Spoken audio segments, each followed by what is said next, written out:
The general returns from battle, bringing back an orphaned girl. His ungrateful wife covets her dowry, leading to dire consequences. Must she be punished? The seemingly gentle mother, cloaked in a facade of grace, harbors greed within her heart, plotting against her own daughter. Is she to be punished as well? The dignified elder sister, regretting her marriage exchange, and the faithless paramour. What folly is this obsession with a distant ideal? Shall we assist the little coroner in overturning this injustice? Perhaps it is best to abandon all hope. What of traversing through time? What of rebirth? What significance does a system hold? As the tale unfolds, a captivating beauty reclines upon a soft couch, her laughter echoing freely. Chapter 1. The scoundrel with the surname Pei takes half. Spring rain is as precious as oil, drizzling softly for nearly half a month. Green bamboo poles and oiled paper umbrellas sway gently. The soft chime of bells resonates, carried by the wind. Help! Save me! A frail woman, covered in blood, crawls up from the roadside slope, grasping the hem of her skirt, her lips parting weakly as she allows the rainwater to fill her mouth, blurring all sounds. Raindrops patter against the umbrella, creating a rustling sound. The umbrella tilts, shielding her face, yet revealing her crimson lips, resplendent like a rose blooming at midnight. I am willing to exchange everything, I beg you. I cannot accept this fate. Cannot accept? To trade everything. It is settled then. She bends down, placing the umbrella's handle in the woman's hand. Then, return. At the entrance of the general's residence, the umbrella is lifted, revealing the woman's pale visage, drenched as if she has crawled from the underworld, her sodden shoes muddied, yet she strides forward, step by step, from the city gate. The doorkeeper exchanges a glance, hastily rushing to report, the young mistress has returned. She is back. She is the young mistress of the general's residence, Qiuniang, daughter of the merchant Li family.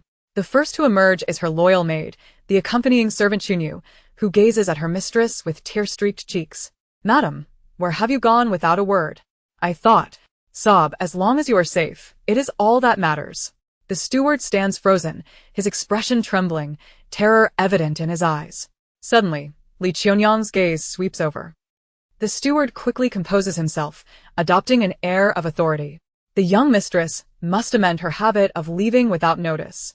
Though the Li family is humble, once in the general's household, one must adhere to the customs of this esteemed residence. Do not bring the lowly manners of the marketplace into the house, and tarnish the reputation of the general's family. Qiuniang purses her lips. The steward often makes things difficult for her mistress, yet his words contain a grain of truth. The Li family is weak, and marrying into the general's household is indeed a lofty aspiration. The steward is a long-standing figure in the residence, and she cannot afford to offend him.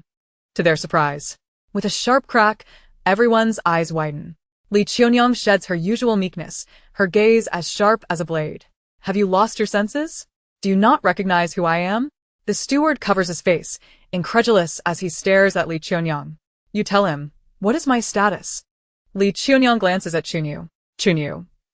The air falls silent for a few seconds.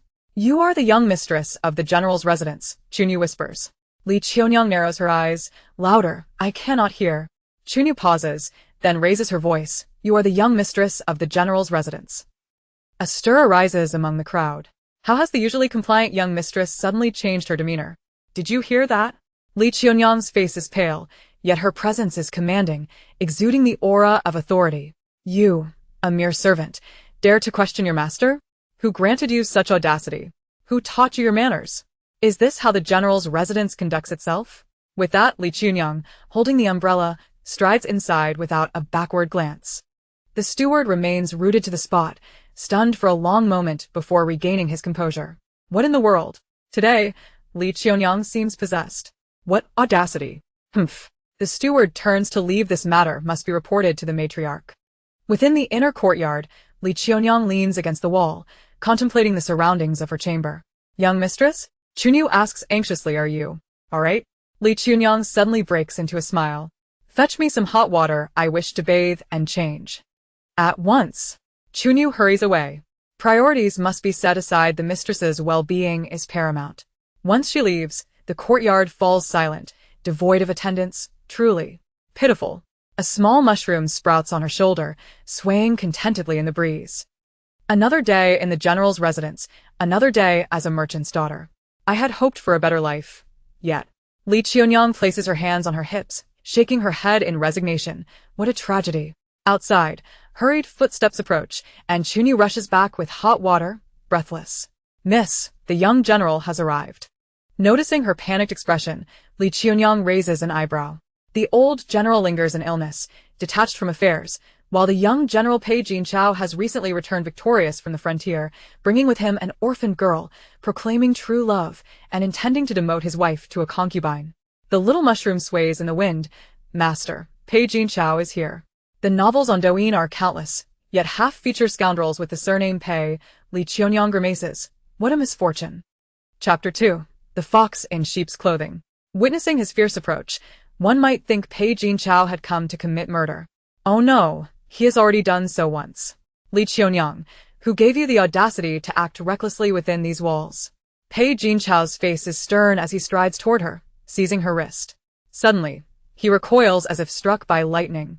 Her skin is icy, sending shivers down his spine. Qiuniang gives him a sidelong glance, leisurely rubbing her wrist. I have a temper, we may speak, but do not resort to violence.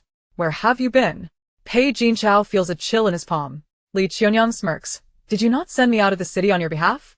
I did no such thing. Pei Jinchao's face flickers with guilt. What nonsense are you spouting? When did I ever permit you to leave the city? Perhaps you sneaked out to rendezvous with a paramour? Before he can finish, Qiuniang interjects. Look at these behind you, the steward, Yuanfu, Changda. Everyone in this household besides you is my lover. Should we not dispose of them all? The steward. Yuanfu. The crowd. Do not hesitate, General. Slay the old and bring in the new, Qiuniang asserts, hands on her hips, feigning seriousness. I have grown weary of these faces. Let us have a new batch, handsome, broad-shouldered and slender-waisted, the kind that looks good in clothes and even better when undressed. Pei Jinchao stands frozen, mouth agape, unable to respond. You. What are you saying? As a woman of the household, you dare to utter such lewd words? Truly disgraceful. You have done worse. What is the harm in my words? Qiuniang rolls her eyes. If you find it intolerable, just dispose of them. That would resolve everything, and there would be no more lewdness. The crowd pales, particularly the steward who had just been summoned by Pei Jinchao. Is Qiuniang truly mad? She threatens violence and insinuates affairs? This is utterly shameless. Brother Chao? A melodious voice calls from the courtyard entrance. Qiuniang's heart races. Little mushroom. Master, they have arrived. Ha! Qiuniang rolls her eyes. Each step feels laborious, yet her wit seems to have grown tenfold. This year's harvest of white lotuses is bountiful, and if she does not hang her grievances at the courtyard door as a sign, it would be a disservice to the tears she has shed. Lanru, what brings you here? Pei Jinchao's expression shifted instantly as he hurried towards her, enveloping her in his embrace with palpable concern. You should take care of yourself, especially when the winds are strong today. If you catch a chill, your heart condition may flare up again. True to her name, Lanru exuded a gentle elegance, resembling a delicate orchid. Clad in a simple white gown, her petite face appeared even more tender and enchanting, embodying the very essence of beauty that evokes pity. Brother Chao, please do not be angry, Lanru sobbed softly, leaning against Pei Jinchao's chest, her tear-filled eyes gazing at Qiuniang. If my presence has caused a rift between you and sister, I would deserve the gravest punishment. I sincerely hope sister will not harbor anger. If you truly cannot accept me, I shall take my leave. As she spoke, she turned to depart. Qiuniang frowned. Chattering incessantly, one would think you were about to lay an egg. Always feigning fragility, putting on quite the act, yet I see the chickens in the backyard flapping their wings with more vigor than you. Sister, Lanru's tears flowed freely, revealing her genuine distress. I have encountered those who sharpen knives at the door, but I have never seen someone so eager to sell swords. If you are truly displeased, come here and let me slap you twice. I assure you it will rid you of this vexation. You deceitful vixen, always pretending to be either dead or provocative. Her shouts filled the courtyard, rendering it silent, leaving everyone in a state of shock and unable to defend themselves. Lanru was on the verge of fainting from anger. Brother Chao, I feel a sharp pain in my chest. A pain in your chest? Why not mention your empty heart, clinging to the Pei family like a stubborn ox? Qiuniang continued her tirade. Do you think the lotus pond belongs to you, blooming with white lotuses all year round? Is your infatuation not satisfying enough, prompting you to seek validation here? No sooner had she finished speaking than a sudden crackling sound filled the air. System. Did you not inform me that Qiuniang was a soft target? Why is she suddenly transformed into a shrew? The static crackled twice. Host, she likely senses her impending demise, inciting her to act irrationally. Remain composed. Your objective is the position of Empress, and you must first secure Pei Jin Chaos Trust. Qiuniang clenched her jaw, arms crossed defiantly. Acting irrationally? I assure you, I am capable of far more than that. The little mushroom quivered with excitement. Master, we have finally found it. The general returns from his expedition with a solitary girl, while his ungrateful wife covets the dowry, leading to dire consequences. Punishment. The mother, appearing serene yet harboring greed, schemes against her own daughter. Punishment. The regretful legitimate sister after an exchange, the faithless paramour, what illusions of purity do they harbor? Punishment. What? I must assist the little coroner in clearing a case? Enough. Let it be. What of traversing realms? What of rebirth? What does a system matter? As the tale unfolds, a stunning woman reclines on a soft couch, laughter unrestrained. Chapter 1. The scoundrel with the surname Pei occupies half the tale. Spring rains are precious as oil, lightly falling for nearly half a month. Green bamboo poles and oiled paper umbrellas, the sound of bells ringing softly, drifting away with the wind. Help! Help me! A frail woman, covered in blood, crawls up from the roadside slope, grasping her skirt, her lips parting weakly as rainwater fills her mouth, blurring all sounds. Raindrops patter against the umbrella, producing a rustling noise. The umbrella tilts, obscuring her face, but revealing her vibrant red lips, akin to a rose blooming at midnight. I am willing to exchange everything for your mercy. I cannot accept this. Unable to accept? To exchange everything. A promise is made.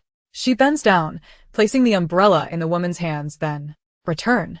At the general's residence, the umbrella rises slightly, unveiling the woman's pale visage, drenched as if a wraith from the underworld, her shoes and socks muddied as she trudges back from the city gate. The doorman exchanges glances, hastily returning to convey the message. The young mistress has returned. She has come back.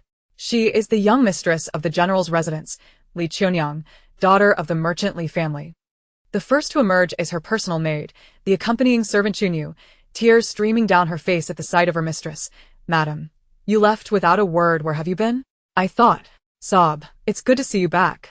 The steward freezes, his expression faltering, fear evident in his eyes. Suddenly, Qiuniang's gaze sweeps over.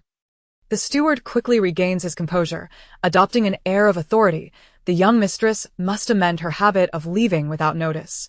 Though your maternal family may be of humble merchant stock, once you enter the general's residence, you must abide by its customs. Do not bring those past market habits into this house, lest you tarnish the general's reputation. Qiuniang bites her lip. The steward often makes things difficult for her mistress, yet he speaks the truth. Li's family is weak, and marrying into the general's residence is already a lofty aspiration. The steward is an old hand in the house. She cannot afford to offend him. Unexpectedly, with a sharp crack, all eyes brighten. Qiuniang, shedding her usual timidity, fixes a piercing gaze on him. Have you gone blind? Do you not recognize who I am? The steward covers his face, incredulous as he stares at Qiuniang. Tell him, what is my status? Qiuniang glances at Qiuniang. Qiuniang, perplexed, replies softly, you are the young mistress of the general's residence. Qiuniang narrows her eyes, louder, I cannot hear. Qiuniang, taken aback, raises her voice, you are the young mistress of the general's residence.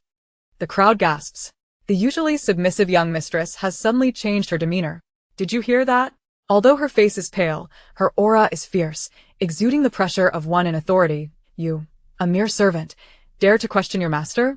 What gives you the audacity? Who taught you your manners? Is this how the general's residence conducts itself? With that, Qiuniang, umbrella in hand, strides inside without a backward glance. The steward remains rooted in place, stunned for a long moment before regaining his senses.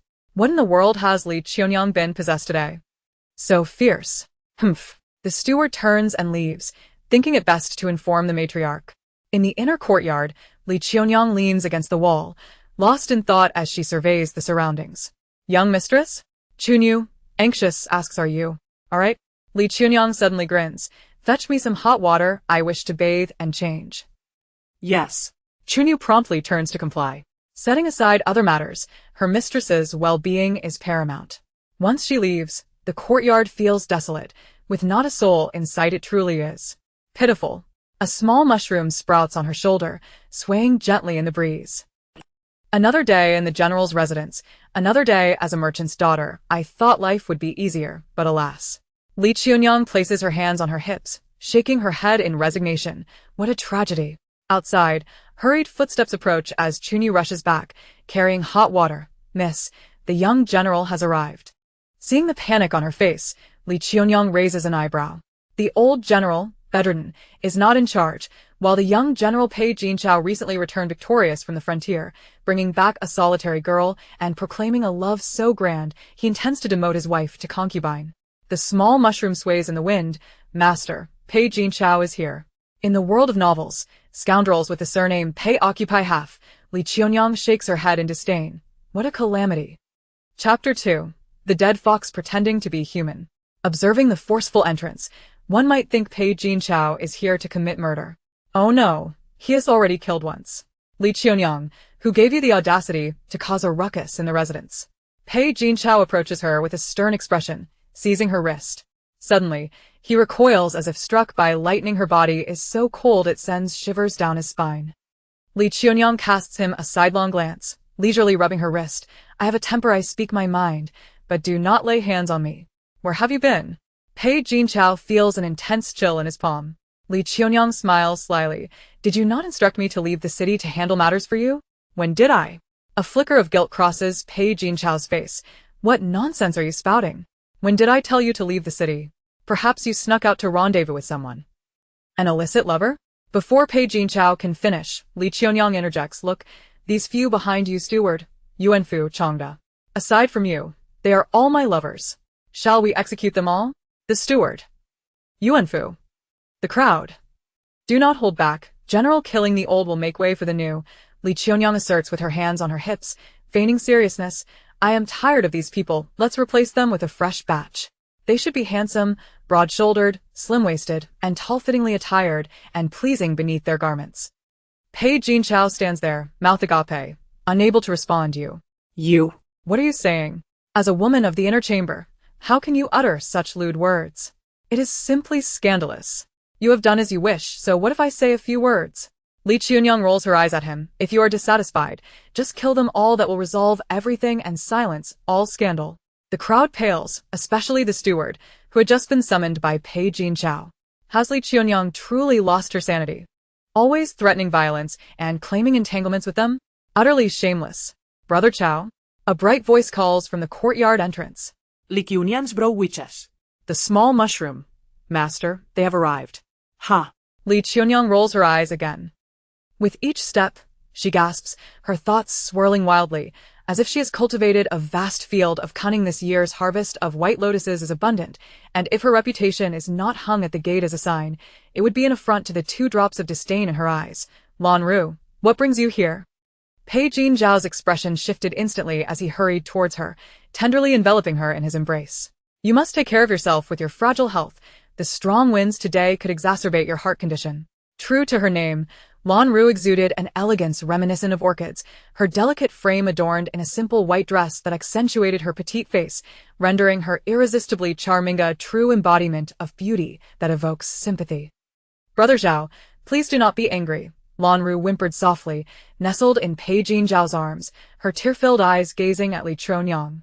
If my presence has caused a rift between you and sister, I would be utterly remorseful. I implore you, dear sister, do not harbor any ill feelings. If you cannot accept me, I shall take my leave. With that, she turned to depart. Qiuniang frowned. All day long with your incessant whimpering, one might think you were about to lay an egg. You feign such fragility, while I observe the chickens in the courtyard flapping their wings with far more vigor than you. Sister, Lan Ru was immediately overwhelmed with tears, revealing her genuine distress. I have encountered many who sharpen their knives at the door, yet I have never seen anyone so eager to sell swords. If you are truly displeased, come and strike me. I assure you it will relieve your vexation.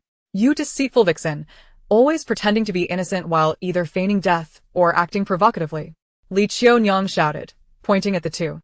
Her scathing words rendered the courtyard silent, leaving everyone in a state of shock, utterly defenseless. Lan Ru was on the verge of fainting from the indignation. Brother Zhao, too, my chest hurts. Your chest hurts? Why not mention that your life is as barren as a fallow field, clinging to the Pei family like an old ox for sustenance? Qiuniang continued her tirade. Do you think the lotus pond belongs to you, blooming with white lotuses all year round? If your admirers have not satisfied you, have you come here to seek validation? As her words hung in the air, a sudden crackle of electricity resonated near her ear. System. Did you not claim that Qiuniang was a soft target? Why has she turned into a shrew? The electric sound crackled twice in response. Host, she must be aware of her impending doom, hence her frenzy. Remain calm. Your objective is the position of Empress, and you must first stabilize Pei Jinzhao. Qiuniang clenched her jaw, arms crossed defiantly. Frenzy? I am capable of far more than that. The little mushroom quivered with excitement. Master, we have finally found it. Chapter 3. I come to avenge your young lady. Qiuniang let out a sigh of relief, belching softly as she cast a bemused gaze at Lan Ru.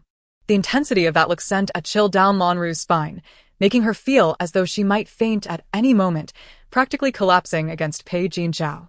Lanzu. Pei Jinzhao, disregarding Qiuniang, hurriedly scooped up Lan Ru and dashed outside, shouting at the bystanders. What are you standing there for?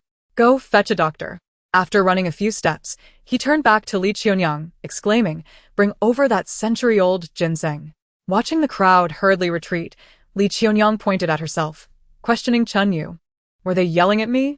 Chun Yu nodded in confirmation. Oh, dear. Qiuniang rolled her eyes, muttering about the absurdity of it all. Once she had bathed and changed, Qiuniang felt rejuvenated and waved at Chun Yu. Is there no one else in this courtyard? Are you the only one serving here? There were others at first. Chun Yu cautiously replied. Madam brought a generous dowry from her family, but later, the general sent them away, claiming it was for the sake of frugality, leaving only me to attend to you. Qiuniang's bro wisha. Did I agree to this? Yes, Chun Yu affirmed with a nod. Qiuniang clutched her chest, feeling her heart race. So this rough cloth I'm wearing is also for the sake of saving money? Chun Yu lowered her gaze. Well, at least it's a little better than being compared to a servant. That century-old ginseng you mentioned, Chun Yu quickly added, is part of your dowry, listed in the inventory. And what about my dowry? Qiuniang inquired further. Chun Yu sensed something amiss. Madam, how could you forget? Half of your dowry was given to the public treasury. Only the remaining half is still in storage. You instructed this yourself. Qiuniang nearly struck the ground in frustration. Foolishness. That was my money. No wonder things ended up like this. Madam? Chun Yu asked apprehensive. Are you all right? Qiuniang took a deep breath, reminding herself not to be angry. No point in getting upset. Who would take care of my health? Everyone has their own grievances. Now immediately, go lock the storeroom. Put on 17 or 18 locks. No one is to take a single coin from there. Bring me the inventory. I wish to see it. Don't be upset. Don't be upset. A dead person cannot get angry. Master, you are not dead. Be quiet. All right, I'm really angry now. A man can deceive with feelings, but deceiving with money is a crime worthy of death. Yes. Chun Yu quickly complied, presenting the inventory of the remaining dowry. Fortunately, despite the loss, the merchant family was still affluent. Having lost half, they still retained 40 boxes out of the original 88. It was a stroke of luck amidst misfortune. But these possessions would have no relation to the Pei family from this day forth. Use these to purchase a few servants and guards, preferably tall and strong ones. Qiuniang commanda.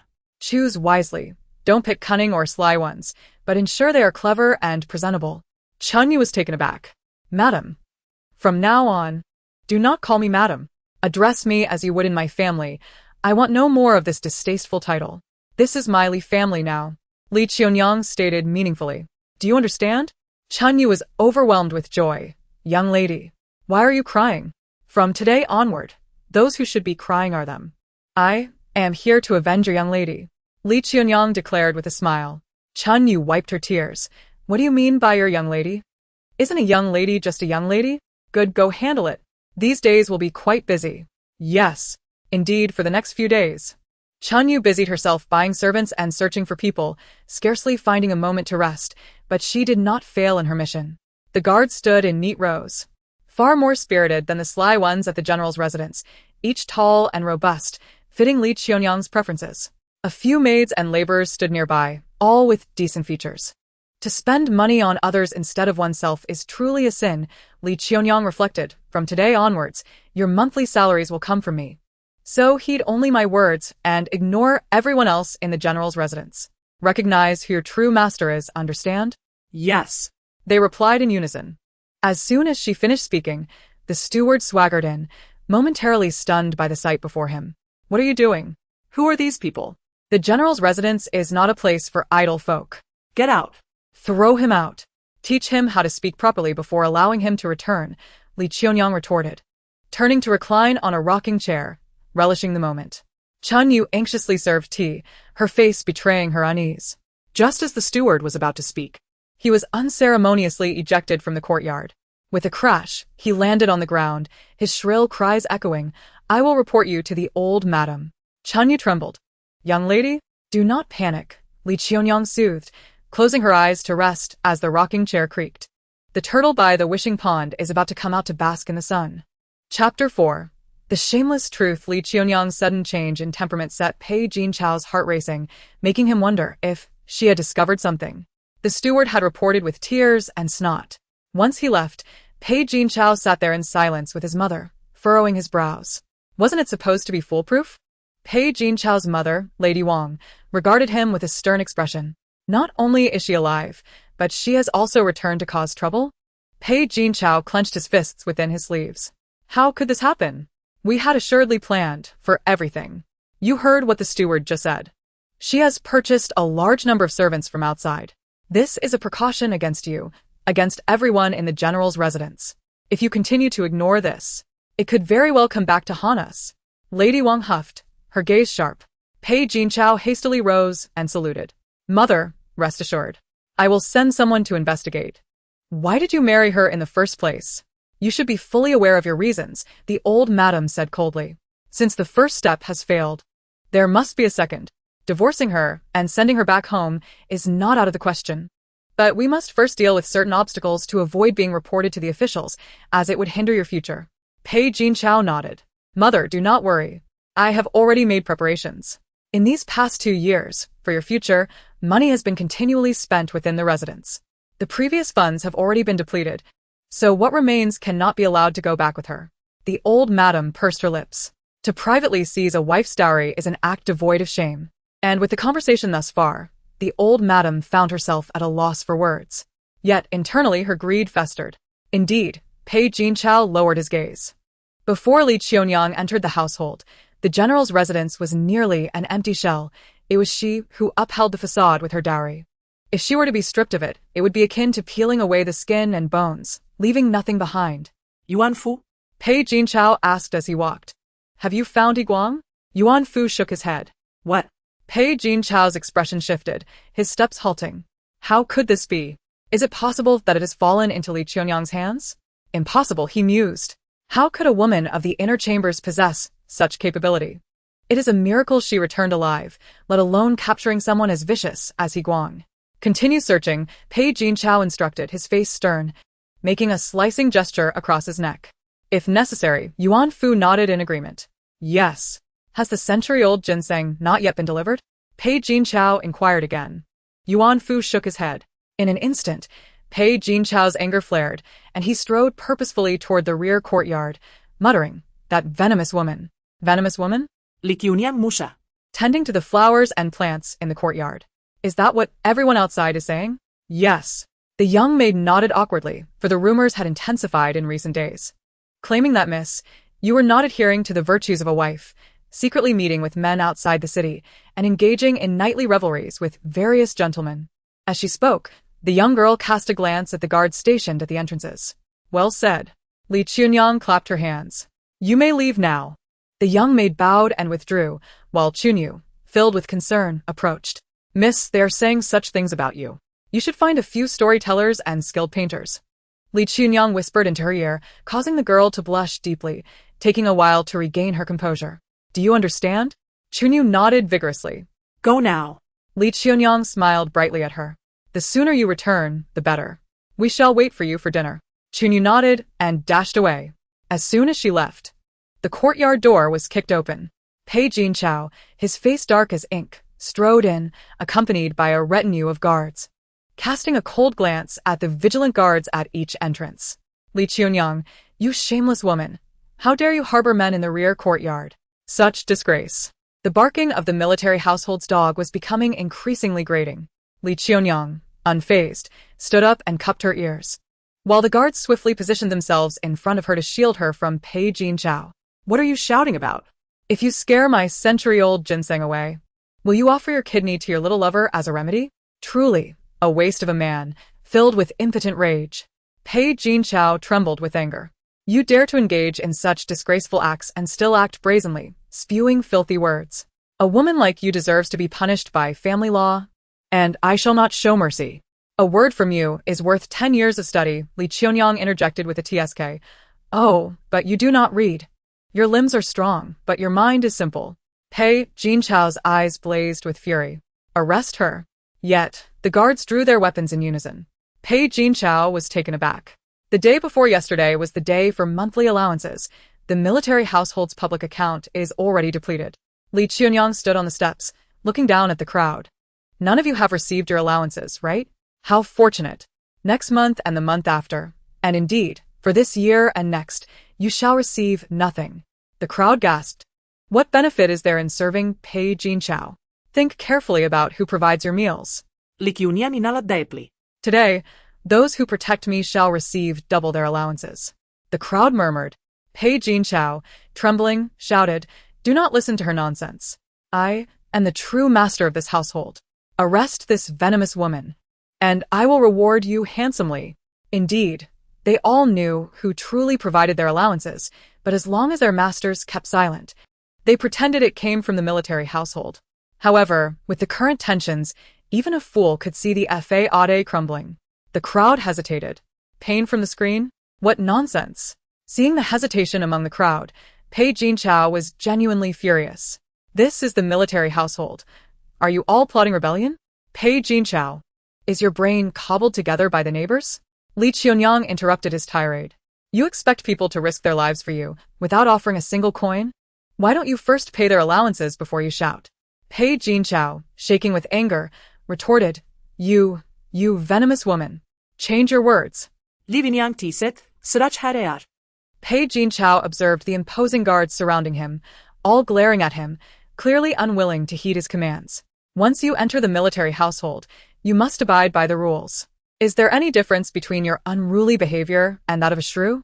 Do you not fear that I will send you home, stripping the Li family of its dignity? Wait. Before Pei Jinchao could finish, Qiuniang interrupted again. Divorce? Do you truly wish to marry that clucking hen? Pei Jinchao gritted his teeth. Her name is Lanru. I care not for her worth. Only one question. Do you truly wish to marry? Qiuniang asked, a smile dancing on her lips. Pei Jinchao's mind raced. Was she feeling jealous? This was not the time to sever ties. Although he returned with military achievements, the emperor's attitude was perplexing, showing no intention of rewarding him. Realizing this, Pei Jinchao lifted his gaze to Qiuniang, his expression softening. Qiuniang, we are husband and wife, and it need not escalate to this level. If you are unwilling, there is room for negotiation. Lanru may enter as a secondary wife, and as the first, you shall oversee the upcoming arrangements. Pei Jinchao spoke as if it were a matter of course, leaving the onlookers exchanging incredulous glances. To elevate a solitary girl to a secondary wife was one thing, but to have the first wife prepare for the wedding was absurd. You intend to use my wealth to secure a little concubine? Pei Jinchao, you truly are remarkable. The abacus beads are bouncing right in my face. Qiuniang finally understood. Some individuals were born without shame. Go outside and inquire. Which family uses the dowry of their wife to take in concubines? Half of the dowry would barely cover the public account, and you expect to strip me to the bones and swallow me whole? The reputation of the Pei family was suddenly torn apart, exposing the sordid truths within, causing Pei Jinchao's expression to shift dramatically, a profound sense of humiliation igniting his rage. Qiuniang, do you truly believe I dare not act against you? Raising his voice served no purpose. He could certainly try. Qiuniang glanced at the fluttering sleeves at the entrance. Pei Jinchao leaped forward, for he was a martial general. His strength and speed extraordinary. Yet, Qiuniang's guards were no pushovers, immediately responding with fists and feet. The sounds of impact echoed in the air. The electric current surged again. Host, the male antagonist has engaged in a brawl for you. Lanru scoffed. Isn't this expected? As long as Qiuniang survives. How will I rise? How will I ascend to the throne as the great heroine? The system crackled with interference. Next, shall the host rush out to stir the pot? Lanru replied, please help me numb the pain. Understood. Qiuniang smirked, picking up a jagged stone from the ground. Excellent. Brother Chow, no. Lanru feigned weakness at the entrance. Sister is innocent. Pei Jinchao turned in shock, his hand sweeping towards Lanru. Yet, the next moment, Brother Chow, be careful. Lanru pretended to be terrified as she dashed behind Pei Jinchao. Qiuniang clenched her fist, aiming for a decisive blow. With a sharp crack, blood oozed from his forehead, cascading down his face as the world spun around, accompanied by a piercing pain and chill that spread through her limbs. Pei Jinchao widened his eyes in terror, calling out, Lanru, wasn't the pain supposed to be numb? Shut your mouth. Qiuniang returta. As her form wavered, the bloodied woman fell unconscious. The system crackled again. Help. Call a doctor. Seize this murderous woman and seal the courtyard. Pei Jinchao rushed forward, carrying Lanru. Capturing her was impossible, so locking the courtyard was the only option. My face is ruined. My face is ruined. A voice echoed. Qiuniang scoffed. I thought you had great skills, but this is all you can do? A couple of fools. Outside, the sounds of hammers and nails echoed as the steward and his men hastily boarded up all entrances, not sparing even the ornate windows. Such dedication. Sealing it up, she was still adjusting to this body. Oh no, this vessel, and had yet to regain her composure. Just as well. It would give her time to recuperate. However, this den of wolves was not a peaceful place. That night, strange sounds echoed from outside. Qiuniang rushed in, breathless. Miss. This is a chapter with flavor. Seeing the urgency in Qiuniang's demeanor, Qiuniang raised her hand, signaling her to be silent. She had already detected the scent. The smell of kerosene. In the late hours of the night, while others lay asleep, Qiuniang let out a soft sigh, contemplating her intention to endure a few more days. After all, it takes 7 days to truly acclimate to a new body. Who is the fool that established such a rule? Little mushroom, my lord? Qiuniang, silenza. It is not I. Miss, what shall we do? Qiuniang was genuinely anxious. Her face flushed with urgency. If the fire outside spreads, we will truly perish here. The doors and windows had been boarded up, and with the strong winds tonight. Once the flames ignited, the wooden loft and house would be consumed in no time. I have a plan, Qiuniang declared. You must instruct everyone to hide in the water tank. Qiuniang, that is indeed a way. But if everything is burned, what shall they do next? Be obedient, go. Qiuniang waved her hand, smiling cheerfully as she urged Qiuniang to leave. Qiuniang hesitated, glancing back multiple times as she carefully closed the door, utterly bewildered by her mistress's thoughts. Strawberry tip. Bring that person to me, Qiuniang casually commanded, flipping through her book. Little mushroom. Now? Now. Immediately. Little mushroom. Yes. In the next moment, an eerie silence enveloped the room. 2 pairs of eyes locked onto one another in disbelief. Lanru was the first to scream, ah. Qiuniang. What nonsense. The door burst open as Qiuniang rushed in, exclaiming, Miss, what happened? A collective gasp filled the room as everyone stood in shock, exchanging bewildered glances. Lanru had indeed been summoned, but she had arrived along with a chamber pot, perched awkwardly upon it, clad in a thin undergarment. Unable to decide whether to stand or sit, still unclean. The darkened room was filled with onlookers, all fixated on her, creating a scene ripe for embarrassment. Qiuniang dropped her book, covering her mouth and nose. You foul creature. Regaining their senses, the others fled the room. Lanru's face flushed with humiliation. She screamed frantically. You lunatics. Watching me on the chamber pot. This is pure maliciousness. Little mushroom. My lord. Qiuniang. This is your doing. Little mushroom. I hesitated. Qiuniang. This is my bedroom. You let her relieve herself here? Little mushroom. Understood. Next time I will only bring the living. Qiuniang. This is quite the fragrant dialogue. Outside, the fire had fully erupted. Qiuniang in a panic urged, Miss, we must hide. Dive into the water tank. Leap into the pit, or bring out the pots and pans to clatter loudly. Whoever makes the loudest noise shall be generously rewarded. Qiuniang was genuinely infuriated.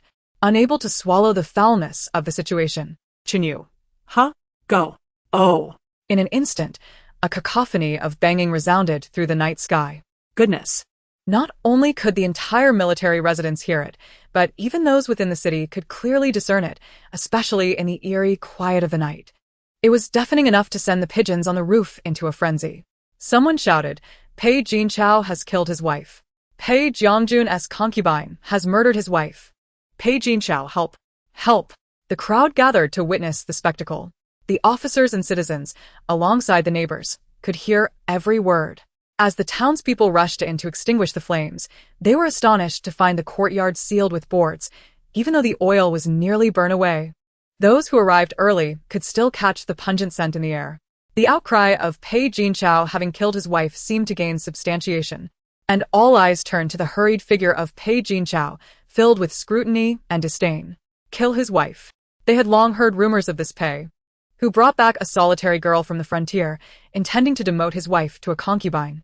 It was merely hearsay, as the legitimate wife, Lady Li, was properly married and had taken care of the household during his absence. There had been whispers, but without concrete evidence, it was just a joke. Yet now, Pei Jinchao was visibly flustered, about to speak when suddenly a figure dashed through the broken door and into his arms. The crowd gasped. Lan Ru, disheveled and seemingly terrified, curled up in Pei Jinchao's embrace, weeping, It's her. Sister wants to kill me. Brother Zhao, you must avenge me. Kill her. Kill her. The crowd murmured in shock. Pei Jinchao's expression darkened to an abyss. Qiuniang stood among the throng, drenched and appearing utterly wronged, upon entering this household. I contributed half of my dowry to remedy its deficits, caring for my in-laws day and night. Have I done anything wrong? Is it only because I refuse to part with the remainder of my dowry to allow you to marry the solitary girl? You, who refuse to divorce, must resort to murder? Heaven above. Closing her eyes, she fainted. Qiuniang cried out in alarm, Miss, save her. Chapter 7. How many teeth does an adult have? The objective had been achieved, if not now, when? Upon awakening, the dawn had arrived, and her body felt less cold. Qiuniang sat up, feeling quite well, stretching comfortably. Qiuniang. Yes, miss. Qiuniang hurried in, holding a fan. I am preparing your medicine. Qiuniang frowned. I was merely pretending. There is no need for such trouble. Ah? Qiuniang was taken aback. But the doctor said your pulse was extremely weak, nearly untraceable. This did not seem like mere pretense. Qiuniang could not explain. Only massaging her temples, I assure you, I am fine. Discard the medicine once brewed. Do not let anyone notice. What is the situation outside? Oh. Qiuniang snapped back to reality. The situation is dire. The walls have collapsed. The only room in the back courtyard not affected is being tidied up by the others. Qiuniang took a deep breath. I meant that mad couple. It has become quite the spectacle. Qiuniang's lips struggled to suppress a smile. News has spread that the Pei family is to kill the wife, hence they were summoned by the palace at dawn and have yet to return. Qiuniang quickly rose to change her clothes. Such a commotion, and you did not wake me? Otherwise I could have seen him off. Miss. Qiuniang hastily fetched garments for her mistress. Do not worry. There is still one left. As Qiuniang dressed, she inquired, Did the madam have an episode? Indeed. She sent the steward to urge for the century-old ginseng before leaving. Qiuniang replied indignantly. However, she was stopped by the guards, likely having learned her lesson, and only dared to shout from outside, demanding it be sent after dawn. How absurd! After breakfast, seeing the disarray in the courtyard, Qiuniang stepped outside with a large white radish in hand. With the doors and windows destroyed, everyone had heard of Pei Jinchao's alleged crime, and regardless of its veracity, the rampant rumors had made the servants too fearful to obstruct Qiuniang. The once timid merchant's daughter, Lady Li, now charged forth like a lit firecracker, daring anyone to challenge her. Even the usually domineering steward, upon seeing Qiuniang approach with the radish, quickly fled, his reflexes sharper than ever. Miss? Qiuniang stood tall, as if victorious, akin to a triumphant rooster. Qiuniang let out a light scoff, casting a disdainful glance at the direction the steward fled, deeming him perceptive enough. The guards behind her were not to be trifled with. The exquisite courtyard, adorned with a meandering stream and blooming flowers, stood in stark contrast to her own lifeless abode. A glance to the side revealed a significant difference between love and indifference. What are you doing? The voices of the matron and the maid broke the silence. The guards parted the way, allowing Qiuniang to enter the bedroom unhindered. She immediately spotted the sickly Lan Ru, still lying in bed. The chamber pot has been returned to you. Chun Yu deliberately placed the chamber pot beside the bed. Here you go. How unfortunate. Lan Ru's eyes widened. How did you get in? Get out. As she instinctively reached to clutch her chest, Qiuniang shoved a radish into her arms. Here, I brought you a century-old ginseng. Chew on it if your teeth aren't up to the task. Let your brother feed it to you, to help ease the burden of your unsavory condition. Who are you trying to fool? This is a century-old ginseng? Lan Ru gazed incredulously at the large radish in her arms. I must tell Zhao. Qiuniang swiftly pressed her hand over Lan Ru's mouth, forcefully pushing the radish towards her lips. With such a large century-old ginseng, you should be able to keep quiet. It serves you right for your heart ailment. Greed is a snake that swallows an elephant. Swallow. Swallow. Chun Yu remarked, Miss, how fierce. After a moment's thought, she hurriedly shut the door, fearful of being seen from outside. System, help me. Lanzu Glai. Host, hold on. The male lead is already at the gate. Came the system's response. Qiuniang furrowed her brow. Oh, back so soon? Perfect. The moment of witnessing a miracle has arrived. A shrill scream echoed, startling even the imposing guards. Pei Jin Chao halted, then rushed towards the door. 1, 2, 3, for Qiuniang sat at the bedside, intently counting the rows of white teeth embedded in the radish, focused to the utmost, determined not to miss a single one. Lan Ru lay bloodied on the ground, crawling towards Pei Jin Chao with a face ashen from fear. Save me, save me. Qiuniang, how many teeth does an adult have? Asked Qiuniang, grinning wickedly. The adult mouth typically contains 28 permanent teeth, including wisdom teeth. It totals around 32, responded the little mushroom. Lanzu, Qiuniang. Pei Jin Chao roared in fury, hastily embracing his beloved woman, his gaze filled with murderous intent. You want to die? 27? One less. Qiuniang raturta. Looking up to see Lan Ru's lower front tooth perilously close to falling out, soaked in blood. Chapter 8. Bearing standing up. Thank you. Qiuniang sprang to her feet, startling the weeping woman who had been nestled in Pei Jin Chao's embrace. Lan Ru quickly shut her bloodied mouth, momentarily forgetting her cries. You want to die? Pei Jin Chao swiftly lifted Lan Ru and placed her on a soft couch, his expression one that would instill fear in anyone. Qiuniang rolled her eyes. Did you forget what the emperor said when you just returned from the palace? Pei Jin Chao's face turned pale. How do you know?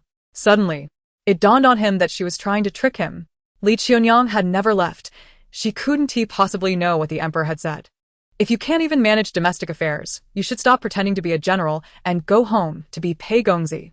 Qiuniang stated calmly, word for word. In the next moment, Pei Jin Chao's eyes widened in horror. How could you? Word for word.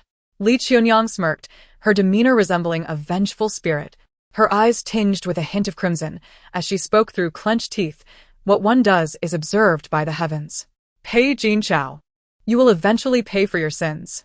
When you wake from your midnight dreams, do you not fear the vengeful spirits coming for you? It was only when Qiuniang exited with the radish that Pei Jin Chao snapped back to reality amidst Lan Ru's cries. Brother Zhao. Lan Ru, bloodied and weeping, looked like a flower in full bloom, vibrant yet tragic. Pei Jin Chao finally sensed something was amiss. The Qiuniang before him seemed entirely different, as if two distinct individuals existed, especially the hatred reflected in her gaze. After calming Lan Ru and summoning a doctor, Pei Jin Chao hastily instructed Yuan Fu to find Guang, insisting, no matter what, bring him back. Understood? A sense of foreboding gripped him. A wife's murder, if it became gossip, would turn into undeniable evidence, leaving the Pei family, including himself, with no chance of redemption. Yes. Yuan Fu dared not delay, recalling earlier reports of having spotted him outside the city's western suburbs. I will send people to continue the search. Pei Jin Chao suddenly seized him. Also, keep an eye on Qiuniang. I suspect she is not who she claims to be. An imposter? Yuan Fu broke into a cold sweat, realizing the implications. After the previous courtyard had been devastated by fire, fortunately, the adjacent courtyard remained intact. Qiuniang led everyone to take refuge there. Miss, aren't we going to repair it? Chun Yu asked, puzzled. Qiuniang inquired, are you content to let your money be spent in the Pei household? Qiuniang shook her head vigorously. No. What you see as a collapsed wall was already rotten at its foundation. It didn't happen overnight. Qiuniang siga. Carefully removing the teeth from the radish and storing them in a box. Qiuniang was astonished. Miss, why do you keep this disgusting thing? Upon hearing this, Qiuniang glanced sideways. You will understand in due time. Qiuniang, confused, asked, what do you mean? We will venture outside the city shortly, Qiuniang declared. Why are we going outside the city, miss? Qiuniang asked, bewildered. To watch a show, Qiuniang replied with a knowing smile. It will be quite the spectacle. Miss. You are becoming increasingly peculiar, less like your usual self. Once Qiuniang left, Qiuniang turned her head to glance back at the door. Pei Jin Chao must have already realized the differences between us. You must conceal yourself well, or else if any Taoist or monk were to appear, I cannot guarantee your safety. A chilling wind swept through the window, and she lightly tapped the wooden box, chuckling softly. Such a timid soul. No wonder you suffer defeat. The master, their S movement, the little mushroom reported. What does a tooth intend to do? Qiuniang inquirat. To leave a message, to fake death, came the response. Disappearing her? Fulfill her wish, Qiuniang commanded. Master, you must not kill, the little mushroom cautioned. Is it that ridiculous rule again? Qiuniang returta.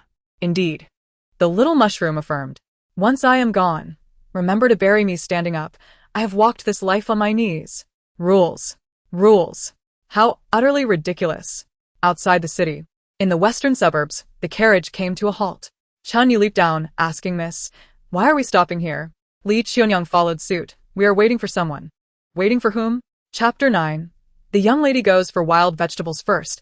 Let us take the things down, Qiuniang instructed without further explanation. Qiuniang said nothing more and retrieved the basket covered with red cloth from the carriage, instructing the driver to wait, as she followed her mistress slowly forward. As they ventured deeper into the dense woods, an unsettling chill crept up their spines. Miss? Qiuniang asked, her heart racing. Qiuniang remained silent, continuing forward until reaching a place resembling a disturbed graveyard, where she finally stopped. Qiuniang's complexion changed entirely, her hands trembling as she gripped the basket. Unable to utter a word. This way, Qiuniang called without looking back. A small earthen mound, seemingly a new grave? Remember this location. Qiuniang took the basket from Qiuniang's hands, lifted the red cloth on top, revealing incense candles and offerings beneath, along with a wooden box that previously contained Lanru's teeth. Qiuniang had thought that the young lady wanted to burn incense and pray, but now it appeared to be a ritual of worship? To whom?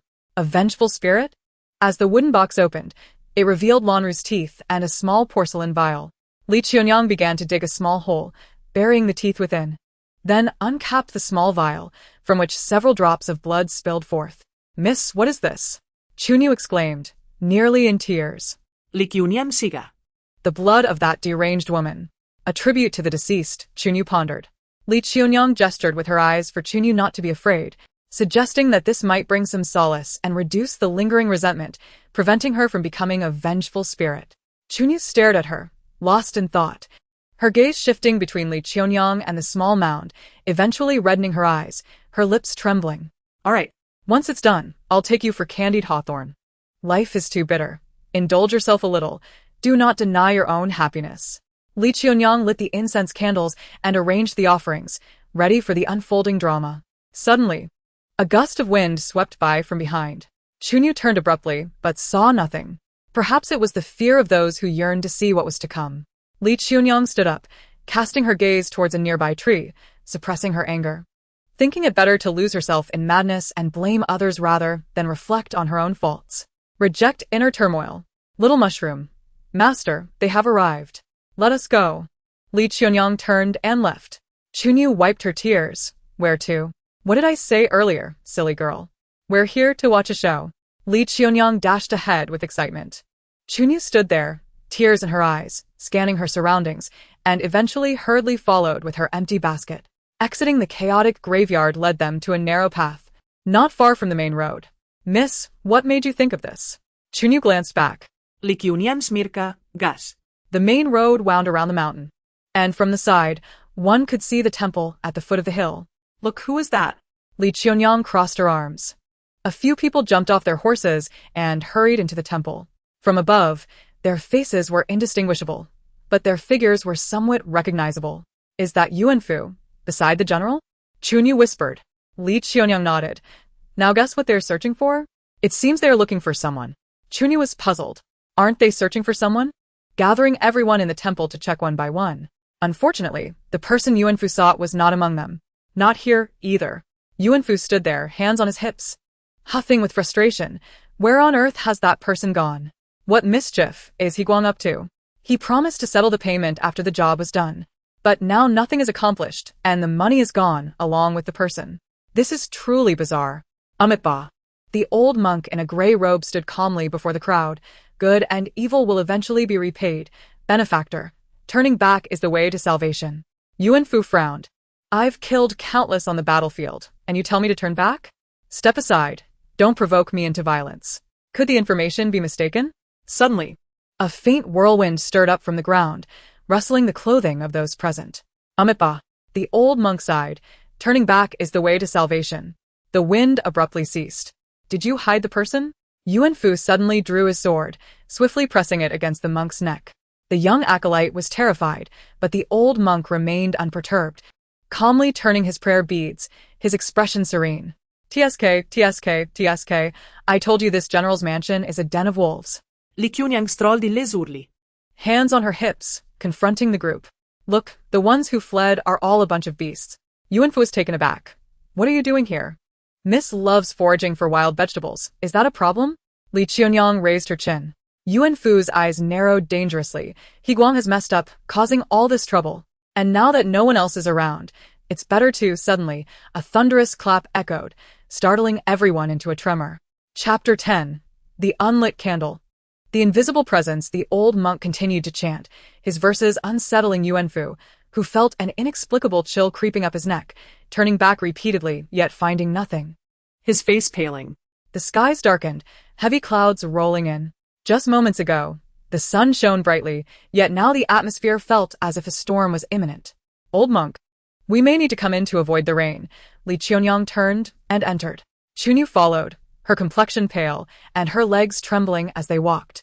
Just moments ago, they had been halfway up the mountain, and in the blink of an eye, they stood at the temple's entrance, her mind blank at the time, and still was. It wasn't until they entered the side room that Qiuniang began to regain her senses. What are you dawdling for? Qiuniang gave her shoulder a light pat. The young girl jolted back to reality, her heart racing. Who are you?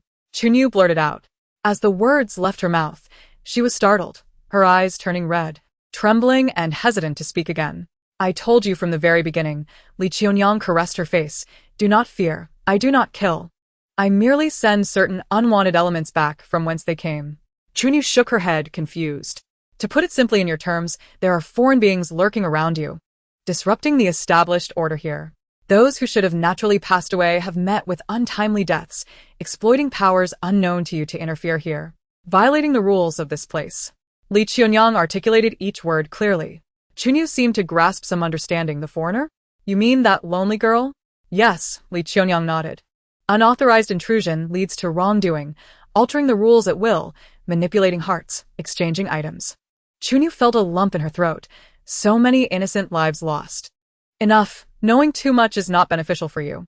Qiuniang patted her shoulder and slowly walked to the window. Outside, thunder rumbled. Who are you? Qiuniang wiped her tear-streaked cheeks, her voice trembling. The young girl is quite astute. She has gleaned some understanding from our conversation. Me? Qiuniang is a slava brusha legally. The rain began to pour heavily. Qiuniang, alarmed, knelt down, bowing 3 times. Immortal, my lady. I am not an immortal. Qiuniang crossed her arms, leaning against the windowsill, observing the downpour while listening to the sound of galloping hooves approaching. They cannot escape now. Qiuniang's face was still streaked with tears. Suddenly, realization struck her. Yuanfu and the others? Did they harm my lady? Qiuniang clenched her teeth, sobbing uncontrollably. Qiuniang glanced at her. Why are you crying? The real show is just beginning. Qiuniang fell silent. Outside, the rain poured relentlessly. All around, it was pitch black. The downpour was fierce, showing no signs of stopping. The cacophony of wind and rain enveloping the world in darkness. Yuanfu shook off the water stains from his body, intending to inform Pei Jinchao that Qiuniang was indeed present in the temple. What a fortuitous opportunity! However, before he could venture far, He was met with a torrential downpour, forcing him to retreat unexpectedly. The wind howled and the rain poured, otherwise he would have acted tonight. The candlelight flickered, disturbed by the gusts, casting erratic shadows that rendered the room a menacing tableau, instilling an inexplicable chill along his spine. Everyone below had gone to dry their clothes, leaving Yuanfu alone in the room. He sharpened his knife, pondering the inevitable threat posed by Qiuniang's existence, should she ever recognize him from that fateful day, or find Qiuniang. They would soon all be doomed. Suddenly, with a whoosh, the candlelight extinguished. Yuanfu struck the match again, only for it to die out a second time, and a third, before the wick finally refused to ignite. A wave of goosebumps washed over him as he noticed a dark figure standing by the window. A flash of lightning illuminated a blood-stained visage, devoid of teeth and spewing forth crimson. Revenge! Yuanfu screamed in terror. A ghost! A ghost! He fled the room, scrabbling down the long corridor, pursued by the ethereal shadow that hovered relentlessly behind him. Help! There's a ghost! Suddenly, a hand grasped the shadow's wrist. Sigh. The vengeful spirit does not reveal itself. Return! Qiuniang murmurat. The shadow trembled momentarily before vanishing completely. Not afraid of murder, but afraid of ghosts? Qiuniang shook her head. Master, it slipped. Chapter 11. Who is the murderer? In the distance, the sound of someone falling into the water echoed. Faint shouts reached her ears, but the storm drowned them out, gradually fading into the cacophony of wind and rain. A bolt of lightning struck, and Qiuniang withdrew her hand, gazing at the indistinct figure, letting out a resigned sigh. Well then, miss? Qiuniang dashed out from a corner. Yes, miss. Qiuniang was growing anxious. Qiuniang sighed. No need to call. She has hidden herself. Why? Qiuniang's voice trembled. Qiuniang patted her head. Silly girl, if she gets close to you, misfortune will follow, regardless of her intentions. The consequences are indeed dire. A deity? I am no deity. A master. Qiuniang pressed. Since you can occupy the miss's body, can you not bring her back? Qiuniang halted. Did I not tell you? Rules are rules. Altering them is deceptively simple, yet the ensuing consequences are too burdensome for any of you to bear. Perhaps all here would vanish and start anew. Qiuniang fell silent. Silly girl. Since you understand, could you assist me with one task? Qiuniang paused by the fish pond, gazing through the rain at Yuanfu, who lay still on the water surface. Qiuniang wiped her tears. What is it? Capture the one hiding behind the madwoman. Qiuniang spoke ominously. Disrupt her plans. Enrage her. Make her leap. Qiuniang nodded resolutely. Understood. Then it follows that the wicked Lanru has a mastermind lurking behind her? Amitba. A chant echoed from the far end of the corridor. Qiuniang shuddered. He saw. We did nothing. Yuanfu drowned of his own accord. Qiuniang turned to stride back inside. Not my concern. I shall sleep. Qiuniang exclaimed. Oh. The old monk stood in his grey robe, fixated on Qiuniang's retreating figure. Madam, do you know what cause and effect are? Stop reciting your sutras. Your tone lacks compassion. Those who commit vile deeds will inevitably face retribution. Qiuniang poked her head out from the corridor, smiling sweetly. Just because I do not expose you does not mean I am blind. I merely wish to grant you a few more days of life. It would be best if you do not provoke me. The old monk tightened his grip on his prayer beads, his body tense. How could she see so clearly? The door was firmly shut. Qiuniang asked, Miss, what did you just say? He is the last. It is not yet his turn. Qiuniang smiled. Now, sleep. Tonight shall be peaceful. Qiuniang furrowed her brow, falling silent. Yet tears streamed down her cheeks in her dreams, calling out for her sister. The following morning, the rain ceased and the sun rose. Outside the temple, a throng of officials arrived. Someone had reported a death, prompting the captain to lead a search party to surround the temple, scouring every corner. Qiuniang's face turned pale, but she maintained her composure, for they had indeed not lifted a finger. The Pei family? The captain frowned. What are they doing here? Pei Jinchao's wife. Pei Jinchao's attendant? How could they possibly be together? They came out to gather wild vegetables, but who knew it would rain so heavily? They are merely taking shelter here. Qiuniang explained. If you do not believe me, you may ask Yuanfu's companions or the little monk in the temple. If that fails, consult the abbot. Just as she finished speaking, an officer rushed over. Captain, the abbot is dead. Qiuniang's eyes widened in disbelief as she glanced at Qiuniang. However, it does not appear he died last night. The officer added, The body was hidden in a wardrobe and has begun to decay. Qiuniang suddenly seemed to understand. Yuanfu had come here seeking someone. So the old monk from last night could not have been the abbot. Perhaps, did the young mistress see anything? The captain inquired softly. Qiuniang ponderat. I saw the old monk standing by the pond last night, but I did not pay much attention. The rain was too heavy. And Qiuniang and I returned to our room to rest. You woke us early this morning. The old monk? The captain surveyed the area. Continue searching. Surely someone had murdered the abbot and impersonated him. But what of Yuanfu's death? Captain, there are traces here. Chapter 12. I cherish your life. At the steps of the corridor, there lay a metal plate covered in mud. Once the sun shone, it would dry, however. Last night's downpour rendered everything pitch black, obscuring the ground's condition. The metal plate was slippery, and in a state of panic, Yuanfu had not reacted in time, slipping directly into the pond. The force of his frantic escape had propelled him into the water, which proved fatal for someone unacquainted with swimming. Thus, the question arose, who had placed this metal plate? It was precisely this plate that caused the slip, leading to his fall into the pond. The officer explained he drowned, but it seems rather unusual. The coroner confirmed, indeed, he drowned. Yet with the presence of this metal plate, it could be inferred that Yuanfu's demise was not accidental, but rather a deliberate act. Pei Jinchao arrived hastily, only to find the bloated corpse covered by a white cloth. Thankfully, the weather had yet to warm, preventing decomposition, allowing for the confirmation of Yuanfu's identity. Was it you? Pei Jinchao accused, pointing furiously as a woman. You stayed out all night and killed Yuanfu. You are utterly vile. Qiuniang was about to speak when the captain interjected, Pei Xiao, please remain calm. This matter has yet to reach a conclusion. Why do you accuse your own wife of being the murderer? Rumors of Pei Jinchao having killed his wife had already spread throughout the city. Anyone with a shred of humanity regarded him with disdain. To derogate a wife to a concubine is insufficient. To covet the dowry of a wife and marry while setting her ablaze is a despicable act. Although the emperor has not punished him, and Qiuniang has ultimately remained unharmed, he returned victorious yet received no reward, which clearly indicates the emperor harbors resentment. Such an ungrateful and callous individual deserves universal disdain. Upon hearing the constable lean towards Qiuniang, Pei Jinchao furrowed his brow. Could it not be her? She harbors a deep-seated grudge against me. Yuanfu is a capable aide by my side, and with the vindictive nature of this woman, she would undoubtedly resort to harming those close to me to solidify her position within the household. In Pei Jinchao's view, Qiuniang still harbored feelings for him. Hence her desperate actions aimed at attracting his attention. Unfortunately, she miscalculated her intentions. Regardless of her actions, he would show no mercy nor spare her a glance. Madam, do you have something to explain? The constable inquired softly. Qiuniang smirked and confessed, the fire in the manor was ignited by me. It was my desperate act. That woman was the one I urged the young general to marry, so that I could indulge in my position as the legitimate wife. I also eliminated Yuanfu, for I desire to possess the esteemed gentleman before me. All the misdeeds are mine, while the good fortune remains untouched by me. You all heard her. Why has she not been apprehended? Pei Jinchao shouted urgently. Qiuniang nodded.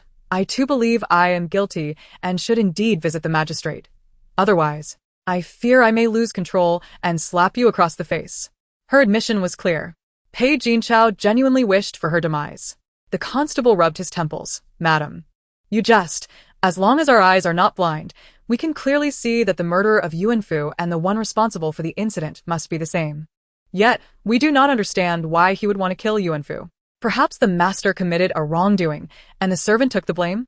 Qiuniang raplia kiptikalli. Observe who has been lingering near this temple recently, or recall what events have transpired.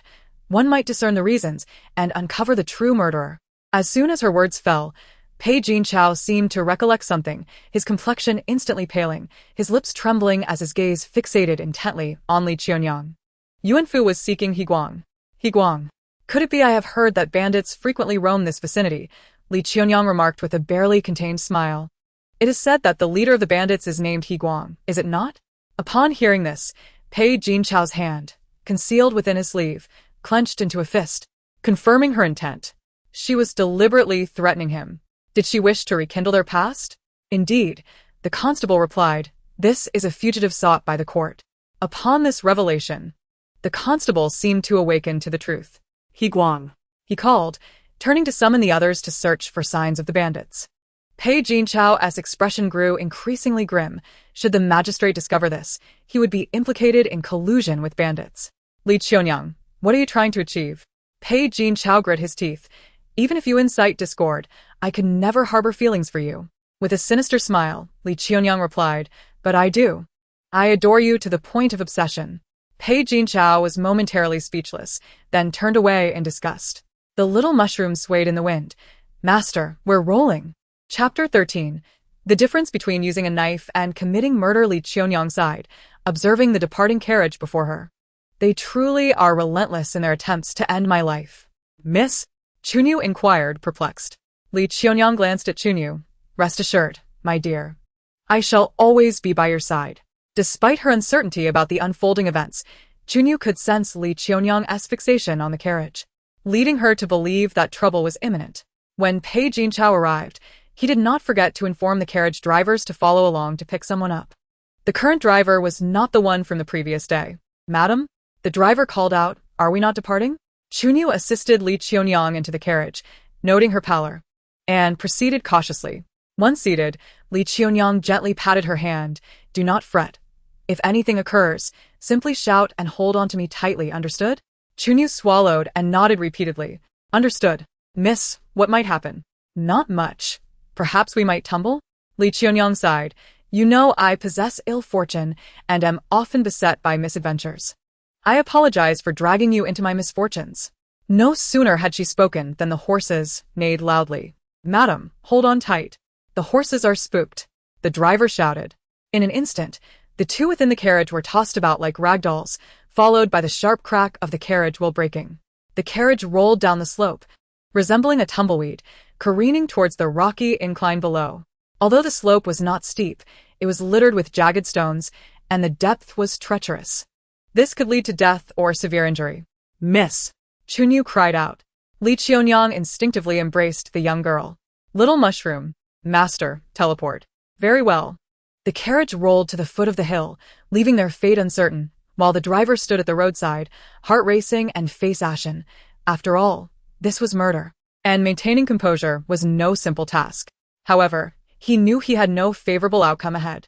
Tightening his grip on the reins, he hurried down the slope, realizing that since it was an accident, it needed to appear so, lest he face dire consequences for his master. After all, this was murder. Murder comes with a price. In the woods, the constable emerged slowly, his expression grim. You too, hurry back and report to the magistrate. I shall descend the mountain to investigate. Everyone follow me. Yes. Yes. The constable walked briskly, having witnessed everything clearly. The horse was not spooked. Rather, the driver had pricked its rear with a needle, causing the carriage to jolt violently. Subsequently, the carriage and wheels had come apart, and the carriage rolled down the slope, landing at the mountain's base. Having served in law enforcement for decades, he was not new to this role. One would have to be foolish not to grasp what had transpired. The crowd rushed down the slope, hoping desperately that no harm had come to the passengers. Even injuries would suffice, but no loss of life, for that would solidify the rumors of the general's intent to murder his wife. Perched atop a tree, Qiuniang trembled uncontrollably. Miss? Li Qiuniang snapped back to reality. Noticing the young girl's pale face, she softly asked, Are you afraid? I'm scared of heights. Qiuniang replied, shaking. Li Qiuniang remarked, Strawberry tip, are you blind? Above them, a bird's nest rested, with a mother bird glaring at them, perceiving them as intruders, ready to peck holes in Li Qiuniang's forehead. Little mushroom, my apologies. The mother bird flapped her wings, and Li Qiuniang held tightly onto Qiuniang as they descended safely to the ground. Thank goodness, we narrowly avoided disaster. That was a close call. Qiuniang gasped. It's all well now. Li Qiuniang placed a hand over her heart, relieved to have adapted to this body, or else suddenly. Qiuniang snapped back to attention, miss. What about that carriage? Pei Jinchao's misdeeds have been witnessed by the constable. We need not intervene. He will be ruined by his own actions. Li Qiuniang replied calmly, We must not shed blood, but there is nothing wrong with using a blade. Behind, the wind swept by. Chapter 14. The Truth. Foraging for Wild Greens. The carriage contained traces of blood, albeit minimal, as the vehicle had been shattered into pieces. It was unfortunate that anyone aboard would likely have been thrown out during the tumult. Yet, there existed a stroke of fortune. For instance, the wheels were remarkably intact. The brake was clean and resembled a cut made by a sharp instrument rather than an accidental fracture. Take the person back, and also bring the wheel, the captain said with a stern expression. The coachman, taken away, dared not utter a word, awaiting the arrival of his master's men for rescue. The captain searched, but found no sign of the young mistress of the Pei family, nor her maid. The others speculated whether they had fled at the first sign of trouble. This remained uncertain, as they had not witnessed Qiuniang and Qiuniang boarding or disembarking from the carriage. Only the coachman was privy to their whereabouts. Regrettably, for his own safety, the coachman remained silent, unwilling to divulge anything. The stark reality was laid bare before him. Speaking would lead to certain doom. Once everyone had departed, Qiuniang finally dared to speak. Miss, are we not returning?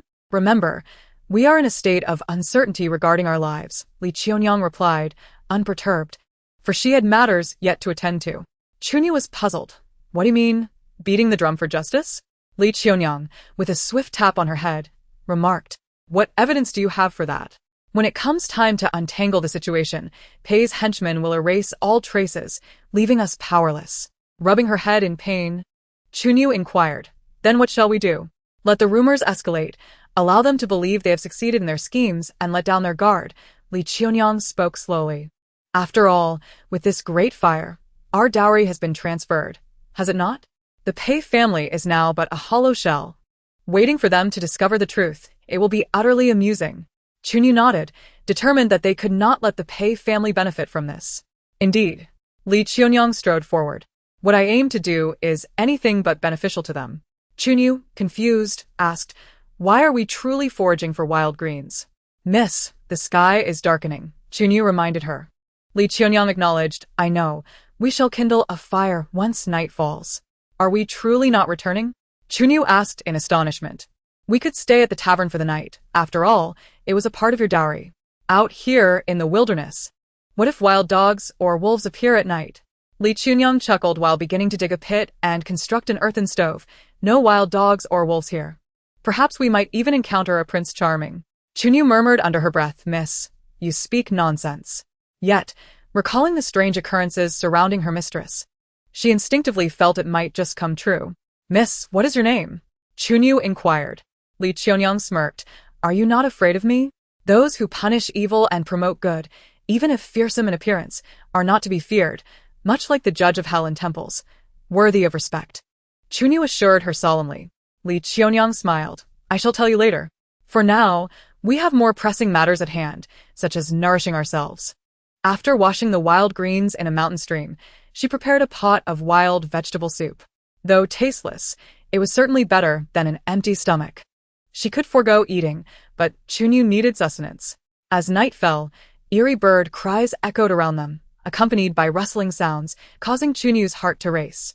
Amidst the haziness, she succumbed to exhaustion and fell asleep. The time has come, a voice exclaimed nearby. A crackling electric sound filled the air. Host, are we truly escaping like this? Lan Ru, carrying a burden, replied, only in this manner will Pei Jinchao grow to loathe Qiuniang, making it impossible for him to forget her. I will become the unattainable white moonlight in his heart. Besides, did you not say the male lead is on his way back to the city? If I do not rescue anyone, how can I rise above others? The system remarked, the host is indeed clever. Lan Zu deeply.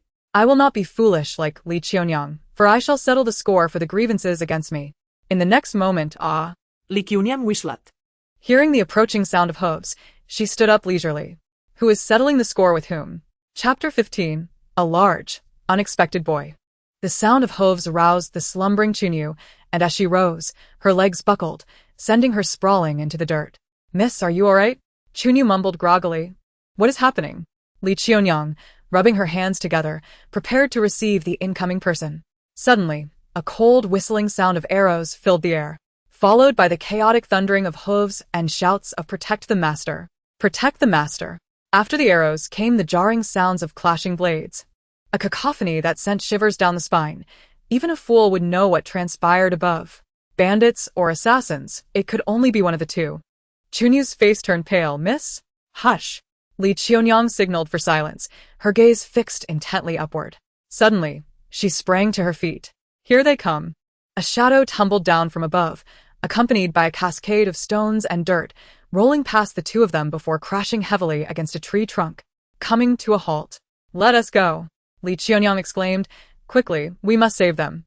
Chunyu hesitated for a moment before regaining her senses and following her. "Miss, are we truly going to save her?" "Of course. If that madwoman gets there first, she will become a concubine in the palace. It would be disastrous." Qiuniang whispered fervently. "We are thwarting her ascent. She will surely perish within 7 days. To eliminate all grievances without shedding blood, is it truly possible?" Chunyu was invigorated, immediately turning the person over and carrying him to the fire. Qiuniang was momentarily taken aback, glancing at the figure beneath the tree. "Your little maid is quite strong." The shadow revealed itself to be a middle-aged man. His forehead had struck a rock, blood streaming down. The rest were merely superficial wounds from the tumble. Wiping away the blood, Qiuniang retrieved some medicinal powder from her bosom and swiftly bandaged his head. "Did you prepare medicine beforehand?" Chunyu asked. Qiuniang continued working. "Of course. It's not every day I venture out. I couldn't possibly return empty-handed. Besides, Pei Jinchao allowed me to leave this time. He won't permit my return again. This time, once we head back to the city, I shall not escape again." "Miss?" Chunyu's face paled in shock. Qiuniang lauga. "What is there to fear? The great fire could not consume me. Do I need to fear his sword? I have even dared to pull the teeth of that madwoman. There's nothing I would shy away from. However, that heartless beast shall not enjoy any good days." Having finished bandaging the man, Qiuniang placed a pill in his mouth. It melted instantly. "Excellent. What kind of medicine is this?" Chunyu inquired anxiously. Qiuniang's gaze was fixed intently on the man. "A life-saving medicine, one that will awaken him swiftly. Of course, it comes with its own side effects. A swift resolution requires a price to be paid." But she did not anticipate that the price would be rather peculiar. For as he opened his eyes, he called out, "Mother?" Qiuniang and Chunyu were both momentarily frozen in shock, as were the guards who had descended with him, all standing dumbfounded, bloodied weapons in hand. As if turned to wooden stakes, rooted in place. Their lofty master plunged into a woman's embrace, shouting, "Mother!" The crowd gasped in shock, their faces drained of color. A calamity had struck. Death was imminent. If not, there remained the possibility of demise. Meanwhile, Qiuniang's lips twitched uncontrollably, as if afflicted by Parkinson's, exclaiming, "Did I just acquire a hefty child for nothing?" "Strawberry tip, what potion did you administer?" Little Mushroom shook her head. "Master, it's a side effect." Qiuniang nearly choked. "When will he recover?" Little Mushroom pondered. "Well." Qiuniang interjected, "Get lost." "All right." Given that their master would not release his hold, the guards had no choice but to bring both Qiuniang and Chunyu along, returning them to the city on horseback. What could be done? They must first seek the imperial physician. In the distant pit, Lan Ru, muddied and panting, scrambled out, lamenting her bad luck. "Quick, I must rescue my emperor." "System. You useless entity. Can you lend me a hand?" Chapter 16. Request. End of the play. Not only did she fail to receive assistance, but she also missed crucial developments in the plot, a most intolerable situation for Lan Ru. Where are they? Where are they? There were indeed signs of a struggle. The hoof prints were chaotic due to the rain earlier in the day, and several bodies lay scattered, indicating a hasty retreat. Lan Ru tumbled down the slope, a disheveled figure standing by the extinguished fire, with no signs of life around her. Alas, she had arrived too late. Where did they go? Lan Ru seethed. System. Where is the male lead? System. Static people do not simply vanish. They have returned to the palace. This matter must not be leaked. So the physician hurried to the emperor's chamber. Fortunately, the injuries were superficial, though the head wound was more severe, resulting in persistent cerebral bruising, yet not life-threatening. The emperor's current condition could be summed up in 3 words: stunned into silence. The pulse was still relatively steady. The physician furrowed his brow, pondering that once the bruising subsided, perhaps the emperor would regain his memory. The chief eunuch, in a state of agitation, inquired, "What if he never remembers? What shall we do? The emperor is no ordinary man, if news spreads." Here, the chief eunuch's gaze hardened, casting a fierce look at the gathered crowd. Chunyu trembled, as if on the verge of collapse. A bunch of useless fools, accompanying the emperor outside the city, and this is how you return? You should be ashamed. The chief eunuch, fingers trembling in indignation, spat, If anything happens to the emperor, none of you shall escape. Stop berating those incompetent servants. We must think of a way to manage this, Qiuniang interjected, still firmly held by the arm and seated on the bedside, her expression one of utter despair. I've been in this position for 2 hours. My arm is nearly useless, and I must endure this nonsense. Who are you? The chief eunuch frowned. As soon as the words left his mouth, the emperor shot him a piercing glare. The chief eunuch's legs buckled, kneeling with a smoothness born of fear. Your Majesty, I beg your forgiveness. I am at fault. To be so imperious before the emperor was indeed a grave sin. Find a scapegoat to shield him. Allow the emperor to recuperate and swiftly uncover the assassination plot. Qiuniang spoke coolly. Once the emperor awakens, you may redeem yourselves. The chief eunuch choked, shifting his gaze from Qiuniang to the emperor, seeking his approval. Whatever mother says goes, the emperor declared. The chief eunuch's face paled. Would the late empress rise from her tomb? The palace had become a realm of madness beyond his imagination. I shall obey. The chief eunuch bowed and retreated, casting a meaningful glance at the trembling Qiuniang, yet saying nothing as he departed. With the situation uncertain, no one dared to act hastily. The physician awaited in the side hall, fearing for the emperor's well-being. Inside the chamber, silence reigned. Can I let go now? Qiuniang asked. The reigning emperor, Fu Guanshan. The surnames of the domineering protagonists from the tales were all present. If not Pei, then Fu, both equally insufferable. Perhaps sensing Qiuniang's weariness, Fu Guanshan cautiously released his hold and said, Mother, do not be angry. Little Shan will obediently take his medicine. Qiuniang felt a chill run down her spine as the hair on her arms stood on end. Ah, this wretched child. Be quiet, Qiuniang exclaimed, leaping up. At your size, you still dare to speak in that tone. Or else I fear I might unintentionally harm you. Little Mushroom, Master, remain calm. Qiuniang, I wish to end him. Little Mushroom, end of the play? Qiuniang, andura. Mother, he is crying and clinging to me. Qiuniang's previously adjusted composure crumbled in an instant. End him. End him now. Chapter 17. The importance of speed in speech. Qiuniang was reluctant to soothe him. Yet the moment she rose, the chief eunuch outside the chamber let out a sarcastic hum, followed by the sound of unsheathing swords, compelling her to employ her lifelong skill of singing a lullaby.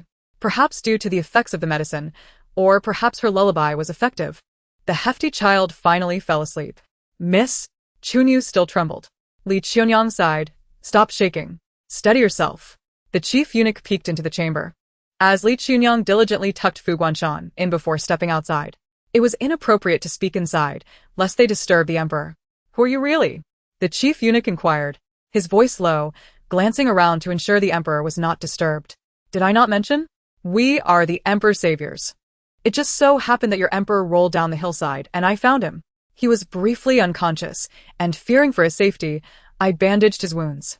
Who knew he would awaken and call me mother? Qiuniang racunta truthfully. The chief eunuch gasped, How audacious. Do you have multiple lives? The emperor's mother is the late empress, already interred in the royal tomb. How dare you be so reckless? Then should I call him father? Let him have that. Qiuniang crossed her arms defiantly. The chief eunuch nearly choked, jabbing a finger at Qiuniang's forehead. You audacious commoner. I shall not hold this against you, for saving the emperor. But you must disclose your identity, your surname, your name, your residence. Qiuniang, the legitimate wife of Pei Jinchao from the military household, Qiuniang proclaimed. At her declaration, the chief eunuch nearly leapt in shock. Who? Whom do you say? Pei Jinchao, Qiuniang frowned. Do you not know him? The chief eunuch, the storyteller at the tea house.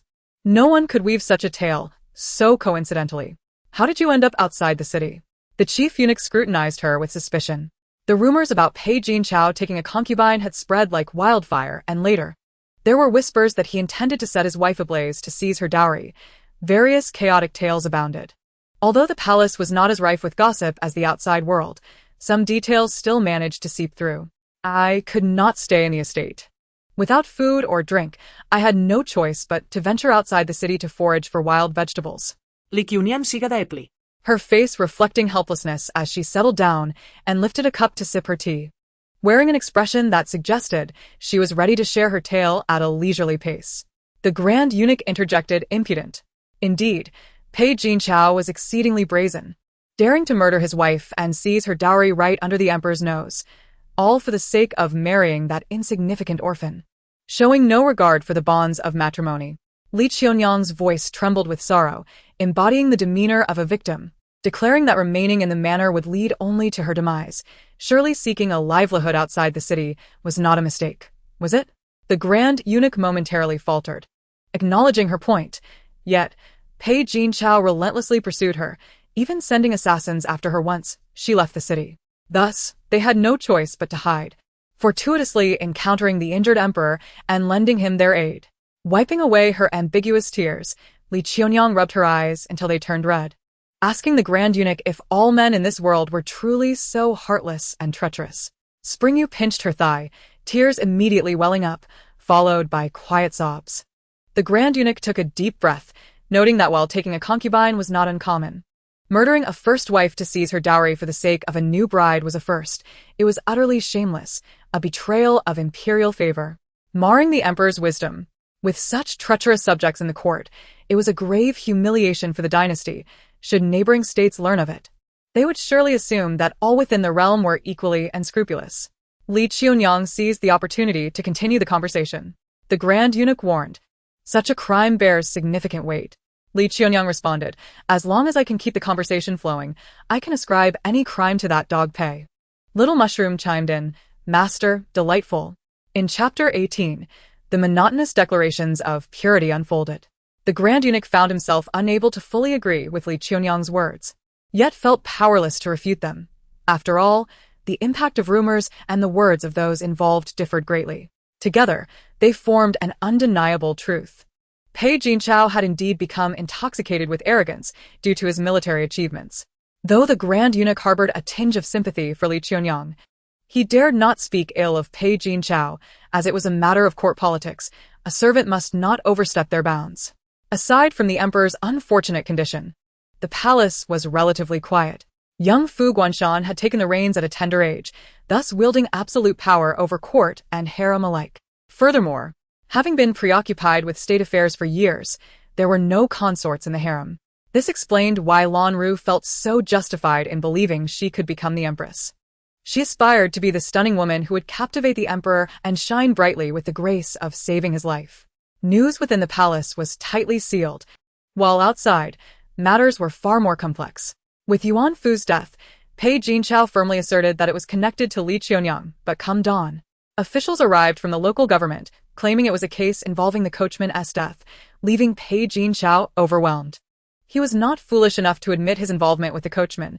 Instead, he merely referred to it as an accident, due to his official status. The governor's office lacked concrete evidence and dared not act against Pei Jinchao, hastily reporting the matter and waiting to gather more evidence before proceeding. Returning from the governor's office, Pei Jinchao felt utterly drained. Now, all those beneath the emperor's gaze were mocking him, laughing at the Pei family. "Sir, it's not good. Miss Lan has left." The anxious steward hastily handed over a letter.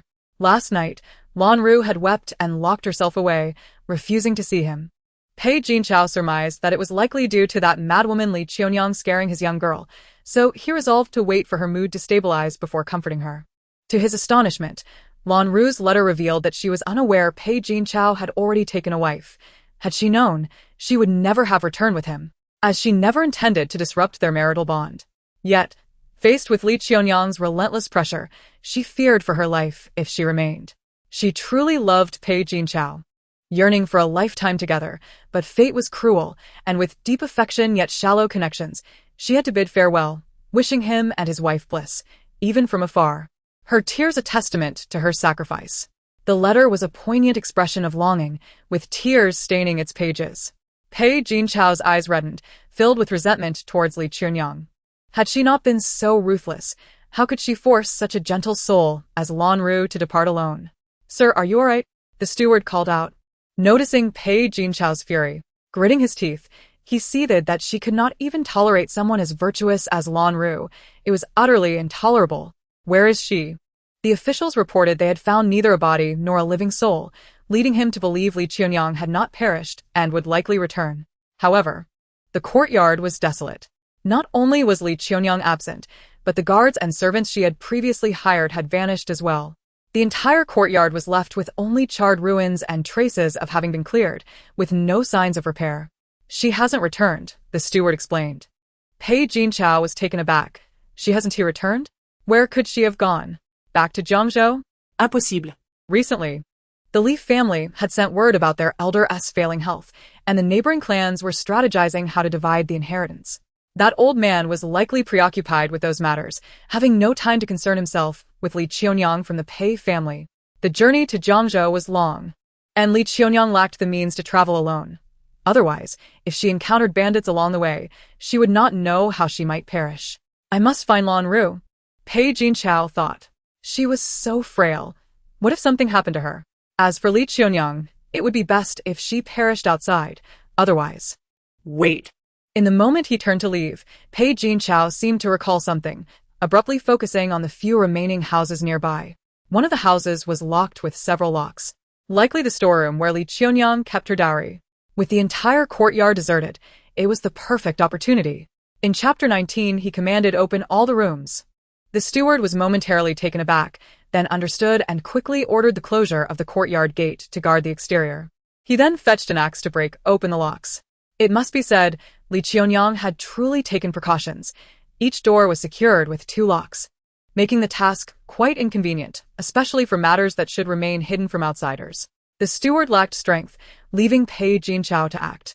Proud of his cunning, he chose the room at the edge, which bore 7 locks, making it particularly laborious to break into. Fortunately, Pei Jinchao was a martial general and possessed ample strength. In a short while, all the locks fell to the ground with a clatter. The steward, filled with excitement, pushed open the door. To his dismay, a pungent stench poured forth, and despite Pei Jinchao's quick reflexes to leap back, the hem of his garment was still tainted. The steward gagged, about to vomit. Pei Jinchao was seized with horror. Get out. Do not vomit. The overwhelming shock caused the steward to faint on the spot. Pei Jinchao, seeing his clothes sullied with filth, felt his stomach churn and followed suit, hastily shedding his outer garments and rushing out of the courtyard. Prepare hot water for my bath. At this moment, he no longer hurried to search for Lan Ru. Thus, one wonders how there could be so many reckless individuals. It was merely the consequence of indulgence and leisure. If one were to stumble into a pit of filth, would they prioritize rushing to their beloved or bathing first? In the palace, Li Qiuniang sat on the steps basking in the sun, engaging in idle chatter with Spring Yu while occasionally glancing at the Grand Eunuch keeping watch nearby. Little Mushroom exclaimed, "Master, the fertilization was a success." Li Qiuniang, "I knew they would take action. Want a dowry?" "None. The fertile waters should not flow to outsiders, after all." Behind her, footsteps echoed. The imperial physician stood at the door, nodding to the chief eunuch, who couldn't contain his joy and approached. "Miss, you have worked hard," Qiuniang whispered. Li Qiuniang came to her senses, thinking, where is the hardship? Don't you see this splendid palace, the wealth of the royal family? Qiuniang opened her mouth, unsure of what to say. Little girls should not always speak of hardship. Those who love to suffer will find endless suffering. Li Qiuniang stood up, dusting herself off. "Let us go." Qiuniang nodded in agreement. Fu Guanshan awoke but had not yet regained his senses. Seeing Li Qiuniang, he reached out for a hug, causing the chief eunuch's face to drain of color. He cast a fierce glance around, signaling everyone to mind their tongues. "Mother, dear." Fu Guanshan clung to Li Qiuniang's waist, burying his head in her embrace. Li Qiuniang appeared resolute, urging him to take his medicine quickly so he could recover sooner. "I want Mother to feed me." The scene was too beautiful, almost unbearable to witness. Li Qiuniang thought that if it weren't for his status as the emperor, she would have slapped him for acting so childish. With such a large frame, he was still acting like a spoiled child, shaking her to the core. After taking the medicine, Fu Guanshan's spirits improved significantly, yet he still clung to Li Qiuniang's sleeve, refusing to let go. The chief eunuch bent down, smiling. Given the emperor's current state, he cannot be without company. "Since you have nowhere else to go, might as well stay in the palace for now. No one will dare gossip, and no one will know you are here." Li Qiuniang asked, "What then, when he recovers? Will he silence witnesses?" The chief eunuch shivered at Qiuniang's sudden chill. "Madam, how can you say such things?" He lowered his gaze. Li Qiuniang was no fool. If news spread of the emperor's condition, it would become a royal scandal, and as a witness, wouldn't she be the first to perish? Dare you swear on your life? Qiuniang inquirat. The chief eunuch's throat tightened. He glanced at the emperor, then back at Qiuniang, chuckling. Madam, are you trying to put me in a difficult position? I knew it. There's not a single good person in this palace. Qiuniang rolled her eyes. Fine, I won't make it hard for you. Considering you are also a servant, I want to demand you swear an oath. The chief eunuch secretly sighed with relief. However, regarding Pei Jinchao's matter, I hope you can take care of it. Qiuniang spoke meaningfully. We cannot gain nothing. Helping you raise a child without any benefit is unreasonable. Child? No. This is the emperor. Unwilling? Qiuniang stood abruptly. Then I shall take my leave. Fu Guanshan panicked and jumped off the bed, calling mother, mother. Oh, dear. The chief eunuch's scalp tingled. Madam, let us speak civilly. Qiuniang stood there, Fu Guanshan clinging to her arm, his eyes red as he pouted like a child, refusing to let her leave. All right. The chief eunuch steeled himself. For the emperor's sake, I will go all out. This should suffice, right? Qiuniang smilat. Then thank you, sir. Our demands are modest. We merely ask that you make it known to the civil and military officials that this is the emperor's intention. Moreover, the local authorities have begun investigating the mountain bandits. I hope you can notify the Ministry of Justice to expedite the matter. Mountain bandits? The chief eunuch was taken aback. This was no trivial matter, yet as a servant, he felt it inappropriate to approach the Ministry of Justice directly. Are you going or not? Qiuniang glarat. The chief eunuch's head buzzed. I'll go. I'll head there right away. Chapter 20. Political maneuvering in the eyes of the civil and military officials. The most despised were those without roots, yet if such individuals could stand beside the emperor, it painted a different picture, masking disdain with a facade of false smiles. The chief eunuch was indeed different. His ability to read the room was unparalleled, and a servant who could speak in the emperor's presence was not easily offended. Today, the morning court was absent of the emperor, and the officials dispersed, with the chancellor pausing in his steps. Eunuch Lu. The chief eunuch halted, feigning hesitation as he bowed. Chancellor, is the emperor unwell? The chancellor inquired. The chief eunuch glanced at the officials who had also stopped and sighed heavily, leaning closer to the chancellor to whisper. The emperor previously sent someone out to inquire about the people's conditions, but as you know, I am merely a servant and cannot say much. However, seeing the emperor's troubled expression is truly alarming. Outside the city, the people's conditions? The chancellor mused, grasping the gist. You know the emperor's temperament. He dislikes repeating himself. The chief eunuch said quietly. The person who returned lost something on the way.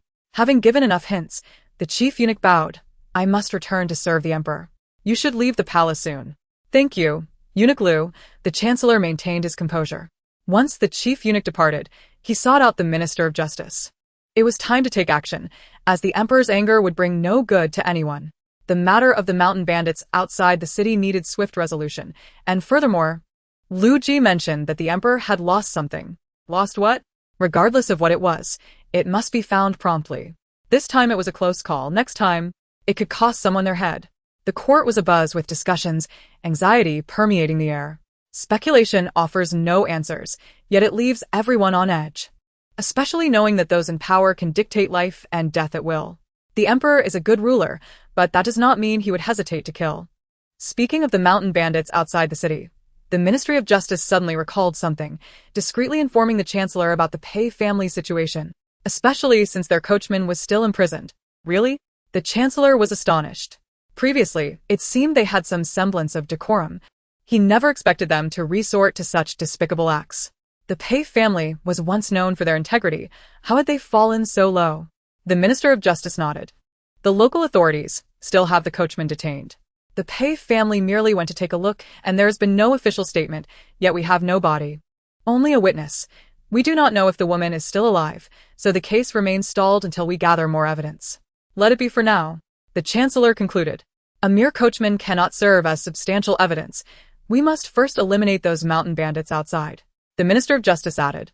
Those bandits are from the rivers and lakes. We don't know how they ended up outside the city, but we already have leads. The leader is named Guang. And recently, someone spotted them operating outside the city. Act swiftly, the chancellor declared. Otherwise, none will withstand the emperor's wrath. The Minister of Justice nodded repeatedly.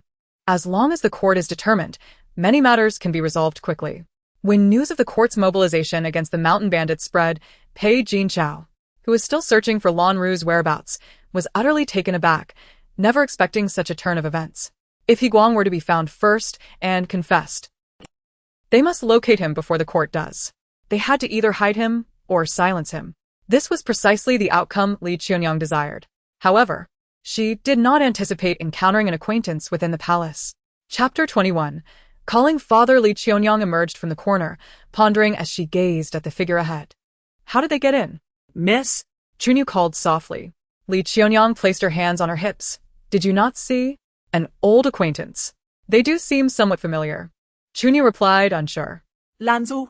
This woman truly possesses remarkable capabilities. What are you staring at? The chief eunuch has been standing behind for quite some time. And you're just dawdling here instead of fetching the medicine? Qiuniang, adorned in the attire of a palace maid, quickly retreated to the side of the chief eunuch. Is there not a standard for entering the palace as a maid? One must at least have a clear lineage or possess a certain cleverness, right? How brazenly can one send such a vile heart into the palace? What nonsense are you spouting? The chief eunuch jabbed her forehead, inquiring what nonsense she had in her head. Vile heart, indeed? If you possessed even a hint of ulterior motives, it could cost you your life. Qiuniang rolled her eyes in disdain, rubbing her forehead where he had poked her. I'm merely speaking the truth. Have you not seen that vixen from the Pei family? Who? The chief eunuch was taken aback. Qiuniang gestured towards the direction Lan Ru had departed. A wretched little thing who snatched my man and seeks my life. The chief eunuch gasped, clutching his chest. Is this true? Such a creature. Does the palace truly accept her? Qiuniang quería. The chief eunuch darkened his expression, huffing. Humph. What is that huffing about? Qiuniang rolled her eyes again, carrying the medicine back, leaving the rest for the chief eunuch to handle. My lady? Chun Yu expressed concern. Will we be caught? Qiuniang nodded. It's certain. In this unfamiliar place, where can she hide? There's a high probability this is aimed at her. This lady? How dare she? Chun Yu trembled. This is the emperor. What of the emperor? When Chao Mei interjected, among so many who have traversed time, who has not sought to curry favor with the royal family, what of the emperor? If displeased, they might incite rebellion and conveniently eliminate the emperor. A few words could surpass 1,000 soldiers. How glorious! Little mushroom, Master Qiuniang, did I speak amiss? At least practice military tactics before seizing power. To do nothing and rely solely on 2 ounces of flesh to dare approach the palace. How bold of her! Little mushroom, Master, one cannot kill. Qiuniang. Nonsense. Do you see me killing anyone? It is Eunuch Lu who deals with refuse. What does it have to do with me? She truly has done nothing. Merely gotten goosebumps. Mother! Fu Guanshan shouted, and Qiuniang, as if struck by high voltage, immediately became irate. Chun Yu hurriedly held the medicine bag and bowed. I shall go prepare the medicine at once. Where has mother gone? Fu Guanshan pouted, whimpering. Qiuniang gritted her teeth. How about we stop calling me mother and use another term? What shall we call you? Fu Guanshan clung to her arms stubbornly. Qiuniang took a deep breath and solemnly instructed him, call me father. Fu Guanshan, hearing this, Chun Yu, who was brewing medicine at the door, nervously touched her slender neck. Could such a delicate neck be severed with one swift stroke? Let go of your hands. What kind of decorum is this? Qiuniang felt a headache coming on. Fortunately, the palace gates were tightly shut, surrounded by the emperor's confidants. Otherwise, if seen, even 9 lives would not suffice to save her. No, no. Such a big boy growing increasingly clingy.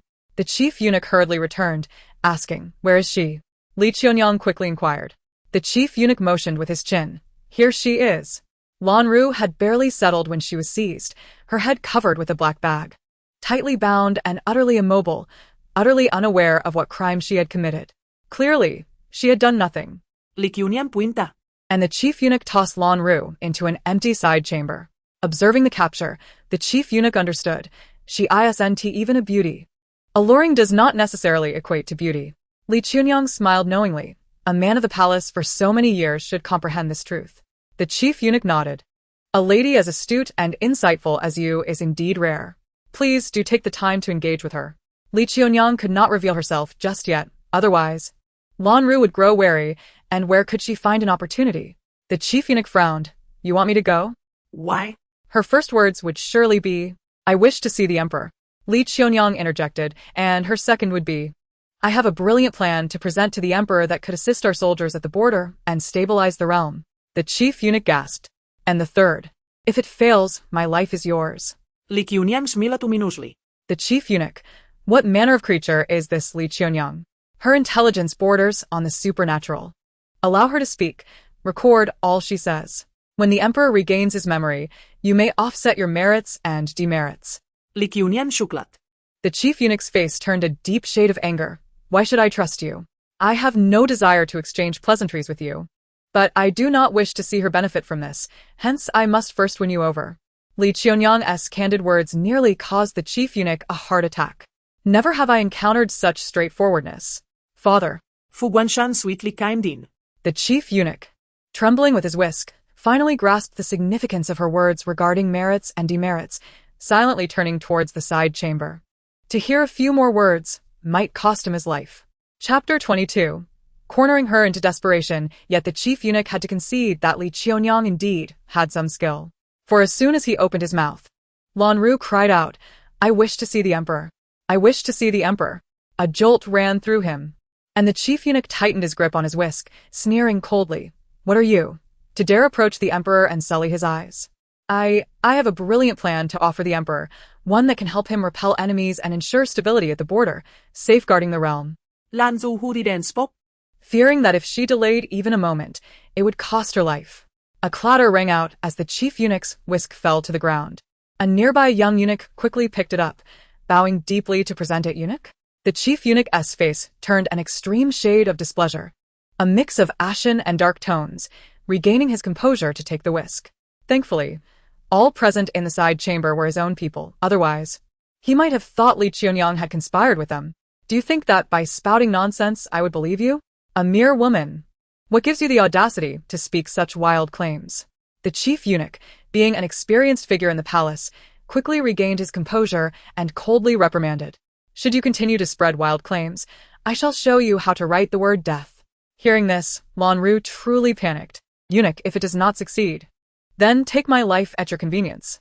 The chief eunuch gasped, suddenly at a loss for words, as if nothing he could say would hold meaning. Li Qiuniang had anticipated all of Lan Ru's actions, leading the chief eunuch to mentally condemn Lan Ru to death. The surroundings fell silent. The sound of a pin dropping could be heard. Covered by a black cloth bag, Lan Ru could not see the changes around her, only straining her ears to listen. Lan Ru, system. Did you not say that once I entered the palace, I could approach the emperor and gain his favor? What is happening? System. Zzz. On the other side of the wall, Li Qiuniang frowned deeply. Little Mushroom immediately lowered its head. Next door, strange noises arose once more. Lan Ru, system. What is happening? System. It seems the system is experiencing interference from the nearby magnetic field. Lan Zu. System. Rest assured, host, you are the great heroine. Gaining the emperor's favor is an effortless task. However, I must remind you, this is your last chance. If you fail to capture the emperor's heart, you will be erased. Upon hearing this, Lan Ru shuddered, vaguely sensing that the events of recent days seemed to diverge from the plot provided by the system, particularly with the upheaval surrounding Li Qiuniang. Lan Ru, system. Do you think Li Qiuniang also has a system? System. Impossible. A small world can only have one system, otherwise, it would disrupt the rules and cause uncontrollable time-space rifts. Lan Ru, I want to use my remaining points to exchange for the manufacturing strategy of gunpowder. System. Host? Consider carefully.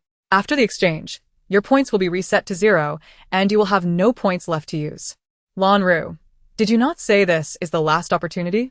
Success or failure hinges on this one move. System. Ding. Exchange successful. Separated by a wall. Li Qiuniang finally let out a sigh of relief. Surely, the fox's tail must reveal itself now. With no points left, let us see how much longer you can stir up trouble. Without a host, what will this system do? Ha! Turning around, wide eyes locked onto each other. Fu Guanshan pressed his entire body against the wall, and upon seeing Li Qiuniang glance his way, he immediately called out, Daddy. Li Qiuniang. Chunyu covered her face, feeling as if she might die, and then smoothly collapsed to her knees. Chapter 23. The rainbow's nonsense. Looking at Fu Guanshan before her, Li Qiuniang helplessly rubbed her brow. Whose silent walking skill did he learn? Daddy? Fu Guanshan looked at her with a pitiful expression. Li Qiuniang straightened up, signaling Chunyu to rise. Things might get a bit tricky from here on out. Surely, there are more moves to come? However, this host seems to lack intelligence, completely relying on the system. As long as that thing can expose the mastermind behind the chaotic time-space disturbances, the random soul-snatching incidents can be effectively curtailed. Young lady? Chunyu called softly. Li Qiuniang came back to her senses. It was nothing serious. She was just contemplating how to deal with this toothless entity. She certainly could not bite off a tough bone. Perhaps she would consider an unorthodox approach. What unorthodox approach? Chunyu felt a swirl of confusion in her heart. Li Qiuniang stroked her chin in contemplation. It is difficult to say. Those without moral boundaries will not do anything good. After all, shamelessness knows no bounds. Before long, the chief eunuch emerged, looking rather unwell. Madam. The chief eunuch paused, selecting a more sincere term, astute. Li Qiuniang smiled lightly. After all, she had a clear understanding of the schemes brewing within her. Madam, what do you think she will do next? The chief eunuch asked eagerly. Li Qiuniang feigned mística. Calculating with her fingers, of course, she will meet him. She pointed, and the chief eunuch's expression darkened. See the emperor? How could the emperor be seen in his current state? Impossible. Does she even recognize the emperor? Li Qiuniang inquirat. The chief eunuch shook his head. Then it becomes clear. As long as she sits behind the screen and is forbidden to raise her head, how would she know if we are deceiving her? As long as she has what is in her hands, what else matters? Li Qiuniang smilat enigmatically. The object she possesses is undoubtedly only half. She intends to keep half to protect herself, so it suffices to point someone out to her later. The chief eunuch pondered, glancing at Fu Guanshan beside him. But the emperor, impersonating the emperor would cost one's head. Let us just say she will see the emperor. We did not say she would see him directly. Parsing words is never a mistake, right? Li Qiuniang observed Fu Guanshan, who clung to her arm without letting go.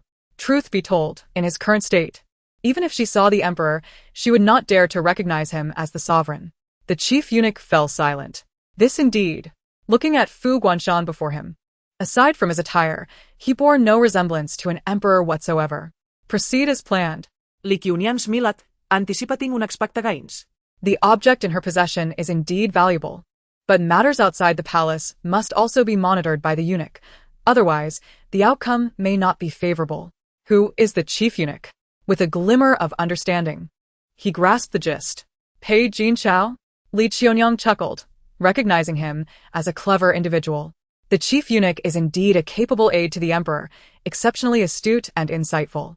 Is that so? The chief eunuch scoffed, casting her a proud glance. What is Pei Jinchao? Relying on a woman. He seeks to ascend the ranks without recognizing his own limitations. Li Qiuniang quickly bent down to flatter him. What you say is absolutely correct, esteemed eunuch. If such treacherous individuals were to gain power one day, it would certainly not bode well. Thankfully, you are here to oversee matters, ensuring that the emperor's ears are not deceived by the vile. Rest assured, the emperor is wise. The chief eunuch mused. This Pei Jinchao, who disregards such a clever lady, in favor of that little wretched girl, certainly shows a lack of wisdom. Yet, that little wretched girl possesses something that reveals Pei Jinchao's considerable ambition. Oh dear. This is certainly not a good thing. Chapter 24. Go, donkey of the production team. As Li Qiuniang anticipated, Lanru only provided half of the manufacturing formula, reducing the gunpowder's potency significantly, meaning these items would only suffice for minor skirmishes, akin to setting off firecrackers. It must be said, Lanru is somewhat difficult to deal with. Even from behind the screen, she could not ascertain whether the figure was indeed the emperor, which caused her to instinctively glance up. From behind the screen, Rulan felt somewhat doubtful, but did not dare to speak further. Half of the formula had already been handed over, yet the figure remained silent for a long while, leaving her feeling uneasy. But she did not dare to raise her head. After all, the chief eunuch had warned her not to directly gaze upon the emperor's visage. To offend the emperor could cost one's head. Your Majesty? Lanru spoke with a strained voice. The chief eunuch glanced at the guard beside him and nodded. Since this is your offered strategy, you shall handle it. After this, the figure behind the screen stood and departed. Lanru wished to say more, but the opportunity was not afforded to her. When she looked up again, only the chief eunuch remained. This is the person appointed by the emperor to supervise your tasks. Should you fail in this duty, be wary of your head. The chief eunuch waved his hand, and a handsome guard led Lanru away. There are numerous vacant palaces in the court. Reserving the most secluded one for Lanru poses no significant issue. And what now? The chief eunuch inquired. Is it to be like this? Qiuniang smiled. Should we not let the one outside know? And then what? Can they still come in and snatch someone? The chief eunuch was puzzled. Qiuniang pondered. Snatching someone is impossible, but if there were ulterior motives, it could be plausible. The general returning from the border should be quite familiar with the circumstances of the surrounding nations. Yes? The chief eunuch inhaled sharply, instinctively glancing at Fu Guanshan behind him. Madam, do you mean that the Pei family intends to rebel? He can be ruthless towards me, capable of striking or killing. Do you still expect him to have any moral constraints? The decorum between ruler and subject cannot restrain him. As long as he wields power, is pliable, and foolish enough, he will certainly heed incitements, forgetting his own limitations, desiring to rise to the peak. Qiuniang subtly warned, be cautious. The chief eunuch fell silent, occasionally casting glances at Fu Guanshan. But the Pei family has been loyal for generations. General Pei has fought for the nation, achieving remarkable feats, the chief eunuch explained softly. Qiuniang was not swayed by this reasoning.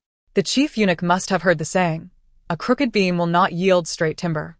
Pei Jinchao's current state is not a result of a single day as cultivation. The dissatisfaction you see has likely long been rooted, simply buried deep underground and unnoticed. There are no rotten individuals without reason. It is merely that they are rotten to the core. The chief eunuch exhaled a deep breath, unable to muster a single rebuttal. The woman perceives everything with remarkable clarity. Why, then, did she choose to marry Pei Jinchao? It is indeed puzzling. At this moment, Lanru finds herself under scrutiny.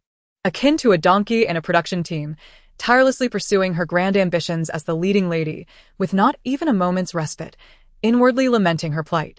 Outside the palace, Pei Jinchao, having received the news of Lanru's presence within, stands frozen in place, unable to act for a considerable time. To enter the palace directly? Such a notion is impractical. After all, it is the imperial palace, and should the emperor harbor his own woman, the Pei family would face dire consequences. After much contemplation, he resolves to infiltrate the palace under the cover of night.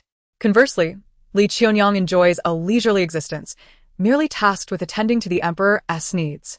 Youth is indeed a blessing. Her wounds are beginning to scab and heal, yet she remains in a dazed state.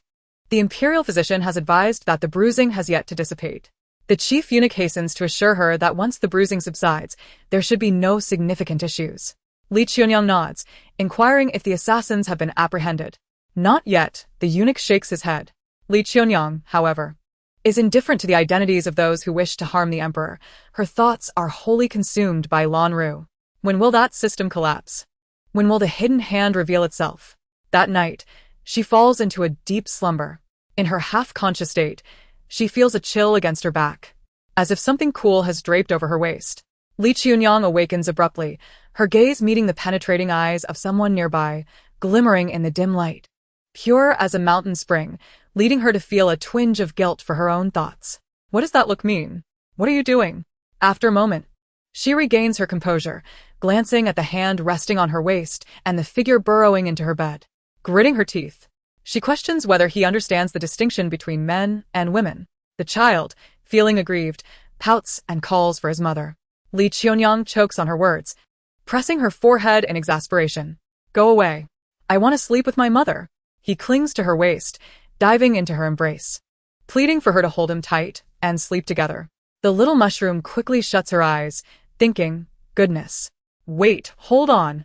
Qiuniang raises her voice. Lu Gonggong, the chief eunuch, having just dozed off, rushes in, startled by the scene before him, causing the feather duster in his hand to clatter to the ground. Oh dear. Your Majesty. He hurriedly steps forward to pry the child away from Fu Guanshan.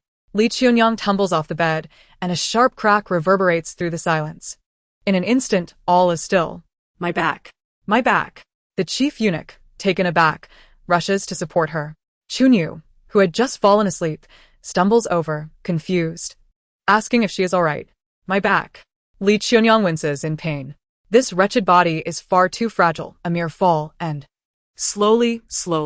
Qiuniang quickly helps Qiuniang sit down, offering to massage her back, urging her not to panic. Perhaps realizing he has caused trouble, Fu Guanshan stands awkwardly to the side. Resembling a timid quail, his expression a mix of anxiety and worry. What bad luck! Qiuniang inhales sharply. It is best to resolve this matter swiftly, otherwise, she may truly face dire consequences. With that thought, she glances out the window, her brow furrowing suddenly.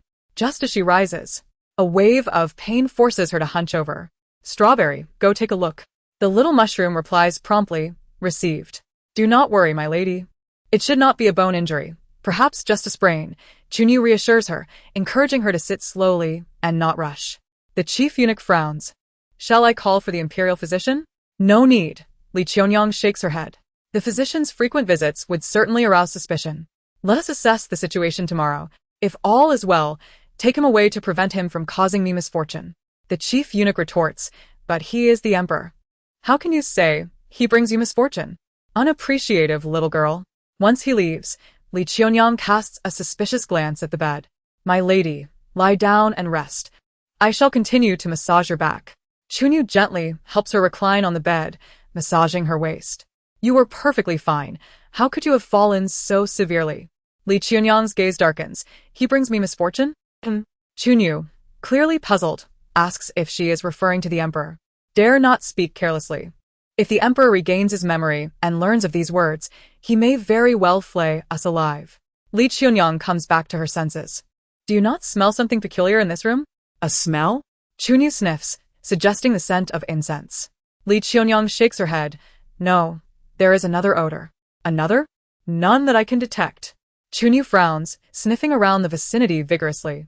My lady, aside from the incense, there is no other scent? Are you perhaps hungry? If so, I can fetch you something to eat. Qiuniang purses her lips. There seems to be a fishy smell. I understand, you crave fish. Qiuniang smiles. Qiuniang's expression instantly falls. That night, a thief indeed stirred within the palace. It was reported that a burglar had entered the palace, but inadvertently triggered a trap, ending up empty-handed and injured as they fled.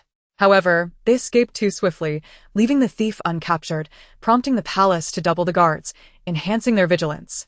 Now, not even a fly could hope to enter, let alone escape. Upon seeing Pei Jinchao bloodied as he climbed through the window, the steward, who had been waiting inside, was taken aback, rushing to assist him. Young general, what has happened? Though Pei Jinchao is not the most impressive individual, his skills are commendable. Otherwise, such military achievements would not belong to him. Yet this time, he appears gravely injured. Help me bandage and staunch the bleeding. Pei Jinchao's face is ashen as he collapses onto a soft couch. The shape of his wounds is peculiar, located either on his ankle or the top of his foot, resembling a bear trap. Pei Jinchao winces in pain, cursing under his breath.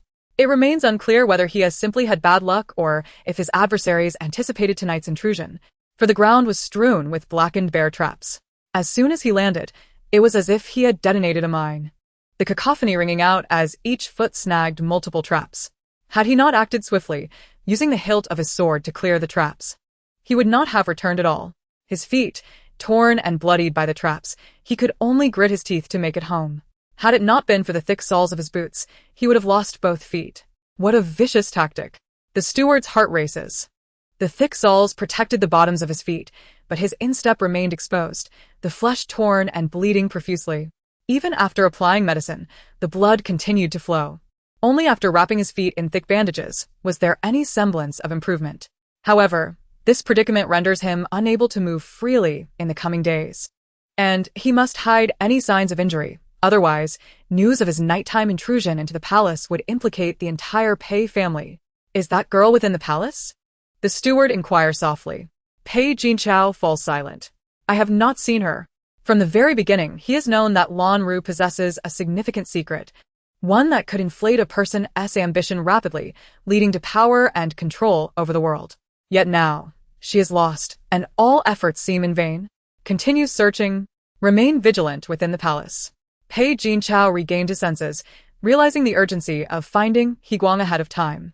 The court had already commenced its crackdown on mountain bandits, and if Qiuniang were still alive, these matters would undoubtedly come to light. The steward nodded repeatedly, his face ashen as he retreated. Perhaps due to the severity of his wound, Pei Jinchao soon developed a high fever, languishing through the night in a delirious haze. It was only at dawn that he began to slightly recover, though he remained in a state of confusion. In his dreams, he found himself adorned in a yellow robe, seated upon the throne of emperors, while the people knelt before him, fervently chanting "Long live the Emperor," in a deafening chorus. Perhaps it was the allure of this dream that caused him to smile even in his stupor, his face alight with joy. Yet, for reasons unknown, a chilling gust swept through, jolting him from his reverie. Upon waking, he was unable to stop trembling. A coldness surged from his tailbone, enveloping his entire being, raising the hairs on his body and instilling an inexplicable sense of dread, as if unseen eyes were fixated upon him from the shadows. Outside, the sun shone brightly. It was a splendid day, with azure skies and the warmth of spring in the air. Darkness, it seemed, resided solely in the hearts of men. Observing the myriad of traps scattered across the ground, and the bloodied ones among them, Qiuniang chuckled with malicious glee, reveling in the misfortunes of others. They didn't catch the person, so it doesn't count. We cannot recklessly storm the military governor's residence without evidence, the chief eunuch remarked, shaking his head. What if he claims it happened outside the city, or concocts another excuse? Qiuniang, supporting her waist, replied, I am well aware of this, which is why I do not intend to pursue the matter further. However, the fact that he has not fared well brings me solace. The chief eunuch responded. Once the contents from within are revealed, it will become even more intriguing. Qiuniang gazed at the closed palace doors, lamenting the loss of an opportunity. What do you suppose will happen? The chief eunuch furrowed his brow. Surely, they wouldn't rebel? That's hard to say. Qiuniang observed Fu Guanshan, who was squatting on the ground playing with ants, and playfully nudged her cheek with her tongue. This is your domain now. I shall take the emperor back. The chief eunuch nodded. Very well. Qiuniang leisurely approached Fu Guanshan, squatting beside him. My dear, would you like to engage in something even more thrilling? Upon hearing this, Fu Guanshan raised his head, his eyes sparkling with excitement. Absolutely. Oh, soon enough. You may not be smiling anymore. Chapter 27. This is highly nourishing. Climb? Fu Guanshan was taken aback. Qiuniang nodded earnestly, dropping to all fours, writhing on the ground. It can heal ailments. Really? Fu Guanshan looked at her with skepticism. Qiuniang demonstrated. Allow me to show you. She twisted her waist while crawling forward. Springy scratched his head. This posture seems a bit odd. It evokes an indescribable feeling. Healing? Can this truly cure ailments? Yet, knowing Qiuniang's cleverness, perhaps there was merit to her suggestion? Hurry up. Springy urged, convinced of her reasoning. Fu Guanshan frowned as he mimicked her. Like this? Exactly. Qiuniang affirmed, earnestly patting his waist as he wriggled forward. Fu Guanshan chuckled foolishly. This is fun. Isn't it? Father wouldn't deceive you, hurry. Qiuniang sat on the ground, thoughtfully watching Fu Guanshan twist and turn. The 7-foot-tall boy, awkward in form yet comical in action, appeared to be reveling in the activity, growing increasingly adept at it. Springy could barely contain her laughter from the sidelines. Miss, can this really heal ailments? She whispered. Qiuniang snapped back to reality, slowly rising to whisper a few words in Springy's ear. Springy's complexion paled instantly. Go. Qiuniang supported her waist, which still ached. Perhaps fatigued from crawling, Fu Guanshan soon cried out, refusing to continue, instead clinging to Qiuniang's arm, nuzzling his head into her embrace. Had it not been for his amnesia, Qiuniang would have been incensed by his shamelessness. When lunch was served, an additional pot of soup was included. The chief eunuch looked perplexed. What is this? I have a backache, Qiuniang nonchalantly replied. It's a special remedy that Springy found for me. The chief eunuch's eyes widened. A special remedy? What kind? After pondering, he lifted the lid from the bowl, only to be startled by its contents. You. Sure. Qiuniang shot him a glare. This is rare to find. It's still early spring. Not the season for it, but it's only during the hot weather that it becomes common. It has just emerged from its burrow. The chief eunuch turned pale, glancing at Fu Guanshan, who was eagerly peering into the bowl and dared not present it to the emperor. What if your majesty enjoys it as well? This can clear heat and detoxify. It's excellent. Qiuniang ladled a bowl of soup, smiling at Fu Guanshan. The emperor has been injured. This will aid in healing and purifying the wound. Fu Guanshan beamed. Wonderful. See, the emperor likes it too. Li Qiuniang chuckled, holding out a spoon. Now, dear. Open your mouth and take a sip. The chief eunuch opened his mouth to protest. No, no. Just drink. It's good. Li Qiuniang pressed the spoon to Fu Guanshan's lips, her sharp gaze fixed upon him, not missing a flicker of his emotions. Fu Guanshan opened his mouth wide. Wait. The chief eunuch panicked. Is this clean? If the poison sac isn't properly removed and the snake venom harms the emperor, it would be catastrophic. He cannot drink this. Fu Guanshan pouted. Mother, stop talking nonsense. Just drink. Li Qiuniang seized the bowl, pouring 2 mouthfuls into Fu Guanshan's mouth. Fu Guanshan smacked his lips. Delicious. Very delicious. Really delicious? Li Qiuniang furrowed her brow, shoving a piece of meat into his mouth. Eat some meat. Fu Guanshan chewed contentedly, spitting out bones. Tasty. Miss? Spring Yu inquired. Puzzled, what is wrong? Li Qiuniang fell silent. Chapter 28. Zhang Wuning watching Fu Guanshan relish his meal, Li Qiuniang began to doubt her own concerns. Had she perhaps overthought it? After all, she had followed the scent here, having not mentioned it to anyone beforehand, as she had always been solitary over the years. Regaining her composure, Li Qiuniang lowered her gaze and continued eating, choosing not to say anything further. Meanwhile, the chief eunuch remained vigilant, his eyes glued to the emperor, fearing any misstep might cost him his head. Finding the atmosphere dull, Li Qiuniang decided to leave, leaving behind a table of clamor. However, shortly after she departed, Fu Guanshan dashed to the flower bed, where he promptly vomited everything he had consumed, his complexion turning ashen, beads of cold sweat forming on his forehead, and his limbs trembling slightly. The chief eunuch was thrown into a state of panic, desperately supporting Fu Guanshan. Your Majesty? Your Majesty, this food may not be clean. I shall summon the imperial physician. No. Fu Guanshan stopped him. There's no need. The chief eunuch's face was paler than Fu Guanshan's, his voice trembling as he scolded that Li Qiuniang is indeed a calamity, daring to feed anything to the emperor. If it endangers the health of the dragon body, it would be enough. Fu Guanshan exhaled slowly.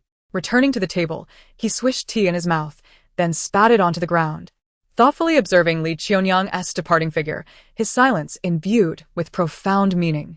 Your Majesty? At this point, the chief eunuch seemed to grasp the situation. Have you remembered? Is everything all right? As soon as his words fell, the chief eunuch fell to his knees, bowing his head in deference. The old slave deserves death. The old slave deserves death. Your Majesty, please forgive me. It was all coerced by her, Li Qiuniang. Your Majesty, spare my life. Regardless of when the emperor might recall this, kneeling and pleading for mercy is never amiss.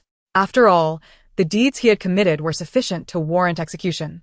However, with Li Qiuniang as the scapegoat, he was not yet condemned to death. Fu Guanshan lowered his brow and gazed at him. Get up. Your Majesty? The chief eunuch lacked the courage to comply. He was uncertain about when the emperor would return to his senses. Fu Guanshan rubbed the bandage on his head, his gaze darkening as he fixed it on the snake soup before him. He exhaled deeply, resolving to disclose nothing, treating the matter as if he knew nothing at all. Whatever she wished to do, he would acquiesce and comply. Yet the chief eunuch did not comprehend this. How audacious was this woman to overstep her bounds? What exactly did the emperor intend? The woman's resources must be extracted soon, right? Fu Guanshan began rinsing his mouth again, his expression still grim, yet noticeably calmer than before. Hurry. Yes. The chief eunuch nodded repeatedly, already witnessing initial success and anticipated completion soon. Fu Guanshan inquired about the bandit situation. The court's efforts to quell the bandits are ongoing, the chief eunuch replied, trembling. Fu Guanshan exhaled slowly. 3 days. The chief eunuch, suddenly enlightened, grasped the implication. 3 days is the deadline. Whoever is implicated will be dealt with accordingly. Fu Guanshan's tone was chilling. Do you understand? The chief eunuch promptly bowed his head. This old slave understands. I shall inform the prime minister immediately. Go. Fu Guanshan rose. The chief eunuch hesitated for a moment. Your Majesty, do you recall what transpired after you injured your head? For instance, calling Li Qiuniang mother. Should I document this for the historians? Fu Guanshan replied coolly. You dare not. With a huff, Fu Guanshan swept off. The chief eunuch's face turned pale as he wiped the cold sweat from his brow. What did the emperor intend? But serving a monarch is like courting a tiger, who would dare to question further. Whatever the emperor decreed would be accepted as truth. First, deal with those bandits. In the imperial garden, Li Qiuniang stood by the lotus pond, her gaze heavy. Had she been overly suspicious? Master, you think too much, the little mushroom replied. But that feeling. Master, Fu Guanshan is the male lead here. Li Qiuniang fell silent. Once the mission fails, that foolish pawn will certainly abandon the host and seek a new one. However, it cannot draw strength from the original host, relying heavily on support from above. There will surely be contact at that time, allowing them to capture the mastermind behind the trafficking system. Suddenly, she was pushed from behind, and before Li Qiuniang could react, she fell into the lake. Lan Ru stood ominously behind the tree. Wretched girl, perish. A furious shout erupted, Zhang Wuning. In that moment, the water, while not deep enough to drown her, was unexpected, causing her to choke on a few mouthfuls. By the time she regained her composure, someone had already jumped in. A furry, wet entity wrapped around her waist, swiftly pulling her to the surface. Miss. Qiuniang, who could not swim and had not noticed how Li Qiuniang fell in, was now hopping anxiously on the shore. Miss. As they surfaced, Li Qiuniang recognized the guard from the Imperial Garden, someone she had encountered before. The guard acted swiftly. But had she imagined it? Someone had shouted just before her fall. As she climbed onto the bank, Li Qiuniang pretended to collapse on the grass, gasping for air and scanning her surroundings swiftly. Goodness, lunatic. At that moment, Lan Ru realized her scheme had unraveled. Failing to gain any advantage, she turned and fled through the side gate. Lunatic. Li Qiuniang called out. Qiuniang hesitated, then lifted her skirt to pursue. Don't run. In the next instant, Li Qiuniang rolled up and sprang to her feet, sprinting after her. Engaging in mischief and attempting to escape, her feet moved quickly. Lan Ru did not expect to be discovered so soon. Wasn't it said that the supporting characters were dim-witted? Why was Li Qiuniang so astute? Qiuniang was left questioning if this was still the frail Lan Ru who always feigned weakness. Observing her swift escape, there was nothing weak about her. She was quite robust. However, this state of affairs did not last long, for this lunatic female lead had dived headlong into Fu Guanshan's arms. Just as all tales foretold, the female lead always collides into the male lead's embrace, followed by an embrace, a spin, and a kiss. Fu Guanshan, Li Qiuniang stood there, drenched, while Qiuniang stared in shock. The anticipated scene arrived rather abruptly, yet Fu Guanshan seemed to have predicted Lan Ru's actions. In that moment of embrace and spin, a sudden twist followed, and then Li Qiuniang, Qiuniang. The two of them lifted their heads and then lowered them. A crisp sound echoed, accompanied by Lan Ru's painful groan, one that left her unable to utter a sound. The chief eunuch furrowed his brow and hurried forward to check. Your Majesty? Oh, dear. Did you sustain any injury? Which blind fool dared to approach the emperor? Seize her. To offend the dragon's visage is a crime deserving of death. Lan Ru was yanked from the flower bed, her face marred with minute scratches, bloodied and unconscious, causing Li Qiuniang's heart to race. She was injured, but not mortally. How did she escape? The chief eunuch was dumbfounded. She must be punished for this. Your Majesty, spare me. This old slave deserves death. The chief eunuch hurriedly bowed and confessed, fearing that a moment's delay would lead to his own demise. Li Qiuniang sneezed and saw Fu Guanshan rushing towards her. Grabbing her arm, Mother, where have you been? Why didn't you call for me? The chief eunuch swallowed hard, lowering his head and remaining silent, pretending to have seen nothing. Take her back. Li Qiuniang frowned, suspecting that Lan Ru had been knocked unconscious and needed to ascertain how she had escaped. There must be accomplices involved. The chief eunuch nodded, signaling for the unconscious Lan Ru to be taken away. Suddenly recalling something, Li Qiuniang turned to the drenched guard. Thank you. The guard said nothing, immediately bowing in respect. Speak. Let me hear your voice, Li Qiuniang urged. Everyone. What was she up to now? The guards hesitated, unsure of what to say. That voice was not right. When she fell into the water, she vaguely heard someone calling, but it was not this person's voice. All is well, Li Qiuniang said, turning to leave. The chief eunuch pulled Qiuniang aside. What is wrong with her now? Qiuniang shook her head. I do not understand. You have been with her daily, and you cannot fathom her thoughts? The chief eunuch questioned suspiciously. Qiuniang shrank back. I only know how to serve. Is your brain addled? The chief eunuch stared at Li Qiuniang's departing figure. Why did her earlier questions seem so peculiar? Chapter 30. Settling matters in 2 months in times of peril. Illusions often manifest. Li Qiuniang pondered whether her earlier experiences were mere figments of her imagination. After all, her journey had gone unannounced, leaving everyone oblivious to her whereabouts. Each small world operates under its own set of rules. Not everyone is privileged to traverse them freely. As she stepped inside, she immediately noticed Fu Guanshan trailing behind her, causing her brows to furrow in irritation. "Why are you still following me?" Fu Guanshan pouted. "Has mother abandoned me?" "Change your clothes," Li Qiuniang retorted, casting him a disapproving glance. Did he not see her drenched state?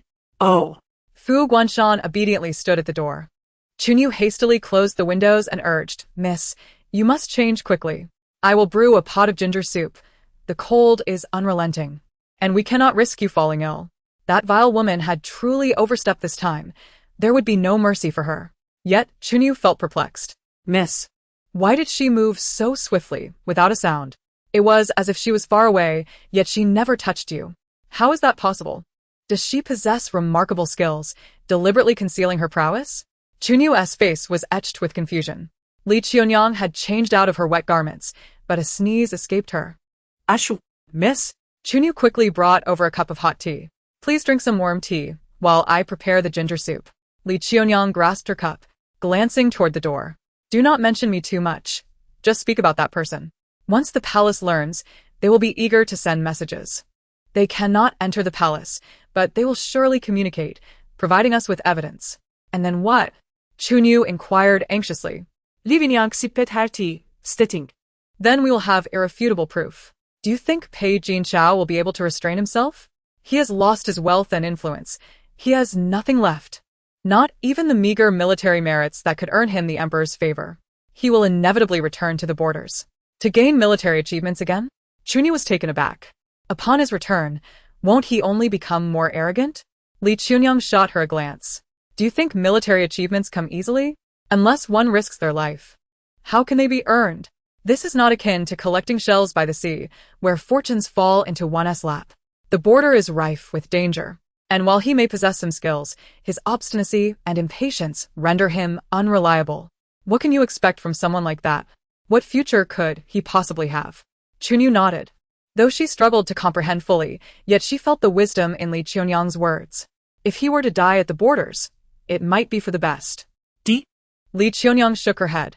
He wouldn't die, otherwise, he wouldn't be so frantic to eliminate his wife upon his return. He needs money, and whatever that woman possesses. Qiuniang's expression stiffened, anger bubbling to the surface. What a wretched man. The path has been laid, awaiting the knife. Now that the emperor has confiscated it, Pei Jinchao will soon reach his breaking point. Li Qiuniang sneezed again, feeling an additional chill in the room. She turned to her side, sighing in resignation, as if to reassure herself that results would come within 2 months. The flames in the brazier flickered back to life, warmth enveloping the room once more. "I shall prepare the soup now." Qiuniang hurriedly exited. At that, Fu Guanshan bounded back inside. "Mother!" Li Qiuniang sneezed once more. "Ashu." She waved her hand at the chief eunuch, urging him to keep his distance. "I might be catching a chill. I cannot let you fall ill alongside me." The chief eunuch, understanding, quickly advised, "Your Majesty, the lady is unwell. You must keep your distance to allow her to rest." "I won't," Fu Guanshan declared stubbornly. Plopping down beside her. "Where mother is, I shall be. What if more bad people come to bully mother?" Li Qiuniang considered his words. "You should wash up. You reek of mud. If you continue to dawdle, you might sprout white lotus flowers on your forehead." Alarmed, Fu Guanshan touched his head. "Will I really bloom?" "Yes. A head blooming signifies great fortune." She puffed out her chest. Fu Guanshan touched his flat chest. "Will it be large? Behave, and go." "Okay." Observing Fu Guanshan's obedient retreat, Li Qiuniang sneezed again, realizing she was undoubtedly succumbing to a chill. Li Qiuniang. How did she escape? Wasn't she out of points? Little mushroom. Extra rewards. Li Qiuniang? Little mushroom. The male supporting character risks everything for the female lead, earning extra points. Li Qiuniang. Little mushroom. Master, there is a clue. Li Qiuniang sneezed again. Continue. Little mushroom. The main quest is about to fail. The male lead has cast aside the female lead, showing no intention of meeting her. The system's energy is depleting, and assistance has been sought. Li Qiuniang sighed in relief. Finally, I shall seize this opportunity and catch the big fish. Keep a close watch on them. Little mushroom, yes. Stretching leisurely, Qiuniang sauntered outside, immediately spotting a guard standing in the corridor. The guard stood upright, appearing unremarkable. Yet the shadow cast upon the ground seemed to bloom strangely. Wait a moment. Am I seeing things? Chapter 31. Two bodies found Qiuniang approached, arms crossed, scrutinizing the young man before her. Though his features were handsome, they lacked the capacity to astonish. His youth merely bestowed upon him an added charm. Miss? The guard bowed respectfully. Qiuniang focused on the shadow on the ground. It was indeed a human shape, not the grotesque, multi-tailed figure from before. You saved me. I owe you my gratitude. The guard bowed his head, hesitant to speak. His words were few, and his tone was not quite right. Thank you. Qiuniang turned to leave. There was no foul odor. Had she misjudged her senses? Yet, that voice had seemed undeniably real. Qiuniang. Strawberry tip. Did you hear that? Little mushroom swayed. No. Could it be that she truly had imagined it? Your Majesty? In the distance, the chief eunuch called softly. Fu Guanshan furrowed his brow, observing the guard for a prolonged moment, yet he discerned nothing amiss. Investigate this person. Yes. The chief eunuch bowed. The guard was indeed a legitimate member of the palace. His records were clear, and any irregularities would have barred him from entry. Should any issues arise, the consequences would be dire. If there was nothing unusual, then so be it. However, when Lanru awoke to find her face marred with blood, she screamed in terror. What was this? A failed scheme resulting in a greater loss, losing both the lady and the soldiers. But the female lead remains resilient, for as long as her fortune has not fully dissipated, the male supporting character will diligently follow the path laid before him, providing aid. Thus, Pei Jinchao's secret letter quickly found its way into Lanru's hands. Feeling somewhat reassured, Lanru steadied herself. It seemed the emperor was struggling on his end, and she would have to continue leveraging Pei Jinchao to achieve her objectives. The moment Lanru was confirmed to be within the palace, Pei Jinchao felt as if his heart had plummeted to the depths. The emperor had not attended court recently. Could he be studying the items in Lanru's possession? If so, remaining here would yield no advantage. With the search for the bandit Higuang ongoing, if the truth were to emerge, he would find himself in a perilous position. Thus, avoiding the spotlight was the wisest course of action, taking advantage of the current situation. While the court had yet to apprehend Higuang, Pei Jinchao promptly submitted a request to the court. The barbarian threats at the borders were rampant, necessitating the dispatch of troops, which also served to highlight Lanru's significance. Therefore, Pei Jinchao's past successes justified his return to the borders. The night was dark and heavy. The secret missive from the palace once again found its way into Pei Jinchao's hands. Success. The shadow guard presented the letter. As he perused its contents, the tension etched upon Pei Jinchao's face gradually dissipated. Excellent. Relief washed over him. No one knew the secrets contained within this letter. Yet it was enough to embolden Pei Jinchao to venture forth from the capital and return to the border, assured that upon his next return, he would bask in unparalleled glory. Have you found Qiuniang? Pei Jinchao inquired. The steward shook his head, stating that the officials were also searching. But to no avail, alive or dead, there was no trace of her. Consequently, the coachman remained detained in the dungeon, and this case was swiftly becoming a cold case. The officials could not uncover evidence against Pei Jinchao for his wife's demise, nor could he locate Qiuniang's whereabouts. The daughter of a mere merchant had seemingly vanished into thin air. I refuse to believe she could ascend to heaven, Pei Jinchao declared, folding the letter. Continue the search after my departure. If any news arises, report it immediately to the matriarch. I leave it to her discretion, do you understand? The steward bowed, yes. Once the subsequent matters were arranged, Pei Jinchao proceeded to meet with his mother. The two conspired behind closed doors, demonstrating a shared affinity for scheming. However, this time, fortune did not favor them. Their words had escaped like spilled water, only to be caught and delivered to the emperor.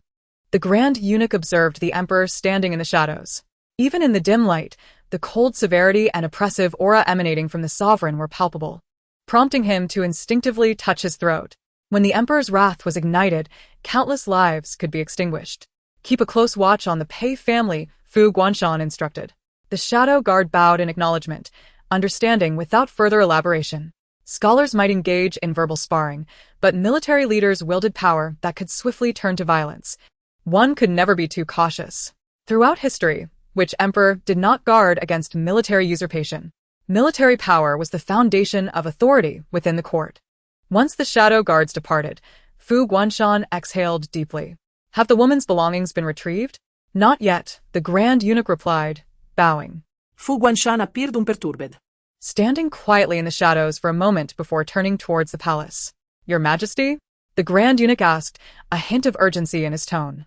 What of Pei Jinchao's wife?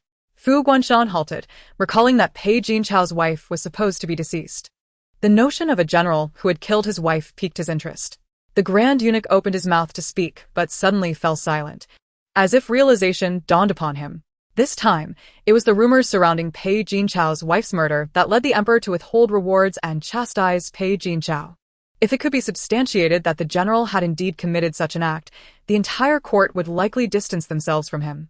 A gentleman of integrity would never conspire with him. However, those who could conspire with Pei Jinchao would be noted by the emperor. And such subjects would require careful handling in the future. I understand. The Grand Eunuch bowed. Isn't the court already in search of individuals? They must be seen alive or dead. While the living are elusive, perhaps we may yet uncover some decayed remains. Thus, on the second day after Pei Jinchao's departure, 2 decomposed bodies were discovered in a pit among the mountains. Chapter 32. Why didn't you say so earlier? Although the bodies had been located, their features were so unrecognizable that no one could identify who they were. The corpses were transported to the court, and the official summoned the Pei family for identification. Rushing to the scene was naturally the steward, who was eager to ascertain whether Qiuniang was indeed dead. The clothing appeared correct, yet the physique seemed inconsistent. The steward hesitated, torn between the desire to look and the aversion to gaze directly, as the sight of such decayed flesh was indeed unpleasant. Was it merely due to decomposition? The corpses lay in the mortuary, and the coroner nodded, affirming that such factors could contribute to the difficulty in identification, as decomposition could cause the body to bloat and collapse. Can you describe any other distinguishing features? The steward faltered. Anything else? I do not know. He had not served Qiuniang personally. How could he ascertain her distinguishing traits? Moreover, the servants of the household seldom approached Qiuniang, as she was deemed of lowly status. Ultimately, only Chunyu, her maid, remained. None at all? The coroner inquired. The steward swallowed hard, suppressing the overwhelming stench, and shook his head. Then we should call in more individuals for identification, the captain suggested. The steward exited, instructing several accompanying servants to enter for identification. Some entered and immediately retched, while others turned pale with fear, yet none could conclusively identify whether the deceased were indeed Qiuniang and Chunyu. A bunch of useless fools, the steward muttered. The coroner shook his head at the captain, resignedly draping a white sheet over the 2 corpses. If this fails, we might have to summon the Li family. Upon hearing this, the steward grew anxious. Summon the Li family? That would be disastrous. Given the current rumors circulating in the streets, asserting that Pei Jinchao had murdered his wife, the arrival of the Li family, seeking justice, would only exacerbate the situation. If they were to petition the court, it could escalate to the criminal department. Realizing the potential chain reaction, the steward became increasingly frantic. The deceased is indeed my young mistress. He spoke up and the others nodded in agreement, confirming, yes, it is indeed the young mistress. The clothing and adornments are unmistakable. Were you not unable to recognize her before? The captain frowned. The steward sighed, feigning tears for the cruel fate. It is simply hard to accept. How could the young mistress, once so vibrant, be reduced to this? Isn't this the work of your family, coachman? The captain scoffed. Enough. Let us return for now. The captain waved his hand, indicating that the subsequent matters were to be handled by them. The steward quickly inquired, when shall we be able to collect the young mistress's remains? Collect the remains? More like destroying evidence. The captain scoffed. First, we must conduct an autopsy. The captain's expression grew stern as he contemplated the cause of death. If any cooperation was required, he expected the esteemed household to dispatch someone promptly, without evasion. The steward nodded repeatedly. Of course, we too wish to clear the young general's name, but we cannot bear the weight of this baseless accusation of murder. Let us return for now. The captain was unwilling to prolong the discussion. The steward glanced back at the mortuary, ultimately leading his group away in haste. Such pretense. The captain spat, accusing the very thieves of crying out against theft, lamenting the young mistress's tragic fate. The coroner sighed, pondering the inability to identify the bodies. Who could truly know if they were indeed hers? What was the cause of death? The captain pressed. The coroner furrowed his brow, initially determining it to be fatal injuries from a fall leading to multiple fractures, yet further examination was required, as there was something inexplicably strange. The captain nodded without further inquiry, though he regarded the Pei family with growing disdain. The young mistress had encountered misfortune, and yet these servants continued their charades. Just as the steward exited the court, he noticed a commotion in the streets, where it seemed the court had located the bandits' lair. Found it? The steward's heart raced, and he dashed back, eager to inform the matriarch, for time was of the essence. Of course, locating the bandits' hideout did not guarantee the capture of Qiuniang, but what if? No possibilities could be left to chance. Madame Pei wore a stern expression, her gaze resolute. She was determined to locate Qiuniang before the court officials could. Either she would bring him back or ensure he became a lifeless corpse. The steward nodded, understanding her intentions. However, with the court officials already dispatched, they could not act recklessly, yet discreetly following them was permissible. They would seize the opportunity when it arose. News from outside the palace quickly reached within. Qiuniang had just taken her medicine and was drenched in sweat. Her fever had slightly subsided, but she felt utterly drained, seated on a soft couch, a thin blanket wrapped around her head like a dumpling, leaving only her face exposed to breathe. The fluctuating temperatures were indeed uncomfortable. Her throat felt as if it were being sawed, painful and dry, making even drinking water a laborious task. "Have you found the bandits' lair?"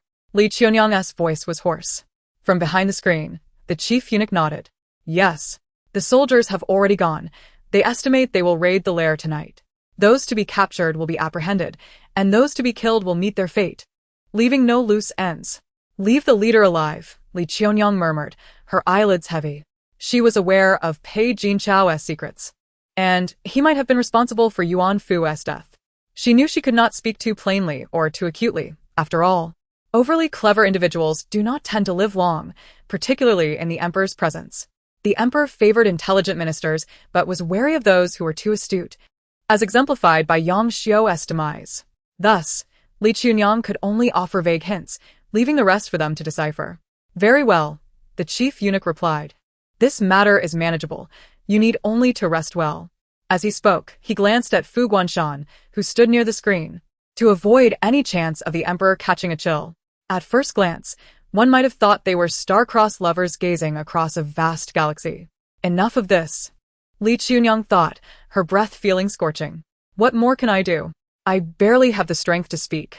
She felt as wilted as a frostbitten eggplant, lamenting her frail constitution. A mere chill had led to an unyielding fever. It was truly absurd. "What is happening over there?" she inquired. Little Mushroom replied. "They're beginning to plot their approach to the emperor. Something has been slipped into his medicine." What? "In his own medicine? Is it too late to extract it? Are we doomed? Why didn't he say something sooner?" Qiuniang's concerns were not unfounded. Though she would not perish, the agony of the poison would be unbearable. The effects of the medicine were manifesting, and though she would not die, the discomfort was excruciating. Her throat felt scratchy, as though something were clawing at it, and the fever she had just subdued was threatening to flare up again. "Miss?" Qiuniang noticed that something was amiss. "Are you unwell? Is the fever returning?" She reached out to touch Qiuniang's forehead and found it indeed warm again. "This is bad. You just sweated it out. How can it return?" Qiuniang panicked. "I shall fetch the imperial physician. This recurrent fever is no trivial matter. If it leads to delirium, it could be disastrous." Fu Guanshan immediately stood. "Mother? Are you unwell again?"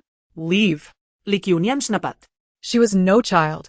She understood the meaning of her burning abdomen and the tingling sensations coursing through her body. That wretched woman, Lianhua, likely believed the medicine was meant for the emperor, as everyone knew of his recent indisposition, having missed morning court. Thus, Lanru likely thought the same. The medicine meant to treat a chill now resided in Qiuniang's stomach, as if it were a long-lost companion, causing her face to redden. Not just her face, but her neck, arms, and soon her entire body turned crimson, resembling a boiled shrimp. "This is bad. The effects of the medicine are kicking in," she exclaimed. Damn, that treacherous little strawberry. Master, after all, their master fears no poison. But that does not mean they are immune to seductive drugs. The intensity of the effect made her feel as if she were seeing spirits, especially with Fu Guanshan leaning over her, breathing heavily, his presence radiating warmth. This is truly maddening. Master. Silence. Qiuniang commanded, raising her gaze to find Fu Guanshan staring at her with an expression of naive concern. Fetch me a bucket of cold water, all of it ice cold. Quickly, she ordered. Just then, as Qiuniang rushed out, she encountered the returning chief eunuch. Upon entering, he overheard Qiuniang's command and quickly deduced the palace's scheme. The water was icy, and as her scalding body submerged, every hair on her skin stood on end. The chilling sensation penetrating to her bones, causing her to curl up in pain until she gradually acclimated. Miss? Qiuniang dared not breathe. Though she was a young lady, Qiuniang's expression made it clear that even a fool would understand something was amiss. Everything is fine. Qiuniang leaned against the tub's edge, the heat within her subsiding considerably, and she began to feel a sense of clarity returning. Thankfully, she was not the original Qiuniang. Qiuniang sighed with relief. You have been poisoned. Qiuniang nodded, suspecting that the medicine was meant for the emperor, which had emboldened them to take such risks, thinking they could achieve their aims through physical contact. Little did they know, it had ended up affecting her instead. What now? Qiuniang asked anxiously. Take a breath. We shall wait for the effects to wear off. It is not as grave as it seems. Though the onset was fierce, I am not yet devoid of reason. At my age, I should not be subjected to such indignities in this body. Good. That is a relief. Qiuniang exhaled. It is my fault. I did not notice someone approaching while preparing the medicine.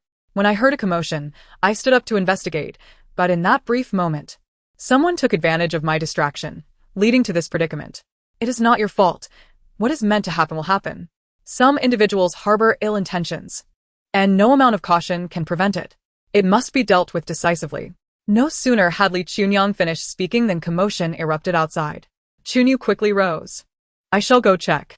To her shock, she found the chief eunuch confronting Lanru, who was kneeling on the ground, her face pale with fear.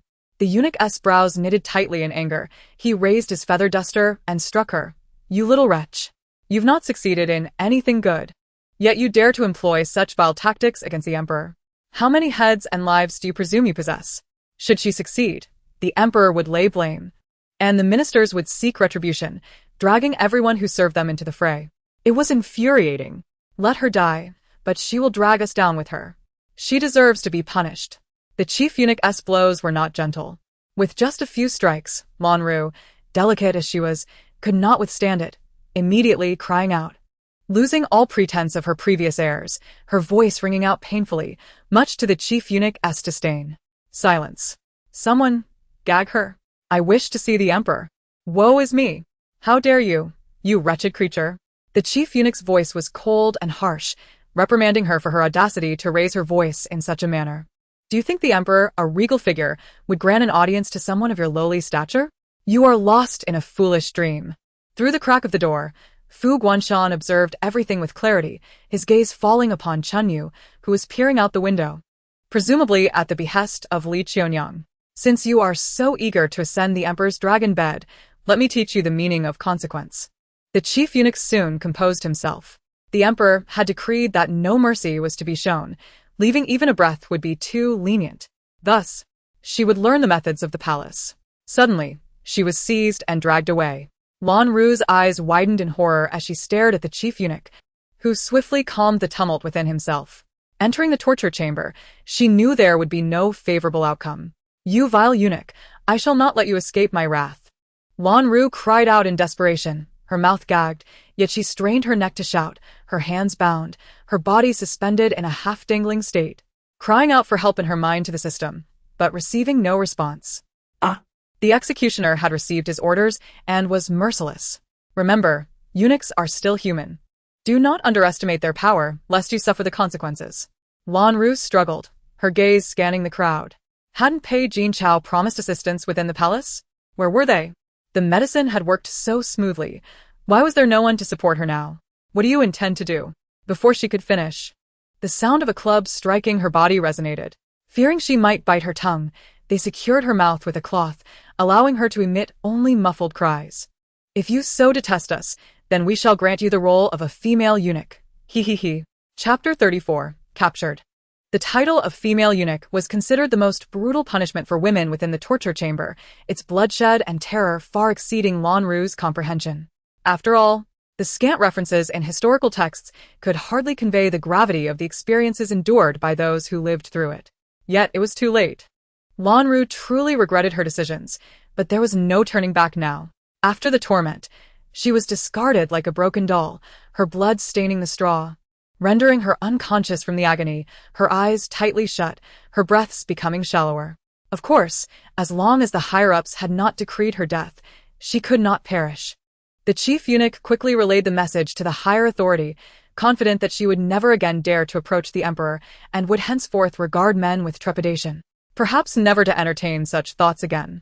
The chief eunuch waved his hand, instructing caution, "Do not let her die, for she still holds value."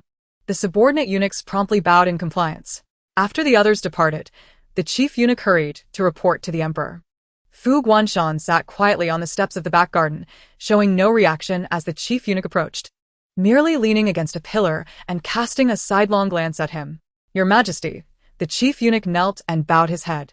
The emperor, seated, commanded respect. The servant dared not stand, remaining prostrated on the ground. "Is there no resolution to the bandit extermination outside the city?" Fu Guanshan inquired. The chief eunuch hurriedly replied. "Fresh news has just arrived. The remaining bandits have been captured, but one is still at large, and the search is ongoing." "Who is missing?" Fu Guanshan's expression darkened. The chief eunuch pondered. "It seems the bandit leader has escaped, known as Qiuniang. He is the crux of the issue." Fu Guanshan rose, dusting off his sleeves. "By dawn, we must capture him." The chief eunuch bowed his head, affirming, "Yes. If we're searching the mountains, it indicates he is nearby, merely in hiding. With reinforcements, we need not fear Qiuniang taking flight. The mountainous terrain is complex, yet not entirely unfamiliar. The soldiers are somewhat acquainted with this area. After all, bandit suppression is not a new endeavor. Previously, the efforts were minimal, but now the emperor's decree commands a substantial force. To hide a person? Impossible. Qiuniang is at his wit's end. Where could he possibly conceal himself? The encirclement shrinks gradually, tighter and tighter. Surely, we will locate him before dawn? Outside the city, everyone remained vigilant. Within the palace, Qiuniang was restless. She had sneezed repeatedly throughout the night. Though the effects of the medicine had worn off, her fever had returned, oscillating between high and low, leaving her in a state of half-consciousness until the dawn light began to break. "Miss?" Qiuniang attended to her, removing the damp cloth from her forehead. "Are you feeling better? The sun has yet to rise. You may rest a while longer." Qiuniang sikhet, silip erudet her. Suddenly recalling something, she grasped Qiuniang's wrist and whispered, "What news do we have now?" Qiuniang shook her head, uncertain. "We await Lu Gonggong's return for information." "And the emperor?" Qiuniang queried further. Qiuniang considered. "He should be sleeping in the palace chambers. I stayed by your side all night, not daring to leave. So, I cannot say what they're doing." In her view, Qiuniang remained the priority. Perhaps sensing movement in the side chamber, the chief eunuch crept in to check. "Are you awake? Have they been captured?" Qiuniang inquired anxiously. "There is nothing amiss within the palace. Our immediate concern lies with the bandits outside. Capturing Qiuniang will resolve all issues. If he has escaped, we are still searching the mountains." The chief eunuch sighed. "Madam, has your fever subsided?" Qiuniang touched her forehead. "It has diminished somewhat. My body fluctuates between chills and warmth. Encountering that madwoman truly brought misfortune. Oh, by the way, Qiuniang and I encountered someone at the temple. That must have been Qiuniang in disguise, or else how could he have killed Yuanfu?" She whispered the last part. "Miss, we cannot speak of matters without evidence. We must tread carefully lest we misdirect ourselves," Qiuniang cautioned, a hint of fear in her voice. Qiuniang scufa. "But what if we miss the opportunity? The temple?"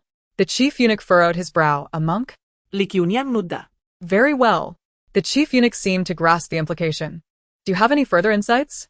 Qiuniang shook her head.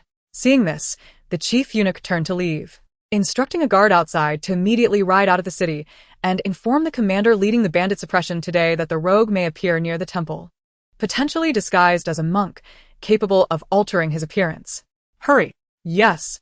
The guard sprinted off. It was merely a message, requiring little effort, yet it had to be timely. Fortunately, it was just in time. When the guard arrived, they had just released a monk who claimed to be passing through, saying he was begging for alms nearby and had rested in the woods last night. The group, not wishing to trouble a monk, allowed him to depart. Upon reflection, this posed a significant problem, and they immediately dispatched someone to pursue him. What a coincidence! That was Qiuniang. Even the mightiest fists are no match for a multitude. Everyone was focused on capturing Qiuniang. In such a situation, how could he possibly escape? No chance at all. In the woods, chaos ensued. Meanwhile, within the palace, the chief eunuch was increasingly anxious. The emperor had commanded that Qiuniang must be captured by dawn, and as morning light approached, the emperor's expression grew grim, leaving the chief eunuch to tread carefully in his duties. "Miss, please have some porridge." Qiuniang gently tended to her. "Is your throat still sore?" Qiuniang, feeling weak, found solace in a small bowl of porridge, though it lacked flavor and was quite unpleasant. Yet, she glanced at the shadow behind the door, finally allowing herself a sigh of relief. "Miss, what are you looking at?" Qiuniang asked, puzzled as she turned back. Qiuniang smilat softly, dismissing an suspicion. Outside, footsteps echoed. Fu Guanshan entered with a chuckle, peering around the screen, and inquired, "Mother, are you feeling better?" "Seeing you makes me feel worse," Qiuniang replied, lowering her gaze to sip her porridge. "Lu Gonggong, have the culprits been captured?" The chief eunuch, closely trailing Fu Guanshan, poked his head in. "No news yet." "How could I know if they've been caught?" "If they've escaped, they're likely to run even further." Qiuniang shook her head. "It will be difficult to apprehend them now." The chief eunuch fell silent, instinctively retracting his neck. If they fled, many heads would roll. Suddenly, a guard hurried back. "Gonggong, we've caught them." "What are you doing? Why capture me?" The chief eunuch scolded, his tone sharp. The guard quickly bowed, realizing his mistake. It was not the eunuch who was captured, but rather the bandits outside the city. They were already in the county jail, awaiting interrogation before being transferred to the Ministry of Justice. Upon hearing this, the chief eunuch paused, turning to Fu Guanshan. "This is excellent news." Observing Qiuniang's expression, he noted the glimmer of joy. The chief eunuch sighed in relief. The fierce woman had finally smiled, which meant that the emperor's tension could ease. He instructed the guard to expedite the questioning and ensure the captured men remained alive. The first part was literal, the latter held deeper significance. Ensuring their survival indicated that they were to meet someone of great importance, and in the eyes of the chief eunuch, that could only mean the emperor himself. However, understanding the unspoken implications, the palace officials dared not inquire further and quickly departed after bowing. "Good news," Qiuniang noted with a hint of excitement. Qiuniang nodded. "Indeed. Capturing Qiuniang is akin to striking down a troublesome foe. No matter where he goes, he cannot escape his reckoning. The Ministry of Justice would surely provide answers." The chief eunuch covertly glanced at the emperor.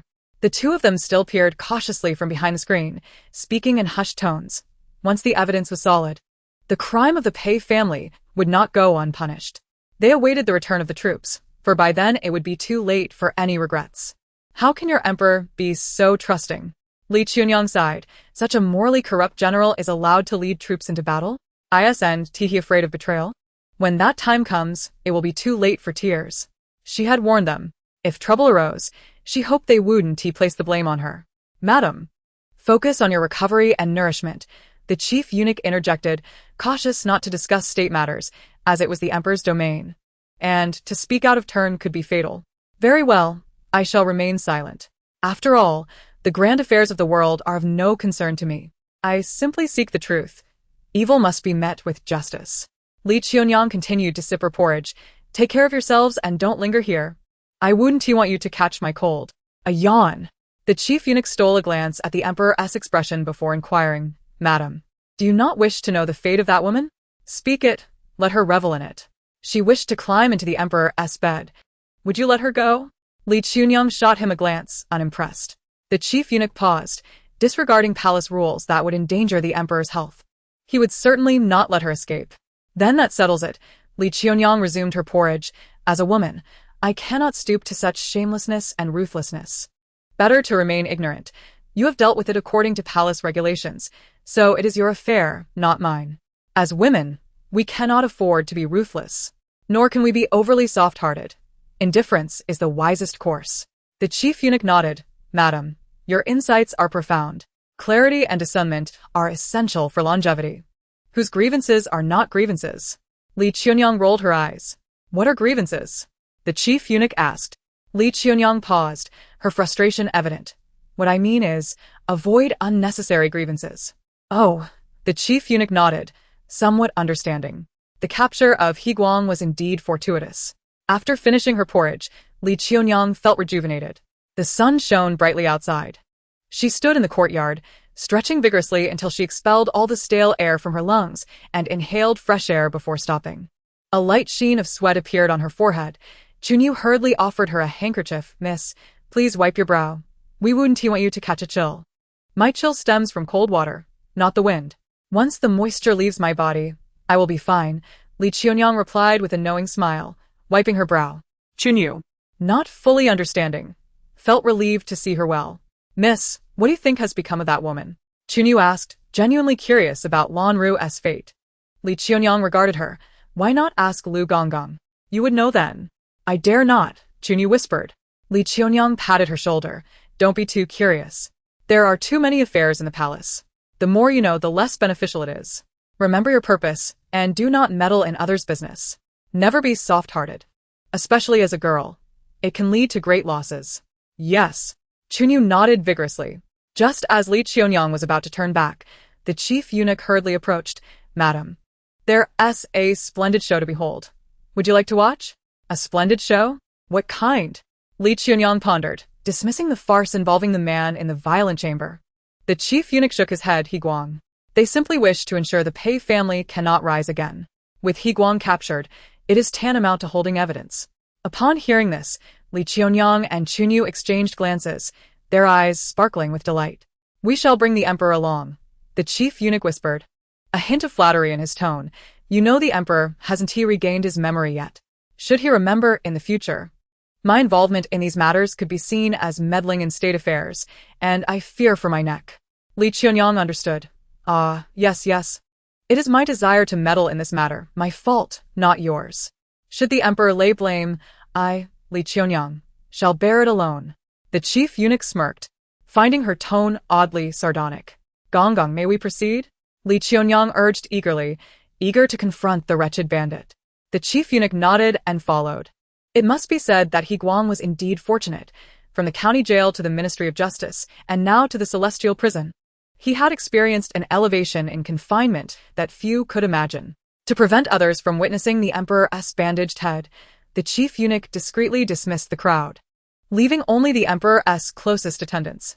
Qiuniang, wrapped in a thick fur cloak, stood outside the jail and inquired in a low voice, Is it just him? In disguise as a monk, Qiuniang had shaved his head, his forehead gleaming under the faint light. Having gone a day and night without food or water, and pursued relentlessly through the mountains, he appeared disheveled and weary. Upon hearing the commotion, he raised his gaze. Upon spotting Qiuniang, his pupils constricted, instinctively retreating to a corner. Didn't you say you were killed by the coachman after leaving the temple? That you discovered the body? How is it? What has happened to me? Qiuniang chuckled and coughed lightly, peering at him through the bars. Are you feeling guilty? Qiuniang trembled, his lips quivering as he nearly screamed. You are not dead? Which time are you referring to? Qiuniang inquired with a laugh. Qiuniang opened his mouth but could not find words to respond. In the hands of Qiuniang and Pei Jinchao, Qiuniang had perished countless times, which left him terrified, his hair standing on end in uncontrollable shivers. It was truly absurd. You people, when wielding knives, show no mercy, yet fear the specter of death. What a contradiction. Qiuniang scoffed, her voice echoing softly due to the chill in the air. You killed Yuanfu, did you not? Right in front of me, I presume? Qiuniang shrank back, remaining silent. Is a man not bold enough to acknowledge his deeds? Qiuniang interjected. We all witnessed it clearly. As for why Yuanfu had fled in a panic, both Qiuniang and Qiuniang understood perfectly. Ha! Qiuniang knew that at this point, he was as good as dead, with no chance of escape remaining. Thus, one life for another seemed inevitable. Qiuniang took a deep breath. Qiuniang, you know very well that my inquiry does not concern Yuanfu. He is merely a villainous thug, and his death is inconsequential to me. I am not Pei Jinchao, who would delve into this matter. Madame Pei truly possesses remarkable fortune. Qiuniang discerned that she was still alive and seemed intent on grasping a weakness of Pei Jinchao. As a potential leverage, could it also be a means for her own survival? After all, Qiuniang was not yet dead. Alas, the king of hell deemed my demise unjust, allowing me to remain here for vengeance before descending to the underworld. Qiuniang smirked. So, shall we speak the truth? Qiuniang gazed at her. What benefit would the truth bring me? Regardless, iam destined to die. The distinction between a peaceful death and a fate worse than death was stark. Qiuniang adjusted her cloak, stifling a sneeze, her complexion growing increasingly pale. Of course, if you wish to experience the palace's methods, I have nothing further to say. Qiuniang was taken aback. Aren't you aiming to solidify Pei Jinchao as culpability in the murder of his wife? Indeed, it was you who attacked me outside the city that day. And he was the one pulling the strings. Qiuniang stated with conviction. Qiuniang fell silent. The chief eunuch furrowed his brow, appalled by the Pei family's utter lack of conscience, even going so far as to harm the wife of their own kin using such despicable tactics. Hiring bandits to commit murder while placing the blame on them, leaving themselves unscathed. Not only did they eliminate the wife, but they also seized her dowry for themselves. What cunning! After hearing this, Qiuniang felt a wave of embarrassment wash over him. Yet, they were merely carrying out their trade, exchanging lives for coin. What a cunning strategy. Qiuniang scoffed again. But what of it? One must pay for their actions. Heaven sees all. Qiuniang, if you can testify, perhaps a path to survival still exists. Qiuniang's eyes brightened. Is that truly the case? Do you have a choice? Qiuniang asked with a smile. Qiuniang remained silent. There was none. Now. Recount the events of that day, from the moment Pei Jinchao approached you, Qiuniang urged, her voice low and rasping. The chief eunuch, concerned for Qiuniang's health, instructed his subordinates to bring over 2 chairs. Chunyu assisted Qiuniang in sitting down, while the eunuch ensured Fu Guanshan was comfortably seated beside them. The situation was straightforward. On that day, when the court was purging bandits, I, along with a group of brothers, was scattered by the imperial forces and subsequently fell into Pei Jinchao's hands. It wasn't entirely accidental, after all. Qiuniang recounted. Pei Jinchao proposed a deal.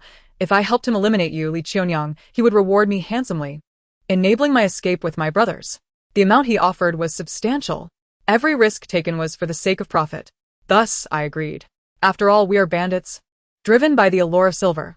As long as the coin is sufficient, anything can be negotiated. Qiuniang continued. Then, Pei Jinchao and I arranged to lure you out of the city. It was inconvenient to act within the city limits. But once outside, it would be easy to bury you in a pit unnoticed. Chunyu's eyes reddened, her lips nearly biting through the skin. Qiuniang turned to her, gently patting her hand, signaling her to remain calm. The prison was gloomy and cold. A chill crept through Qiuniang, making him shiver as a draft seemed to rise from his spine, filling him with dread. He instinctively glanced around, then rubbed his arms to quell the goosebumps. That day, it was in Pei Jinchao's name that you were lured out to the Guanyin temple under the pretense of seeking blessings for a child, Qiuniang said softly. Along the way, we ambushed your carriage, and you know how the rest unfolded. Qiuniang lifted her chin, exhaling slowly. And not just that, was it? You did not merely kill. You sent me to that dilapidated temple to be humiliated, and that debt is rightfully yours. Pei Jinchao sought her life, while these bandits capitalized on the chaos, taking no mercy as they descended upon her, subjecting her to unspeakable indignities, leaving her bloodied and broken, extracting teeth, removing fingernails, and shattering her finger bones. Such agonies. Qiuniang regarded him with an impassive expression. A grown man, yet you behave more beast than human, exhibiting such ruthlessness towards a vulnerable woman. Truly commendable. Qiuniang trembled, suddenly grasping a realization. Indeed, how could she stand here, speaking in a voice so gentle, when she had sustained such grievous injuries? All 10 fingers shattered, limbs broken. How could she possibly be unscathed? You, Qiuniang, are you truly Qiuniang? Qiuniang rose, undeniably herself. I am indeed Qiuniang, but the distinction between life and death is significant. How can this be? Qiuniang's pupils constricted. Qiuniang had only clung to life, but when the imperial army arrived, they discarded her at the mass grave. In that place, wild beasts roamed at night. Her injuries would surely attract them, leading to her dismemberment or complete dissolution. Yet, against all odds, she had escaped. And now, she stood in the palace? You are not Qiuniang. Qiuniang pressed himself against the wall, terror etched on his face. You are not. Who are you? Who are you? Qiuniang kugaliguli. Standing tall, if I am not Qiuniang, then who could I be? The debts you owe have come due, and I am here to collect. Chapter 37. The consequence of failure. Qiuniang's complexion turned an alarming shade of pale, rendered speechless by Qiuniang's words, unable to utter another sound. Yet, as a martial artist, he was of robust constitution, even in the face of faintness.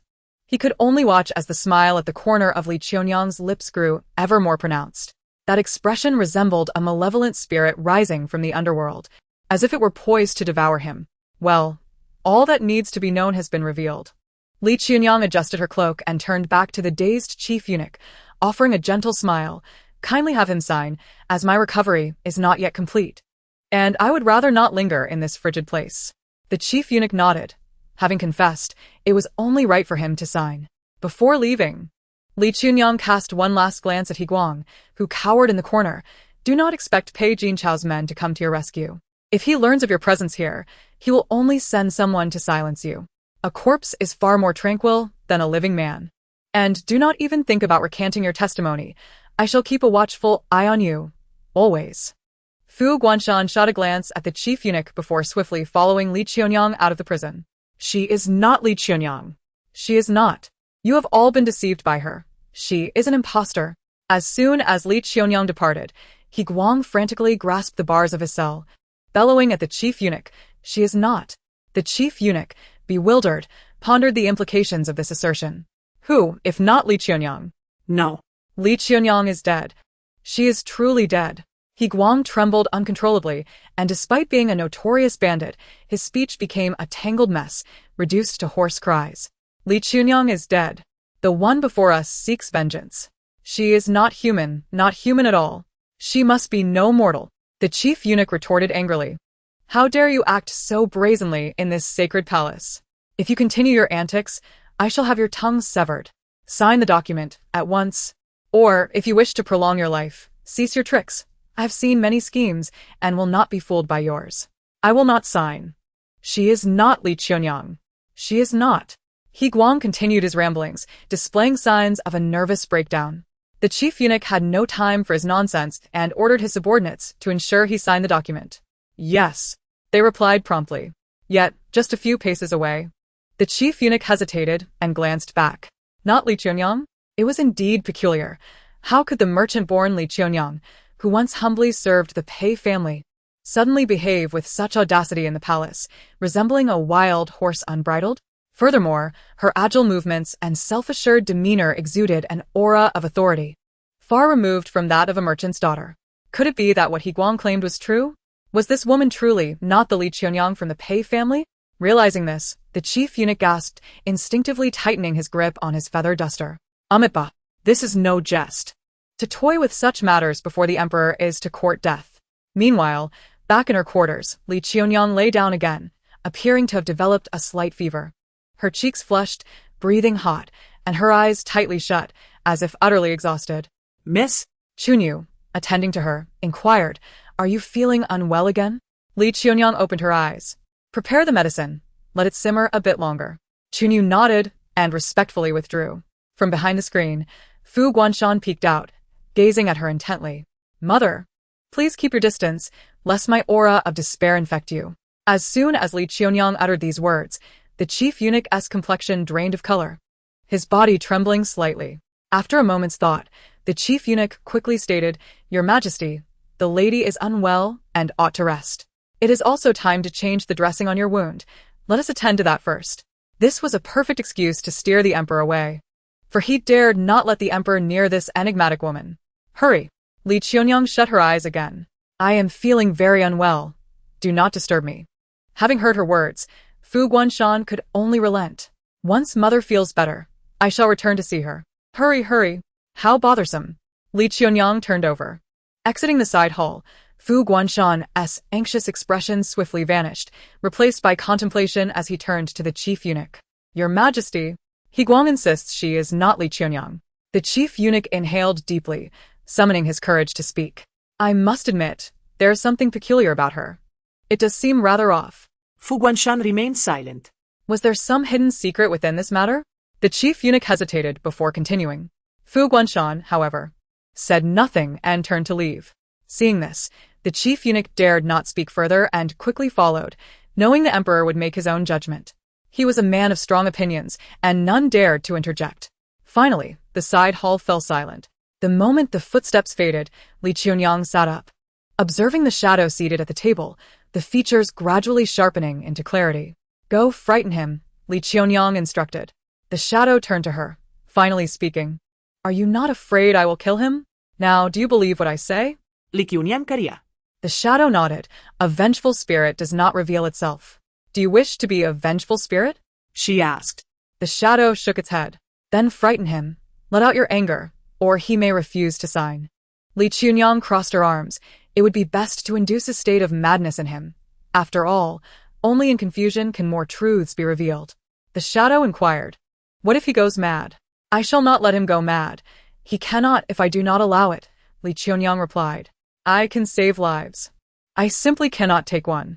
Go. The shadow rose and vanished through the wall. Moments later, it returned. Thank you. The two words floated lightly, as ethereal as she. Little mushroom, it will soon be over. The flesh and blood of her enemies could help her solidify, yet the outcome would remain unchanged. A person is a person. A ghost is a ghost, and a paper figure is still but a paper figure, existing within the lines of text, thin yet vividly alive. That night, piercing cries echoed through the sky prison. Guang nearly shattered his voice, jumping about in a frenzy, fainting and reviving, only to faint again. The guards and prisoners alike were left pale with fright, yet none could see what he was pointing at. Perhaps it was merely the guilt of a thief. However, there was good news as well. Lan Ru had awakened. Despite her grave injuries, she had not succumbed, enduring through sheer will, though her body was weak and frail. The eunuchs forced her to drink a concoction of broth and medicine. I am not dead? Lan Ru felt a searing pain in her abdomen, drenched in cold sweat. Where is this? The torture chamber. System? System, save me. System. She cried out, her mind spiraling into madness. Where have you gone? Come out. Help me numb the pain. System. Suddenly, a familiar cool voice echoed. System. Point redemption failed. Host task failure detected. Immediate disconnection from host initiated. Upon hearing the words of disconnection, Lan Ru felt as though she were on the brink of madness. How could this be? Why was this happening? After enduring so much suffering, why had she still failed? No. It cannot be like this. Lan Ru shrieked. System, you cannot do this. You brought me here. How can you abandon me? I do not consent to this disconnection. I oppose it. Host opposition is invalid. Disconnecting continues. Tears streamed down her face, but her weakened body made every sob feel like a stab of pain. Until she could hardly breathe, her complexion as pale as parchment. No. The eunuchs nearby, witnessing her manic laughter and weeping, felt a chill creep up their spines. They feared she might truly have gone mad. Do not think you can escape. You brought me here, so you must take responsibility. Host. You exchanged beauty and wealth as the price to bind with the system. It was not forced upon you. The agreement was voluntary. Now, due to your broken body, the task has failed, and the agreement is automatically void. Lan Ru, in a frenzy, cried out, No, I do not agree. Opposition is invalid. Ding dong. Disconnection successful. In that instant, it felt as though something was slipping away swiftly. The gifts of fate had long been marked with a price. To gain something not rightfully yours invariably demands a toll, and now, the little eunuchs encircling Lan Ru began to emit terrified screams, retreating in panic. Quick, find Lu Gonggong. Upon hearing reports from below, the chief eunuch was momentarily taken aback. What had transpired? That woman seemed to have transformed into a completely different person, a sight most unsettling. The young eunuch's face was a portrait of panic. The chief eunuch, perplexed, naturally did not comprehend the situation, but Qiuniang was well aware. Chunyu turned to Qiuniang. Miss, it merely involves reclaiming what does not belong to her, nothing more, Qiuniang replied in a calm manner. You may go and take a look. It should be quite a spectacle. The chief eunuch took a step forward, eager to witness the transformation. After all, a person's appearance is bestowed upon them by their parents. Unless one is capable of changing their face through disguise, how could it possibly alter in the blink of an eye? Miss? Chunyu asked, confused. Qiuniang inhalad deeply. You may join in the excitement and report back to me. Will that suffice? Qiuniang inquired. Li Qiuniang nodded, prompting Qiuniang to hastily pursue the commotion. With everyone departed, Li Qiuniang exhaled a sigh of relief, remaining under the eaves as she listened to the melodious chime, the sound indicating the binding or unbinding of the system and its host. Master, unbinding successful, the little mushroom announced, a hint of a smile gracing Li Qiuniang's lips. Thus, it would seek a new target. Prior to finding a new host, the system's energy would be significantly diminished, existing in a state akin to a wandering spirit. Therefore, it would report to its superiors, requesting assistance or direct provision of a new target host. Adjusting her cloak, Li Qiuniang turned and swiftly closed the hall's door. Strawberry tip. Bring it to me, she commanded as she settled into her seat. The little mushroom swayed, emanating a glowing blue light. Do not be afraid, Li Qiuniang said, glancing at the shadow lingering by the door. Suddenly, she recalled something. I almost forgot. You are already a ghost. What is there to fear? She hesitated, pouring herself a cup of water. Later, I shall allow you to witness a spectacle as a form of explanation. The shadow nodded, expressing gratitude. Once this troublesome entity is dealt with, you shall be free, no longer bound by the plot. You will be free to pursue your desires. But time is of the essence, Li Qiuniang elucidated. As her words faded, a sudden flash of red light illuminated the room. A sphere, reminiscent of a yo-yo, appeared suspended in midair, seemingly ensnared by an unseen force, oscillating erratically without the ability to escape the hall. Do not struggle, Li Qiuniang remarked, sipping her water. Remain still. System. I can see you and hear you. Cease your incessant buzzing. It is bothersome. Li Qiuniang set down her cup. System. How could this be? I followed you in. How could it be impossible? Li Qiuniang turned her head, noting the flickering red light, indicative of waning energy. It faced a choice, either become a lifeless object or return to its headquarters. System. How do you know this? Who are you? Why should that concern you? Li Qiuniang shot it a disdainful glance. Randomly selecting hosts, luring unscrupulous individuals with promises of gain, and thus disrupting the narrative. You are quite adept at this. Though mere paper figures, every small world operates on its own causal cycle. How dare you intrude and destroy? Such destruction comes at the price of annihilation. To defy the will of the supreme deity, what punishment is deserved? Li Qiuniang coughed softly. Ill-gotten gains must be returned. System. Buzzing sounds? Feigning death? Li Qiuniang shook her head. In the next instant, a bolt of lightning struck. System. Li Qiuniang sighed. I will induce chaos within your data, leading to internal imbalance. You may choose silence, but you will never have the chance to develop your own consciousness. To siphon what does not belong to you incurs a cost. As seen with Lan Ru and Pei Jinchao. System. Who are you? Who are you? Little mushroom. Noisy. Strike it down. A series of lightning bolts struck, igniting the yo-yo-like entity. Its energy waning to the point of trembling in the air, as if it would plummet at any moment. System. No, please don't strike. Little mushroom. Oh, it stuck. Li Qiuniang frowned. How unfortunate. The shadow moved closer, revealing that this entity had disrupted all rules and caused everyone to lose their sense of self. It amplified their inner malice, leading to mutual destruction among the inhabitants, ultimately obeying the directives of the system and outsiders. They would obliterate everything, draining the essence of all beings to render this place desolate. Li Qiuniang began to explain. Do you understand? The shadow nodded. They deserve to perish. Indeed, they do. However, before she could finish, a beam of black light descended from the ceiling. Li Qiuniang's expression darkened as she swiftly raised her sleeve. The sharp black light, quick as lightning, aimed directly at the trembling system, seemingly intent on seizing the yo-yo-like object, but faltered at the last moment. Everyone's eyes widened. Chapter 30, 900. He has been discovered. Effortlessly, as if plucking fruit from a tree, Li Qiuniang stood firm, seizing the end of the black light, grasping the object that resembled a yo-yo. The previously invisible entity now writhed in her palm, a mixture of fury and fear, clearly unprepared for such an outcome. Caught you, Li Qiuniang smirked coolly. Didn't he expect that, did you? Not even these two little things can escape my grasp. There is nothing I cannot seize, she declared, observing the darkly glowing object in her palm. You are not the only energy sphere, are you? Where are the others? Bring them forth, or I shall crush you. The black light flickered ominously. Who are you? No, what are you?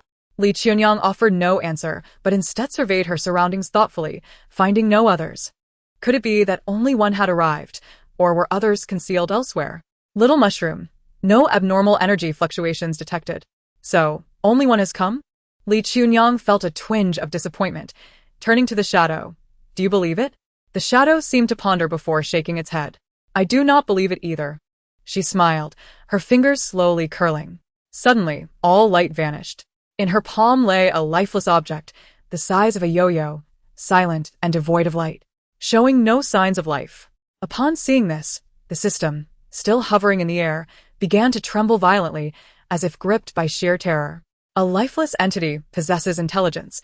Euphemistically, it may be called spiritual, but in reality, it is a calamity. Li Qiuniang tucked the object into her sleeve and, hands on her hips, addressed the system still floating, barely maintaining its final vestige of energy. Do you wish to become mere scrap metal, or will you act wisely? System. Buzzing sounds? Keep sounding alarms, and they will continue to come. Li Qiuniang smiled at it. Or perhaps, I shall immerse you in water, teaching you the meaning of love's spark. System. You do not belong here. Little mushroom. Such excessive prattle. A bolt of lightning struck down, and the last flicker of red light was on the verge of collapse. Unable to sustain itself, with no other recourse but to send a special signal to the heavens, Li Qiuniang resumed her seat. Observing the system held aloft by the little mushroom, she continued to sip her tea, waiting for the moment when she could close the rift in time and space, granting freedom to all, though at the cost of her own life. I understand, the shadow nodded, but my father and Qiuniang can still live on, free from any peculiar manipulation, correct? Li Qiuniang responded with unwavering certainty. Indeed. That is sufficient.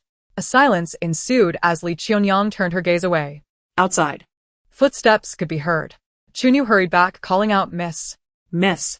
The shadow vanished behind the door. Miss. Qiuniang gasped as she entered, witnessing the scene that had truly spiraled into madness. The once proud woman was now entirely deranged, embodying the very madness referred to by Li Qiuniang, her state beyond description. Li Qiuniang chuckled. She was indeed the madwoman, and her insanity was to be expected. Yet, there must always be a pair, and without one, completeness is elusive. But the people have ventured forth, Qiuniang sighed, suggesting that perhaps he should have a glimpse, an encounter to be forever etched in memory. Is there truly love? She mused. In her current state, even a dog would flee in terror. Li Qiuniang felt a wave of relief. What of Grand Eunuch Lu? He left the violent room. Qiuniang answered truthfully. Li Qiuniang nodded, her heart comprehending. Lan Ru had lost her mind. News must be contained both inside and outside the palace, preventing Pei Jinchao from learning the truth. He must remain hopeful, believing that even if Guang fell into their grasp, Pei Jinchao would still have a fallback. This so-called fallback was, of course, the recipe in Lan Ru's possession. Miss? Qiuniang bit her lip, cautiously inquiring, can 2 months truly suffice? Observing her demeanor, Li Qiuniang solemnly nodded. When have I ever deceived you? That is reassuring. Qiuniang lowered her gaze, adding, and there is also. Li Qiuniang rested her chin on her hand, wanting to hear her out. Qiuniang remarked, this person seems capable of seeing through hearts. How does she know everything? We must inquire about her intentions, Li Qiuniang elucidated. Qiuniang was taken aback. Is it truly possible? Do you think I gathered the madwoman's teeth for no reason? Li Qiuniang stood, stretching, then gently patted Qiuniang's shoulder. You sit within these walls. If she contemplates your presence for the duration of a tea's brewing, you may meet her. But if she is unwilling, do not press. Life invariably leaves its voids. Indeed. Qiuniang nodded. Upon exiting the hall, Li Qiuniang adjusted her cloak, sneezing once more. Behind the door, there was no sound. Master, shall we disregard this? Asked the little mushroom. What concern is it of mine? This is their affair, Li Qiuniang replied. Oh. She strolled towards the backyard, finally halting at a corner, her head tilting just so to catch sight of Fu Guanshan standing beneath a tree. At that moment, the chief eunuch was bent over, speaking closely with him, their expressions grave. Master? Queried the little mushroom. Hush. Li Qiuniang whispered.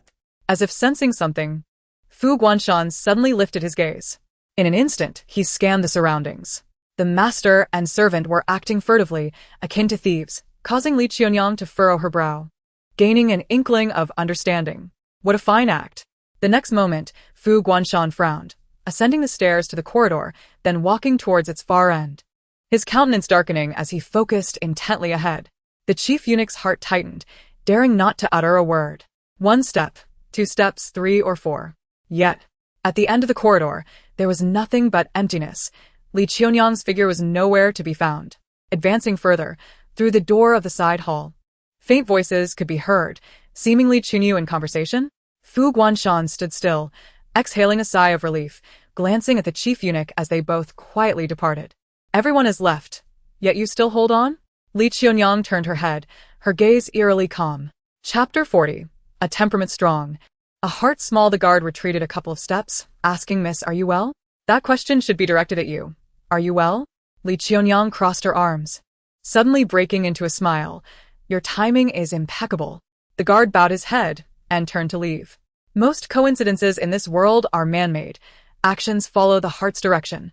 Qiuniang inhaled deeply, thinking it was fine to mislead the young lady, but it was best not to waste her thoughts on her. As she spoke, she glanced at his feet. The guard remained silent, striding away. Not far off, the chief eunuch called out, Madam? Qiuniang came back to her senses. Surely there would be some commotion now. Madam. The chief eunuch rushed to her side. What are you doing here? Qiuniang shot him a look. Why can't I be here? Speak plainly. If you have something to say, say it. Spare me the pretense. I have no time for idle chatter. Yes. The chief eunuch nodded. There has been movement from Pei Jinchao. Qiuniang turned her head to regard him. For such an urgent matter, why seek me instead of your emperor? It seems he has acquired a substantial amount of saltpeter, the chief eunuch whispered. A pair of madwomen and madmen will not rest until they have plunged this place into chaos. I understand. Qiuniang nodded. The letter should have been received, correct? The chief eunuch affirmed, indeed. Then it shall be simpler. Qiuniang sighed in relief. Ensure you keep the evidence safe. When he returns, it will be his downfall. Remember to deal with him decisively. The chief eunuch was taken aback, but quickly nodded. Understood. He Guang has already signed the documents.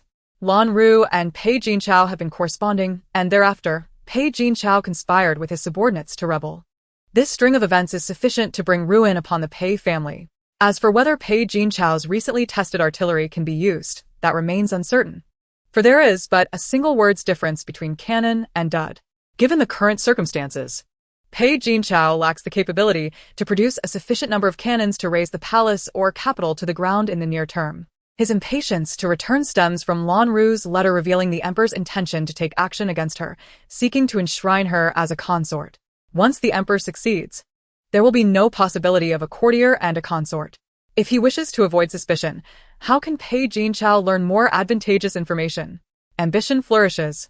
A burgeoning arrogance with nowhere to contain it, and the greed ignited within him swells, poised to consume everything, to elevate himself to the status of a sovereign.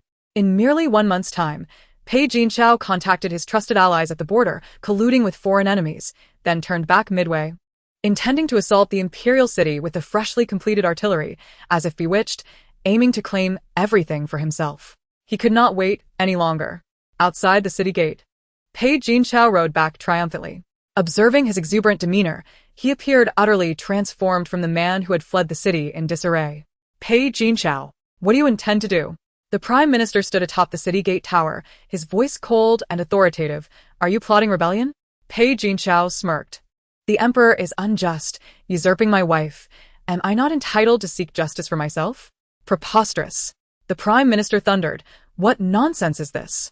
When has the Emperor usurped your wife? Do not blaspheme the throne with your slander. Such disrespect warrants death. Pei Jinchao was entirely unafraid, gazing triumphantly at the tightly shut city gates. Then I implore His Majesty to release the prisoners. Pei Jinchao, you have committed the heinous act of murdering your wife and have shown disrespect towards the Emperor. Now you dare to conspire against the throne. The Minister of Justice stepped forward, declaring that your crimes are beyond redemption and warrant the most severe punishment. Pei Jinchao's eyes darkened. What nonsense! You seek to lay false accusations upon me. What is it then? Qiuniang appeared atop the city wall, instinctively clutching her hand cage against the chill. It is merely the act of murdering my wife for wealth, forsaking loyalty and filial piety, devoid of righteousness. Pei Jinchao's pupils constricted. Had not the steward claimed to have found the body? You did not expect this, did you? I am still alive. Qiuniang skufa. Time, and again you sought to kill me, seizing my dowry for your grand ambitions. Even Lan Ru is merely a pawn in your rebellion. Sought only for her knowledge of crafting artillery. At the mention of artillery, fear spread among the crowd. Artillery? You lured me out of the city with Qiuniang to kill me. That was your first attempt. The second was to burn me alive, which failed. Then you used Yuan Fu to murder me, yet he drowned in the pond instead. Even heaven cannot abide your treachery. It is clear that you will fail in all your endeavors. Pei Jinchao gritted his teeth. I will not allow this. You seek my death because we share no blood ties, and even our marital bond is tenuous. But have you considered the fate of your family in the city? Qiuniang shifted, causing the cries of Pei's elderly mother to echo far and wide. Such a pampered lady possessed a surprisingly powerful voice, indeed. And furthermore, Qiuniang laughed. Do you truly believe your plans are foolproof? You left those in the city to smuggle Lan Ru out of the palace and your own family from the city. This is the imperial city, beneath the emperor's very feet. Such petty tricks will deceive neither him nor the entire court, so spare us the embarrassment. Pei Jinchao's face turned pale. He had not anticipated his mother would be caught, much less the realization that none escaped. Pei Jinchao, your household has been robbed. Qiuniang laughed. You have lost. Dismount. Pei Jinchao gritted his teeth. At this juncture, retreat was not an option. You will not escape. Oh. So you cast aside your mother? Qiuniang mocked. Your effort has been in vain. It seems I wasted my time raising you. She turned to Pei's mother. You are so ruthless in squandering another's dowry. Now that your son has abandoned you, you suddenly feel weak. It is only when the knife is at your own throat that you realize the pain. As her words fell, a knife plunged into Pei's mother's leg, eliciting a piercing scream that startled the birds from the nearby trees, the cacophony quickly fading. You wretched woman. Pei Jinchao howled in despair. Qiuniang raised her hand cage. Look carefully, I did not strike her. If you wish to hurl insults, aim accurately. I have a fierce temper and a small heart. Should you provoke me, I will seek retribution tenfold. Pei's mother fell to her knees, tears and snot mingling, pleading for her life. Do not kill me. Such words are not for me to act upon. I am timid. Do not wrongfully accuse me. Qiuniang shot her a disdainful glance, surveying the guards. What are you waiting for? Break her 10 fingers, one by one. Remember, one by one. Pei's mother's face drained of color. Chapter 41. He lacked such fate the wretched screams rendered the officials nearby pale, yet none dared to speak, after all. Pei Jinchao was the ringleader of the rebellion outside the city, and deserved the utmost punishment. A son's misdeeds reflect upon his parents. Now. The elderly matriarch bore the consequences for her son's actions, and if her suffering could bind Pei Jinchao outside the city without the need for soldiers, it would be ideal. People are inherently selfish, especially when faced with life and death. After the harrowing cries subsided, Pei Jinchao merely reddened his eyes. Showing no sign of retreat, it was evident he was resolute in his rebellion, willing to sacrifice everything. Qiuniang. Pei Jinchao bellowed, You vile woman! I shall have you torn to pieces. Await your fate. Qiuniang shot him a derisive glance, inwardly cursing his ignorance. Did he not see the true danger of his situation? Who was truly at risk of being torn asunder? She rolled her eyes, while Pei Jinchao continued his tirade, each word more offensive than the last. If he were before her, she would certainly give him a thorough reprimand, compelling him to kneel and plead for mercy. Brother, you dare to speak boldly while safe within the city. You remain outside, yet still shout defiantly.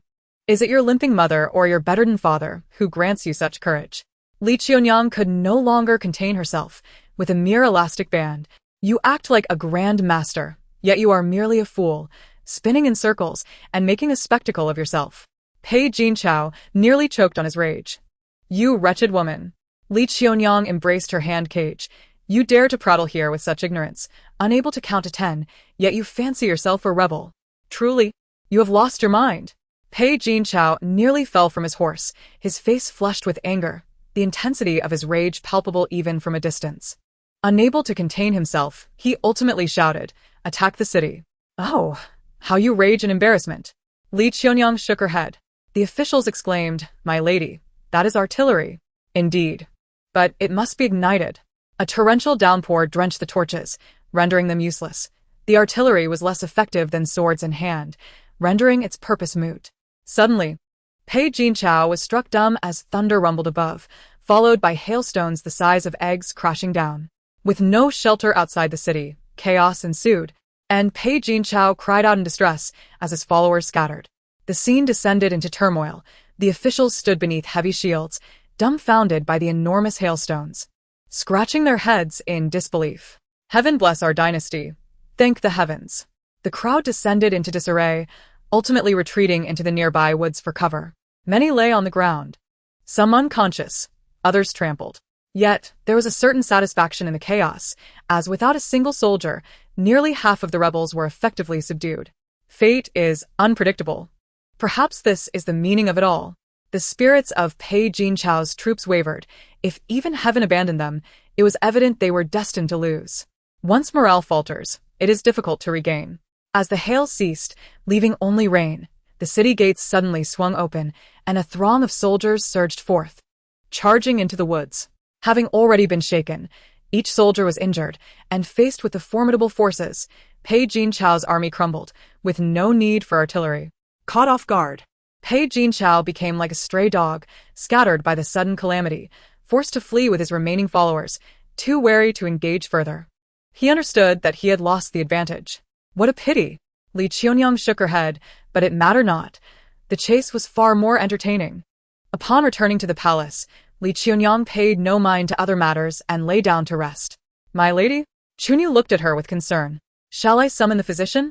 Your complexion is troubling. Qiuniang lay there, breath faint as a wisp, the time drawing near, her complexion naturally failing to improve. Yet, it mattered not. Soon it would be of no concern. Springyu, do not fret. It shall soon come to an end. Springyu opened her mouth, but could not utter a single word. Outside, Pei Jinchao had been defeated. Due to treasonous plots, the entire Pei family had been implicated, all thrown into the depths of the prison, and the outcome was all too predictable. A figure fled. Qiuniang smiled as she gazed at the shadow that appeared by the soft couch. For grievances, repay grievances. For enmity, repay enmity, but do not let blood be shed, lest malice arise. The shadow nodded.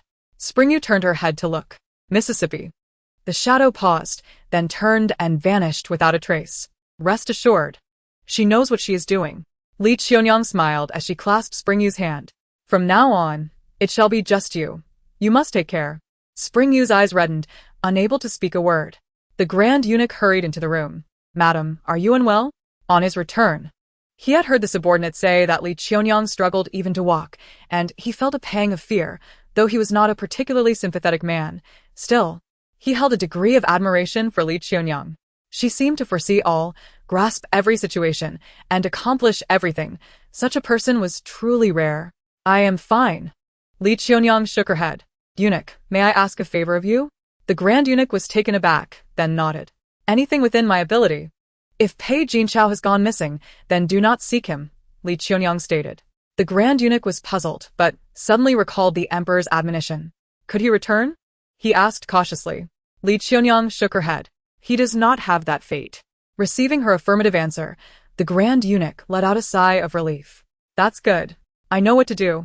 Thank you, Eunuch. Qiuniang coughed softly twice. Please prepare a coffin for me, and a horse-drawn carriage, to be placed outside the side palace gate by midnight tomorrow. The Grand Eunuch. The time has come. It is time to depart. Qiuniang fixed her gaze upon his eyes. The Grand Eunuch was immediately rendered speechless. Chapter 42.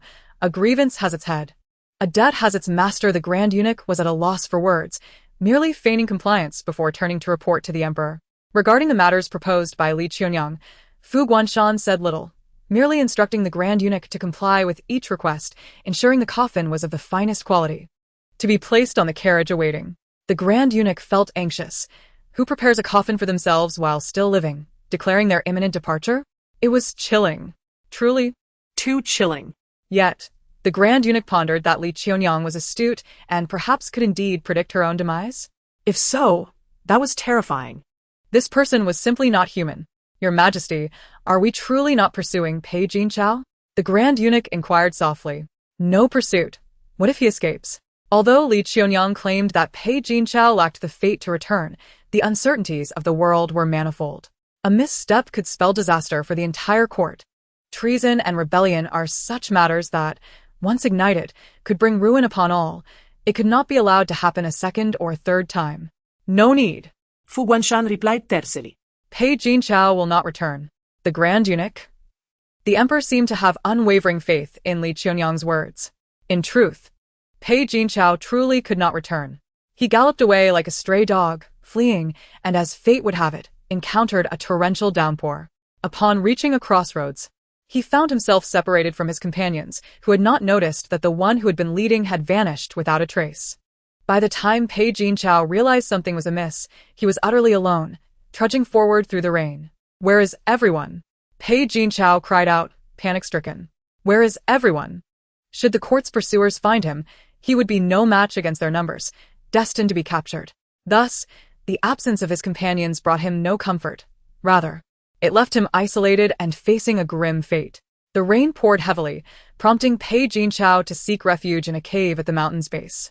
Outside, thick moss and dense branches concealed the cave's entrance, making it nearly impossible to detect any irregularity, blending seamlessly with the mountainside.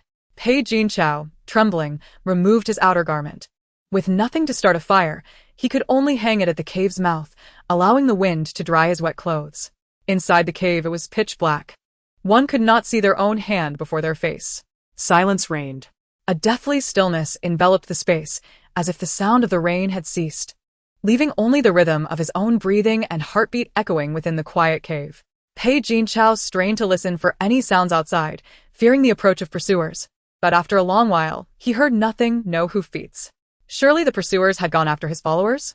Thinking this way, perhaps their scattering served a purpose, at least diverting the attention of their pursuers. He did not know how long had passed, but the rain outside seemed to lighten, and the surrounding stillness grew increasingly unsettling, devoid even of the sounds of insects or birds, filling his heart with inexplicable dread. Pei Jinchao stood at the cave's entrance, peering out. Perhaps due to the rain, the dense forest appeared as dark as night, obscuring all sight. No one was ideal. He still had the fire starter. A faint glow flickered to life. And Pei Jinchao exhaled slowly, deciding to wait until deep night before departing, by which time the pursuers would have surely moved on. Yet, as he turned around, he was met with a blood-soaked visage before him. Ah! A piercing scream startled the birds from the trees. Ah! Pei Jinchao was genuinely terrified, collapsing to the ground as the fire starter fell, the dim flame flickering, as if it could be extinguished with a single breath. He saw it. He saw that face. Qiuniang's face. A bloodied visage, with blood flowing from 7 orifices, a gruesome sight. Pei Jinchao. A familiar voice echoed within the cave, yet it seemed to drift in midair, eluding pinpointing its source. Do you also experience fear? When you murdered me, why were you not afraid? When you harmed others, why did you not dread? Now, what is it that you fear? I was once your closest companion. Pei Jinchao trembled, crawling towards the cave entrance, yet the next moment, a heavy shadow loomed before him. Blue ghostly flames flickered in the air, rising and falling, swaying left and right. In the light of the flames, Qiuniang stood there, her face streaked with blood and tears, hair disheveled, her blood-red eyes filled with hatred. What wrong have I committed that you must be so merciless? You march to the borders, while I attend to your family and care for the household, ensuring you have no worries. I use the Li family's wealth to maintain our facade. It is my dowry that has secured the stability of your military household. Why? Why treat me thus? A sudden gust of cold wind swept through, cutting across Pei Jinchao's cheek like a blade, the chilling breeze embodying her rage and resentment. You are ungrateful, forgetful, treasonous and rebellious, disloyal and unjust, unworthy of being human. Qiuniang's voice rang out with fury. You pursued me relentlessly, yet it is you who is heartless and cruel. I shall not let you escape. I demand blood for blood, and I wish for the entire Pei family to accompany me in death. Pei Jinchao cried and screamed as he crawled out of the cave. No. A ghost! A ghost! Help! Help! Help! Qiuniang snarled. Did you ever think that I also cried for help? Yet did you spare me? Why do you not let me go? 10 fingers, each shattered, merely to seize the seal of the Li family, with the intent to monopolize my dowry. She extended her bloodied hands, her eyes glaring with fury. Return my life. Pei Jinchao, return my life. Pei Jinchao, paralyzed with fear, scurried away, scrambling on all fours, the previous arrogance utterly vanished. He yearned to escape. Yet how could a creature with 2 legs outrun a vengeful spirit devoid of limbs? Like a trapped beast, he circled in vain, unable to break free. His voice hoarse from screaming until no sound emerged, reduced to a quivering mass on the ground, lifeless and unable to crawl or cry out. Despair enveloped him like a web, layer upon layer, suffocating his very being. The surroundings were pitch black. No one would come to his aid, nor could anyone save him. A rebel, captured by the court, faced death, scorned by the world. He met the same fate. In the hands of the Lee family, his demise was inevitable. Thus, he found himself with no escape. In the distance, shadowy figures loomed. Chapter 43.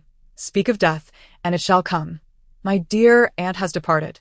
When Pei Jinchao awakened, he found himself tightly bound and discarded within a coffin, ensconced in darkness, the heavy lid sealing him in. He attempted to kick, but to no avail. Struggling, he found his mouth gagged, unable to utter a single sound, pondering the uncertain fate that awaited him. Success was within reach. How had he fallen to such a fate?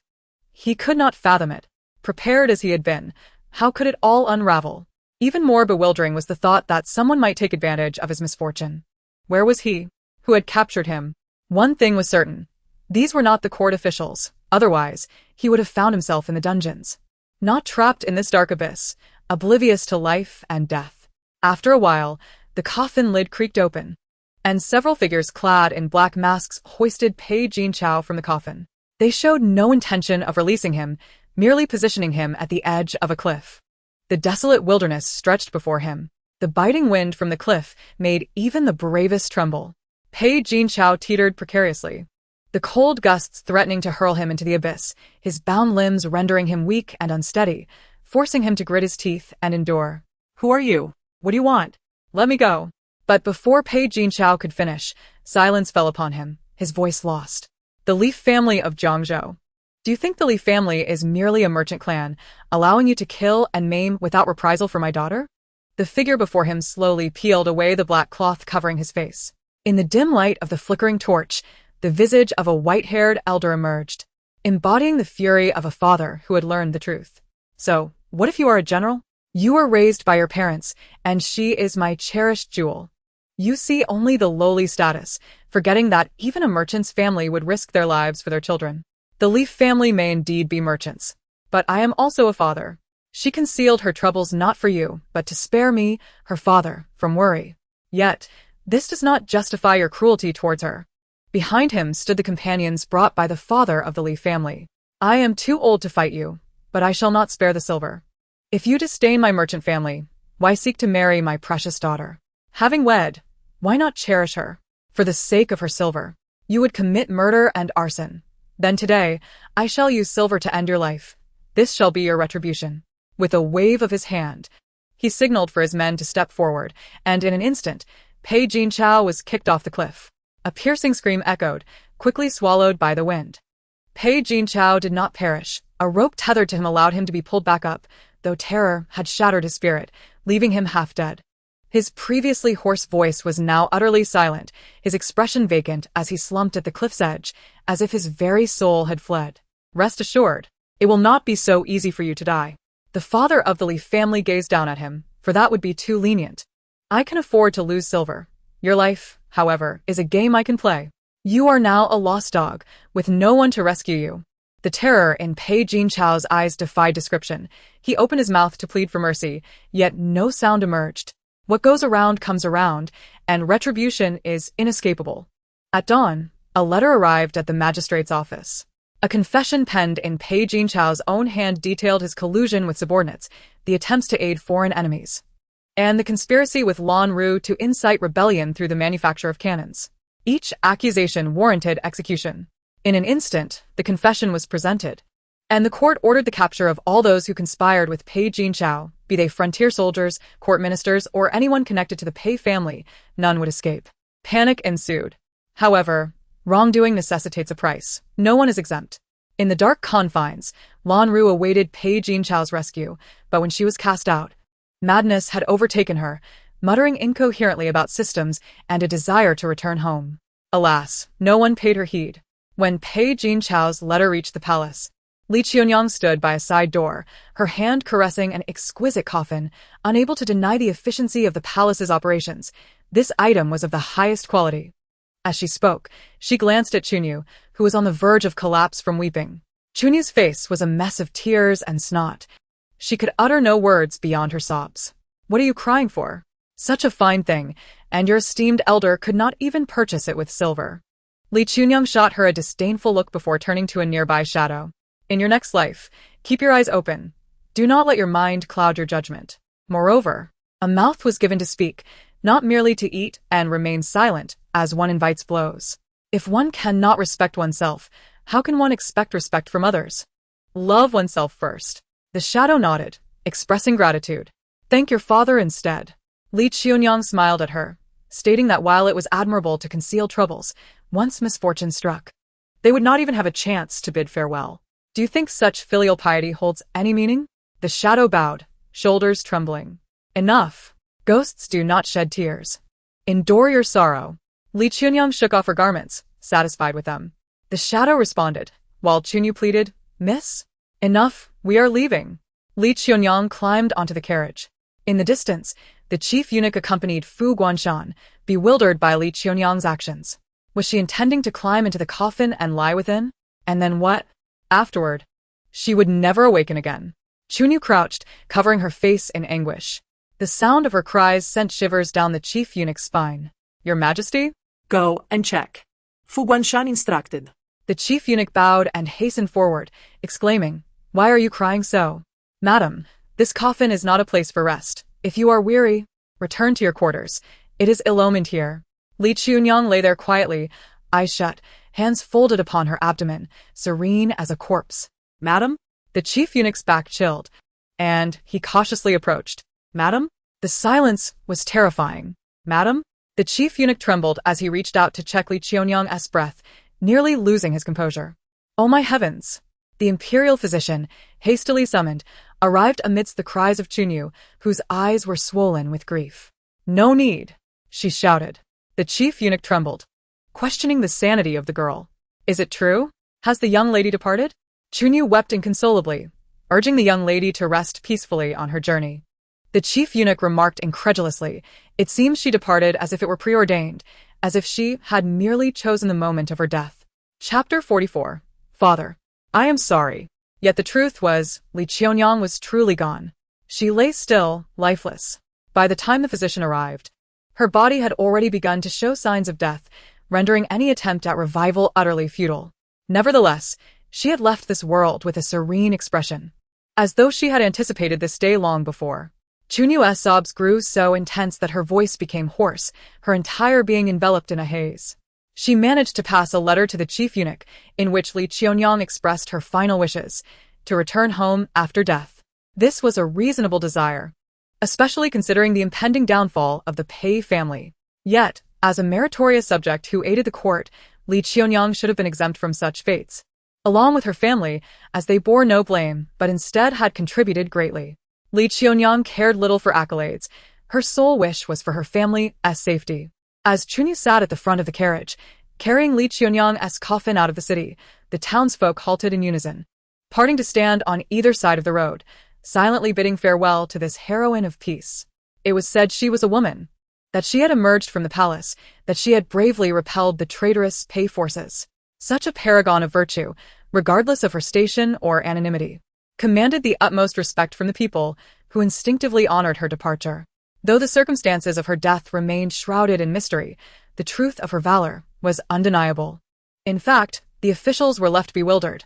Just moments ago, they had vocally condemned Pei Jinchao, leaving him defenseless, yet now he was suddenly gone. Was this the work of the emperor's hand? Regardless of the truth, it was a matter beyond their jurisdiction. The emperor wielded life and death with absolute power.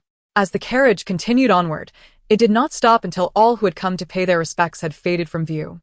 Finally, Li Qiuniang's father emerged from the woods, his gaze falling upon the coffin, and tears streamed down his cheeks as he wept silently. With trembling hands, he gently touched the coffin lid, as if caressing his daughter's cheek, and softly murmured, "Dear one, father is taking you home."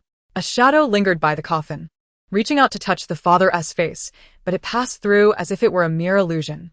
Love does not need to be romantic to pierce the heart. The love of a parent can be equally profound. She is gone. Home. Li's father cried, his voice breaking with anguish. With each cry, he implored her to return home, to not lose her way, and to express the depth of his sorrow. On the day of Qiuniang's burial, a gentle rain fell, reminiscent of the bloodshed that had transpired. Yet, while hatred had once consumed her, now all was resolved. Revenge may be sought, but all else must rest. Strange occurrences unfolded at Qiuniang's grave, including the presence of the deranged Lanru and the barely alive Pei Jinchao. Upon witnessing the scene and the gravestone, Pei Jinchao's eyes widened in terror, not merely at the grave, but at the shadow standing beside it. Yes, he saw her again, Qiuniang's spirit. Her restless spirit would not find peace until justice was served. Today, I shall use your blood to honor my wronged daughter. Li's father seethed, wishing to rend them asunder. Lanru, though mad, was not entirely lost to reason. Having escaped the palace and the city, she thought she had saved herself, only to find darkness enveloping her. Realizing retribution had come, relying on a system that had now abandoned her, she recognized the weight of her sins. As an outsider, she had become the source of chaos. The cycle of karma was inescapable. System? System. Lanru cried, her sanity unraveling. She did not wish to die. She longed to return home. Yet, having sown discord, how could she hope to evade the consequences? She had been forsaken. Desperate, Lanru pleaded for her life, but Qiuniang struck her fiercely, leaving her bloodied. You wish to live, yet you have sought to bring ruin upon my lady. Qiuniang wept, insisting that everyone must atone for their sins. In that moment, Li's father grasped a hammer. Feeling that mere poison was too lenient, Qiuniang proclaimed that they had shattered the lady's fingers and committed unspeakable horrors. Thus he would ensure that their suffering was profound. The cries of anguish echoed through the air. A figure in red stood behind a tree, swaying gently with the wind, a faint expression of resignation in her eyes. The scene was gruesome yet exhilarating. Who could refuse the thrill of revenge? Justice, though delayed, was not absent. It was a reckoning. My lord, it is done, whispered the little mushroom. The figure in red danced away, disappearing into the trees. The shadow lifted its gaze, catching a glimpse of the red fabric and silently uttering thanks. As the wind blew, it seemed that all grievances returned to the dust, and all matters faded away. Father, take care. I am truly sorry for the sorrow I have caused you in this lifetime. Li's father swung the hammer, blood splattering everywhere, tears streaming down his face. Return my daughter. You beasts. Beasts. The air was thick with the scent of blood. This was true both here and within the imperial city. Because of Pei Jinchao's rebellion, many would be implicated, families destroyed, lives lost without burial. Fu Guanshan surveyed the plans in his hands, glancing at the seized artillery, his brow furrowed in concern. Your Majesty? The chief eunuch called softly. What troubles you? Fu Guanshan snapped back to reality, rubbing his injured head, perplexed at the turn of events. What has transpired? Your Majesty, have you forgotten? The chief eunuch's expression shifted to alarm. Fu Guanshan felt as though a gust of wind had swept through him, awakening him from a stupor. After the fall, he could recall nothing. Viewing the plan presented by the chief eunuch, he noticed the trepidation on his face and felt a wave of confusion. I remember encountering an assassin and then tumbling down a slope, striking my head. What happened afterward? The chief eunuch inquired. Fu Guanshan furrowed his brow, attempting to recollect, but shook his head solemnly. I cannot remember. Just moments ago, all had been well, yet now he found himself engulfed in bewilderment. The chief eunuch screamed, Physician! Quickly! Summon the physician! The emperor is unwell. Fu Guanshan contemplated the document in his hand, lost in thought. What had he forgotten? What had transpired after his fall? Why could he not remember? Chapter 45. The rift in time and space. Fu Guanshan was physically unharmed. The blood clot in his head had dissipated, and everything appeared normal, save for a gap in his memory. However, this amnesia was of little consequence, as the chief eunuch could clarify matters. Moreover, the rebellion had been quelled, with the Pei family and all involved imprisoned, and all necessary actions had been taken. Yet, the remaining portion of the document felt odd, evoking an indescribable sensation. Qiuniang. Fu Guanshan raised his gaze to the chief eunuch. Is she truly dead? The grand eunuch nodded, and the imperial physician could attest. Many present had witnessed the event with their own eyes. She was dead, irrevocably so, with the marks of death already appearing. Truth could not be fabricated. It was truly a pity, spoke Fu Guanshan. The Grand Eunuch sighed, acknowledging the inevitability of the situation. Her enmity with the Pei family ran deep. And having previously suffered much persecution at their hands, it was likely that she had sustained internal injuries long before, merely enduring until the very end. Only upon witnessing the downfall of the Pei family did she dare to close her eyes. A fierce woman indeed. Fu Guanshan tucked away half of the prescription. Though he could not recall the events that transpired, he resolved to commend the Li family, summoning the Minister of Rites. The Grand Eunuch bowed, yes. The distinctions between reward and punishment were clear, a hallmark of imperial governance. Forgetting past events was perhaps a blessing. The madness of Lan Ru and his own embarrassing misadventures faded from memory, and notions of white moonlight were left unspoken, all plots overlooked. However, his curiosity about Li Qiuniang lingered, a knot in his heart, for she was a rare and extraordinary woman, though sadly fated for a short life. As this matter concluded, everything resumed its routine. The enchanting figure clad in red continued her journey through the woods, seemingly in pursuit of something. Suddenly, a low hiss echoed, Zhang Wuxing. Her feathered lashes flared, and the red-clad figure halted, the small mushroom on her shoulder swaying in the breeze. Something was amiss. Master, be cautious. The small mushroom warned. How many times must I tell you? Speak quickly to intercept those cursed footsteps and silence others' tongues, lest you fall victim to misfortune. She sighed in resignation, yet it had failed to heed her advice. With a resounding thud beneath her feet, it was as if fireworks had exploded, illuminating the surroundings with a dazzling brilliance.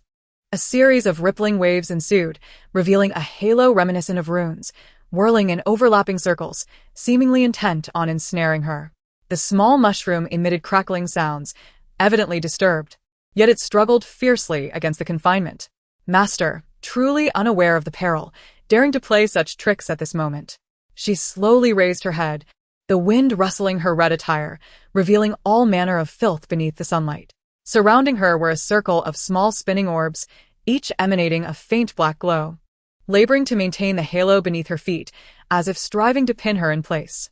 Regardless of their efforts, her expression remained unperturbed. She even took the time to count. 9. She stroked her chin. My lucky number.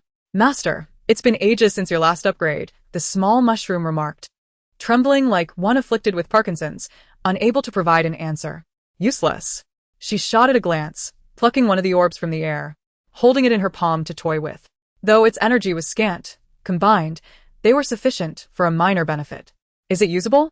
Indeed. She nodded. In an instant, an exhilarating blue light burst forth. The small mushroom vanished, transforming into a child of 5 or 6, squatting on the ground, blissfully gnawing on the orb as if it were a delicacy, crunching it with delight. Take it slow, there are 9. She glanced helplessly at the other 8, which seemed eager to escape. Escape? That is impossible. The halo binding her is also a tether for them. Strength is reciprocal, and so is the cost. In the forest, the crisp sounds of crunching echoed melodiously. Only when the last orb was devoured did the little one rise, taking her hand. Master, I'm full. Let us go. She smiled at him, finding his youthful charm appealing. Let us continue like this. The small mushroom frowned, but you said, now my word stands. Oh. Regardless. It was all her decree. Zhang Wuxing. A voice called out from an unknown direction, halting their steps. Master, who is calling you? The small mushroom inquired, furrowing its brow. Zhang Wuxing. Few recognized the name, yet many dabbled in the supernatural. Zhang Wuxing stood still, thoughtfully scanning the surroundings. Not here. Yet the voice traveled, which posed an intriguing question. Is there a gap? The small mushroom froze in contemplation. Zhang Wuxing ruffled its little head, not too shabby up there. But where could it be? The small mushroom, adjusting its disheveled hair from her earlier affection, trailed behind Zhang Wuxing. Master, Zhang Wuxing. The voice persisted, urgent and insistent. Suddenly, she halted, extending her hand to grasp the void fiercely. In that moment, an eerie and blinding light compelled her to turn her face away, and upon regaining her senses, a dazzling rift appeared before her. Master, all intruders here have been eradicated. The small mushroom looked up at her.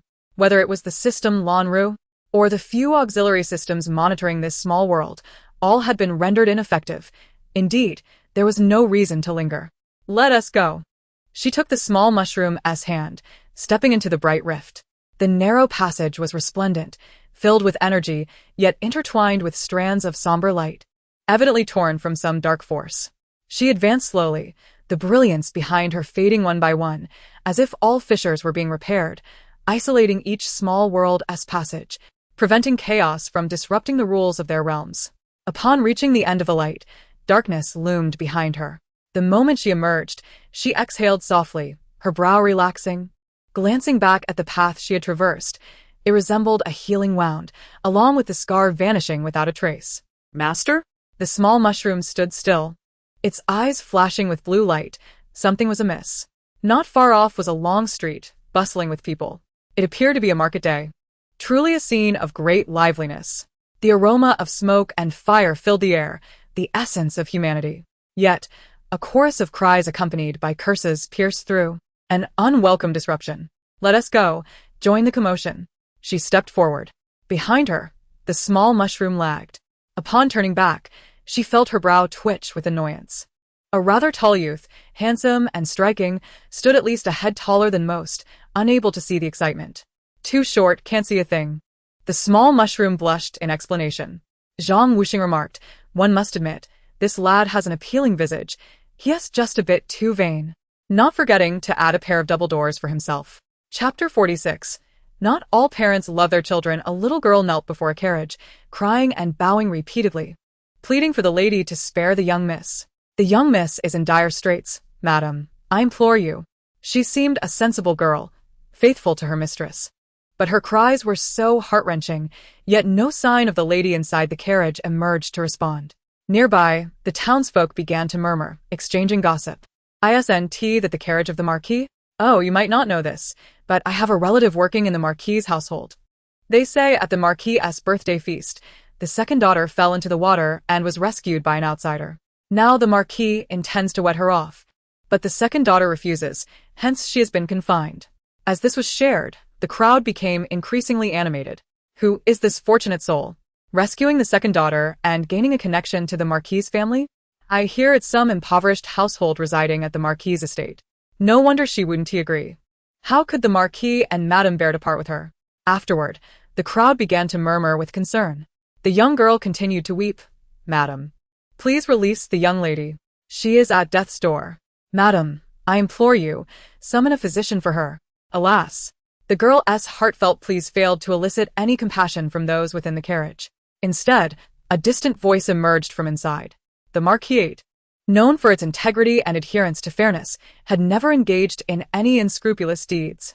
The Lin family's children also prioritized their pristine reputation, always honoring their word and maintaining trustworthiness, which was essential to uphold the Marquisate's esteemed reputation. The matter regarding Wan Yi was already settled. As a maid, Qiushi ought to provide support and counsel rather than weep uncontrollably and fabricate tales.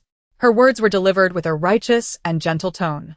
Yet, to Zhang Wuxing's ears, they were nothing short of grating. Indeed, grating. Reflecting on Li Qiuniang's father, and then hearing the words of the lady from the Marquis, it was evident that while they were both children, their experiences of parental love were starkly different. Step aside. Do not bring shame upon us. With that, the coachman harshly cracked his whip against the horse's rear. Instantly, the horse neighed in distress. It bolted forward and Qiushi, taken aback, barely had time to react.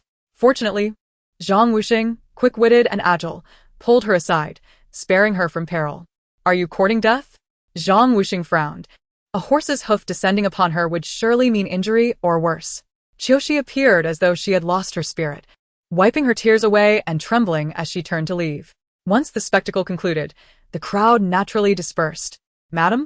A small mushroom approached, resembling the frail shadow from the carriage and the grime clinging to Qiushi. Follow her. However, as they rounded a corner, she vanished from sight. Not far away, a carriage rushed past. Inside, Zhang Wuxing's expression darkened. The marketplace was not suitable for action due to the throngs of people, but the carriage heading out of the city presented a fine opportunity. Excellent. With no one around, the carriage sped down a narrow path. Suddenly, the horse neighed again, and the carriage came to an abrupt halt. What is happening? A brutish man poked his head out from inside. The coachman furrowed his brow. What do you want? Why are you blocking the way? He cracked his whip again, but the horse stubbornly refused to move. Zhang Wuxing stood in the middle of the road, her senses already detecting the scent of blood, prompting her to spring into action. Where is she? The coachman screamed in horror. Inside the carriage. The brutish man was unceremoniously tossed out like a rag. Ah! Red sleeves brushed past as the wind swept by. The two were frozen in place, unable to flee or cry out, as if time had come to a standstill. Miss? Inside the carriage, Qiushi was covered in blood. A dagger was embedded in her chest, her body now merely warm to the touch. Her hand, stained with crimson, gently caressed Qiushi's cheek, and the dying girl suddenly exhaled a final breath. Her gaze fixated on the unfamiliar face before her, trembling as she opened her mouth. Save. The young lady Zhang Wuxing clenched her teeth. These wretched individuals acted swiftly, leaving her with no time to inquire. Then I shall exchange everything for you. Fine. Soon, the carriage's curtain was drawn back. Qiushi emerged unscathed, clutching the dagger, which she thrust into the coachman's side before slowly retreating a few steps. Strawberry tip. Qiushi glanced over. The small mushroom nodded. Let us go. She blinked. Before long, someone discovered the two fallen figures by the roadside, the coachman, wounded but alive, and the brutish man, unconscious at the edge. While inside the carriage lay a pouch of gold and silver jewelry, seemingly the result of a dispute over the loot. Passers-by reported to the authorities, and soon the officials took the two back to the dilapidated courtyard. Qiushi shook off the dirt from her garments, touched her face, took a deep breath, and entered. The area was deserted, and the small courtyard was in a state of disrepair. The small mushroom perched on Qiushi's shoulder swayed in the breeze. How could the second young lady of the Marquise reside in such a place? This was the outer residence of the Marquise, originally intended for confining and punishing errant servants. So its dilapidation was expected. However, it was unimaginable that it would be used to imprison their own second young lady. Truly a disgrace. Having taken only a few steps, a strange noise suddenly emanated from within. Is someone there? Not just anyone, but the sound of curses, laughter, and feeble moans. What is happening? Qiushi dashed toward the source of the noise, standing at the corner of the corridor, where she could clearly see the pebble path of the inner courtyard. There lay the second young lady, Lin Wani, struggling on the ground, while two maids laughed nearby and an old woman stood on her back. Was this truly the treatment of the second young lady? The Marquise's second young lady? Stop! Qiushi rushed forward. Have you all lost your minds? This is your second young lady. How dare you humiliate her so? Even a stranger should not endure such treatment, let alone the second young lady. Second young lady? The maid scoffed. With her such as she is, can she still be called a second young lady? Look at her current state. The master and madam have decreed that in 3 days, it is an auspicious date. Prepare well for the second young lady when the bridal sedan arrives. She must surely make a grand entrance for her marriage. Qiushi helped Lin Wani sit up, her expression resolute. The young lady weakly opened her mouth. I will never comply with your wishes. Scoundrel. The maid slapped her harshly. Chapter 47. I shall have you whipped into a zebra. For Lin Wani, at this moment, there was little room for resistance. Although Qiushi had previously been loyal to her, she lacked combat prowess, but things were different now. A sudden scream pierced the air, followed by a sharp crack. Ah! Qiushi frowned, having exerted too much force. My apologies. The old woman beside her was also taken aback. Kaiwa? The maid named Kaiwa winced in pain, her face ashen, cold sweat trickling down her forehead. The moment Qiushi released her grip, Kaiwa collapsed to the ground, cradling her hand. My hand, my hand. Fear not, it is not broken, merely dislocated. Would you like me to set it for you? Qiushi contemplated. Kaiwa recoiled in horror. Do not come any closer. Puffed. Qiushi rolled her eyes, cautiously assisting Lin Wani to her feet. Miss, how do you fare? Lin Wani trembled, alternating between hot and cold, her complexion pale, visibly unwell, barely able to stand, ultimately relying entirely on Qiushi for support. Do not fear, I will carry you inside. Qiushi lifted Lin Wani and strode toward the interior. The old woman was taken aback by the time she regained her senses. Lin Wani was already back on the dilapidated bed, surrounded by broken doors and windows, cold winds gusting into the room. In such a place, it was a wonder that one did not fall ill. Qiushi, how have you returned? Lin Wani managed to ask, her eyes reddened, fever burning through her, rendering her flushed and overheated, her conditions seemingly dire. Qiushi opened her mouth but ultimately sighed in resignation. The young lady is in this condition. How could I possibly leave? Rest assured, I shall handle all these matters. You simply focus on your recovery. There was no returning to the Marquise.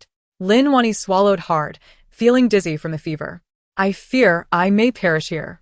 While I still have breath, take your contract and leave. She retrieved the contract from her sleeve, declaring that it could not bind a servant, urging the young lady to take good care of herself. Outside, a commotion began. As she turned to leave. Lin Wani clutched her sleeve, pleading, don't let me be the one to suffer. Though they bore the titles of master and servant, their bond was closer than that of sisters, which explained their willingness to sacrifice for one another. In contrast, those who shared blood ties often proved to be utterly indifferent. Rest assured. She gently patted her hand in reassurance. We shall not be the ones to suffer. Lin Wani, in her delirium, was unable to hold on to her. Once outside, she stood on the steps with her arms crossed. In the courtyard, Kaiwa had regained her composure and glared at she with a face full of resentment. You little wretch, how dare you treat me this way? Do you believe I want to end your life right now? Who are you calling a little wretch? She retorted. You. Kaiwa shot back. Oh. So you're calling me a little wretch? After a moment of heavy breathing, Kaiwa lunged. Grab her. As the two rough handmaids stepped forward to seize she unexpectedly produced a slender bamboo stick and began to strike them. The sharp crack of the bamboo echoed, leaving Kaiwa wide-eyed in shock. You. Ow. The two old maids, yelping in pain, scampered away, clutching their heads. You little brat, ow. Exhausted from the beating, she finally ceased her assault. The two maids appeared like battered zebras, their faces adorned with stripes. Humph. She shook her leg, warning, if you dare return to cause trouble, you'll learn what it means to be disciplined under a stick. I guarantee you will kneel and call me mother. Though all three were injured to varying degrees, their primary emotion was one of furious humiliation. The little girl, usually incapable of inflicting harm, had transformed into a fierce tigress today. What could have spurred such a change? Still not leaving? Do you wish to be struck again? She barked. The three immediately stumbled over one another, fleeing the courtyard in disarray. Little Mushroom remarked, Mistress, they will return. She replied, let them come. If they don't return, how shall we know where their filth originates? Little Mushroom cautioned, Mistress, we cannot kill. I have repeated this 1,000 times. My ears are growing calloused from your warnings. Little Mushroom, looking aggrieved, responded, is it not out of concern that I remind you? Forget? Daddy Forge? The price of that memory is etched in my mind. Having regained her focus, she tucked the bamboo stick behind her waist and re-entered the house. Due to the high fever, Lin Wani had already lost consciousness. Bring me a pill. The remedy did not possess the miraculous properties of legends. It was merely a life-preserving measure, granting her sufficient time to recover and receive proper treatment from the doctor. The physician arrived swiftly, administering a golden needle for life restoration. At last, Lin Wani began to regain her senses. Once the fever subsided, she would likely be fine. Though young and weak, she could endure some hardship. The doctor left behind medicine, instructing her to take it regularly, avoid getting cold, and refrain from consuming raw, spicy, or stimulating foods, instead opting for light meals. She nodded and saw the doctor out. After he departed, she began preparing medicine again. Yet as she surveyed the drafty room, she fell into contemplation. Given these conditions, it seemed difficult to avoid catching a chill. A plan was necessary. She sighed. Under such circumstances, healing in 10 days to half a month seemed improbable. Little Mushroom, perched nearby, suggested, Mistress, perhaps we should take her back? Back to that den of wolves? She countered. Look at her current state. She would be devoured alive upon return. Little Mushroom pondered. What should we do then? Returning is inevitable, but we must first preserve her life and fulfill the task entrusted to us. She glanced at the bedside, shaking her head in exasperation. No matter how one looks at it, she is still of the flesh and blood. There is no love from father or mother. When useful, she is paraded as a bride. When not, she is discarded like refuse. Suddenly, there was a stir outside. What is happening? Little Mushroom vanished, reappearing on Qiuxi's shoulder. The Qiuniang, a destitute scholar residing in the Marquis's residence, was once betrothed to the Marquis's eldest daughter, Lin Wanjin. The Jiang family, once noble in the capital and allied with the Lin family, arranged the marriage. However, due to a misalignment of allegiances, their family fell from grace and was banished by the new emperor to a remote location. Following the death of old Master Jiang, the family completely collapsed. After saving Lin Wani, he was reduced to being the second Mrs. Fiancé. Speaking of Qiuniang, he indeed possessed an attractive appearance. Clad in white, he exuded a gentle and refined demeanor, embodying the essence of a young gentleman when silent. However, in Qiuxi's eyes, he was merely a pretentious, impoverished scholar. A proud young man of fallen status. Chapter 48. The so-called gentleman Qiuniang stood in the courtyard, dressed in white as dusk approached. The setting sun casting a blood-red hue behind him, making his attire appear particularly striking. How unfortunate! Qiuxi fanned herself and questioned, "What brings you here, young Master Jiang?" Qiuniang, shedding his usual elegance, bore an air of accusation. "Did you and your mistress assault the eldest lady's maid and handmaids?" The fan paused as Qiuxi frowned, casting him a sidelong glance. This man was clearly not of good character. "And what of it?" she replied with a smirk. "Are dogs allowed to bite while humans cannot retaliate?"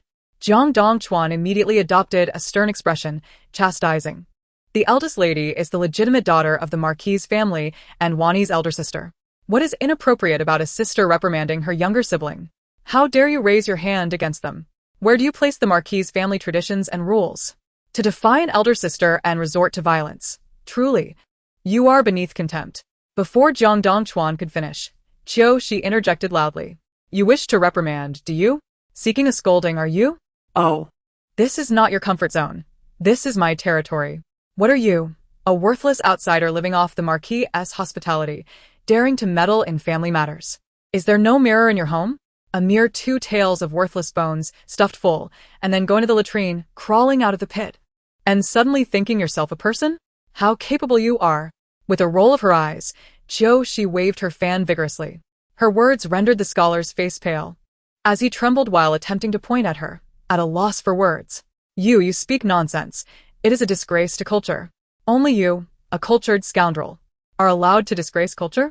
Oh my, you haven't even achieved anything yet, and you already act like a lord. Is it only permissible for officials to set fire, while the commoners cannot light a lamp? Come, let me see your capabilities. Qiuxi was utterly unafraid, knowing this soft-footed shrimp would be terrified of her slightest offense. "Master, take it easy," Little Mushroom urged. "If you don't wish to be reprimanded, then leave. Do not come here, flaunting your authority around my mistress. Even if my mistress is not the best, she is still a pampered young lady of the Marquis's house. You, a mere freeloader, have no right to dictate." With a huff, Qiuxi dismissed him. "Get lost. If you do not leave now, she will soon be unable to restrain the slender bamboo stick at her waist. How audacious of you! It is well known within the Ho residence that Wani and I are already betrothed. A husband must uphold the dignity of his wife. When Wani enters the Jiang family, she must adhere to our customs. How can you be so ignorant of propriety?" Qiuniang stood with his hands clasped behind him, turning his head away with an air of arrogance. Observing his indignant demeanor, Qiuxi widened her eyes, feeling an urge to strike him. However, just as she contemplated taking action, a sound emerged from within the room. Lin Wani stood pale at the door, swaying as if about to collapse. "Miss." She hurriedly stepped forward to support her. "You are awake? The doctor said your health is frail. You must not be out in the wind. Quickly return and lie down. This foolish buffoon can be dealt with by me." Lin Wani cast a glance at Qiuxi, but chose to remain silent, her gaze settling on Qiuniang. Qiuniang was taken aback, perhaps not expecting Lin Wani to appear in such a feeble state. His earlier anger dissipated significantly. "Wani, you have troubled young Master Jiang. Kindly address me as second miss. We are not well acquainted," Lin Wani spoke weakly, severing any semblance of familiarity between them. Qiuniang frowned, realizing that his prior words may have ruffled Lin Wani's feathers. He softened his tone. "Vanyi." "My words were perhaps too harsh. I hope you can forgive me. It is simply that you, my dear girl, are unaware of the world's ways, failing to distinguish rank and age. If you are not reprimanded and guided now, it will surely bring you misfortune in the future." "So, You presume to take it upon yourself to reprimand me? Lin Wanyi retorted, gripping Qiuxi's hand, revealing a hint of annoyance. What do you mean by you and me? We are one now, sharing both fortune and misfortune. Jiang Dongchuan stepped forward. I was unaware of your condition. Are you feeling better now? Before Lin Wanyi could respond, Qiuxi let out a scoff. What are you laughing at? Jiang Dongchuan halted in his tracks. Qiuxi, with a mocking expression, replied, I am merely amused that this medicine pot can at least be used to brew medicine, bubbling away with a sound. While some people are less useful than a mere pot, merely flapping their lips to seek favor. It is truly shameless. Listen to yourself. Jiang Dongchuan, having been insulted since entering, could hardly bear such indignity. As a scholar, he could not tolerate this kind of disgrace. If he did not teach this insolent servant a lesson, she might well presume to rise above her station. Wanyi, I said do not call me by my name. Lin Wanyi interrupted him abruptly. Young Master Jiang, you should be fully aware of my presence here. Is it necessary for me to lay it all bare before you? It is precisely because I oppose this marriage that I find myself in this predicament. Jiang Dongchuan flinched, furrowing his brow. I acknowledge that I have compromised you. And I must take responsibility. Rest assured, when we wed, I will treat you well and never wrong you. Oh, how quickly you think of our future marriage. Qiuxi derided. Have you already planned where to bury your body? Why not try dying first, and see if the grave is deep enough to accommodate you? Lin Wanyi gently patted Qiuxi's hand to calm her, shifting her gaze back to Jiang Dongchuan. Young Master Jiang, please leave. Do not return. My presence here signifies that we are not fated to be together, and I ask that you do not pursue this further. Having spoken to this extent, she had already shown considerable regard for Jiang Dongchuan's scholarly reputation. Parental orders and matchmaking are not easily dismissed, Jiang Dongchuan muttered, especially since we are already. Qiuxi's expression turned steely. Do you not understand human language? Leave. Do you not fear the repercussions of defying the orders of the lady of the Ho residence? Jiang Dongchuan seemed to realize something. If you were to sincerely apologize to the lady of the Ho, you might not have to endure such suffering. As children, we ought to honor our parents and heed the words of our elders. Such rebelliousness is why the lady of the Ho disapproves of you. What does it have to do with you? Lin Wanyi retorted, herfis sklanche tightly. You and I are betrothed, and the lady of the Ho herself has given her consent. Jiang Dongchuan straightened his posture. The wedding date has been set. You cannot simply retract your consent. If you could show some humility, how could you not return to the Ho residence? When I achieve my scholarly success. Lin Wanyi, feeling faint, interrupted. Be quiet and get out. Lin Wanyi, Jiang Dongchuan seemed equally enraged, stubborn as a mule. Chapter 49.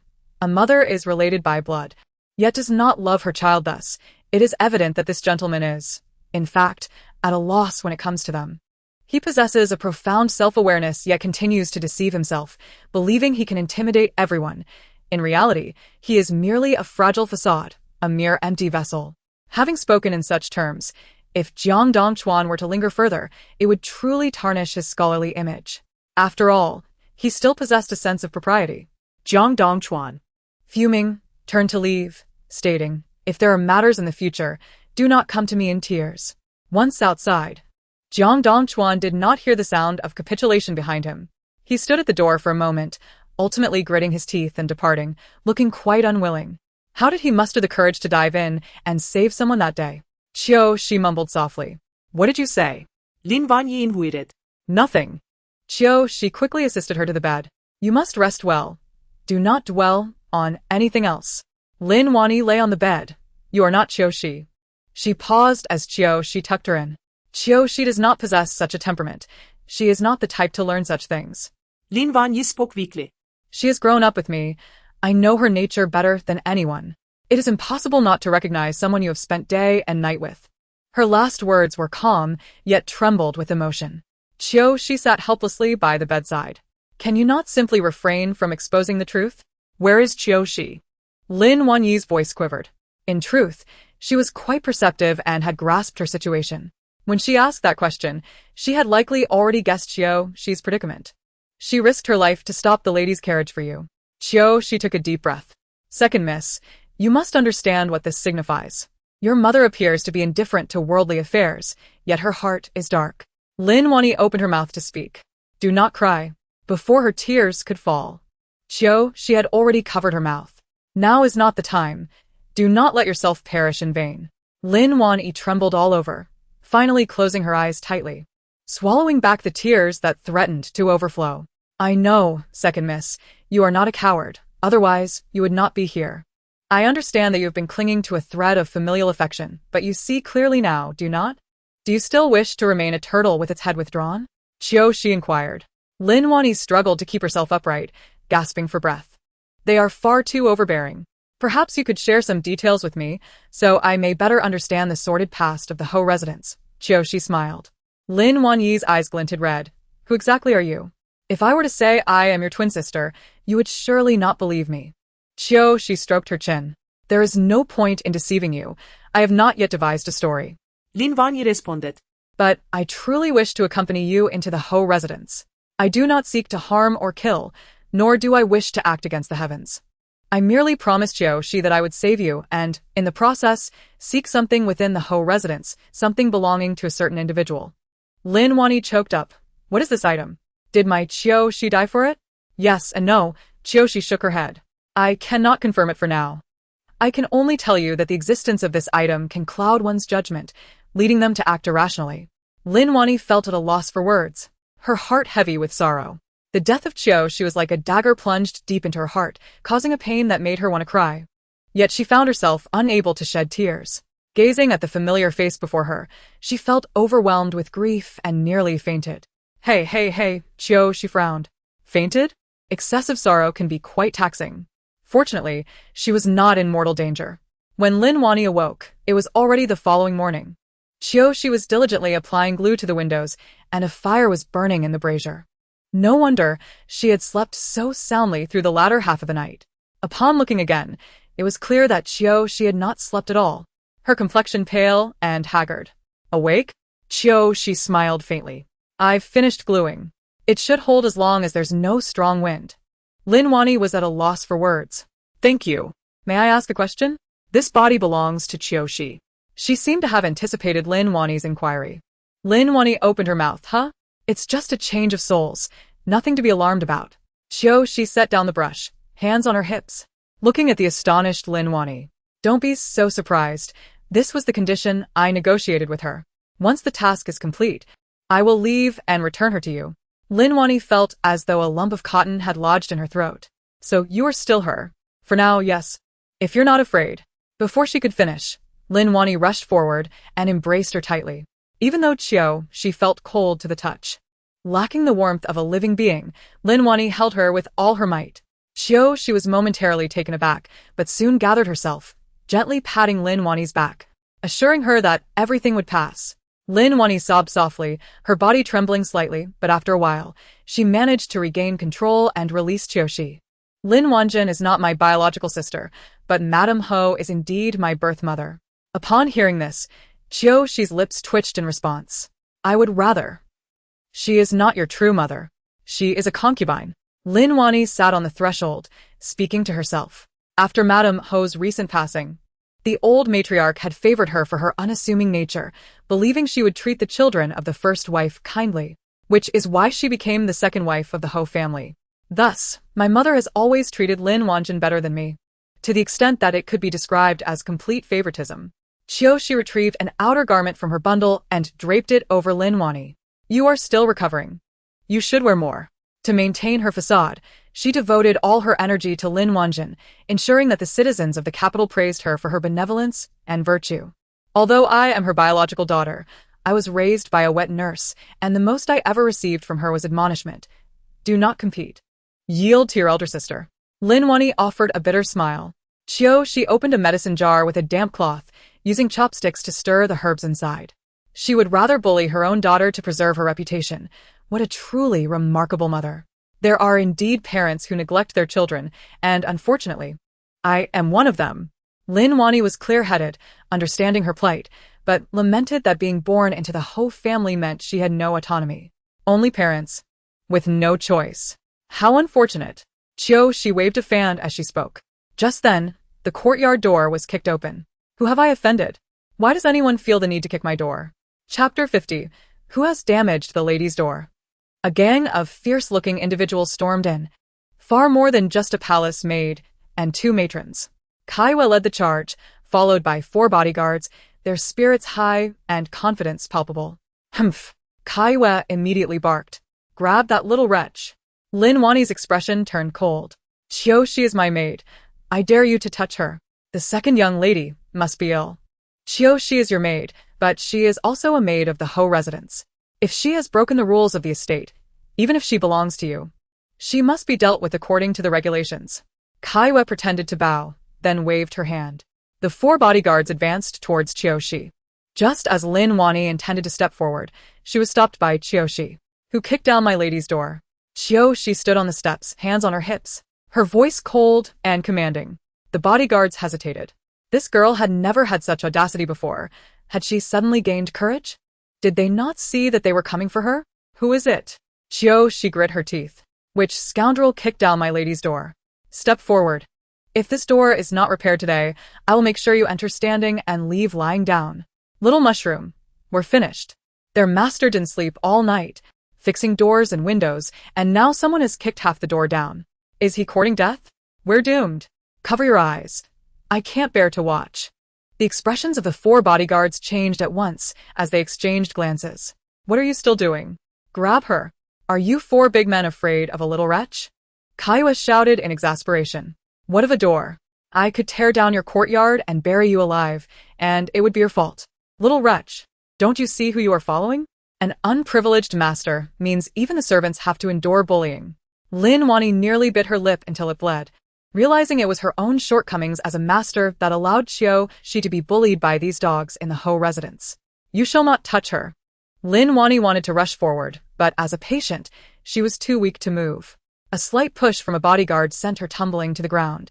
Unable to rise, she watched helplessly as 2 hands gripped her shoulders.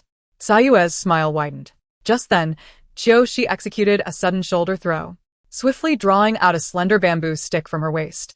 The sound of the bamboo whip striking flesh echoed throughout the courtyard, audible both inside and out, as the 4 bodyguards jumped around like monkeys. The lady may not understand etiquette, but she certainly grasped family discipline.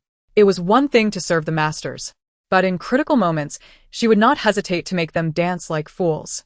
Qiushi wielded the bamboo stick with an artistry that was nothing short of mesmerizing.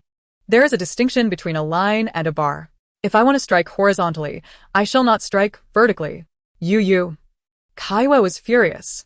You useless bunch, you can't even handle a little wretch. Lin Wani watched in astonishment.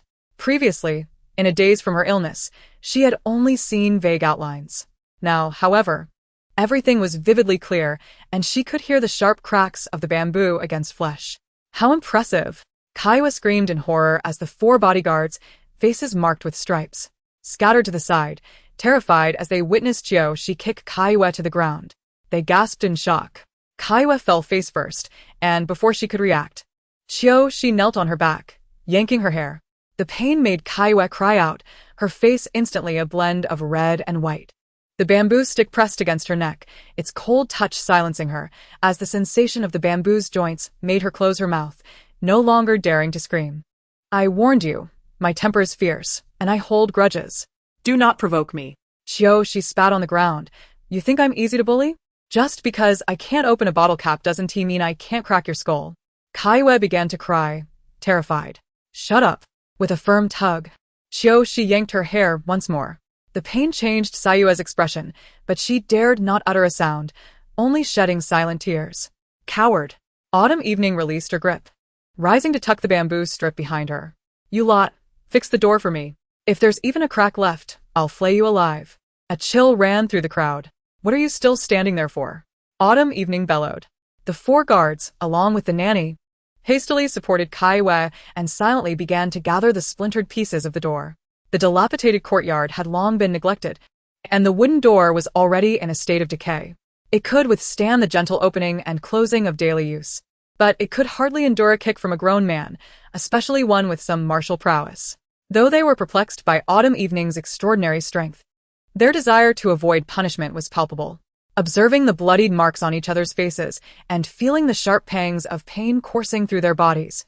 Who wouldn't fear this fierce matron? Hurry up! Came another shout from behind. The group trembled in unison. All right, we know. Why shout? Kaiwa pouted, stifling her sobs.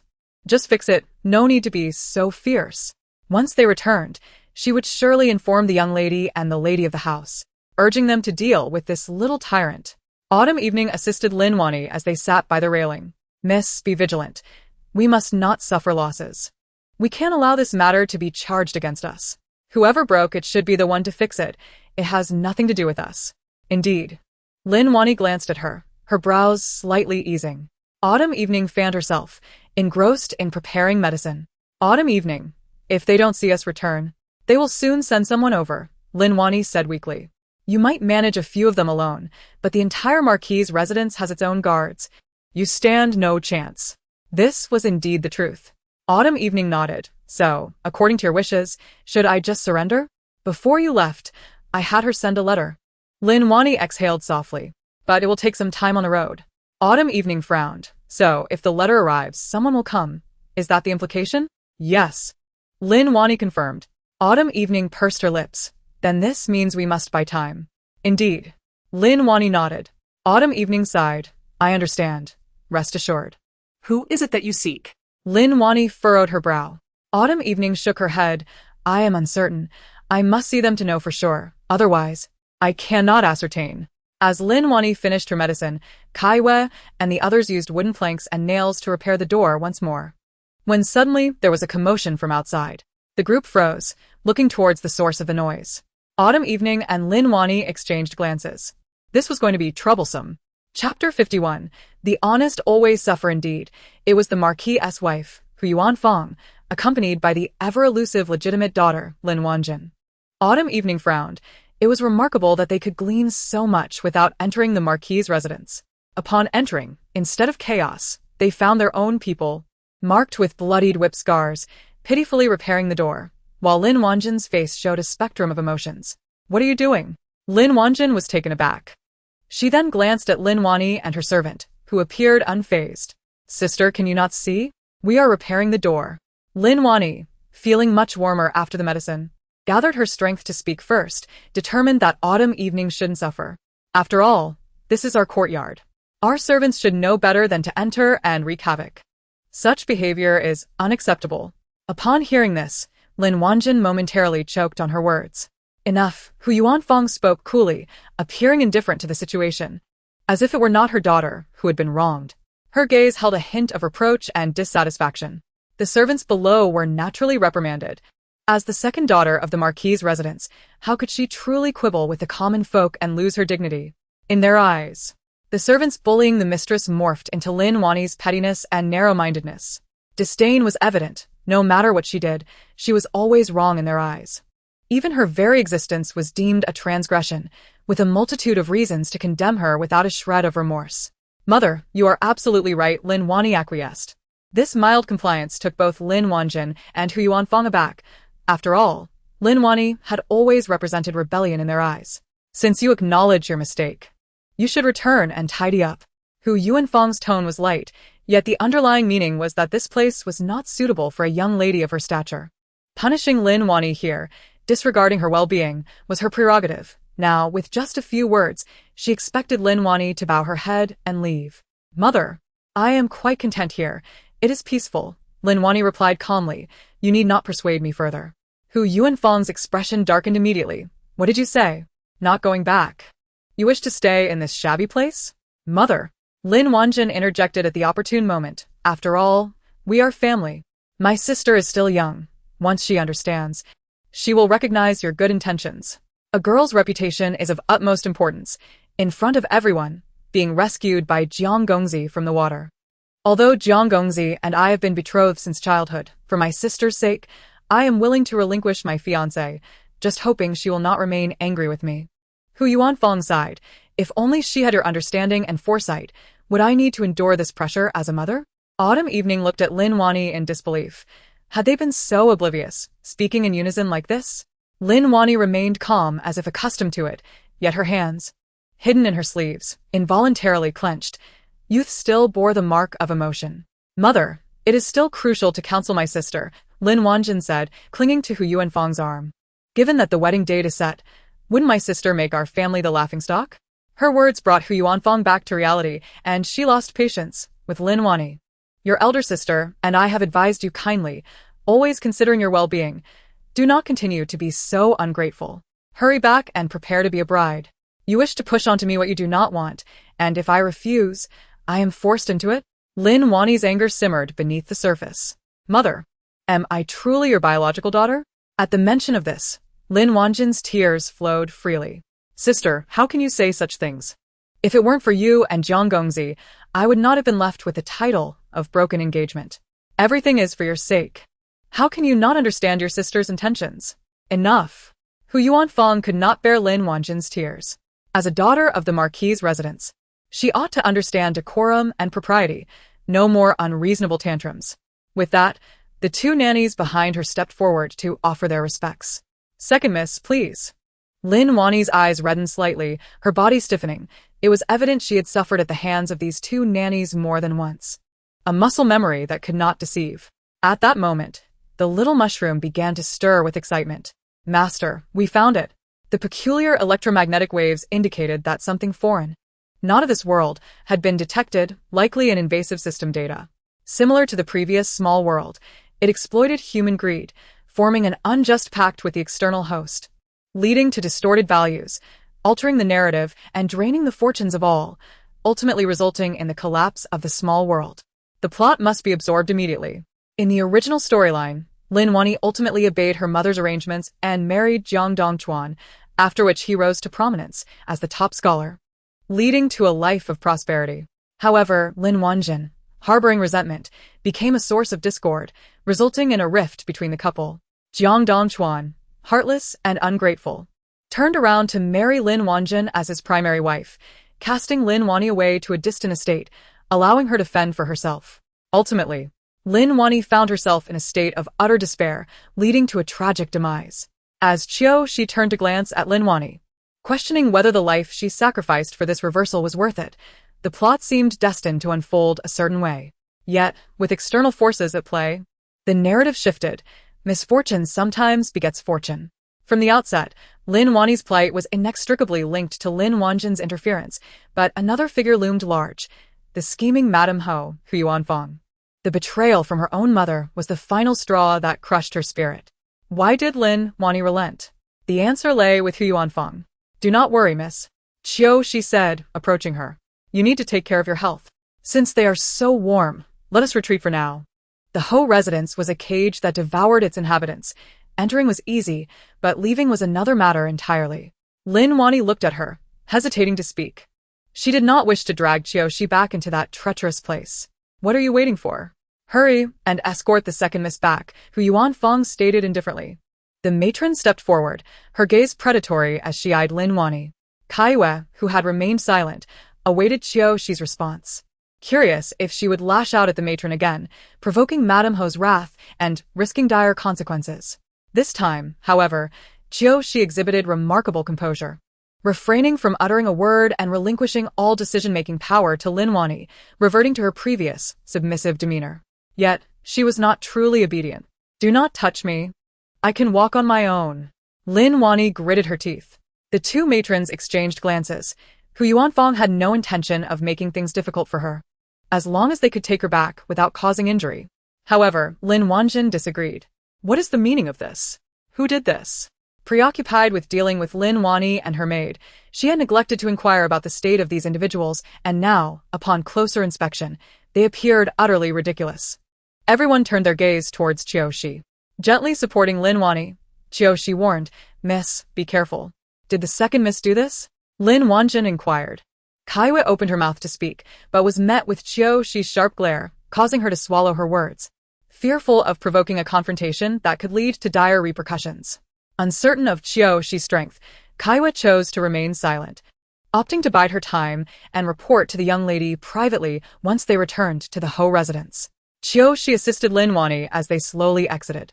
Outside, a modest blue carriage awaited them, alongside an opulent one, a stark reminder of the vile nature of people's hearts.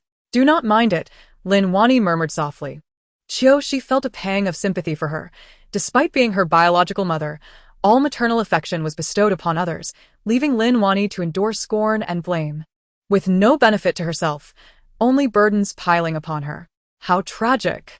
The estate lay in a remote area, and as they journeyed back through bustling streets, Qiushi pulled back the carriage curtain to glimpse the lively scene outside, which was indeed delightful, yet marred by recent events that left her feeling disheartened.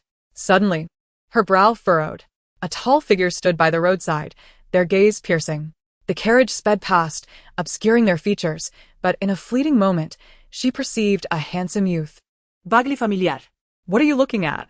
Lin Wani asked. Qiushi snapped back to reality and quickly shook her head. Nothing, just familiarizing myself with the path. To avoid getting lost later. What is your name? The boy scrutinized Qiushi's face. A twinge of pain twisting in her heart as her hand instinctively brushed against her cheek.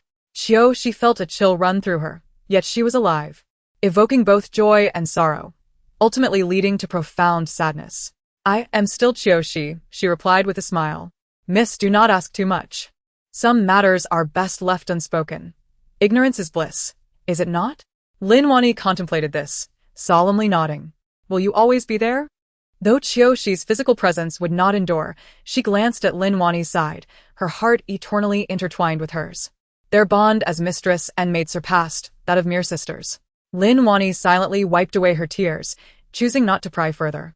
Upon reaching the Ho residence, Hu Yuanfang and Lin Wanjin had already disembarked, casting a cursory glance at the slow-moving blue carriage before entering the gates, refusing to spare even a trace of warmth. Be careful, Qiushi said as she helped Lin Wani down. The wind blew sharply, causing Lin Wani to cough uncontrollably, her face paling, nearly swaying on her feet. This sight drew the astonished gaze of passers-by, who had previously heard rumors that the second miss of the Ho family had run away due to dissatisfaction with her marriage. Now, however, it seemed contrary to the truth. Especially in her frail state, she appeared to have suffered abuse. Miss, hold on. I will fetch a doctor. Qiushi cried, her voice rising. The doctors outside were charlatans, surely seeking to profit, exaggerating the severity of the miss's condition. She would surely be fine. Curious onlookers paused, contemplating the unfolding drama. The miss is beautiful and kind. How could this be?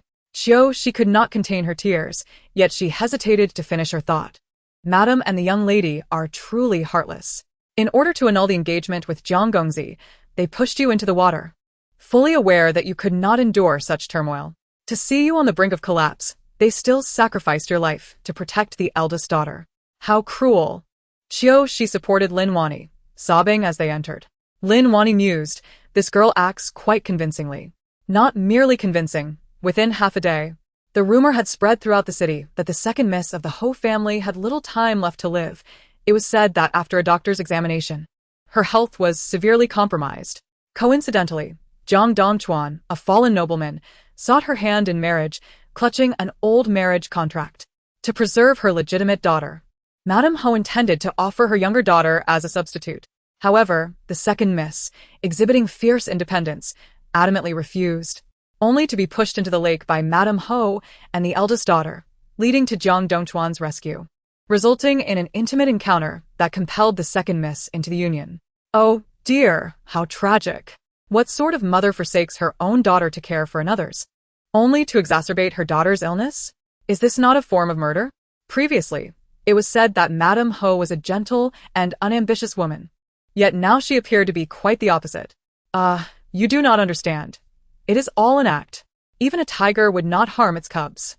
But she was no tiger, she was human, and humans are capable of the most heinous acts. The second miss is truly unfortunate. In a tea-house-esque private room, Lin Wanjin, incensed, shattered her cup. Who spread these rumors? I will have their tongues. She seethed, beside herself with rage. This is unacceptable. I will not let this go. Yet what could be done? The rumors had already spread, growing ever more exaggerated. Qiushi stood at the alley's entrance, surrounded by gossiping aunts, merchants, and vendors, their words flowing like spittle, fervently proclaiming the truth of the matter. I serve in the Ho residence. How could such things be fabricated? They are absolutely true. Alas, who would have imagined that within the grand halls of the Marquis's residence lay such a sordid place? The onlookers shook their heads in disbelief, expressing their disdain at the cruelty of a woman who would mistreat her own daughter. Such a heartless creature, they mused. Where is the grace she claims to possess? Autumn Evening wiped her tears, barely able to suppress a smile, feeling a profound sympathy for the second young lady. Chapter 53. Conversations of the astute gossip and slander thrive on the curious minds of those who indulge in the spectacle, indifferent to the veracity of the tales spun. Yet, inadvertently, they form the most visceral judgments about those involved. The Marquis's wife, Qiuniang, is known for her obsession with reputation. Thus, it is fitting to target her standing. Strike at the heart, for a snake not struck down may yet bite. Autumn evening, clutching her medicine pouch, sauntered back to the marquise. But scarcely had she taken a few steps when she was blocked by a group of ruffians, their lewd grins and leering expressions causing her brow to furrow in discontent. "Ah, it is Qiuniang," whispered the little mushroom. And then, Autumn evening inquired, "Once they make a move, she will reveal how fierce the maidservant beside the second young lady truly is. Will the rumors then crumble? Don't be naive. This beating is unavoidable," the little mushroom replied. Falling silent. Both Qiuniang and Lin Wanjin bore marks, as did Qiuniang, yet none of them were the targets she sought. Perhaps having learned from previous lessons, this time the concealment was impeccable. Unless the adversaries revealed their own slips, even the keenest of searches would bear no fruit. With no electromagnetic waves to stir the air, nor any true host to emerge, they dared not raise alarm. The lewd leader among the ruffians taunted, "A young girl with such a long tongue. Why not let me savor its flavor?" Autumn evening's brow knitted tighter at such crude provocations. "Taste my tongue? What madness is this? You shall soon find out." The ruffian smirked as the group closed in. In the blink of an eye, Autumn evening dashed from the alley, racing toward the street. Her hair disheveled and her outer garments askew, rolling and weeping as she cried out for help. "Help! Help!" The commotion drew attention, and in an instant, she flung herself upon the patrolling constables, exclaiming, "Over there! Over there!" Without granting the ruffians a chance to explain, she feigned unconsciousness, collapsing to the ground. "Feigning? Who cannot pretend?" "Miss! Miss!" came the cries from the townsfolk as the constables rushed into the alley, only to find the ruffians struggling to rise, clutching their injured groins. Some even crawling in pain, moaning in agony. The constables looked on with disdain. Men suffer most in such matters. Alas! The young lady resorted to drastic measures to protect her honor. "Take them away. Do they think we constables are idle?" The leader of the ruffians protested, tears brimming in his eyes. "That wretched woman nearly ruined us. Save such tales for the magistrate." The constables wasted no breath on them, swiftly taking the ruffians and the unconscious Autumn evening back, while also notifying the marquise. This incident stirred a great uproar in the streets. The first to arrive at the magistrate's office was Lin Wanjin, her face pale and her demeanor frantic. Autumn evening? The gossip circulating was far from kind. Some claimed Autumn evening had been sullied, while others suggested a premeditated scheme, and still others whispered of her dubious associations with the ruffians, asserting she had brought this upon herself. "Do not worry, my lady. Everything will be fine," Autumn evening reassured her, gripping her hand tightly. Lin Wanjin trembled, her heart gripped by fear of failing to save her, fear of truly losing Autumn evening. Only upon confirming her safety could she breathe a sigh of relief, though tears welled in her eyes. "When they brought me to the clinic, I was already awake. It was merely an act for their benefit," Autumn evening explained. "You know well who sent those men and what their motives were." Lin Wanjin nodded, aware that without Autumn evening, she would be utterly alone, left at the mercy of their plots. "Knowing this, we must not allow them to succeed," Autumn evening smiled, observing that the matter had now escalated, forcing them to be more cautious. "During this time, my lady, focus on nurturing your health. Only with strength can we confront them. We shall strip away their hypocritical facades, revealing the true nature of these so-called gentlemen and noble ladies, who will ultimately face ruin. Those within the narrative must traverse their arduous paths to find fulfillment." Autumn evening sighed, "My lady, I cannot intervene overtly. Some matters must be subtly influenced without direct confrontation." Understanding her intent, Lin Wanjin nodded, reassured. "Do not fret for me. Autumn evening is already dead." Her gaze drifted past Lin Wanjin, and the latter's expression stiffened, quickly masking her emotions. The constables entered the room. "Miss Lin," they greeted, Bowing. "The magistrate requests your presence." Upon hearing this, the pair exchanged glances, supporting each other as they followed behind. The newly appointed magistrate sat with an austere demeanor, observing the two ladies before him.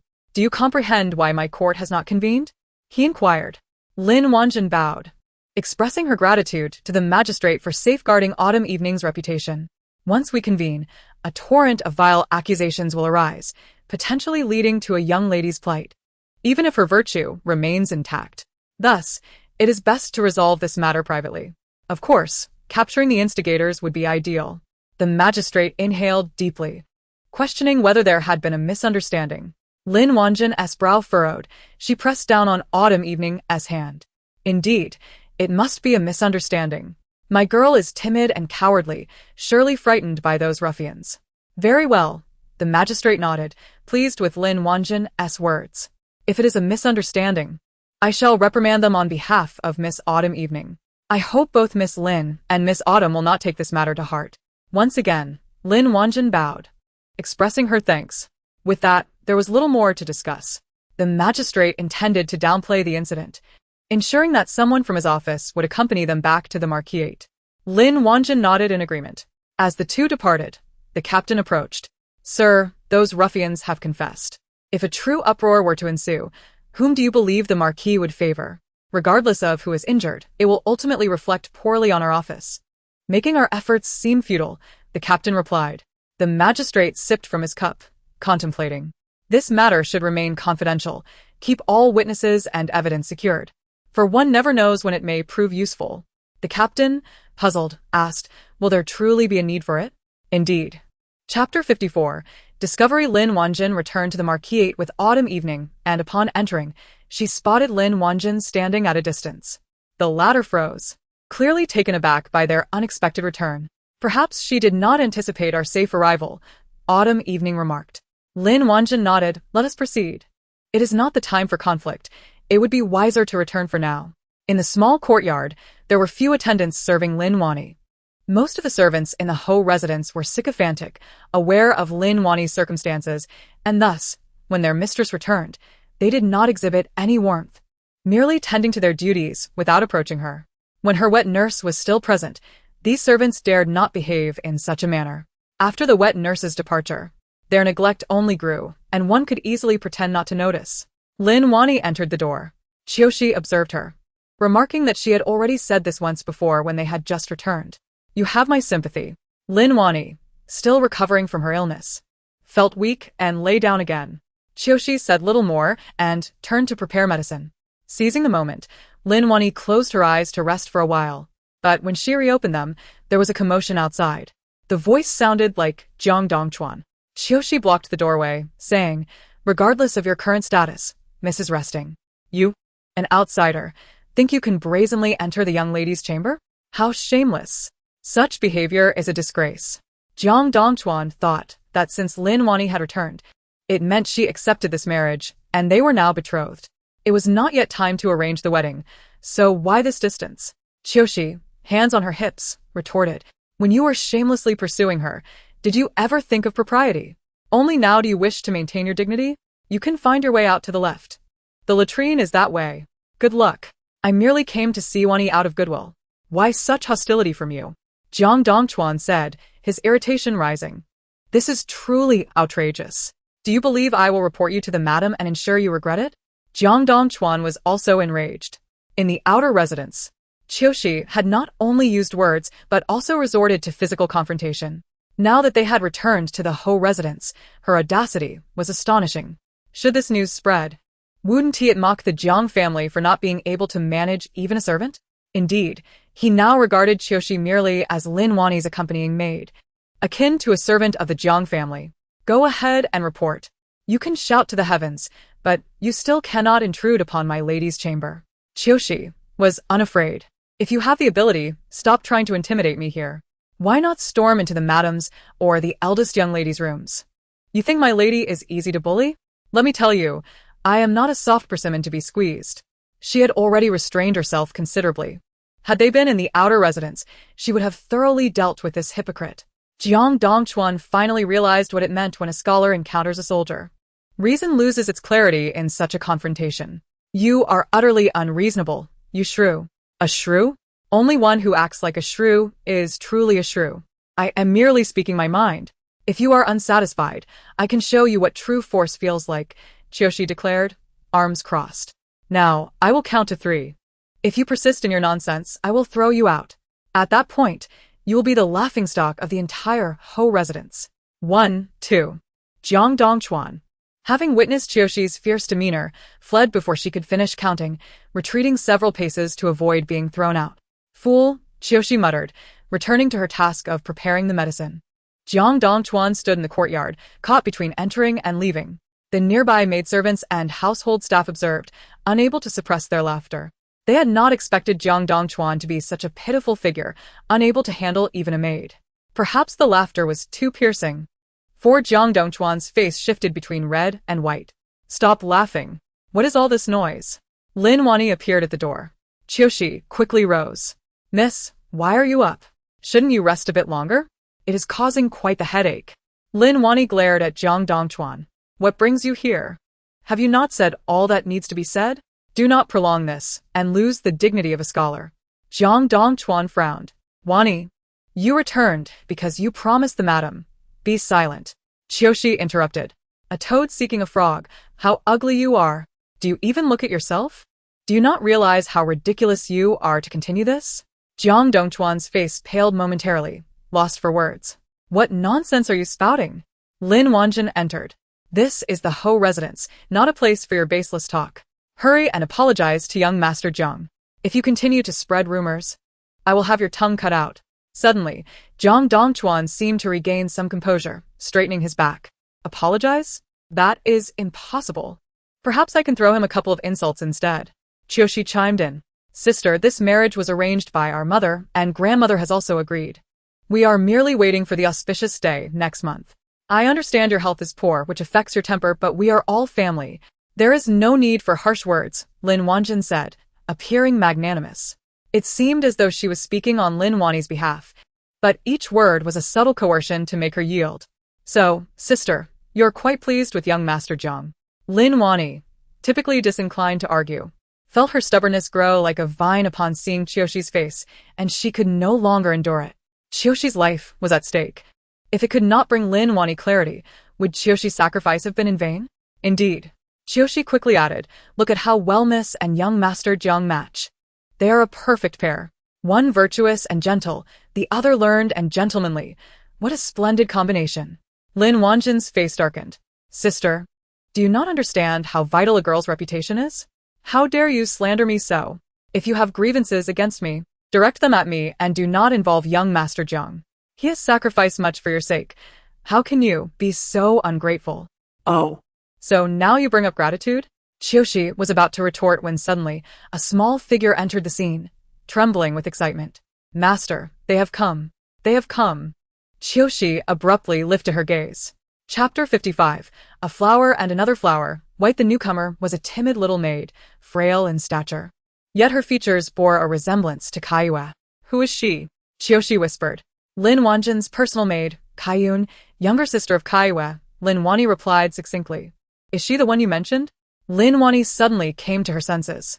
Qiushi remained silent, merely watching as the little maid hurried in and whispered in Lin Wanjin's ear. The next moment, Lin Wanjin's expression shifted, and she promptly turned to leave. The sudden turn of events caught Jiang Dongchuan off guard. He had been standing tall. But upon seeing Qiushi smirk, he hastily turned to exit, showing no sign of struggle or hesitation. In the face of overwhelming strength, any resistance was futile. It was only natural to flee. What is happening?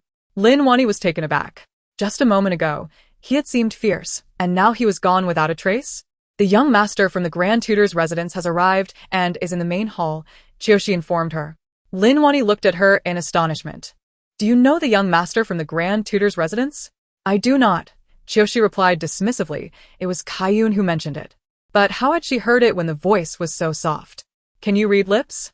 Lin Wani gazed at her incredulously. Why are you so skilled at everything? After a moment of thought, Qiushi replied earnestly, as long as one lives long enough, there is ample time to learn various skills. Not just lip reading. Even the heavens may be within reach. Regrettably, life spans a mere century. Is that sufficient? How much longer must it be? Lin Wani inquired. Qiushi shook her head, deeming it impossible to speculate. What is the matter with that young master? Qiushi asked. Lin Wani gazed at the suddenly vacant courtyard. recalling how the Grand Tutor had once fallen into obscurity and had received kindness from her mother. Eventually, he rose to prominence, holding numerous honors, with his eldest son serving as a favored official of the current emperor. The younger son, a late-born child from the same mother, possesses a noble status but suffers from a leg ailment, preferring to reside in the old residence rather than the capital, maintaining frequent contact with our Ho residents. The Qingzhou Ho residence, though a once prominent family, remains distinguished by its titles. Although distanced from the imperial court, it enjoys a certain freedom, far from the emperor's scrutiny. Grand Ning Ho Lin Sihai is stationed at the borders year-round, rarely returning to Qingzhou, leaving the affairs of the residence largely in the hands of the Ho Madam Qiuniang Fong and the old matriarch. This explains why Lin Sihai chose as his second wife the unassuming and gentle Qiuniang Fong, who posed no threat to his household during his long absences. Achieving military merit serves both personal ambition and the interests of the Ho residents. What is the relationship between that young master and this young lady? Xiao Shi inquired. Lin Wani pondered deeply, but could not articulate her thoughts. Xiao Shi remarked, there is a certain connection, albeit vague. Their interactions are marked by a sense of detachment, yet they are not entirely estranged. True intimacy seems impossible. After all, a young master of such esteemed lineage would hardly regard an ordinary girl with favor. Even if Lin Wanjin has the backing of the Ho residents, it pales in comparison to the Grand Tutor's household. One is a high-ranking official under the emperor's rule, while the other is a distant noble in Qingzhou. The young master, named Yu Xingzhou, sat elegantly in a wooden-wheeled carriage, adorned in fine garments, his handsome features bearing an aloof expression that belied his noble status. A light blanket draped over his knees, and he gently caressed a wooden box. Qiuniang Fong was the first to sit in the hall. Upon seeing Lin Wanjin approach, she visibly relaxed and smiled at Yu Xingzhou, saying, I shall not meddle in the affairs of the younger generation, lest I make you uncomfortable. Zhener, do come here.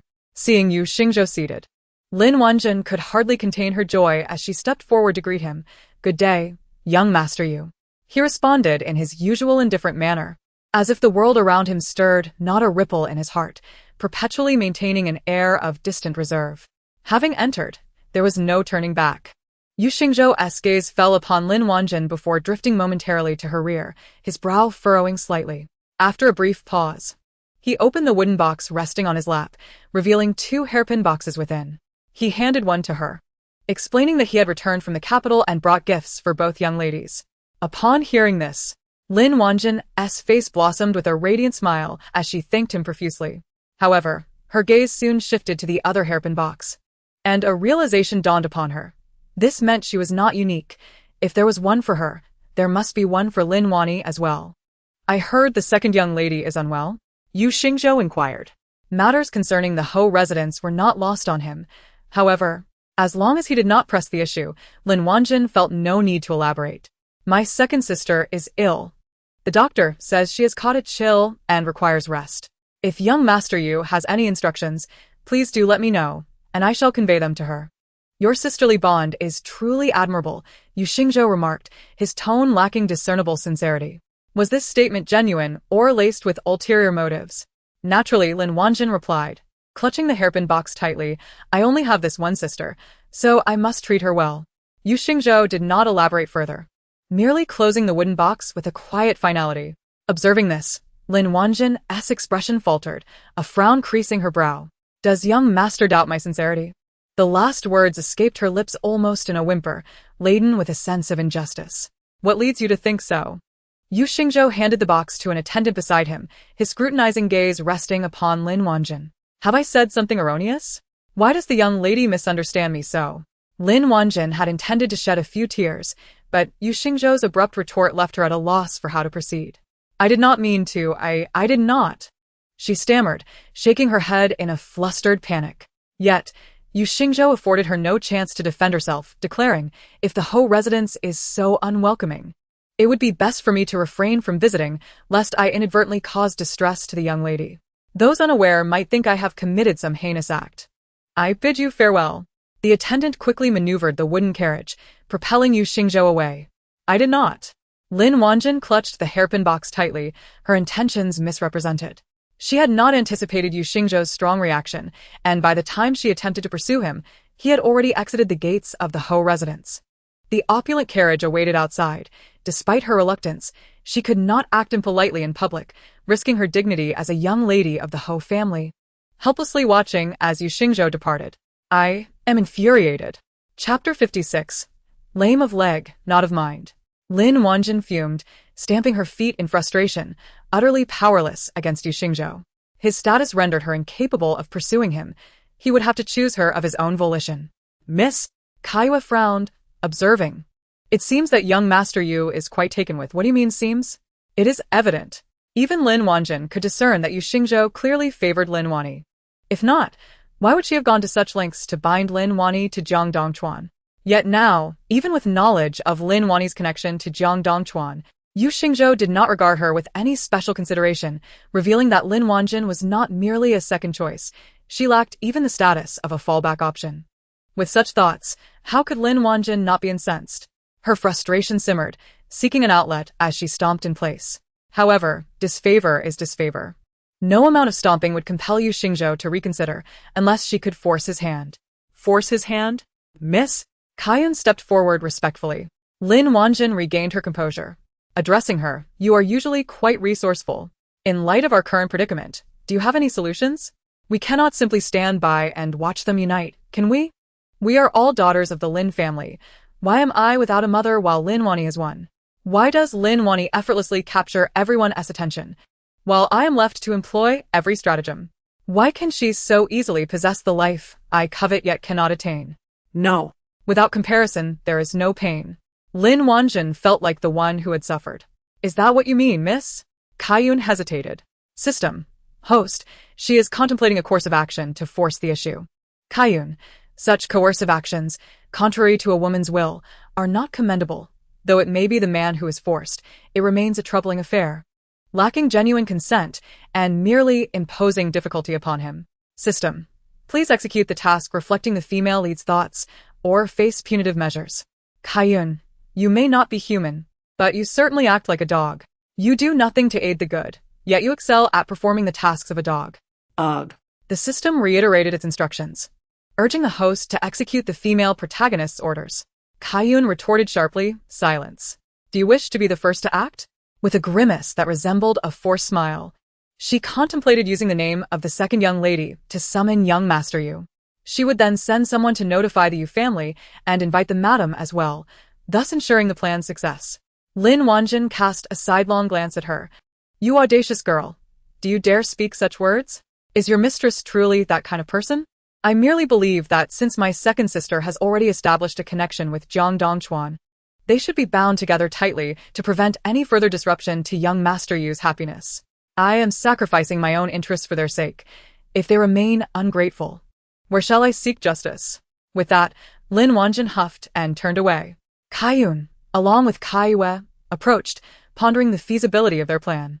Qiuniang took a deep breath.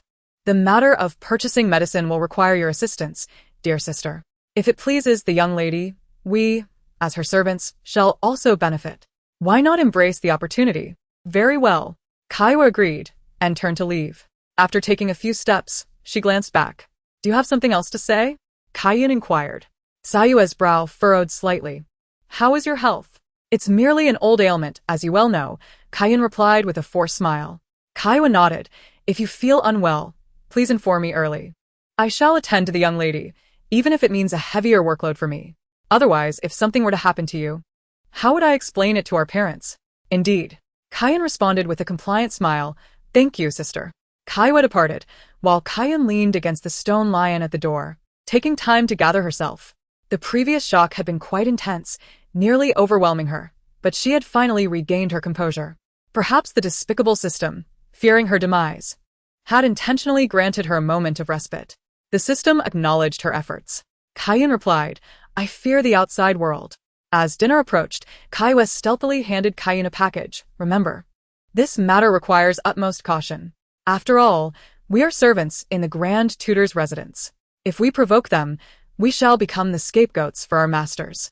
Sister, if something were to happen to me, stop with the nonsense. Kaiwa interrupted. Father and mother have made it clear.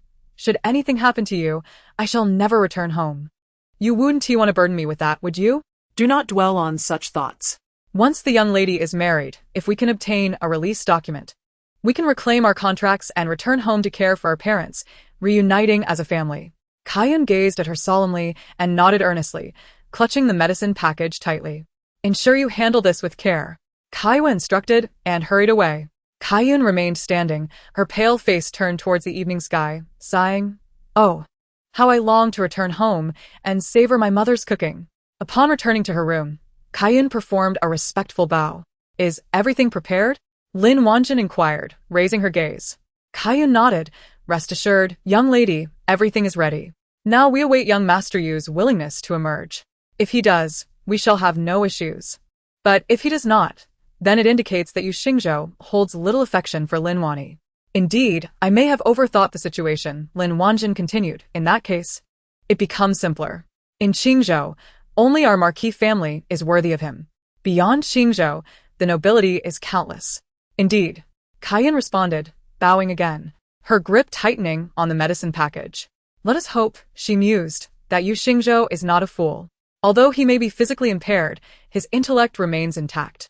Even with Lin Wani's name gracing the invitation, Yu Xingzhou did not appear. Instead, he sent a trusted attendant with another gift for Lin Wani. With his absence, the medicine became redundant, and Qiuniang could not be blamed. It was solely Yu Xingzhou's decision, unrelated to anyone else. The system pondered. It feels oddly coincidental. But what if there is no evidence? Little Mushroom replied, "Do you dare to challenge me?" "Humph." As the first plan faltered, Lin Wanjin grew anxious. "Do you think he suspects me?" "Absolutely not," Qiuniang quickly assured. "We have said nothing and done nothing. The matter is merely attributed to young Master Yu's cautious nature, and he might genuinely have no interest in the second young lady." "Is that so?" Lin Wanjin hoped for such an outcome, but could not shake her worries. If he remained indifferent, would he cease to engage with the Marquis family altogether?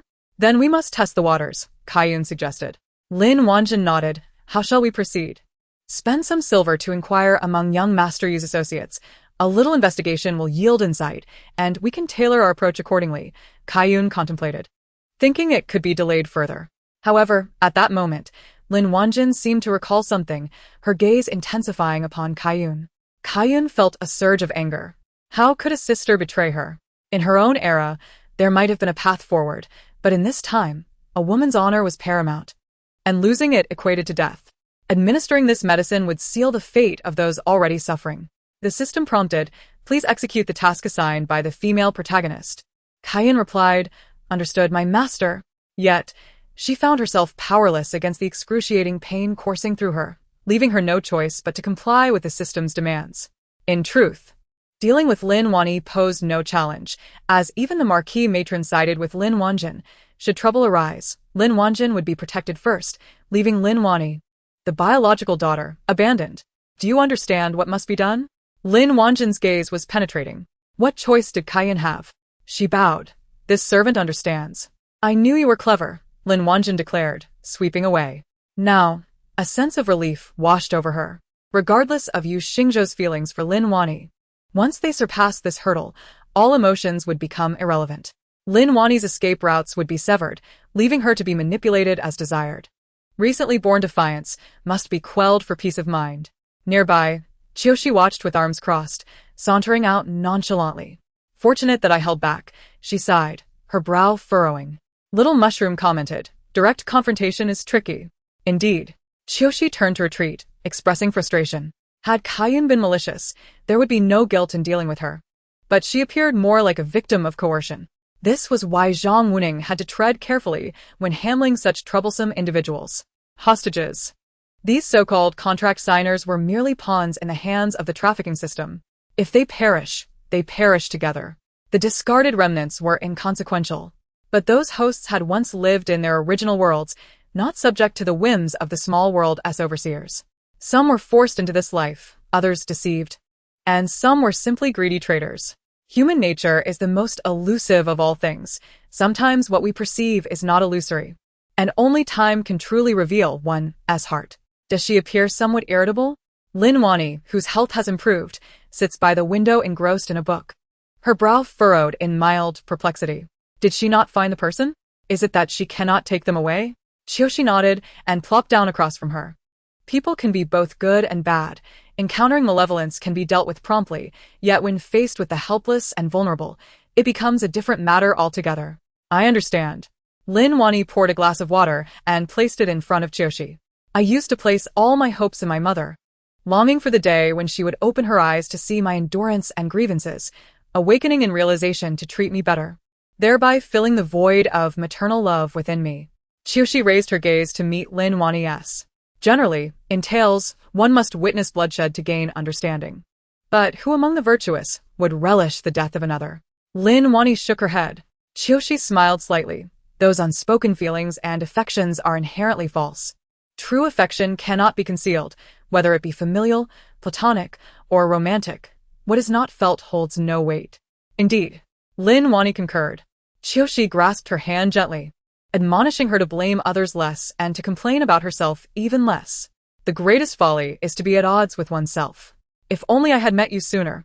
Lin Wani fixed her gaze on Qiushi's face.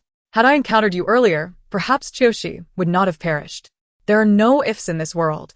One can only live in the present. Qiushi stretched languidly, stating that she must first compel that vile creature to dissolve the binding agreement, otherwise it would indeed be difficult to act. Regarding Lan Ru, knowing her wicked intentions, they disregarded her fate entirely. Even if she were to perish under the system's torment, it would be her own doing. However, the situation has changed.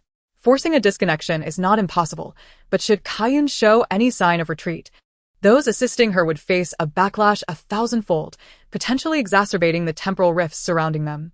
Thus, the energy here must be suppressed to its lowest degree until the repair is halfway complete. Once the fissures caused by those vile creatures are mended, she could act without restraint, and no one would be able to stop her. Of course, that is a matter for later. Should you require assistance, do not hesitate to ask. Lin Wani fixed her gaze upon her. Qiushi chuckled, remarking that the second young lady is indeed exceptionally astute. Speak. What would you have me do? Lin Wani inquired softly. Although her body has yet to fully heal, she can still engage in tasks within her capability. At that, Qiushi leaned in to whisper in her ear. Lin Wani's face flushed crimson, and she was momentarily rendered speechless. After a while, she stammered, "Really? What reason would I have to deceive you?" Qiushi shrugged. Lin Wani suddenly laughed, her lips trembling uncontrollably. The malevolence within human hearts can reach such depths. Kin can turn against one another with brutal ferocity. Your mercy does not guarantee that others will follow suit. Qiushi shook her head, asserting that kindness must be wielded with sharpness. Otherwise, it becomes self-inflicted misery, and one deserves their fate. Lin Wani nodded, assuring her not to worry. Having been deserving for many years, it is time to awaken. I will not repeat past mistakes. The opportunities have all been granted, and the kindness has long been exhausted. How deeply must one be stained with blood before they learn? She would constantly remind herself, do not succumb to the foolishness of maternal compassion. That is good. Qiushi sighed in relief. This time she would ensure they reap what they sow.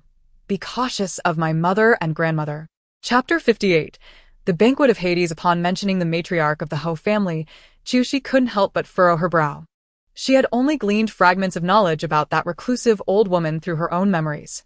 A rather difficult matron, though compared to Hu Yuanfang's hypocrisy, she seemed much fairer and just. However, deep down, she held a strong bias towards legitimate offspring, perpetually maintaining a stern demeanor towards both Hu Yuanfang and Lin Wani, offering little warmth to either. Caution is necessary, yet duties must still be fulfilled. Otherwise, Lin Wani would never rise again. It was merely a family banquet, yet the stern-faced Hu Yuanfang and the smiling Lin Wanjin rendered the meal quite unpalatable. Lin Wani remained silent, just as she picked up her chopsticks.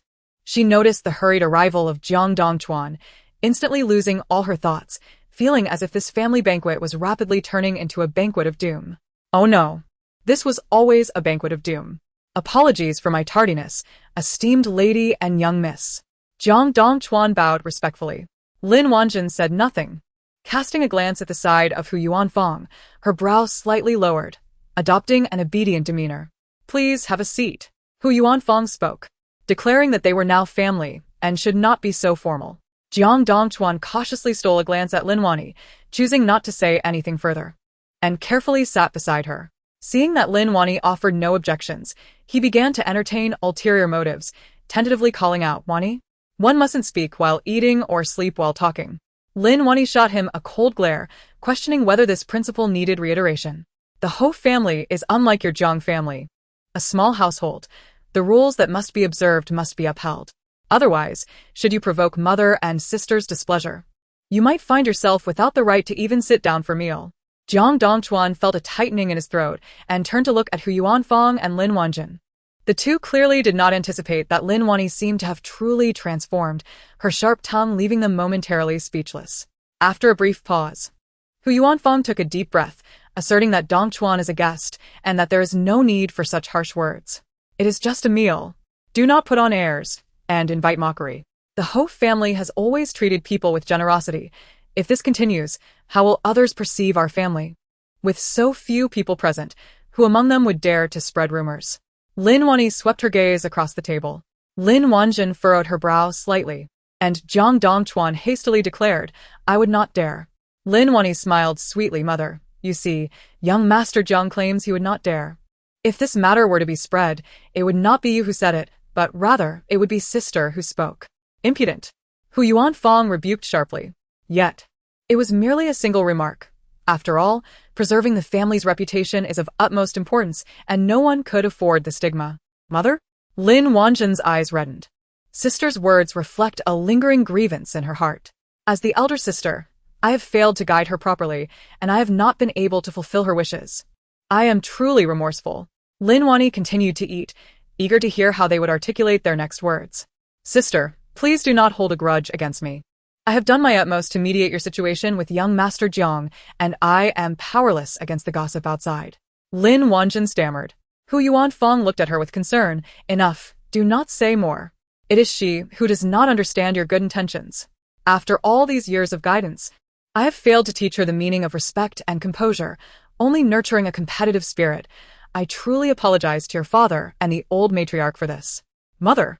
Lin Wanjin stuttered. Her gaze darted toward Lin Wanyi. Yet Lin Wanyi remained absorbed in her meal, oblivious to their words. It was Jiang Dongchuan who first expressed dissatisfaction. Chapter 59, Living Souls. Disrespectful tongues. The second young lady disrespects her birth mother and elder sister, which is a grave violation of filial piety. Jiang Dongchuan began with a reproaching tone. Our sovereign has always ruled with benevolence and filial respect, yet the second young lady's behavior is unfilial. And should outsiders learn of this? Lin Wanyi set down her utensils. Outsiders? Who among us is an outsider? Do we not all know our own standings within this household? Young Master Jiang, you are not yet the son-in-law of my Ho residence, hence you cannot claim kinship. What audacity do you possess to instruct the second young lady of the Ho family, who is blessed with both parents? To put it simply, you, Jiang Dongchuan, are the outsider here. I am fortunate to have both parents, and it is not your place to meddle in our affairs. Jiang Dongchuan was momentarily speechless. Unable to find a retort, his face flushed with indignation as he sat in silence. How dare you chastise me for lacking filial piety in front of the lady of the Ho residence, and my own mother? Lin Wanyi dramatically turned to Hu Yuanfang, exclaiming, Mother, he places himself on equal footing with you, treating you as his peer. Young Master Jiang, this is where you err. My parents are still alive. What authority do you possess to admonish me? Jiang Dongchuan was taken aback, hastily kneeling and bowing. Madam, I beg your pardon. It was not my intention to overstep. Please forgive me. Enough. During this exchange, Hu Yuanfang had been quietly observing Lin Wanyi, choosing her words carefully until Jiang Dongchuan knelt. Must we turn a pleasant meal into such a chaotic affair? Clearly, it is Lin Wanyi's fault. She shall return home and reflect on her actions. Lin Wanyi promptly stood up. It was only then that everyone noticed her bowl had been completely emptied, not a single grain of rice left. She had long since eaten her fill. Now Lin Wanjin was left dumbfounded. What a futile effort. Lin Wanyi bowed and swiftly left, for having finished her meal. She could not remain and watch them eat. The meal had left Lin Wanjin feeling as if she were chewing wax, especially with Jiang Dongchuan's occasional furtive glances, which filled her with distaste. After enduring until the end, Hu Yuanfang set down her chopsticks and departed, prompting Lin Wanjin to rise hurriedly, claiming she needed to digest. Though her true intentions were known only to her. Miss, he is following us. Qiuyang whispered. Lin Wanjin glanced at her. Are we ready? Yes. Qiuyang nodded. Upon reaching the corner, Qiuyang intercepted Jiang Dongchuan. With no choice, he stood still, and Kaiyue, arms crossed, questioned, "Young Master Qiuniang, why do you persist in following my young lady? Your residence is not in this direction. You must be lost." She remembered he had not drunk any wine that night. How could he be so intoxicated? Jiang Dongchuan chuckled awkwardly. "Miss, I merely wished to." He lifted his gaze, only to find Lin Wanjin had already vanished. "Are you hoping to speak with my young lady?" Kaiyue raised an eyebrow, a cold smile playing on her lips. Jiang Dongchuan nodded. If it weren't for the second young lady stealing affections, my young lady and you would." Kaiyue paused, but alas, it is too late. The die is cast. Jiang Dongchuan's face fell, a deep sense of reluctance clouding his eyes. "My elder sister is kind-hearted, as you know. Yet she values her sister above all else, and you can see that. For the sake of the second young lady, she will not come near you again to avoid misunderstandings. Look, just this distance has already caused an uproar, and with the lady being her biological mother, she has not been kind to my young lady." As emotions ran high, Kaiyue even feigned tears. Jiang Dongchuan felt a pang of sympathy. It was all his fault. "If you truly care for my young lady, please spare her and clarify matters with the second young lady. Otherwise..." Sayue's voice trembled. "My young lady is frail. She may not withstand this turmoil and might not endure until your wedding." Jiang Dongchuan was taken aback. "Is my elder sister unwell?" "Indeed. In her childhood, she suffered greatly to save the second young lady, even risking her life in the biting cold to rescue her. Had I not intervened that day, she would have jumped in again," Kaiyue lamented. "Young master, for her sake, please persuade the second young lady." Jiang Dongchuan gritted his teeth, his body tense. Lin Wanyi was indeed a venomous woman. "Do not speak so recklessly," Kaiyue urged. "If the madam or the second young lady's people hear this, it could cost my young lady her life. Please, be cautious with your words." After a long pause, Jiang Dongchuan nodded solemnly. "Rest assured, I shall make it clear to keep Lin Wanyi away from my elder sister and prevent her from causing further harm. I thank you on behalf of my young lady." Kaiyue bowed and quickly departed. Jiang Dongchuan cracked his knuckles, striding purposefully towards Lin Wanyi's courtyard. Chapter 60. Help. Save me. Qiushi had been crouched by the courtyard gate, while Lin Wanyi sat by the flower bed, frowning at the restless figure. "What are you staring at?" she inquired, feeling confident they had not yet made a move. At the family banquet, she had acted swiftly and decisively, catching everyone off guard. Only a fool would charge in recklessly. She believed Qiushi's worries were unfounded. However, Lin Wanyi had overestimated human nature. Qiuniang appeared at the entrance. "Qiushi, the madam is looking for you. Hurry along." "Me?" Qiushi was taken aback. "What does she want with me?" Qiuniang pressed her lips together, her gaze drifting past Qiushi to Lin Wanyi, filled with inscrutable emotions. "Miss?" Qiushi turned back. Lin Wanyi tightened her grip in her sleeve, forming a slight fist. "Go on, the sooner you leave, the sooner you'll return." "Yes." Qiushi nodded. Once Qiushi departed, Lin Wanyi turned and walked towards her room. It seemed that even in her silence, she was still unwelcome. In this vast world, there was no place for a woman like her. It was profoundly unjust, entangling women in such dire circumstances, leaving them with no choice but to depend on others. If only one day she could reclaim her freedom, soaring through the skies, unburdened by societal constraints, how splendid that would be. Yet, she knew now was not the time for such fantasies. Those people truly had no intention of letting her off easily. Inside her room, the air was thick with smoke. When Jiang Dongchuan barged in, the courtyard was empty. Even the usually fierce Qiushi was absent. However, the light in Lin Wanyi's bedroom still burned brightly, and shadows moved within, suggesting that both mistress and maid were present. With this thought, Jiang Dongchuan hastily knocked on the door. "Wanyi." Inside, there was no response. Jiang Dongchuan hesitated, furrowing his brow. "Wanyi?" Is she putting on airs again?" "Second young lady." Jiang Dongchuan maintained a stern demeanor. Still, no answer came. "Second young lady, I have something to discuss with you." Jiang Dongchuan raised his voice. Inside, there seemed to be peculiar noises. Jiang Dongchuan frowned. What was happening? "Second young lady?" He pressed his ear to the door, hearing sounds that seemed distressing. Frowning further, he gently pushed the door open. Indeed, he found the door, which should have been locked, only slightly ajar. He pushed it open with ease. Jiang Dongchuan was curious. What could a young girl behind closed doors be experiencing that would elicit such sounds? Was there an ailment, or perhaps someone hidden inside? He secretly hoped for the latter, as it would allow him to extricate himself from the engagement with Lin Wanyi and marry the woman he truly loved. However, reality was contrary to his hopes.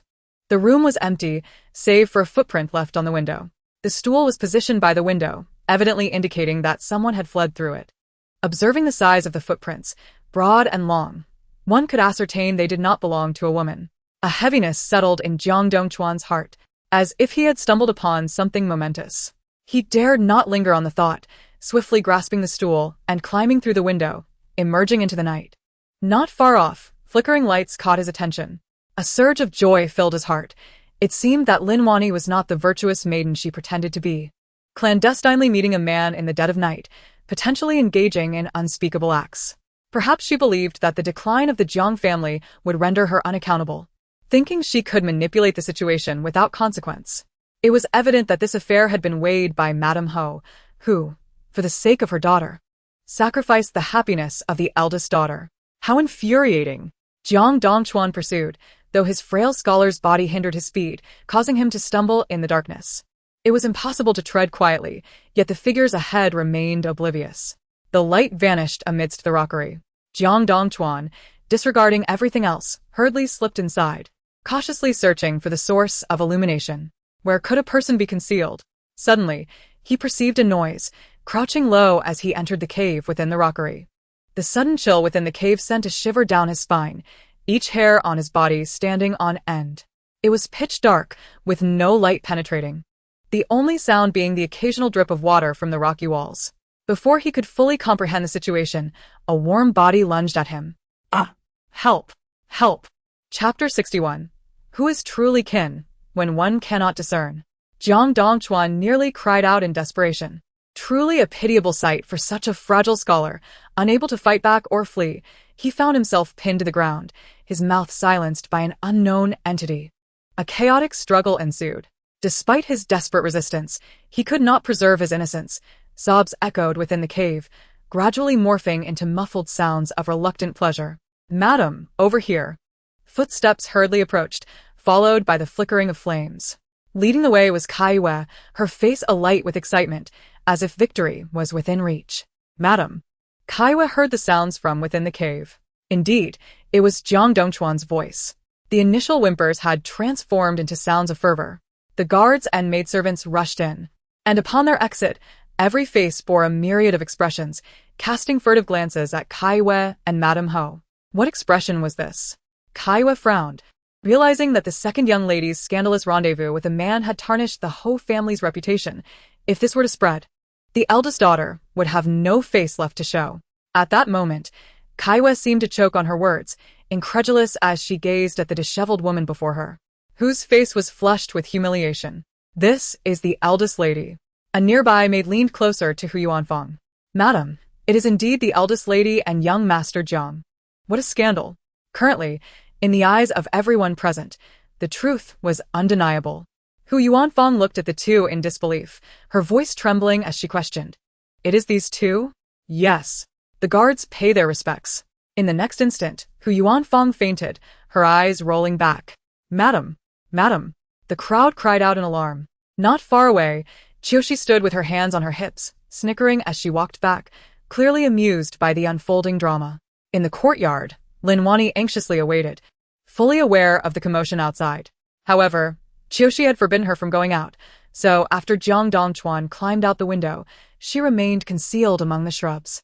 It was only when the noise and shouts erupted that Lin Wanyi dared to emerge. "Qiushi." Lin Wanyi breathed a sigh of relief. Qiushi entered with a beaming smile. "Madam has fainted from anger." "Fainted?" Lin Wanyi was taken aback. Qiushi nodded. "Indeed. Fainted. She was deeply disappointed to find you were not with Jiang Dongquan, and when she saw Lin Wanjin emerge instead, it must have overwhelmed her. The disappointment she had harbored was palpable." Lin Wanyi lowered her gaze, realizing that if the truth were to come to light, it would indeed implicate her, despite her innocence. "But I did nothing," Qiushi interrupted. "It was he who entered the room and climbed out the window. Who knows what Jiang Dongquan was doing? You, madam, never left the courtyard. And all the servants can attest to that." Lin Wani nodded. You certainly have cleared my name. Of course. Qiushi took a deep breath. I might just receive a beating for this. Upon hearing this, Lin Wani's expression shifted dramatically. Qiushi, rest assured, I will not let myself suffer unnecessarily. Qiushi waved her hand. You should wash up and rest. This will further solidify your alibi. Lin Wani agreed. Very well. After freshening up and lying down, she soon heard footsteps approaching. A frantic maid burst in. Madam commands, the second young lady is to go to the main courtyard. Qiushi stood by the door. Wait a moment, madam. The young lady has just settled down. She will come once she is dressed. Hurry. The maid's brow furrowed as she glanced into the room, indeed spotting Lin Wani rising from her bed, confirming she had been resting. Did this mean the matter had nothing to do with her? Once dressed, Lin Wani followed the maid to the main courtyard. As she approached the door, she heard cries from within. Whose cries could they be? Surely it was that of Lin Wanjin. The latter was truly devastated. Who could have predicted such a turn of events? Jiang Dongchuan, who was supposed to be with Lin Wani in her courtyard, had instead found himself in the cave, while she could hardly recall how she ended up there. How could she explain? How could one articulate what they themselves could not comprehend? Qiuyang and Kaiwa knelt beside her, acknowledging their failure in serving their mistress, deserving of punishment. Mother! Lin Wanjin cried, her eyes swollen like walnuts, genuinely distressed. After all her efforts to pin the family's misfortunes on Lin Wani, it had unexpectedly reverted back to her. What a cursed, hot potato. Mother, what is going on? Lin Wani furrowed her brow. What troubles you? Observing Lin Wani's bewildered expression, Hu Yuanfang hesitated. Where were you just now? Resting, Lin Wani surveyed the room. Mother, what is happening? Though Lin Wanjin had changed her attire, her hair remained disheveled, and her expression betrayed her turmoil, making it evident that something was amiss. Thus, Lin Wani could not feign ignorance. Her curiosity piqued. Madam? The maid interjected. When I arrived, the young lady was indeed resting. I am the one who summoned her from her bed. This confirmed that Lin Wani had not lied. Suddenly, Hu Yuanfang was at a loss for words. But Lin Wanjin was impatient. It was you. You must have schemed this. Me? Lin Wani regarded the kneeling Kaiwa and Qiuyang. No one has informed me of what transpired tonight. On the way here, the maid said nothing, and I had no opportunity to inquire. What are you all talking about? Jiang Dongchuan, covering his face, spoke with a choked voice. The second young lady did not wish to marry me. Why then must she toy with me and frame me? Lin Wani pointed at herself, questioning if he had lost his mind. I am resting peacefully in my room. How could I possibly conspire against you or mock you? Jiang Dongchuan, do not presume that your residence in the Marquis's manor grants you the liberty to act as you please. Can someone elucidate this situation for me? A sudden accusation has been thrust upon me. Surely I deserve to know the reason behind it, right? Hu Yuanfang scrutinized her from head to toe. Are you certain you did not step outside? The servants in the courtyard can attest to that. Lin Wani retorted with conviction. Hu Yuanfang inhaled deeply. Is that so? It was evident that she did not believe her. Indeed, the circumstances were too coincidental, making it difficult to accept without skepticism.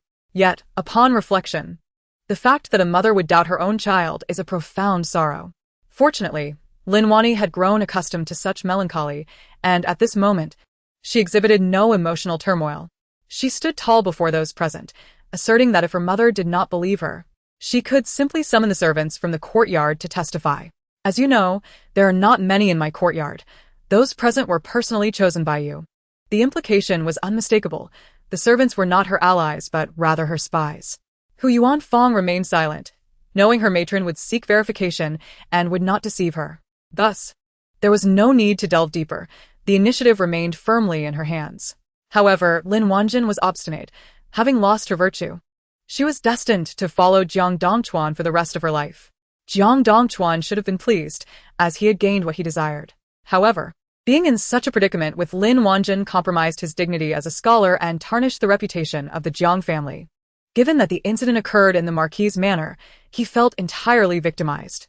In light of this, Jiang Dongchuan felt even more aggrieved. As a scholar, how could he tolerate such indignities? In an instant, the atmosphere grew tense. The members of the Marquis's household had yet to voice their grievances or clarify the situation, and his sudden outburst left everyone bewildered. All eyes turned to Jiang Dongchuan. This matter arises from the rivalry between two young ladies.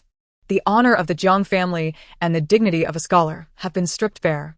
It is evident that you sisters have harbored discord, both vying for my attention. Jiang Dongchuan's voice weakened, particularly under Hu Yuanfang's scrutiny, rendering him almost mute. Two young ladies contending for a fallen household? If word got out, where would the honor of the Marquis's manor be placed? Suddenly, Lin Wanjin let out a wail. Mother, I cannot live. With that, she rushed towards a pillar. The abruptness of the incident caught everyone off guard, and as they reacted, they heard two dull thuds, only to witness Lin Wanjin fall clumsily to the ground, dazed from the impact. Meanwhile, Qiushi slid down the wall, clutching her stomach and retching. Damn it, my stomach. Qiushi. Lin Wani hurried over. What is wrong with you? With tear-filled eyes, Qiushi replied, I feel nauseous. Qiushi? Lin Wani, flustered, asked, Where are you hurt? Upon hearing this, she shot a fierce glare at Lin Wanjin. If anything happens to Qiushi, I swear I will not let you off lightly. Cautiously, Lin Wani assisted Qiushi to her feet. Let us depart. I refuse to remain in the same room with such shameless individuals, lest we become tainted. As she helped the pale Qiushi, they made their way outside. Hu Yuanfang opened her mouth to speak, but the matron beside her shook her head, forcing her to relent. How could the eldest miss be so frail, crying and wailing? The situation remained unclear, yet she was already threatening to take her life. Who taught her such theatrics? This marked perhaps the first instance of Hu Yuanfang expressing disappointment towards Lin Wanjin, her tone laden with reproach. Consequently, Lin Wanjin was taken aback. In the past, a mere display of tears would have elicited sympathy from Hu Yuanfang, who feared the matter would reach her grandmother, leading her to believe that she, as a stepmother, had mistreated her late husband's daughter. However, this time felt different. Lin Wanjin's sobs ceased abruptly as she fixed her gaze on Hu Yuanfang, seemingly trying to decipher her thoughts. Those sent out soon returned. Madam, everyone in the courtyard claims they did not see the second miss leave. Nor did they witness Master Jiang enter the yard. The guard spoke respectfully, his expression calm. Of course they wouldn't see anything. Everyone was dispersed from the start, and it was Lin Wanjin's own doing. Qiushi remarked. She deserves it. Indeed, she had anticipated that this matter might lack evidence, which is why she resorted to threats against Hu Yuanfang. However, she had not expected Qiushi to intervene, leaving her with only a sore backside and a dazed head. Yet, just because nothing had happened now, did not mean it would remain that way. Jiang Dongchuan was left astounded. This implied that he had not been schemed against but had developed feelings for Lin Wanjin, purposefully meeting her at the rockery, only to be caught in the act during a moment of passion. His earlier statements had transformed into a blatant attempt to evade responsibility. In an instant, the gazes of the onlookers were filled with disdain. And he claims to be a scholar? What a shameless individual. When trouble arises, he merely shifts the blame onto the women. Worthless. A spineless fool. Hu Yuanfang turned her head away in exhaustion, resting her elbow on the table as she cradled her forehead in frustration. I have always instructed you to maintain harmony among sisters and to refrain from rivalry. The honor of the Marquis's house is paramount. Yet here you are, both of you engaging in such disgraceful conduct. How am I to explain this to your grandmother and father? Qiushi's eyes widened. This incident has nothing to do with Lin Wani. It is one thing to scold Lin Wanjin, but why drag Lin Wani into this? Indeed, some individuals are unworthy of the title of parent, lacking love for their own children. When trouble arises, they do not stand by their child but instead question why they were targeted. They should reflect on their own faults. This Hu Yuanfang epitomized such a mother, utterly unworthy of her role. Mother, this matter does not concern me. Please do not involve me. Any words should be directed at my sister, as she is the one caught with Master Jiang. I was called by the matron and only just arrived. Lin Wani asserted defiantly. Do not attribute this disarray to me. Lin Wanjin, in a fit of frustration, accused, It was you. It must be you. Tonight was supposed to be your miss. Qiuniang interjected. Lin Wanjin's words were abruptly swallowed. How could she dare to say such things? Should this be divulged, it would tarnish her sister's reputation and lead to accusations of her heinous act spreading throughout Qingzhou, leaving her with no escape, particularly losing her virtue. With this thought, she shot a venomous glare at Qiuniang and then at Jiang Dongchuan, cursing him silently. What are you making a fuss about? A low voice interrupted, accompanied by the sound of a cane striking the ground. Hu Yuanfang's complexion changed dramatically, and she hurriedly rose to greet her. Mother, How did you come here? If I had not come, this Marquis's manor would have been turned upside down. The elder matriarch of the Marquis's house, Qiuniang's mother-in-law, stood at the entrance, leaning on her cane. Her piercing gaze swept coldly across each face, finally resting on Lin Wani. Chapter 63. The superior is not a fool regarding this grandmother. Lin Wani still harbored a sense of trepidation, yet there was a sliver of fortune in that her grandmother appeared to possess an inherently cold demeanor, treating all within the household with equal indifference. Lin Wani promptly bowed, addressing her grandmother. Lin Wanjin was taken aback, supported by Qiuyang and Qiue, and in her haste, stumbled and fell to the ground, adopting an ungraceful kneeling posture. Old madam. Jiang Dongchuan trembled inwardly, his entire being began to quiver. The matriarch of the was not a figure to be trifled with. She had once single-handedly shouldered the weighty responsibilities of the family, raising the young lord after the loss of her husband, and even now she adeptly maintained the family's standing, reflecting her wisdom and clarity. For a widow to achieve such feats in these times was indeed no small accomplishment. Such ruckus, what decorum is this? The old lady waved away Hu Yuanfang's supportive hand and, firmly leaning on her cane, took her seat with poise, unperturbed by the presence of those subservient to her. Hu Yuanfang quickly bowed, acknowledging, it is the fault of the daughter-in-law. Please, mother, temper your anger. You have always been of good temperament, proceeding with a calm demeanor. However, at times, one must discern the gravity of situations, the old lady remarked sternly. I have already heard from the servants along the way. Upon hearing this, Lin Wanjin's face turned ashen. Grandmother? I am wronged. Silence. The old lady snapped, her cane striking the ground with a resounding thud. Lin Wanjin, startled, shrank back, tears streaming uncontrollably down her cheeks. Whether you are wronged or not, I am well aware. The old lady fixed her gaze intently upon her. What you consider to be tricks are mere jokes before someone who has walked this path. Is there anything that cannot be seen through? It is akin to how adults observe children playing their games, recognizing the truth, yet choosing not to expose it. But now, the old lady had spoken the truth. Lin Wanjin stood frozen, her heart plummeting as she suddenly grasped the old lady's intentions. She cast a desperate glance at Hu Yuanfang, fearing there might be no room for negotiation. Yet at this juncture, Hu Yuanfang dared not utter a word. And you? The old lady turned her attention to Jiang Dongchuan. Although the Jiang family had fallen on hard times, one would expect a modicum of upbringing to remain. I recall your grandfather and father, both of whom were cultured and refined individuals. How is it that you have descended to such a lack of decorum? To desire everything is nothing short of greed. Her words struck Jiang Dongchuan's heart, leaving him pale as he knelt repeatedly. Old madam, regardless of whether you have or have not, from this point forward, without the permission of the gatekeeper, do not set foot within the doors of the... The old lady turned her head away coldly.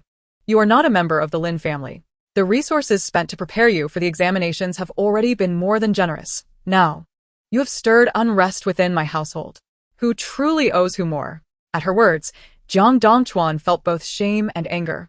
The sensation of being unceremoniously dismissed was indeed unpleasant. However, as the elder, the old lady's authority left him no room for rebuttal. Yes. Jiang Dongchuan bowed in submission. To refuse would likely bar him from the academy altogether. He understood that once he lost the protection of the, given the Jiang family's current state, he would forfeit all prospects for the future. Mother, regarding tonight's events, I have already reprimanded them. However, Hu Yuanfang hesitated, for it had already been decided that Wani would be betrothed to the Jiang family. Now, witnessing her falter, the old lady furrowed her brow in displeasure. Are you implying that everything is to be taken by the Jiang family? This young lad seeks to claim both my young ladies? That is not my intention. Hu Yuanfang exclaimed, frightened, as she fell to her knees. I meant no such thing. The old lady regarded her with a severe glare. Then explain to me. What do you mean? I understand. Jin'er is the only child left by my elder sister, the legitimate daughter of the... Her status is precious. Thus, she should not be lightly given to a common family. Therefore, my intention is that those present tonight are merely from my courtyard, and if rumors were to circulate, we could say that. Hu Yuanfang's voice trailed off as she cast a fleeting glance at Lin Wani. Lin Wani had remained silent, yet little did she expect that she could not escape the fate of being sacrificed. Ah, her own mother. Indeed, what a good mother she was. Qiu Shi, truly, a biological mother. Little mushroom. Is this what the second daughter has done? The old lady replied, unperturbed, seemingly intrigued by such a resolution. In the next moment, Lin Wanjin seemed to grasp at a lifeline, seizing the opportunity to interject. Grandmother, I know I have erred, but I am also a victim of circumstance. Not acting from my own volition. If my sister could save me this once, I would be eternally grateful. Henceforth, I shall prioritize my sister in all matters. Please, grandmother, grant me this mercy. Please, mother, safeguard Jinner, who Yuanfang echoed, bowing deeply. Observing the two kneeling before her, the old lady lifted her gaze to the pallid Lin Wani. The young girl stood like a statue, her eyes cast down upon the kneeling Hu Yuanfang, her expression somewhat numb, seemingly unable to fathom that her biological mother would thrust her into the flames for the sake of a child not born of her. Second daughter, what do you think? The old lady's tone was calm as she spoke, then sighed deeply. Hu Yuanfang grew anxious. Mother, Wani is willing. She is my own child, and I know her nature. This girl has always held affection for her elder sister. In Jinu's time of peril, she will undoubtedly lend a hand. You need not worry. I inquired of the second daughter, not you. The old lady interjected, a hint of authority in her voice. Hu Yuanfang turned to look at Lin Wani, her eyes conveying a warning. Second daughter, do you also wish for this? The old lady met Lin Wani's gaze. Retracting her focus from her mother, Lin Wani released Qiu Shi and stepped forward with measured grace, respectfully bowing. Grandmother, is my will of any significance? Indeed. The old lady nodded. Though your mother is a stepmother, she is still the legitimate wife, and thus you are a bona fide daughter of the... no less than your sister in status. Grandmother wishes to hear your honest opinion. Hu Yuanfang hurriedly interjected, Wani, do not be willful. Your marriage to Jiang Dongchuan has already been settled. Should there be any changes now, would it not bring disgrace to the... Do not forget your mother's teachings. Sister, you must heed mother's words. Lin Wanjin hastily chimed in, Mother is your biological parent. She would never harm you. The two spoke in unison. Silence. The old lady struck the ground with her cane, her voice cold and commanding. Lin Wani straightened her back, her tone resolute as she addressed her grandmother. I do not wish for this. Chapter 64. Resolving all matters. Lin Wani's words resonated with clarity, heard by all present. The once sacrificed second daughter of the had finally broken free from the shackles of her fate, standing firm upon her rightful ground, no longer shackled by moral obligation, nor begging for a non-existent maternal affection. In that instant, silence enveloped the room. Qiu Shi, however, showed little reaction, breathing a sigh of relief as if liberated. This was indeed a normal response. Before Hu Yuanfang could utter a word, Lin Wanjin's eyes rolled back, and she promptly fainted. Whether her fainting was genuine or feigned, the matter was now beyond her control, left to the old lady's discretion. Thus, it mattered not whether she truly lost consciousness. Qiuniang. Hu Yuanfang cried out in alarm. In an instant, colorful clouds and the moon approached. The old lady waved her hand, and a group of people hurriedly carried Lin Wanjin away. You wretched child. Hu Yuanfang seemed to be in a state of frantic anger, reaching out towards Lin Wanin's cheek. Just as swiftly, Qiu Shi sprang forward, seizing Hu Yuanfang's wrist, reminding her, Madam, it would be prudent not to act impulsively with the old lady present. Hu Yuanfang was about to erupt. But upon turning to see the commanding presence of the old lady, her fiery demeanor dissipated entirely. Indeed, the old lady was still seated there. Mother, forgive me. It is my fault as a daughter-in-law for raising such a rebellious daughter. If my sister were alive, she would surely blame me for failing to care for her last bloodline. I deserve to be punished. Hu Yuanfang lamented deeply, realizing that she had not even managed to look after her sister's child properly. What a failure. The slap that had not landed on Lin Wanin's face felt as if it struck her heart instead. All her grievances transformed into tears, welling up in her eyes. She bit her lip, trembling but refraining from crying. Hearing Hu Yuanfang's sobs, the old lady appeared slightly pained and called out, Come here, my dear. Suddenly named, Lin Wanin froze for a moment, but instinctively stepped forward. The old lady grasped her cool hand, her warm palm resting gently on the back of Lin Wanin's hand. You have suffered. The reason she had not cried earlier was that she knew no one cared. A child who feels unloved does not dare to weep. Yet now. With the old lady's words, Lin Wanin seemed to find a release. Tears streamed down her face, her cries trembling with a sense of injustice. Grandmother, I A descendant of the Lin family must be resilient and capable, not a foolish person who only knows how to manipulate the inner chambers. The old lady was perceptive. If the Marquis were entrusted to those who only understood internal strife, it would soon be lost. However, those with integrity but excessive softness were also unfit for such heavy responsibilities. Unfortunately, Lin Sihai's health had deteriorated, and since Lin Wannin's birth, he had rarely returned home. A fact that was kept hidden due to the fear of revealing his inadequacies. As he aged, he became even more powerless. In summary, the Marquis had only these two daughters. The old lady had previously remained uninvolved, disapproving of Lin Wannin's overly kind nature and not considering her a suitable choice. Although Lin Wanjin was willful, she was also selfish and ruthless, which is why the old lady had chosen to observe the sisters from a distance. However, upon hearing that Lin Wannin had visited the estate and dared to stand up to Hu Yuanfang and Lin Wanjin, even rebuking them, the old lady felt as though this child had gained some clarity.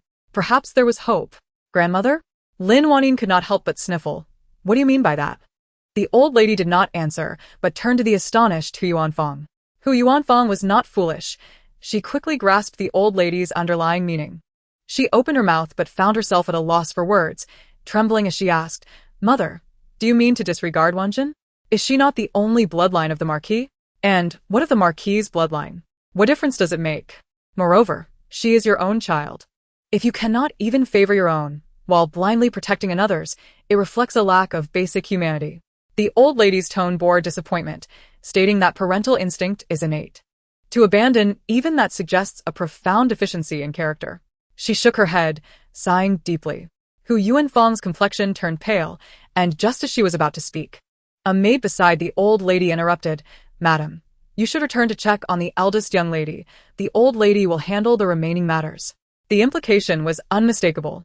In front of the subordinates, Hu Yuanfang's authority as the lady of the Marquis was effectively undermined, a public reprimand. However, Hu Yuanfang had long maintained a respectful and benevolent facade towards her mother-in-law and treated her stepdaughter with kindness, avoiding conflict. Any resistance at this moment would undo all her previous efforts. Gritting her teeth, Hu Yuanfang bowed respectfully. I understand, mother. I will go check on Wanjin.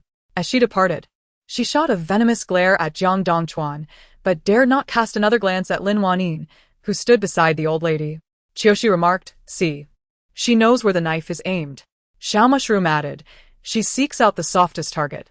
Once everyone had left, only Jiang Dongchuan remained, a scholar now burdened with pressure. Are you not leaving? The old lady narrowed her eyes. Do you truly wish to be thrown out? Jiang Dongchuan wanted to leave, yet the situation had solidified. He and Wanjin had already consummated their relationship, so it was only fitting that he abandon any thoughts of the second young lady of the Marquis. The old lady's meaning was clear. Jiang Dongchuan was momentarily stunned. Things would proceed as they ought. The wedding date remained unchanged. The Marquis could not afford to lose face. And with the Marquis returning in a few days, all matters would be decided by him. You should return and prepare. The old lady softened her tone, instructing that without the gatekeeper's announcement, he was not to set foot in the Marquis again. Jiang Dongchuan was immediately speechless. He had thought the old lady might show leniency, but the outcome remained unchanged. Young Master Jiang, please. The steward stepped forward, gesturing for him to leave. In the Marquis, such treatment without being beaten or thrown out was already a concession due to familial ties. Jiang Dongchuan dared not utter a word, bowing as he exited, casting one final glance at Lin Wannin, who unfortunately offered not even a glance in return. See, some people prattle on about the dignity of scholars, yet in reality, they are insatiably greedy, wanting it all. Chapter 65. Be cautious of your own demise. Lin Wannin followed the old lady, while Qiushi returned to the courtyard, standing amidst it with a sigh of relief, finally free from the two troublesome figures. However, Xiao Mushroom interrupted, Master, trouble has arisen. Qiushi furrowed her brow and rushed into the house, then climbed out the window. Inside, Lin Wanjin had just regained consciousness, gazing at Hu Yuanfang seated beside her, her eyes swollen and red. Are you satisfied now? Are you pleased? Mother, Wanjin? Hu Yuanfang looked at her with deep concern. Do you not understand how your mother has treated you? I truly care for you. But this time, you must realize, even if your father returns, he would not dare defy your grandmother's wishes. This was the plain truth. However, Lin Wanjin was unwilling to accept it. After finally managing to cast Jiang Dongchuan, that useless man, onto Lin Wanyin, she found herself ensnared once more. Not only that, but she had also lost her own purity. Even if she were to distance herself from Jiang Dongchuan, no reputable family would want to know. Despite being the legitimate daughter of the Marquise, she could not escape the whispers of rumor. Mother! Lin Wanjin cried out. What should I do? Jiang Dongchuan is utterly useless. I cannot accept this. Hu Yuanfang embraced her. Do not worry. Your grandmother has said the wedding will proceed as planned. What? Lin Wanjin's face drained of color. Hu Yuanfang sighed. Silly girl. Once the veil is drawn, who will know who the bride is? Once the deed is done, rumors will swirl outside. Who can distinguish truth from falsehood? Mother? Lin Wanjin's heart sank.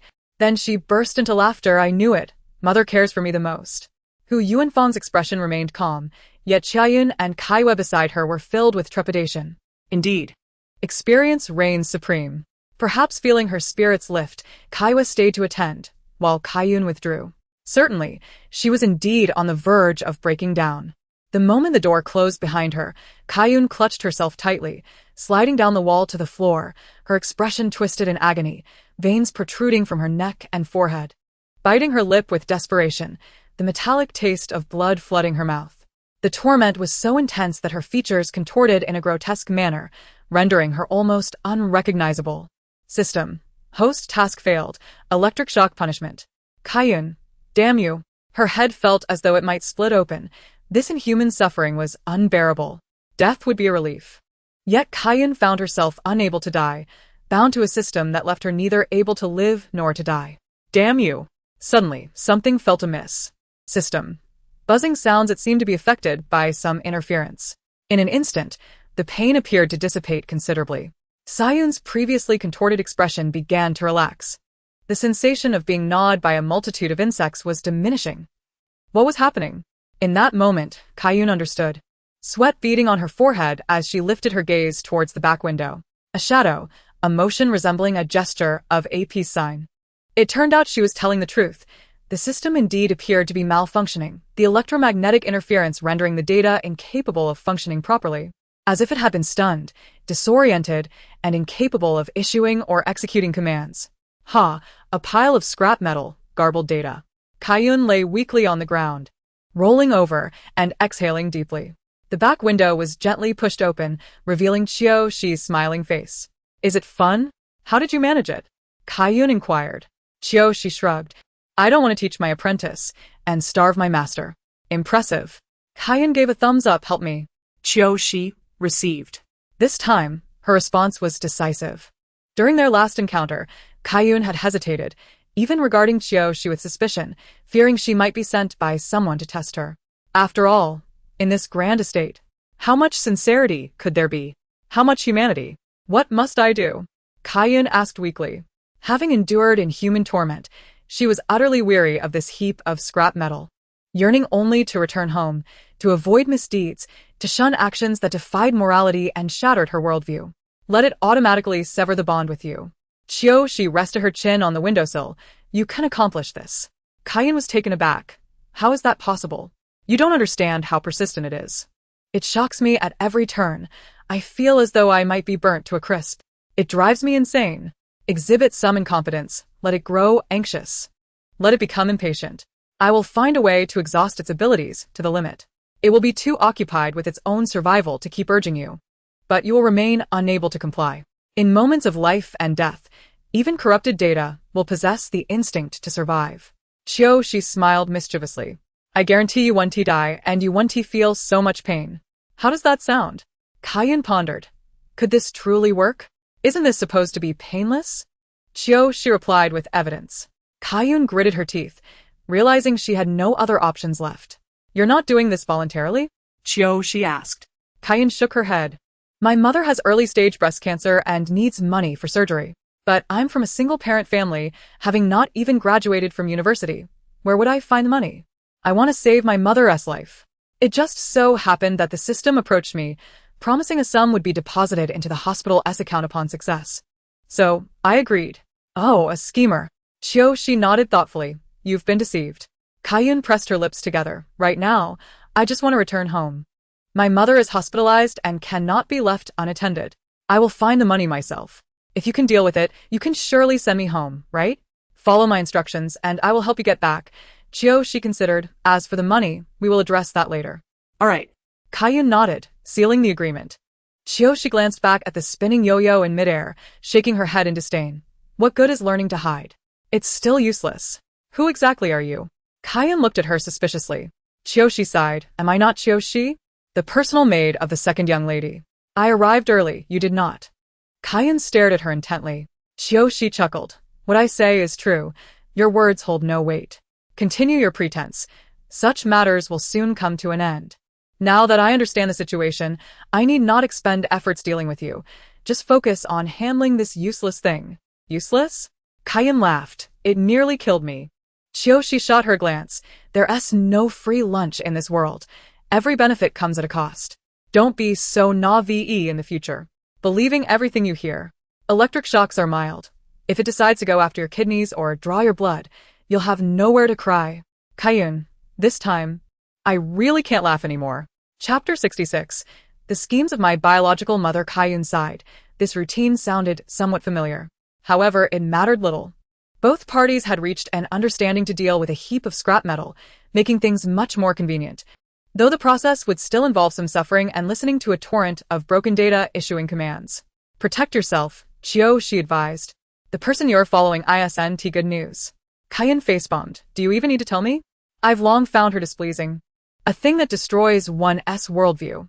I'm leaving, she said before closing the back window.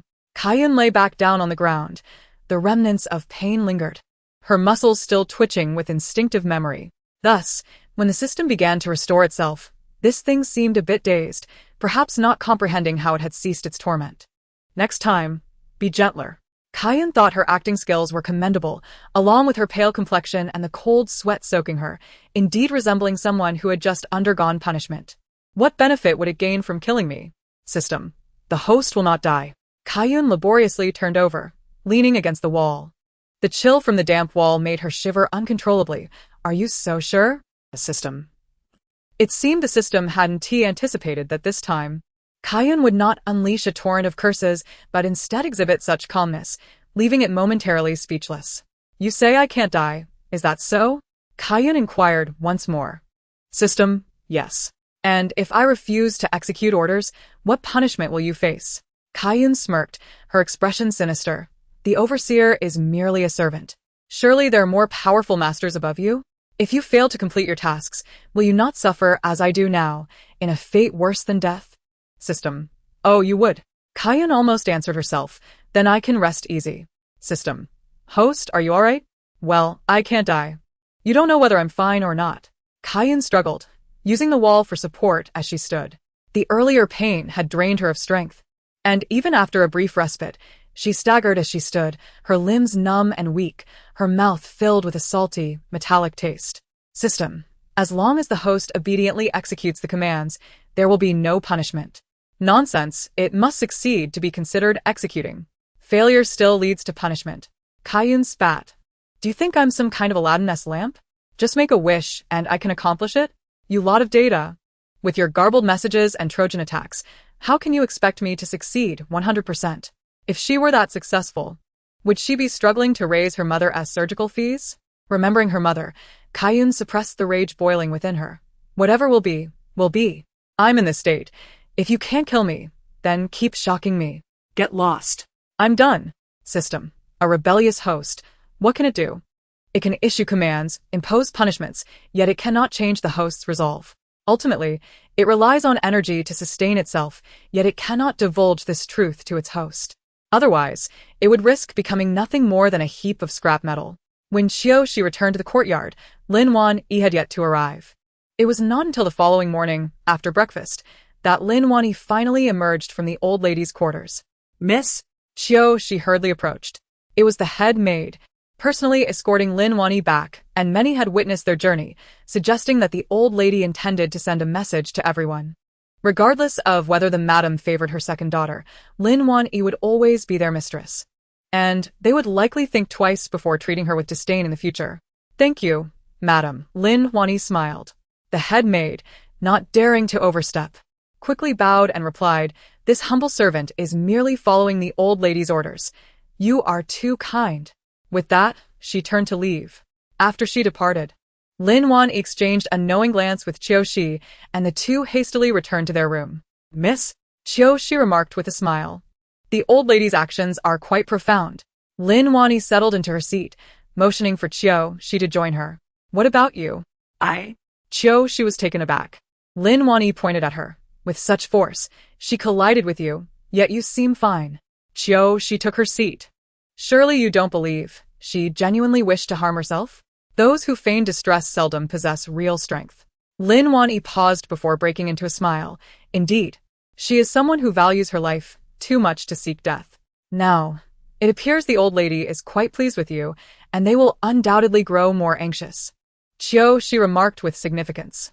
Lin Huanyi's smile faded. "Are you implying that my grandmother has already decided this marriage is not to be mine, and thus I cannot marry into the Jiang family? The Jiang family is in decline, which suggests that marrying into them would lead to hardship. Lin Huanzhen cannot endure such struggles, so until the wedding night, she will fight tooth and nail. Remain vigilant," Qiushi advised kindly. "Do not attribute excessive goodwill to human nature, otherwise, it may lead to sorrow." Lin Huanyi replied, "Indeed, human nature. It is easier to change the landscape than to alter one's inherent nature." Just as they were conversing, footsteps echoed from outside. A servant reported that young Master Yu had arrived, bypassing the madam and heading directly to the old lady. Qiushi whispered, "What could this mean?" Lin Huanyi furrowed her brow. "To approach grandmother directly? It seems rather significant." Qiushi muttered, "The madam must be seething beneath the surface. Publicly, she cannot react, but privately, she will be furious. What of her claims of being unambitious and indifferent? It is merely a facade to allow Lin Huanzhen to act recklessly, all while presenting herself as virtuous, with the intention of fully securing the household's authority for herself." With young Master Yu's arrival, Lin Huanzhen seemed to revive like a fish thrown back into water, lively once more. Though young Master Yu held a noble status, he was, after all, a cripple. He would not be inclined to accept her, especially not with the eager manner she approached him. As he sat in his wooden cart, just returned from a long journey with the old lady, he wore an expression of disdain, furrowing his brow. "Why are you here, miss? Shouldn't you be preparing your wedding attire instead of obstructing me? A concubine from the Yu family is worth more than a wife from the Jiang family." Lin Huanzhen understood this all too well. A prestigious family with wealth and power versus one in ruins, filled with suffering. Lin Huanzhen could not endure the trials of being Mrs. Jiang but was willing to accept the burdens of being a concubine. She thought to herself that with the Ho family support, even as a concubine, she would not suffer unduly. "What important matter could young Master Yu have to discuss with my grandmother?" she cautiously inquired. Young Master Yu's brow furrowed. "My discussions with the old lady have nothing to do with you." His words drained Lin Huanzhen's face of color, leaving her feeling faint. Then, "With whom does it concern?" she whispered. Chapter 67. The daughters-in-law tested by their mothers-in-law. The question was somewhat ludicrous. No matter what young Master Yu discussed with the old lady, it held no relevance to Lin Huanzhen, who had no right to interject. "Instead of blocking my path, you should ask your grandmother," young Master Yu remarked, turning his gaze behind him. His attendant promptly moved the cart forward. "Miss Yu, please conduct yourself with decorum," young Master Yu stated coldly. Upon hearing this, Lin Huanzhen had no choice but to relent. "Ask the old lady? That is impossible." She was acutely aware of her grandmother's temperament. If she dared to speak today, the old lady's cane would surely find its mark upon her back, and she would be subjected to familial discipline. Watching young Master Yu depart, Lin Huanzhen ground her teeth in frustration, feeling helpless. She turned and stormed towards Lin Huanyi's courtyard. Lin Huanyi was busy rolling up her sleeves, tending to the flowers and plants, when she was startled by a figure rushing in. "What is the meaning of this, miss?" Qiushi swiftly stepped in front of Lin Huanyi, blocking Lin Huanzhen's path. "After a long day yesterday, how is it that you still have such energy today? It seems this young Master Jiang is truly ineffectual. No wonder you refuse to have anything to do with him." Qiushi spoke without uttering a single curse. Yet it felt as though she had scolded Lin Huanzhen from head to toe. The mere thought made Lin Huanzhen's teeth grind in irritation. She wished she could swallow Qiushi whole. Silence. Lin Huanzhen glared fiercely at Qiushi. The maid, Caillou, seeing this, rushed forward. Miss? Take this wretched servant away. Lin Wanzhen gritted her teeth. No sooner had she spoken than Caillou reached for Qiu without hesitation. Do not touch her. Lin Wanyi admonished angrily. Unexpectedly, a sharp crack echoed through the courtyard. A piercing scream immediately filled the air as Caillou clutched her trembling arm. Tears streaming down her face, crying out in pain. Caillou, have you forgotten how I handled you before? She stood her ground unwavering, still firmly in front of Lin Wanyi, smiling at the suddenly pale Lin Wanzhen. Miss, why seek discomfort? You would do better to check if your wedding attire is ready. Young Master Zheng awaits to marry you. Lin Wanzhen wanted to retaliate but suddenly recalled Hu Yuanfang's words. The retort died on her lips. Ha! Lin Wanzhen took a deep breath. Do you think you've won? Lin Wanyi gently pushed Qiu aside, standing beside her. In this world, matters are not solely about winning or losing. There is also the possibility of mutual destruction. Your relentless contention harms the harmony and dignity of the Ho family. Lin Wanzhen suddenly softened her tone, focusing intently on Lin Wanyi. Do you know that sometimes your feigned indifference is quite off-putting? Lin Wanyi responded with confusion. To compete is to disregard the elder sister. To refrain from competing is equally displeasing? Lin Wanyi pondered that having sisters could be a challenging endeavor. Yet blood ties were not something one could choose. If given the option, she would prefer not to have such a neurotic and unhinged sister. Before Qiu could speak, Lin Wanyi restrained her. In that case, elder sister, I will not see you out. Do not think that because grandmother is on your side, you can become complacent. I shall see how long you can maintain that smile, Lin Wanzhen declared, leaving with a parting shot. She placed her hands on her hips, truly a handful. She merely speaks harshly. After all, she hasn't done anything. And we are powerless against her. Lin Wanyi comforted Qiu and turned to continue tidying up the flowers and plants in the courtyard, casually remarking that it seemed she had already devised a strategy to deal with me. Qiu nodded, feeling anxious. Aren't you going to protect me? Lin Wanyi did not even lift her head. After a moment of contemplation, Qiu realized the truth in her words. Miss, the Marquis will return to the manor before dinner, a maid quickly reported.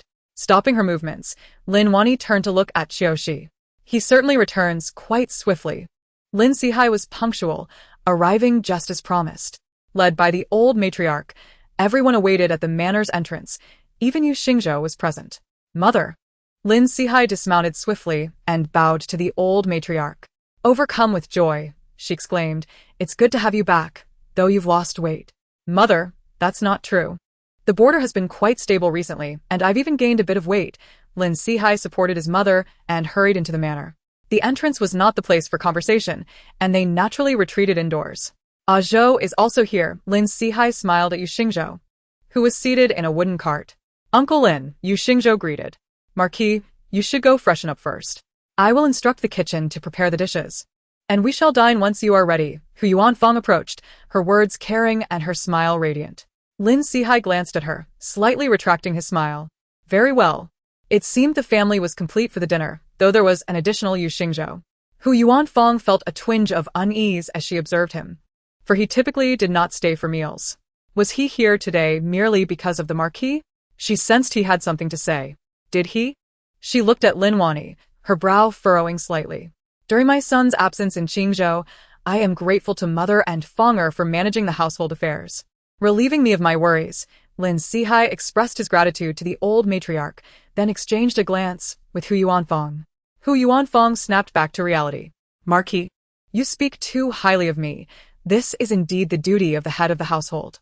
I apologize for causing Mother to toil. It is not so severe. The old matriarch interjected. The Marquis's household is dwindling, and with my son far at the borders, if we do not unite as one, what future does the Marquis's estate hold? Harmony in the family brings prosperity. The final words of the old matriarch carried a hint of helplessness. But out of respect for Yu Xingzhou's presence, she refrained from expressing her frustrations. Hu Yuanfang's expression shifted slightly as she hastily rose to bow. Mother, your teachings are indeed correct. I shall take heed as your daughter-in-law. The old matriarch raised an eyebrow. Look. Who says she is not competitive and as calm as a chrysanthemum? At first glance, she resembled a daughter-in-law worn down by her mother-in-law's scrutiny. If you are going to eat, eat with grace. Who are you trying to impress? Lin Sihai was no fool. Anyone foolish would not be stationed at the borders. Otherwise, if the enemy employed their cunning strategies, he would meet an untimely demise. Qiuniang was momentarily taken aback, her eyes reddening as she lowered her gaze. My husband speaks true. It was my momentary oversight to forget the presence of others. Yu Xingzhou frowned. Well, here I am, being singled out. What do you mean by others? Lin Sihai grew increasingly displeased. Who taught you to speak so sarcastically? Zhou is not an outsider. Eat more and talk less. Qiuniang fell silent, returning to her seat. Let us eat, the old matriarch declared. I have matters to discuss with you afterwards. Chapter 68. A proposal. Once the old matriarch spoke, Lin Sihai closed his mouth, and the others were left with little to say. Not only Qiuniang, but even Lin Wanjin sensed something was amiss since Lin Sihai's return, causing her heart to sink as she occasionally glanced at Qiuniang. The meal was particularly stifling. Fortunately, Lin Wani was indifferent, aside from her grandmother. She held no expectations for anyone else, having learned a bloody lesson that awakened her to reality through Qiuxi's life. However, someone nearby seemed restless, subtly stealing glances at her. Lin Wani turned her head just in time to meet Yu Xingzhou's gaze, momentarily stunned before hastily lowering her head to eat. When she looked up again, she found her grandmother smiling at her, as if misinterpreting something. Each person at the table was lost in their own thoughts, enveloped in silence. After the meal, everyone made their way to the back garden. The cool breeze blew gently as they waited for the old matriarch to speak first. Lin Sihai supported his mother and slowly walked into the pavilion. Mother, you mentioned you had something to discuss? He helped the old matriarch sit. Qiuniang's heart sank as she vaguely understood the gravity of the situation. She instinctively frowned, glancing at Yu Xingzhou seated in the wooden cart, tightening her grip on her sleeves. Marquis, perhaps mother is tired. Shall we discuss this tomorrow? If you're tired, then go rest. The old matriarch replied. At my age, even a little food requires digestion, or I shan't sleep tonight. Lin Sihai shot Qiuniang an annoyed look. It is my daughter-in-law's lack of foresight. Qiuniang quickly admitted her mistake. Lin Sihai said no more and turned to the old matriarch. Mother? Zhou, come here. The old matriarch beckoned. Now. Everyone was on edge. The attendants pushed the cart forward, and Yu Xingzhou sat in the wooden cart, allowing the old matriarch to hold his hand. Now that the Marquis is present, if you seek an answer, you must ask for it yourself. If I were to act rashly, I fear it may invite gossip. Yes. Yu Xingzhou nodded and then turned to Lin Sihai, bowing.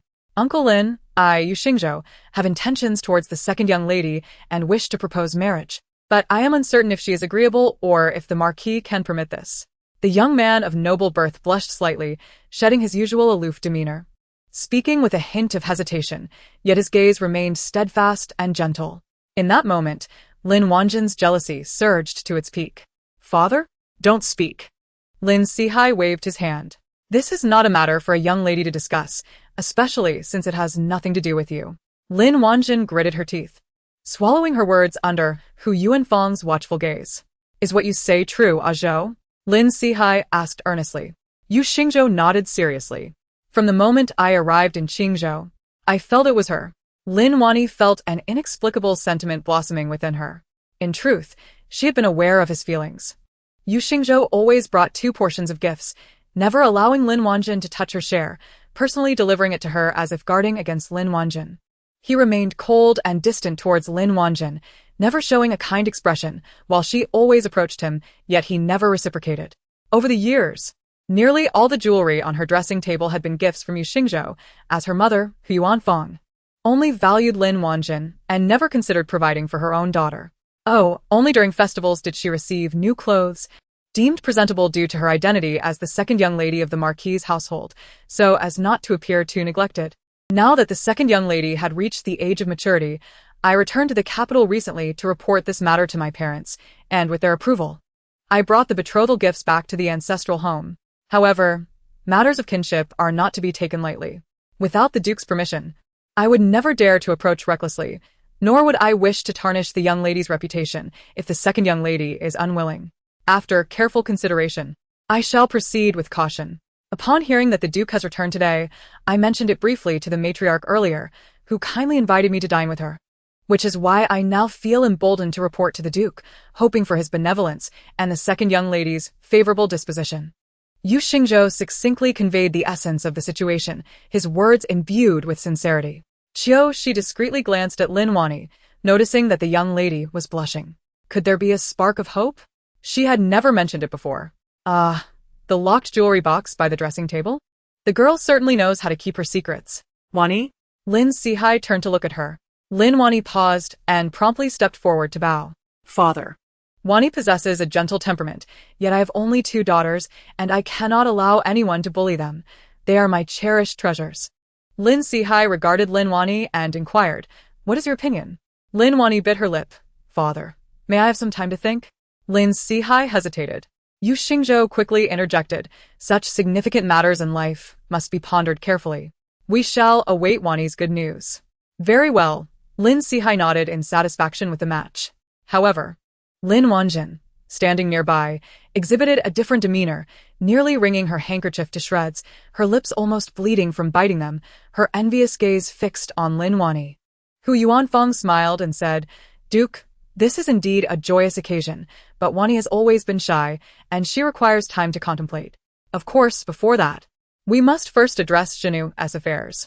As the eldest sister, despite the Jiang family's decline, they have previous ties to the Duke's residence, and we must handle this delicately to avoid gossip." After speaking, Hu Yuanfang quickly signaled Lin Wanjin with her eyes. Lin Wanjin was taken aback, but soon understood, feigning modesty as she lowered her gaze. The daughter will undoubtedly do her utmost to repay the favor, ensuring that outsiders do not speak ill of the Duke's residence, preserving her grandmother's and father's honor. It was a perfect portrayal of a dutiful daughter, considerate of the larger picture. Ha! The matriarch chuckled softly. Repaying favors? What truly lies beneath this facade? Does she think I am unaware? Yet, with so many present, she could not be bothered to argue with a younger generation. As long as Lin Wanjin does not create turmoil and marries Jiang Dongchuan obediently, avoiding the Duke's residence being tainted with scandal, she would turn a blind eye. Chapter 69. No halo of a protagonist having only recently returned, Lin Sihai felt somewhat fatigued, and the matriarch refrained from saying much, for there would be ample time ahead. However, the necessary warnings must still be issued, particularly as a precaution against whispers in the night. Yu Xingzhou sat in the wooden cart, walking alongside Lin Wani. The moonlight was lovely tonight, and a cool breeze swept through, creating a peculiar atmosphere.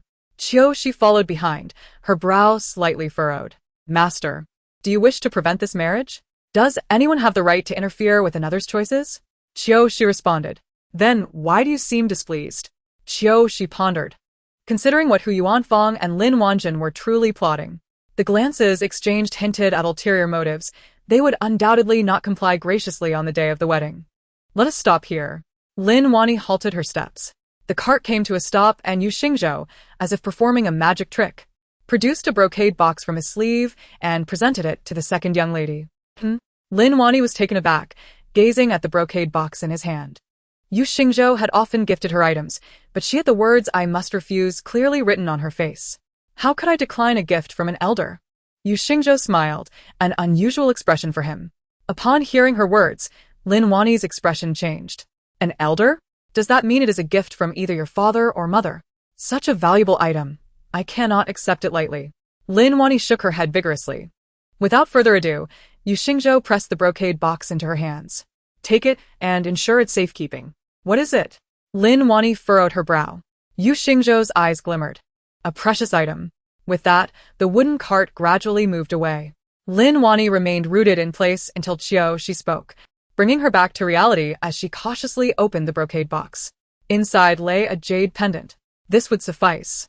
But the crucial detail was the love not engraved upon it. What does the love not signify? Even a fool knows its meaning.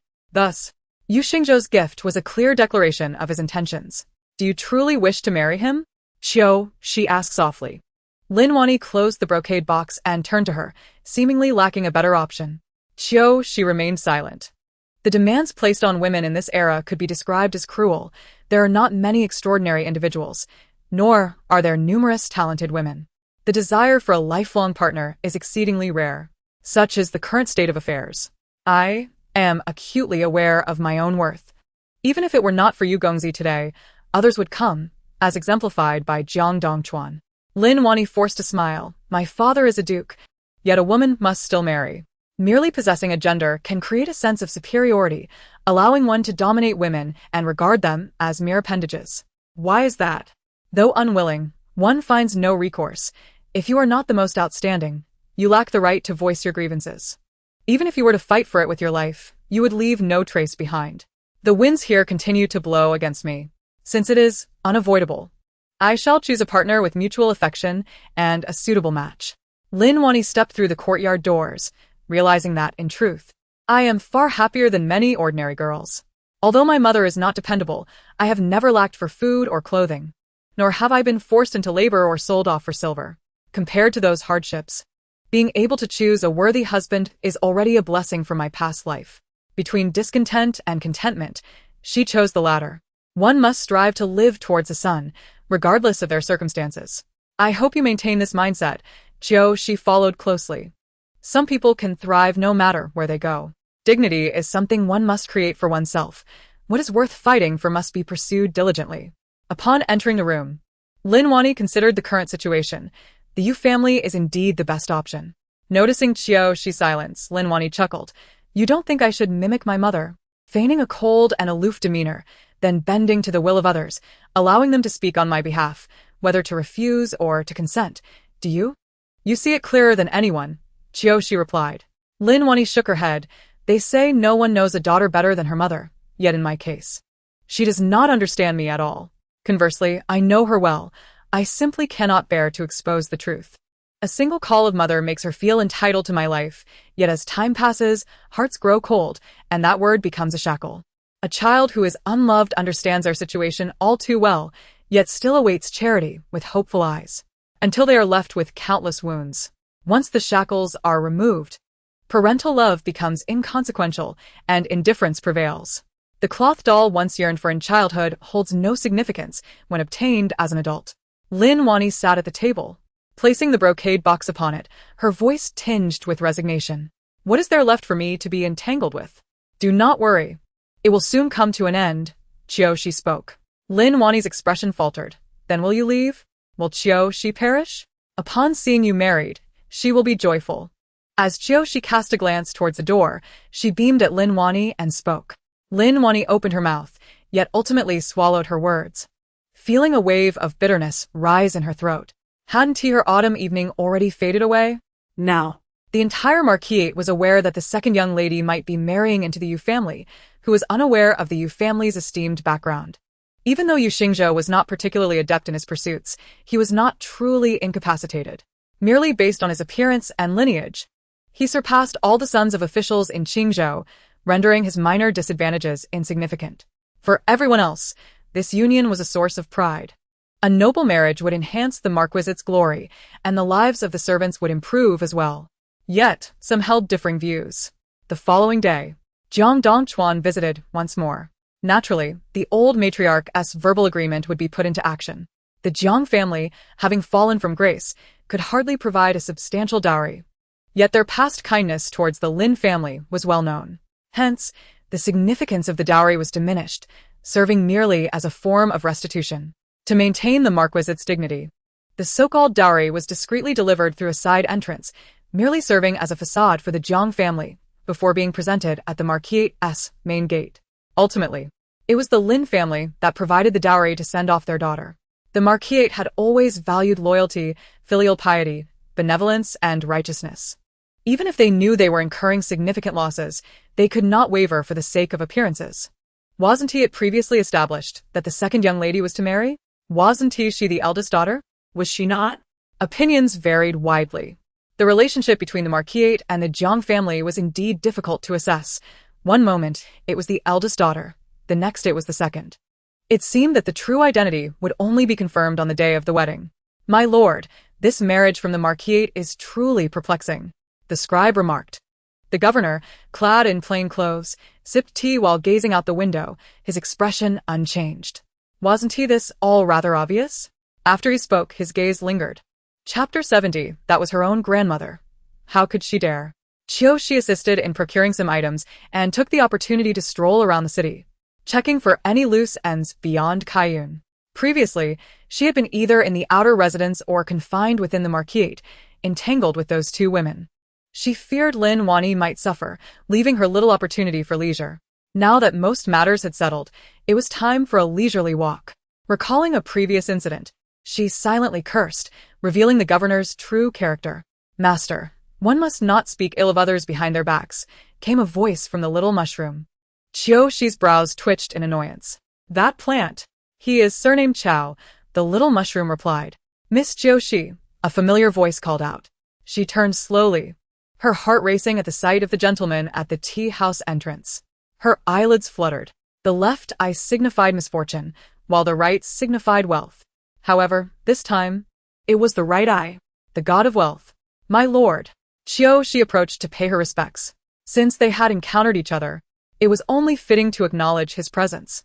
Should any troubles arise in the future, the governor's office would need to intervene, so offending him was not an option. Are you out alone, young lady? The governor inquired, standing with an air of grace. Qiuxi glanced around, noting that he hadn't seen her companion. There is indeed someone else with me, she insisted, though she was alone. The scribe beside her furrowed his brow, taken aback by her clever tongue, which unnerved him slightly. The governor remained unfazed, observing her with a calm demeanor. Miss Qiuxi, you possess remarkable courage. What could she do? If her mistress was timid, and she, as a servant, also acted timidly, they would surely be taken advantage of. After all, the world was filled with those who would twist the truth. Turning light into darkness and vice versa, Qiuxi remarked meaningfully. The scribe understood. The young lady was expressing discontent regarding their previous handling of a certain group. Before the scribe could retort, the governor interjected, stating that the happenings within the marquise had already spread through the streets. Qiuxi's brow furrowed in surprise. The news had spread throughout the streets? This was unexpected. Is that true? If everyone knows, they will certainly await the marquisate's misfortune, which benefits no one. Who dares to spread rumors in such a manner? Qiuxi resolutely refused to fall into their trap. Did they think they could extract information from her with a few tricks? Not a chance. With the marquisate's upcoming celebration, whether it would be seen as a jest or a blessing was still uncertain, the governor mused. Furrowing her brow, Qiuxi regarded him thoughtfully. Is the governor particularly busy these days? Busy is one thing, but finding time to steal a moment is another, the governor replied, scrutinizing her. Has something significant occurred within the marquise? A chill crept up Qiuxi's spine, and instinctively, she took a step back. I have matters to attend to, so I want to take up more of your time. With that, she turned to leave, swiftly rounding a corner and making her escape. Moments later, she returned cautiously, pressing herself against the wall and peering out until she saw the governor and the scribe depart, exhaling a sigh of relief. Master? The little mushroom inquired. Do not speak. Qiuxi replied. Only after they had completely vanished into the crowd did Qiuxi emerge, instinctively rubbing her back teeth.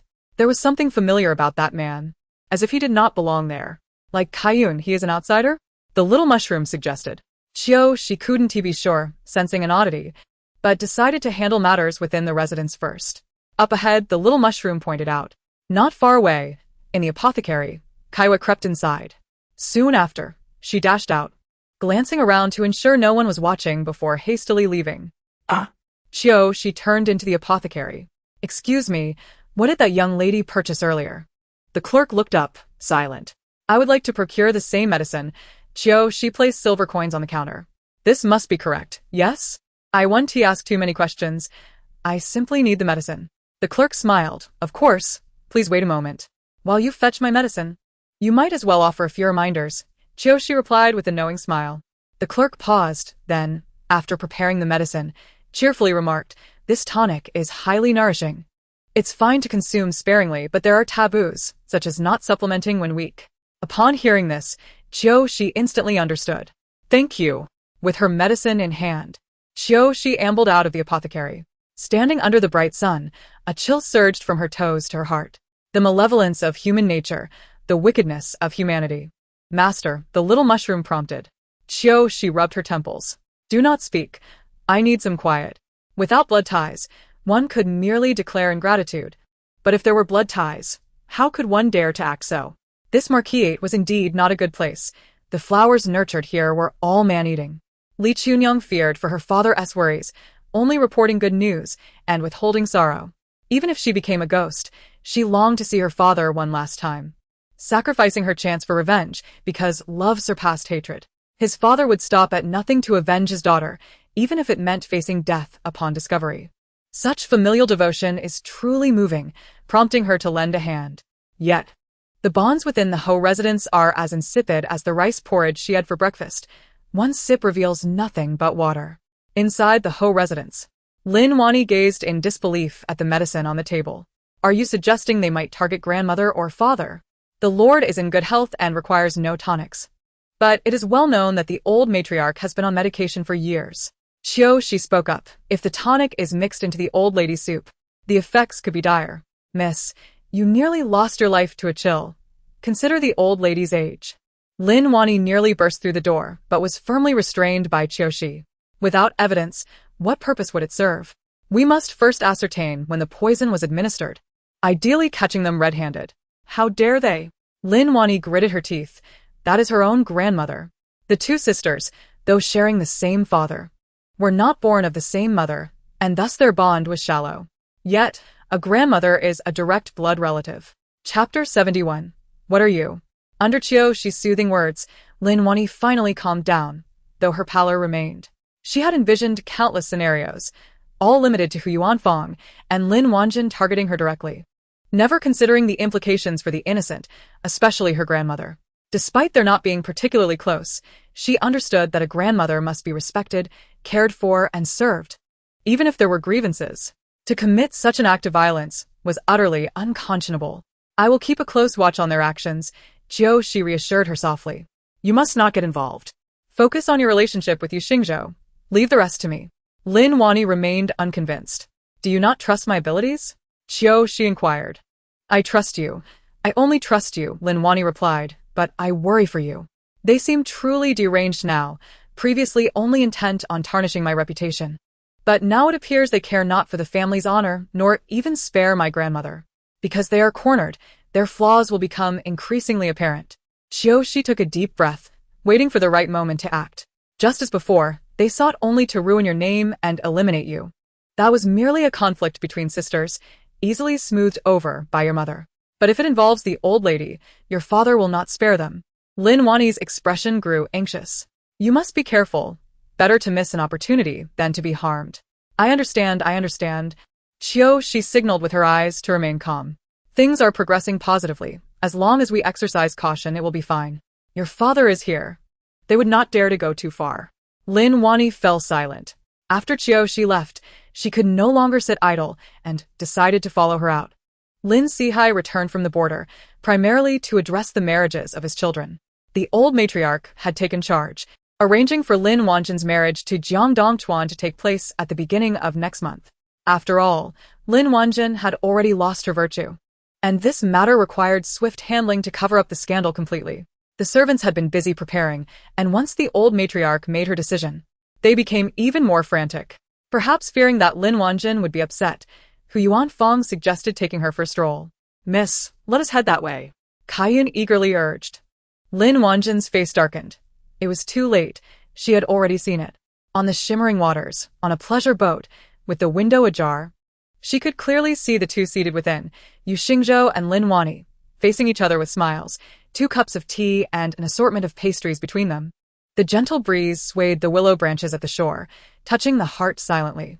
With a playful smile and alluring gaze, Lin Wani lifted her eyes to the young man whose bright eyes sparkled with warmth and affection, promising a gentle and tender future. This scene pierced Lin Wanjin's heart like a dagger. To think she would encounter such a sight upon stepping outside. What did it signify? It signifies that their good fortune is near. What Lin Wani could effortlessly attain, Lin Wanjin could scarcely touch. Who proclaimed her the legitimate eldest daughter? Who insisted the Ho residence should prioritize her? Since her mother departed, she had come to realize the truth of her mother's final warnings. At that time, her mother was gravely ill, and her father was away at the border, unable to return in time. She understood then that her father was unreliable, and even her grandmother could not be trusted. None would genuinely care for her. What she desired, she must strive to obtain herself. Lin Wanjin stood by the riverbank, coldly watching the boat disappear at the far end of the waterway. Qian pondered whether a word of encouragement might change her mind.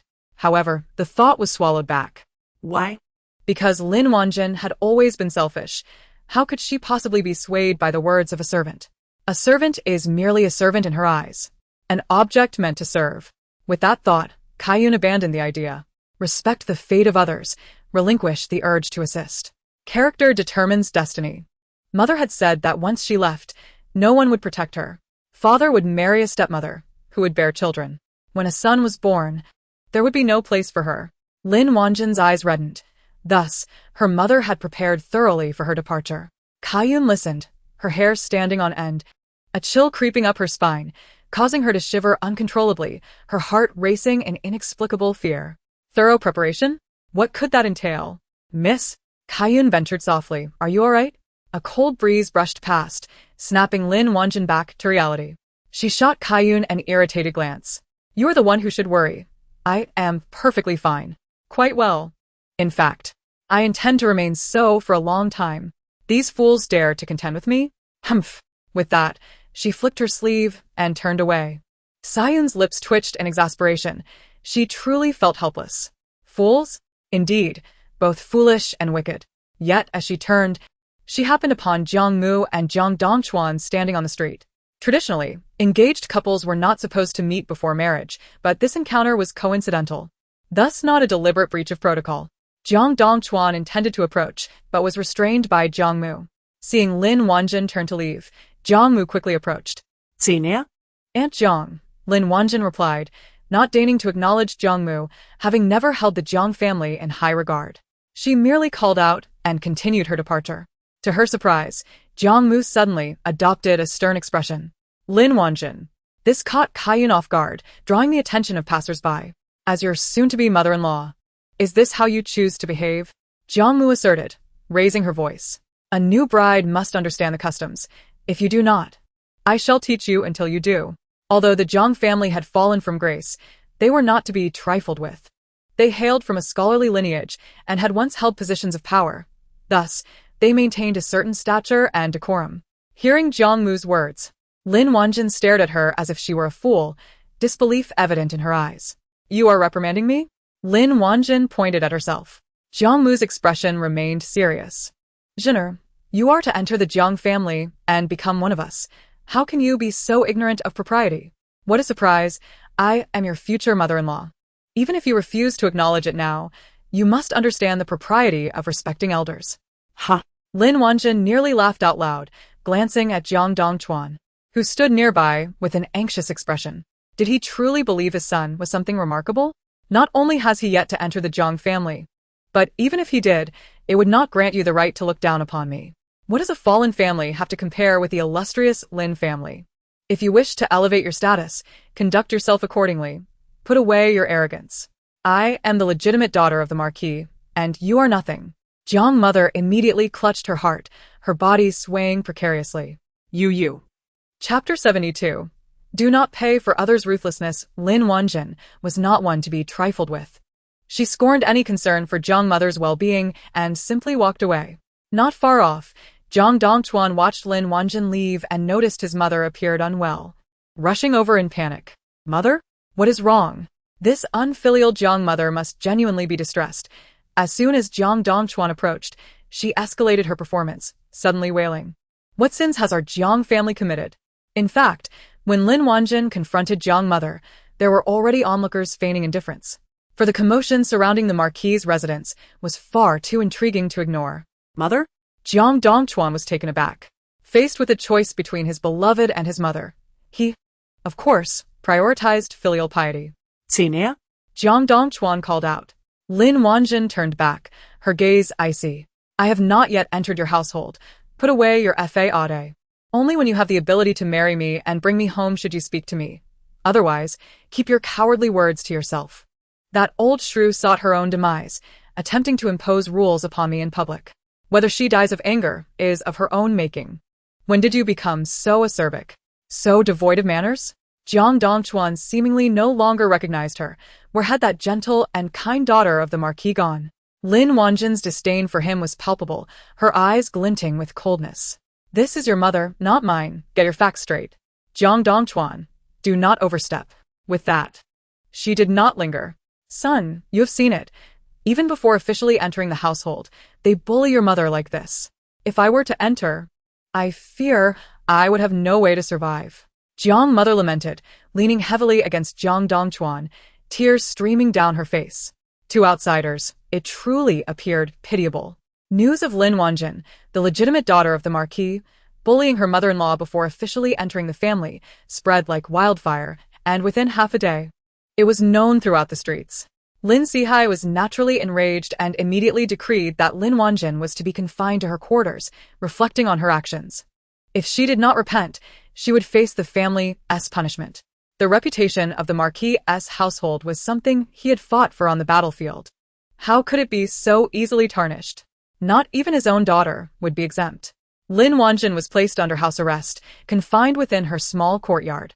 Aside from Qiuniang Fang, who entered and exited under the pretense of teaching her decorum, no one else was permitted to step foot inside.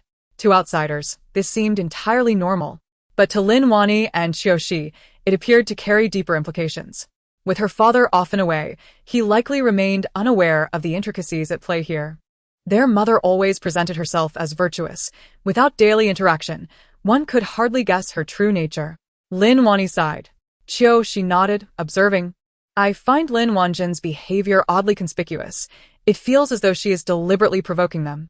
Being under house arrest may distance her from the turmoil, but it would also allow me and grandmother to lower our guard. Lin Wani trimmed the flowers on her desk and spoke softly, regardless of what happens. It will not fall upon us. The primary suspect will be me. Or perhaps on the day of the wedding, when no one is aware. I can swap places with her. Qiushi looked at her. I would rather you were not her biological sister. This way, Lin Wani's heart would feel a little lighter. Sometimes, those who hurt you the most are often those closest to you, for they know precisely where to strike to inflict pain. Presenting their best selves to outsiders while reserving their worst for their loved ones, all under the guise of, I do this for your benefit. Yet, can those who claim to act in your best interest truly cause you pain, make you weep, or leave you in despair? No.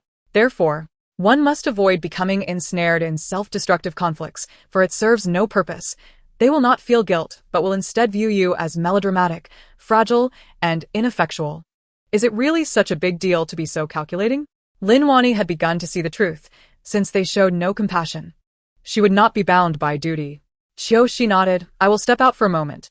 Be careful, Lin Wani warned her, knowing that if they aimed to harm her, they would also target Qiushi. Qiushi assured her with a gesture. To deal with her? That would be akin to striking a solid wall. Qiun, hiding mysteriously behind a tree, revealed they tampered with the old lady's medicine.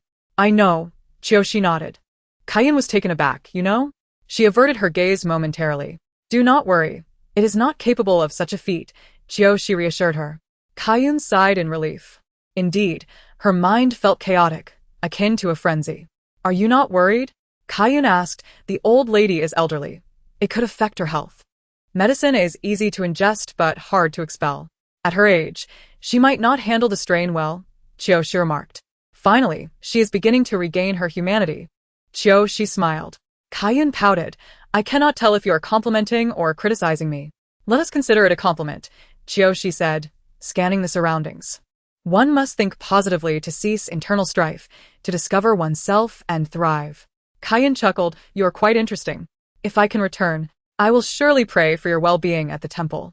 Ah, so you seek divine intervention for something you cannot accomplish yourself. That is mere lip service, Qiushi scoffed.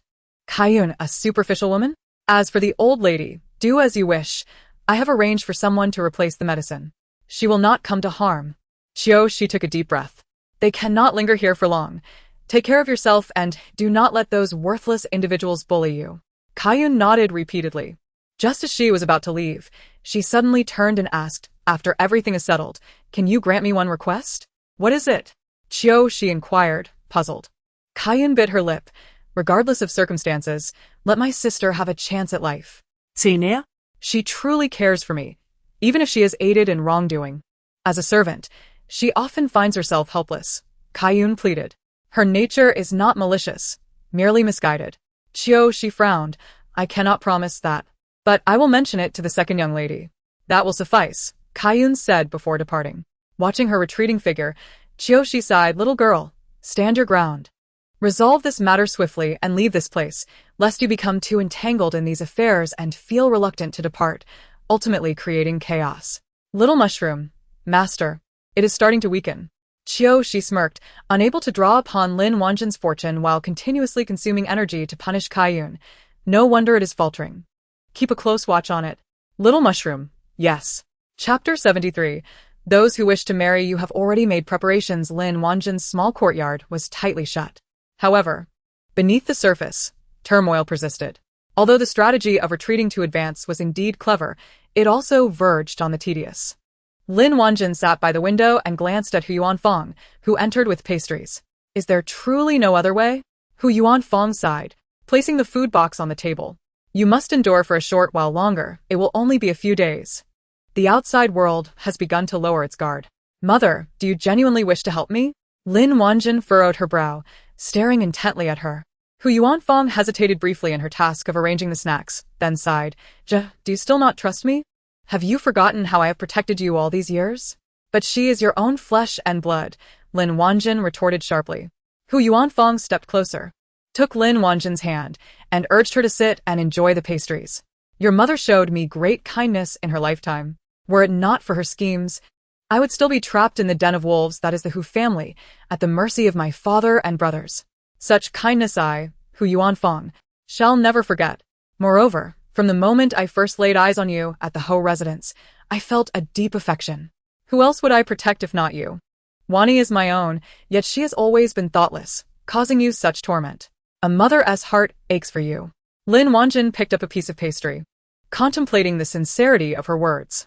Zhener is not my biological child, so I wish to shower her with all the maternal love I have to offer, Hu Yuanfang continued. Wani is my own, but what of it if she suffers a little? There will be ample opportunities to make amends in the future. This statement intrigued Lin Wanjin somewhat.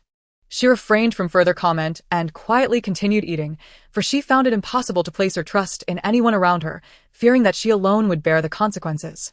Observing this, Hu Yuanfang ceased to speak, content to watch her with maternal fondness. Upon exiting the room, Hu Yuanfang glanced at Qiue. How is it? Rest assured. Qiue replied cautiously, stealing a glance inside the room. With that, Hu Yuanfang finally breathed a sigh of relief and departed. Sister? Qiuniang emerged from a corner. Qiue, in a flurry, pulled her into a secluded nook, pressing her against the wall. Are you mad?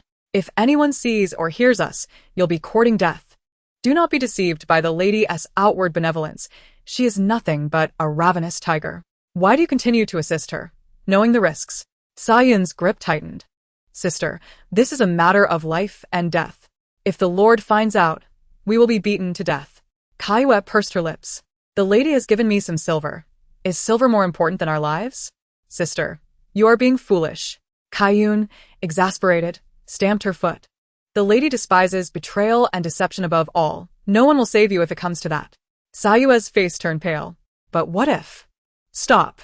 Now is not the time to assist the lady any further. Otherwise, our parents will be implicated and our entire family will suffer. Qiue nodded repeatedly. I understand. But what do I tell the lady?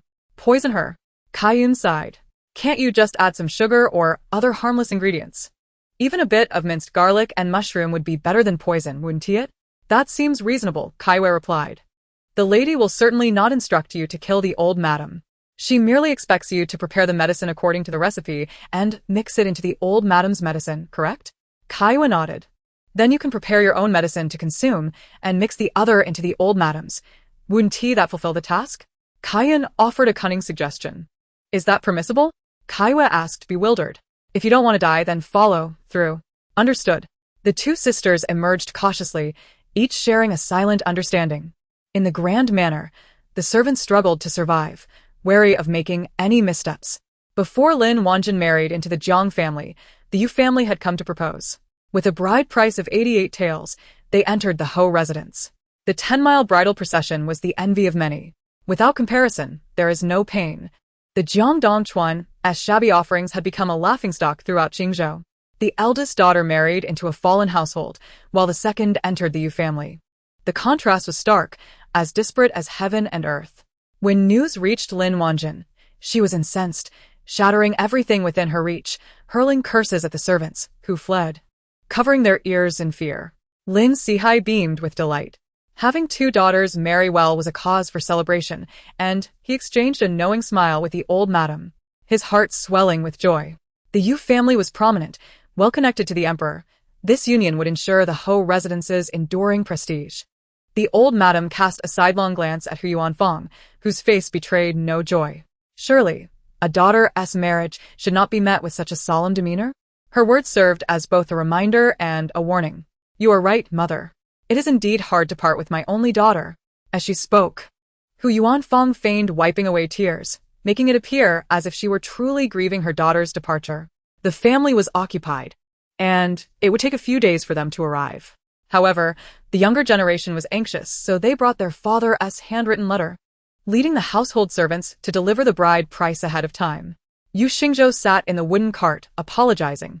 He appeared genuinely anxious. After completing the necessary formalities, he could not wait for his father and brothers to return. Instead, he hurriedly came to the Ho residence with his steward and servants, carrying the prepared bride price. Lin Sihai had also returned home, and after overseeing Lin Wanjin's marriage, he would need to return to the frontier. The timing was crucial, or the matter would be delayed indefinitely. Thus, Yu Xingzhou resolved to propose without waiting for his father and brothers. Suddenly, the old madam recalled something. Had preparations already begun?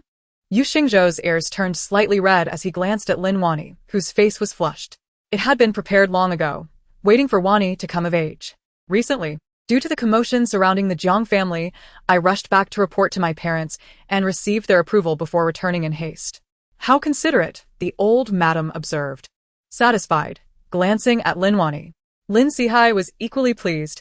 Having a son-in-law who cared for his daughter would benefit both him and the Ho family in the future. Rest assured, dear father-in-law and grandmother, once Wani marries me, I shall ensure her a life devoid of worries, Yu Xingzhou declared solemnly. Lin Wani blushed, a smile playing at the corners of her lips. Qiu Shi, standing behind her, glanced sideways, exhaling a sigh of relief. Now you can rest easy. Chapter 74. Beep. Forced release. Indeed, Yu Xingzhou's actions at present reassured both Lin Sihai and the old madam. The engagement was effectively settled. Though the auspicious date would await the arrival of the elders from the Yu family, the entire Ho residence buzzed with excitement, and the townsfolk discussed the marriage between the Ho and Yu families. Although Yu Xingzhou was not particularly graceful in his movements, he was not truly disabled. And with his commendable background and handsome appearance, a union with the Yu family would undoubtedly be a splendid affair. In matters of the world, perfection is elusive. One could only strive for excellence. At this moment, the engagement was firmly established. Awaiting the resolution of Lin Wanjin's marriage, preparations for Lin Wani's nuptials must commence. Although this endeavor requires considerable effort, the joy of such occasions renders the inconvenience negligible. On this bustling day, as dusk fell upon the world, Qiu Shi felt a persistent buzzing in her ears. Tired, are we? Lin Wani remarked with a smile, pouring 2 glasses of water. Qiu Shi inhaled deeply, embracing the exhaustion laced with happiness. Indeed, joy is worth the toil. However, not everyone shares this sentiment. Observing Lin Wanjin's mother, whose face had turned an unsettling shade of green, Qiu Shi found herself perplexed. How could a mother's daughter's happiness be anything but a blessing? Lin Wani too was bewildered. Is it possible for a mother to wish her daughter anything but joy? Such a notion is utterly absurd. Qiu Shi shook her head in disdain. It is no wonder that Lin Wanjin has turned out as she has. At first glance, they appear to be mother and daughter, whereas Lin Wani seems almost unrelated. If not for the mere few years that separate them, one might truly suspect an error in lineage, Lin Wani jested. Clearly, such a misconception is unfounded. In just a few days, she will be wed. Let us await the spectacle. As Qiu Shi took a sip of water, the dust settled on the matter. Lin Wani's smile slowly faded, her gaze fixated on her own reflection, her eyes glistening with unshed tears, as if all sounds had lodged in her throat, rendering her mute. The atmosphere within the room grew heavy. She has grown alongside me, Lin Wani suddenly expressed. Qiu Shi remained silent, tightening her grip on the glass. Yet, death cannot be undone. That is the rule of existence. How many chances for a fresh start does this world truly offer? It is merely a delusion crafted by those on the brink of death. Blood ties may bind, yet the bond between them transcends mere kinship. After all, Lin Wanjin's character is evident to all with eyes. What sisterly affection could possibly exist? I will seek vengeance for her, Lin Wani murmured. She opened her mouth but quickly glanced away, closing it again awkwardly. One must respect the choices of others. In the days leading up to the wedding, the courtyard remained eerily quiet.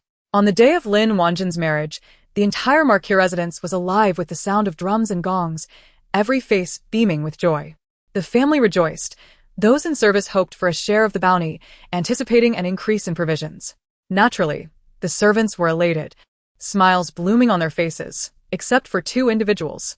Throughout the day, Lin Wanjin resisted donning her bridal attire or styling her hair, choosing instead to sit before the vanity, staring at her reflection with a haunting intensity. The matrons who entered to coax her were met with her stubborn silence. Ultimately, it was Qiuniang Fong who approached, prompting the others to discreetly exit. Did you not say everything was prepared? Lin Wanjin questioned, doubt creeping into her voice. Do not deceive me into a hasty marriage merely to clear space for your daughter. Do you believe that marrying your daughter into the Yu family will assure her future? Qiuniang Fong feigned reproach. What nonsense is this? Having made a promise to you, would I dare to mislead you? Though her words were calm, the urgency of the situation rendered the bride an anxious figure. I am the one to sit in the bridal sedan, not you. Naturally, you are unperturbed. Lin Wanjin clenched her teeth. You had better be truthful, for should you deceive me, I will not hesitate to inform my father and grandmother of your clandestine dealings over the years. Qiuniang Fong's expression shifted dramatically. Rest assured, I shall bring her soon. Night falls. There is no time to waste. Lin Wanjin cast a chilling glare at her. Qiuniang Fong inhaled deeply and swiftly departed. The cacophony of drums echoed as the Jiang family celebrated their union with the eldest daughter of the marquis household. Despite previous tensions, Mrs. Jiang, after counsel from Jiang Dongchuan, resolved to maintain a facade of civility, promising to address any grievances behind closed doors. Now, she awaited her disobedient daughter-in-law to cross the threshold, eager for the customary tea ceremony. Kaiwa surveyed the surroundings, searching for her sister, her brows knitting together in concern. Just as she was about to turn away, Qiuniang Fong obstructed her path. What are you dawdling for? Hurry and assist the young lady in bidding farewell to the master and matriarch. If you delay, you will bear the consequences. In response, Kaiwa refrained from further protest, begrudgingly helping her sister as they ambled toward the exit. She knew the truth. Her sister was not truly a lady, hence the tasks of assistance fell solely on her shoulders to avoid raising suspicions. Meanwhile, Kaiyun lay nearby, curled up in pain, her forehead slick with cold sweat, silently enduring the agony that had dulled into a numbing familiarity. Yet, what could be done? This suffering must be endured. System. Task failed. Host. Kaiyun tasted the metallic tang of blood in her mouth, feeling a slight alleviation of the stabbing pain, yet she remained alert, motionless in her position, unwilling to let her guard down at such a critical moment. The system fell silent, seemingly drained of energy. This despicable matter is yours to resolve henceforth. Kaiyun struggled to crawl to a corner, her body drenched in sweat. Are you not the system? Are you not capable? Go handle it yourself. A coward who can only leech off others. Her words were laced with scorn. Since you have bound yourself to me, let us endure together and see who perishes first. Those final words seemed to strike a nerve. System. If the host continues to refuse execution of the task, this system will be compelled to terminate the binding, leaving you forever enslaved in this world, unable to return to your own. Please consider your options carefully. To hell with your considerations. Kaiyun spat. You are nothing but a trafficker.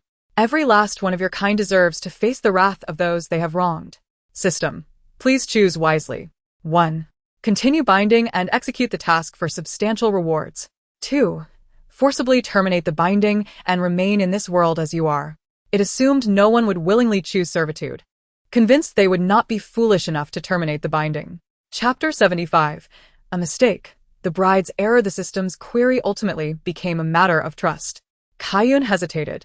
If she was indeed misleading her, selecting the second option might result in her eternal entrapment here, a servant with no hope of escape from the marquis residence. Conversely, choosing the first option would conflict with her moral compass, as her mother had always taught her to uphold integrity and never to commit acts against her conscience, nor betray her father's esteemed position. I choose option 2, she declared resolutely. Now the system was taken aback. Option 2? Are you certain? Kaiyun fixed her gaze upon it. I will repeat myself. I choose option 2, forcibly unbind me and restore my freedom. Silence enveloped the room. Surely you are not having second thoughts? Sayun's face twisted with derision. What? You are the one threatening me, yet it is you who falters? If you have the ability, then unbind me. Or are you merely attempting to frighten me? Is it that without me, you would be nothing but scrap metal? The system remained mute. It appeared that it was not she who was dependent on it, but rather it that relied on her. Qiuniang slowly rose from her position against the wall, pondering whether her misfortune was somehow entwined with the events surrounding her. It seemed she had grasped the system's secret, as a sudden, crisp mechanical voice echoed in her ears. Beep. Forced unbinding successful. Astonishment washed over her as her heart leapt into her throat, and warm tears streamed down her cheeks, releasing the pent-up grievances she had endured. The anguish felt as though it was finally finding an outlet, tightening her heart in distress. Like a child abandoned without a mother, she had endured bullying in silence, fearing that if she cried, no one would comfort her. Yet now it was all coming to an end, finally. In the instant of the unbinding, a piercing sound of electrical collision assaulted her ears, causing her to crouch down, covering her ears in pain, her face reflecting her suffering. The discomfort, however, did not linger for long. Just then, a voice called out, "Hey! Someone is climbing in through the back window." Struggling to lift her gaze, Qiuniang wondered what was happening. Did you think unbinding would be so simple? Qiushi smirked, helping her to her feet, intercepting the force that sought to harm her. The clash of powers sent electromagnetic waves scattering chaotically. Qiuniang was bewildered. What? It wants to kill you, to silence you. Qiushi explained, surely you can understand that? A chill of cold sweat broke over Qiuniang as she stared at her, contemplating the treachery at hand. Fear not. Qiushi glanced at the spinning yo-yo hovering in midair. It has to flee. Qiuniang felt urgency. She couldn't let it escape. It can't escape, Qiushi reassured her, just as the entity suddenly darted out the window. Like a flash of light, disappearing outside. Its energy was nearly depleted, and unless it found a substitute or replenishing energy from its kind, it would remain trapped. Rubbing her aching ears, Qiuniang scrutinized Qiushi with suspicion. Who exactly are you?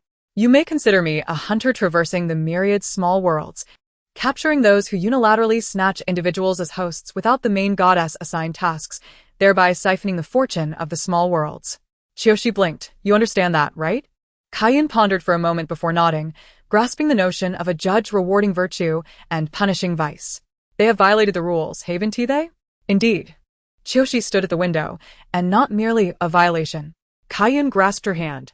You promised me you would take me away. In a couple of days, Qiushi replied earnestly. Once Lin Wanjin's matters are resolved, I shall ensure your departure. Qiuniang exhaled in relief. And how did you enter this body? You should be quite aware. Qiushi fixed her gaze on Qiuniang. Qiuniang fell silent. All right. Qiushi patted her shoulder. The festive sounds outside persisted. Rest for a while, then step out.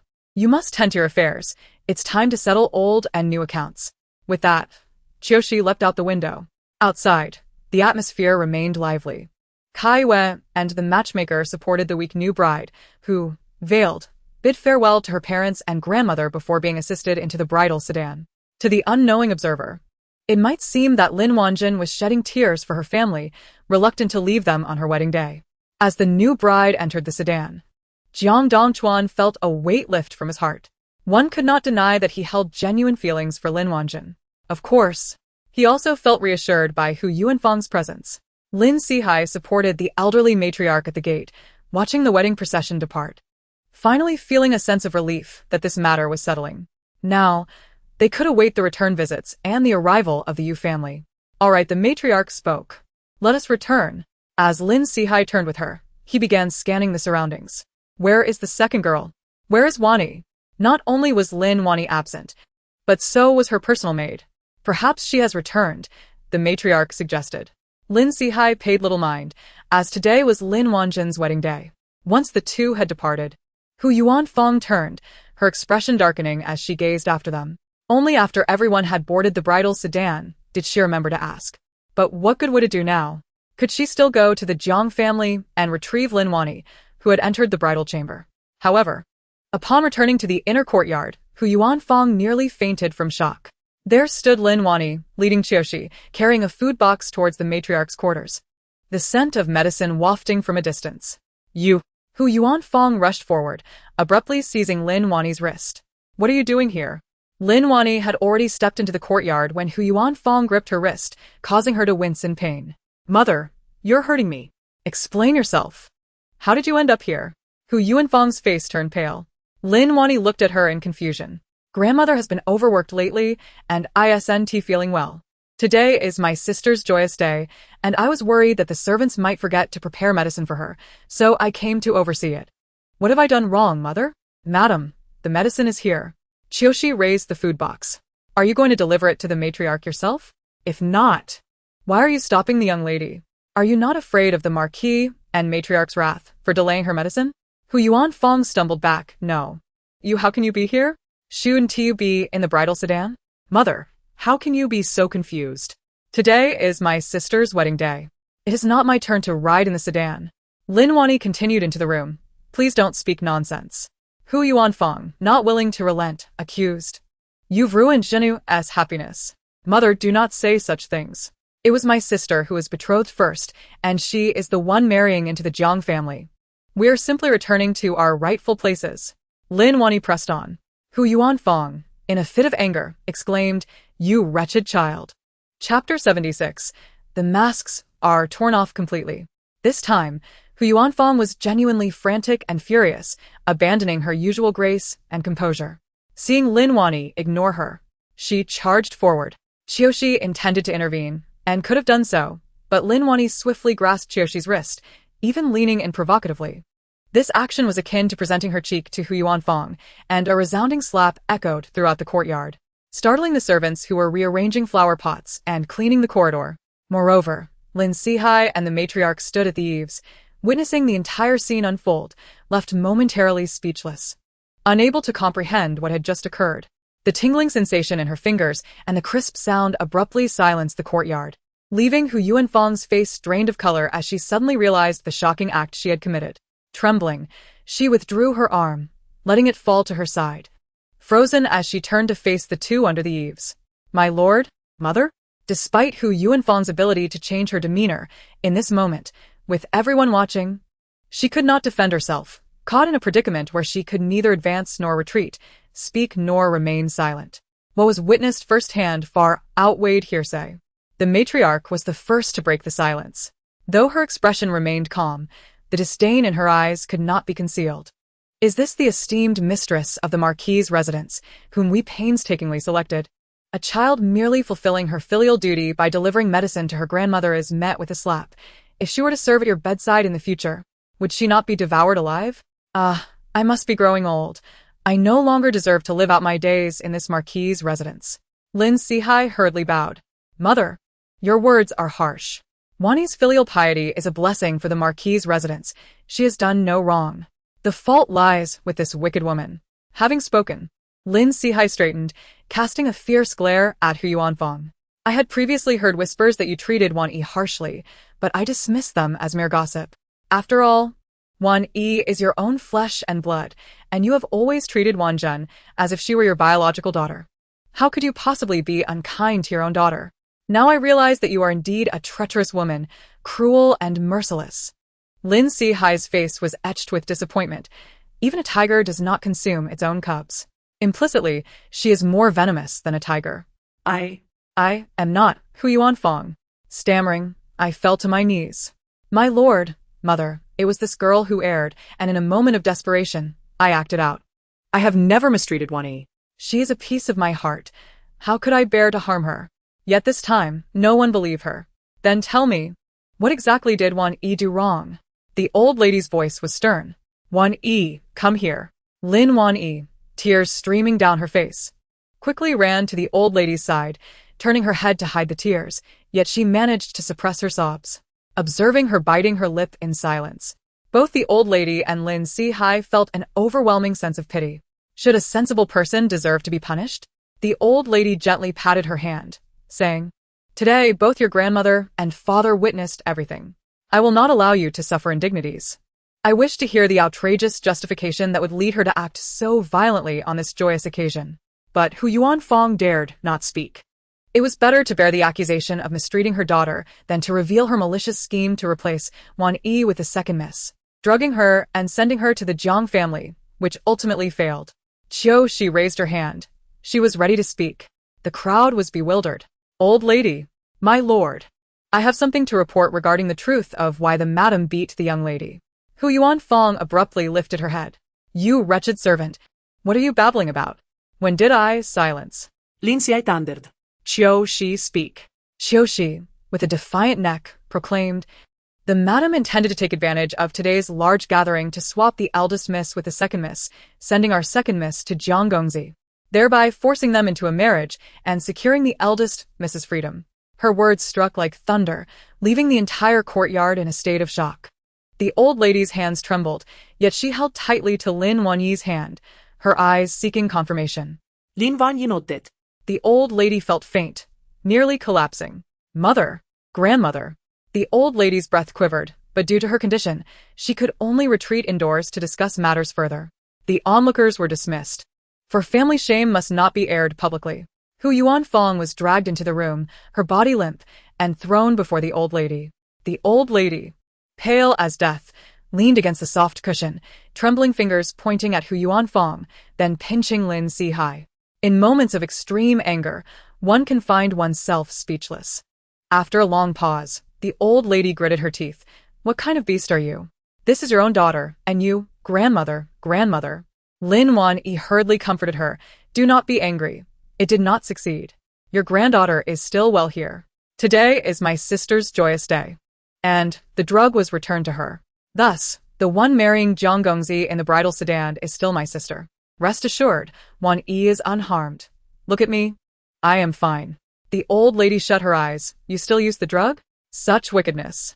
Lin Xi felt a buzzing in his head, utterly perplexed as to why she would not consider her own daughter, but instead plotted against her. It was a mystery he could not fathom. Old lady, my lord. This was indeed a scheme agreed upon by the eldest miss and the madam. The eldest miss despised the marriage with the Jiang family, and previously, she deliberately pushed the young miss into danger, spreading rumors about her and Jiang to shift the marriage onto her. When the young miss refused, they sent the ailing young miss to the outer residence for punishment. She spoke without restraint. The old lady was taken aback. Wasn't she supposed to be recuperating at the estate? That was merely a deception by the madam and the eldest miss, she replied. The old lady clenched her teeth. Good, a bunch of hypocrites, thinking that I am old and blind, deaf and dumb. Mother? Lin Xi's face was filled with remorse. It is my fault for not being present, having served at the border for so long, allowing the inner residence to fall into chaos. Please do not be angry. It is not too late to rectify things. Qiuniang's complexion turned ashen. Mother, my lord, you must not take this girl's words at face value. As your daughter-in-law managing the marquise, I have never erred. I simply pity Jean Eyre for losing her mother at a young age, thus loving her dearly. As a mother myself, what wrong is there in that? It is not wrong to cherish a young lady who lost her mother. But sacrificing the second miss to fulfill that love is an act of selfishness. She mercilessly exposed her hypocrisy. Qiuniang was momentarily rendered speechless. Moreover, you forced the second miss to fulfill your own virtues. This is not just hypocrisy, but true malevolence. The bond of blood cannot shield you from your selfishness. It is evident that your core is rotten, she retorted. Were it not for the presence of the marquis and the old lady, she would have scolded her mercilessly. Chapter 77. Can you not leave? With one statement, Qiuniang felt her heart tremble. The facade she had meticulously constructed over the years was suddenly torn to shreds before the public eye, leaving her exposed in a sea of humiliation. Wanting to curl up and hide, She stopped talking. Lin Wanyi interjected. She turned her head. Miss, when you were at the outer residence, had you not been so fortunate, you might not have survived the high fever without a physician. Wasn't he that a death sentence? What harm is there in me speaking a few just words? I have so much more to say. Of course, at this juncture, whether or not to speak made little difference. In everyone's eyes, Qiuniang's hypocrisy and inherent cruelty were laid bare. Listen to yourself. Even a servant comprehends better than you. Lin Xi pointed at Qiuniang, lowering his voice. I do not wish for you to mistreat Jean Eyre. Both are my daughters. I only hope for harmony within our home, yet your biased favoritism has caused turmoil and nearly brought about calamity. The old lady gritted her teeth. How could you even conceive of using Wan Yi to replace Wan Zhen? Such a wicked scheme. Do you think we are all blind? I was merely momentarily bewitched. I plead with the Marquis and the old lady to spare me this time, considering my years of service. Even if I have not achieved merit, I have endured hardships. Hu Yuanfang wept, occasionally casting a sincere glance at Lin Wanyi, embodying a mother's love. Unaware, one might think she had suffered great losses and injustices. All it takes is a simple "I was wrong. I will amend" to erase everything. What need is there for laws or family discipline? The old lady seemed utterly distressed. My lord, you may handle this matter yourself. I am too old to witness such troubling affairs. As she spoke, she grasped Lin Wanyi's hand. Second daughter. Stay with your grandmother. The old lady's voice trembled. Good child, you have suffered. Upon hearing these words, Lin Wanyi's eyes suddenly reddened, a bitter sensation flooding her senses, rendering her voice choked with emotion. With grandmother's protection, I do not feel wronged. Your son understands, Lin Sihai gestured. The servants quickly stepped forward to escort Hu Yuanfang from the courtyard, to deal with her as deemed appropriate, but discreetly. Qiu Shi, the old lady instructed. You follow along, speak only what you know. Qiu Shi bowed. Yes. I shall speak without reservation, and divulge all that I know. Not merely words of endless chatter. The servant dispatched by Hu Yuanfang with the secret medicine was also cast before Lin Sihai, along with the cunning servants in Lin Wan's courtyard. Each one of them treacherous, yet aware of the times. These individuals, having listened to Hu Yuanfang's orders, would also be cowed by Lin Sihai's authority, revealing all matters within the residence as if pouring beans from a bamboo tube. The affairs within the estate had already driven Lin Sihai to the brink of fury, but who could have anticipated the matter of the loan money? In that moment, Lin Sihai felt a surge of blood, nearly losing consciousness. What did this signify? It meant that if this issue were exposed and reported to the court, the Marquis's estate would face severe consequences under the law, with no one spared. Gazing at the trembling Hu Yuanfang, who was collapsed on the ground, Lin Sihai ground his teeth in anger. How dare you? How could you act in such a manner? Externally appearing gentle and virtuous, her actions were increasingly audacious, as she silently exerted her efforts to drag the Marquis's estate into an abyss of ruin. Marquis? Husband? Hu Yuanfang was genuinely terrified this time, weeping with tears and snot. I realize my mistakes. I shall never dare again. I only wish to earn some silver for the Marquis's estate. You have guarded the borders for so long, unaware of the struggles of daily sustenance. How could the estate not require expenditure with so many people? Lin Sihai glared at her in resentment. The domestic affairs of the estate are overseen by my mother. You merely covet them. Are you truly acting for the benefit of the Marquis's estate? Wretched woman, do you think that just because I am stationed at the borders, I know nothing? You act for your own benefit, for your incapable family, and now you threaten to drag my entire Marquis estate and the Lin family down with you. Venomous woman. By the end, Lin Sihai was filled with an intense loathing, kicking Hu Yuanfang away as she crawled towards him, disregarding her desperate pleas. Lock her up. Investigate all financial transactions within the estate thoroughly. And as for the loaned money, the information must be suppressed and all traces eliminated. During the day, the atmosphere was still festive, yet now it was shrouded in darkness. Qiu Shi quietly withdrew, bursting the bubble of fantasy, leaving the harrowing reality for them to face. She could almost retire in triumph, free from these trifling matters. Upon returning to the courtyard, Lin Wan also arrived. Grandmother is asleep. Lin Wan gazed at her, contemplating her father.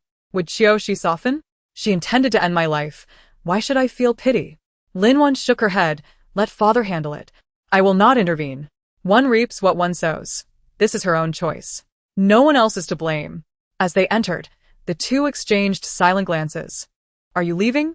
Lin Wan's voice trembled slightly. I feel that my elder sister may not relent. I cannot be left alone. Please do not rush to leave. Qiu Shi pursed her lips. Such trivial thoughts were hardly hidden from someone of her years. Wait a bit longer. At least see me married off. Lin Wan tightly grasped her hand. Qiu Shi sighed, casting a glance towards the door. She neither agreed nor refused. Yet Lin Wan was correct. Lin Wanzhen would not simply accept her fate, but would struggle to the bitter end, especially in a state of half-consciousness. Being assisted to wed Jiang Dongchuan and ultimately sent to the bridal chamber, this treatment was originally meant for Lin Wan. Yet now Lin Wanzhen would experience the consequences of her deeds. particularly the bridal chamber where last time she was drugged, the outcome was clear, though the process was vague. This time, the process was distinct, and the outcome was self-evident. Lin Wanjun found herself immobilized, on the brink of madness. In the end, it was unclear whether she fainted from rage or exhaustion, but she lost consciousness.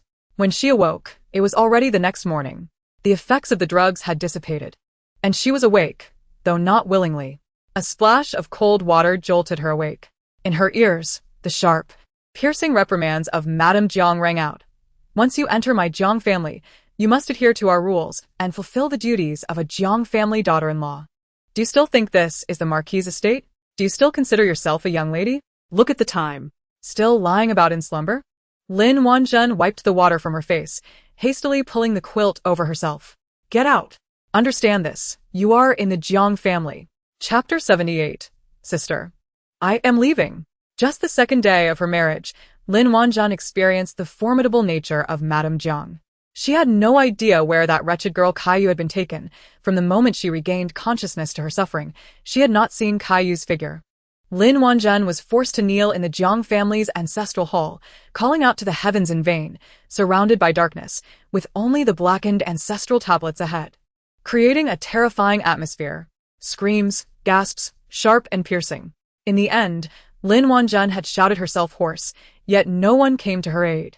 Though she was the legitimate eldest daughter of the Marquis' estate, entering the Jiang family alone rendered her as meat on the chopping block. Why? It was only her own past misdeeds that led to this moment, colluding with Qiuniang Fong to harm others, believing that Lin Wan would be the one to marry.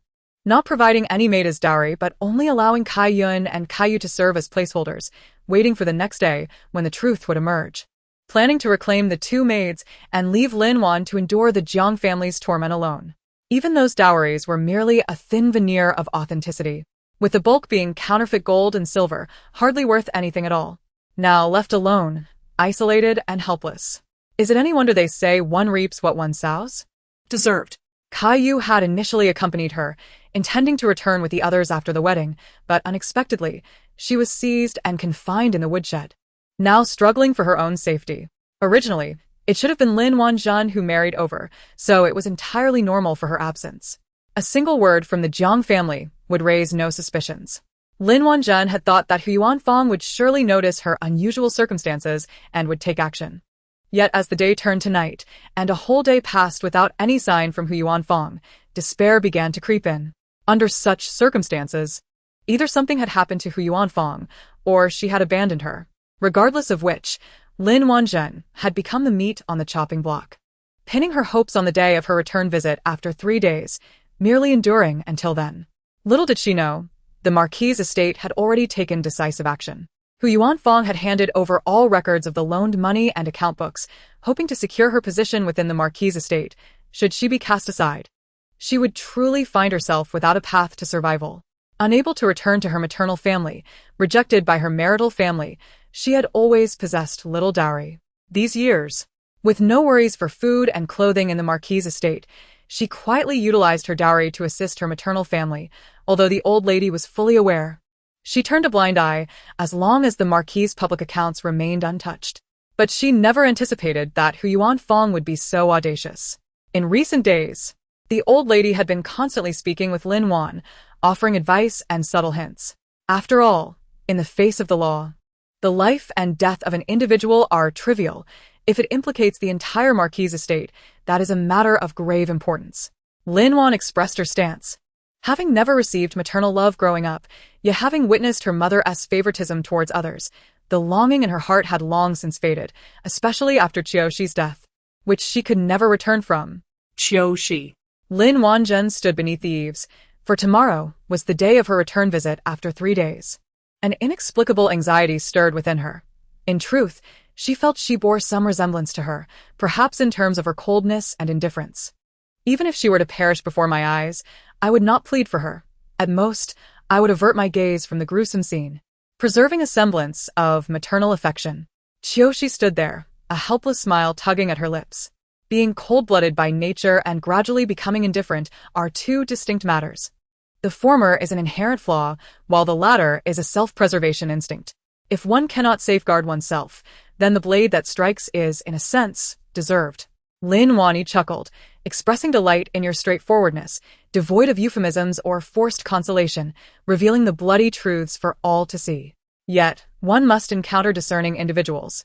Have you ever seen those who await your comfort only to obediently return to their former selves? She inquired. Lin Wani posed. Acknowledging that she had witnessed such behavior more than enough times to find it unremarkable. She waved her hand, fatigue settling in. Tomorrow would bring more entertainment. Tomorrow? Indeed. A spectacle. On the third day of the return, the Qiuniang family seemed to have considerably improved their fortunes. Lin Wanjun stood beside an unfamiliar maid, a young girl with a sharp demeanor, in stark contrast to the former Qiu. Lin Wanjun's complexion was ashen, her spirit wan. The old matriarch, unwilling to see her, feigned illness to remain indoors. Lin Si-hai maintained a placid demeanor, yet he was the esteemed lord, a father, and thus afforded them a measure of dignity. Considering he had a younger daughter, certain matters could not be publicly aired lest they tarnish her prospects for marriage. Henceforth, let the couple live harmoniously and cherish their lives together. Lin Si-hai spoke, admonishing them not to covet what does not belong to them, nor to be overly willful or spoiled. Now that Jin Heir is married, she must tend her husband and in-laws, fulfilling her duties as a wife and daughter-in-law. His words bore an edge of admonition. Jiang Dongchuan, though somewhat obtuse, sensed the underlying tension. Unaware of the near bride-switching incident at the wedding, he felt perplexed yet intimidated by his father-in-law's authority, refraining from inquiries. It was not until the lord's household neglected to invite them for a meal that Jiang Dongchuan comprehended their true standing. The household harbored no affection for them. What of the esteemed eldest daughter of the Ho family? It appeared as though they were hastily discarding her, as if Lin Wanjun were a hot potato. How could this be, when the lord had previously doted on her? Where is my mother? Lin Wanjun grasped the maid's hand anxiously, demanding to know her whereabouts. She would not abandon me. She would surely assist me. Where is the matriarch? I am addressing you. The serving girl, fully aware of the recent events within the household, merely shook her head in dismay. Jiang Dongchuan, concerned about his reputation, dragged the increasingly frantic Lin Wanjun out of the Ho residence. They no longer wished for you as their daughter. What more could you do here, clinging to illusions of grandeur? Return. Do not disgrace yourself. Act as though you no longer possess this maternal lineage.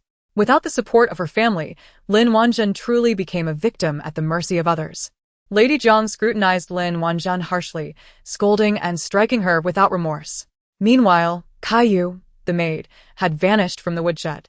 Outside the city, Qiun handed her a bundle and a deed of servitude with a bittersweet smile, urging her to return to their parents.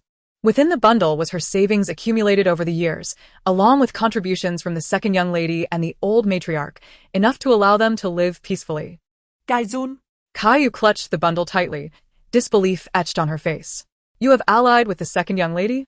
Gaizun inyan deeply. Urging her not to ask further. The deed had been reclaimed, granting her freedom. From now on, may she live well. What about you?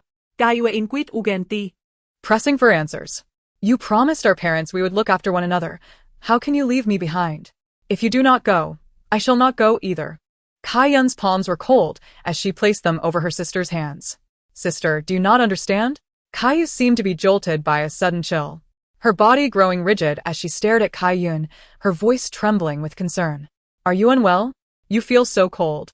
Sister, I cannot return home. Kaiyun choked back tears. She had been here long enough, and although Qiu often scolded her, she treated her like a true sister, never forgetting to share even a morsel of pastry. Whatever troubles Kaiyun faced, Qiu was genuinely invested. You foolish girl, what nonsense are you spouting? We have come this far. How could you not return home?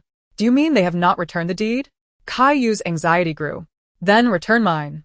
You have always been frail. You should go home first. Watching her hurriedly attempt to return the deed, Kaiyun felt both amused and helpless. Sister, the deed has already been reclaimed. There is no room for exchanges. Mine is no longer needed. In a few days, they will send me back.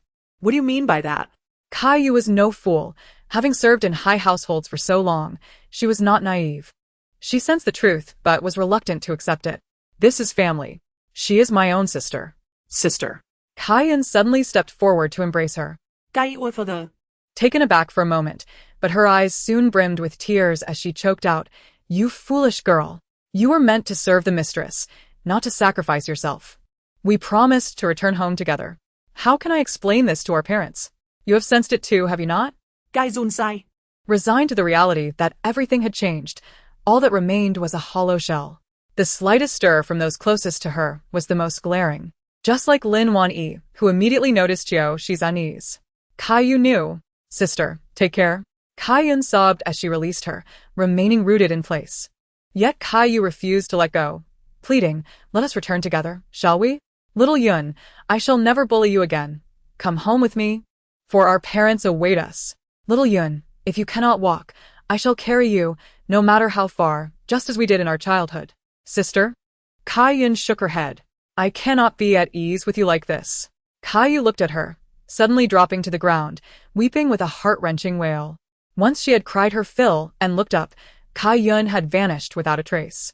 The city gates had long since closed, and she could not re-enter. You see, not all sisterly bonds are as frigid as those within the Ho residence. Qiuxi remarked. Qiun wiped her tears, asserting that it was a matter of individuals, not of emotions. A stark truth. When will you send me away? Qiun asked. The mission had failed, and the item was now lost, leaving her genuinely fearful of its return. The frail body could not withstand a confrontation with it. Tomorrow, Qiun's lifeless form would be returned. Qiuxi stated, you have lingered here too long. I must help you rid yourself of their scent to prevent them from tracking you down again. Qiu not dead, et persinger that it. Let us depart. Qiuxi turned to leave. The following morning, a maid discovered Qiun, breathless, in the storeroom of the side courtyard. When Lin Wanjin married, a scheme was set in motion. She was supposed to take her entourage, yet ultimately brought only Qiu. The others speculated that Qiun, fearing torment upon her old mistress's departure, had taken poison. After all, in grand households, the methods of torment were numerous. The death of a mere maid was of little consequence. It was merely a matter of burning an additional deed during next month's account. Lin Wanyi sought the permission of the elder matriarch to return the corpse to Tsayun's ancestral home, accompanied by a modest sum of silver. Kai Wei and her parents had long awaited the return, and upon witnessing Tsayun's lifeless form, they appeared somewhat tranquil, although the sorrow concealed in their eyes betrayed an anticipation of this moment. When the servants of the Marquis's residence returned, faint sounds of weeping and gasps of disbelief could be heard behind them. The elderly couple, unable to bear the grief, collapsed on the spot. Being a servant was a last resort for those impoverished, hoping to elevate their children into high society for the sake of survival. Alas, their hopes had been dashed. After attending to the affairs of Qiun and Kai Wei, an unexpected tranquility enveloped the Marquis's residence. The following day, the Yu family would arrive to finalize arrangements. Standing beneath the eaves, Qiuxi turned to Lin Wanyi, whose eyes brimmed with tears, and suddenly enveloped her in a comforting embrace. Do not grieve. It is merely a predetermined fate. It is all right. With Lin Wanjin's demise, your future will be devoid of chaotic disturbances. What was once difficult will eventually improve. Each person has their own destiny, one that cannot be evaded. Lin Wanyi yearned to express something different. She clung to Qiuxi, pleading, please don't leave. Qiuxi glanced at the shadow lingering at the doorway, yet Qiuxi was already lost to death. Lin Wanyi's body stiffened abruptly. Little mushroom, she called.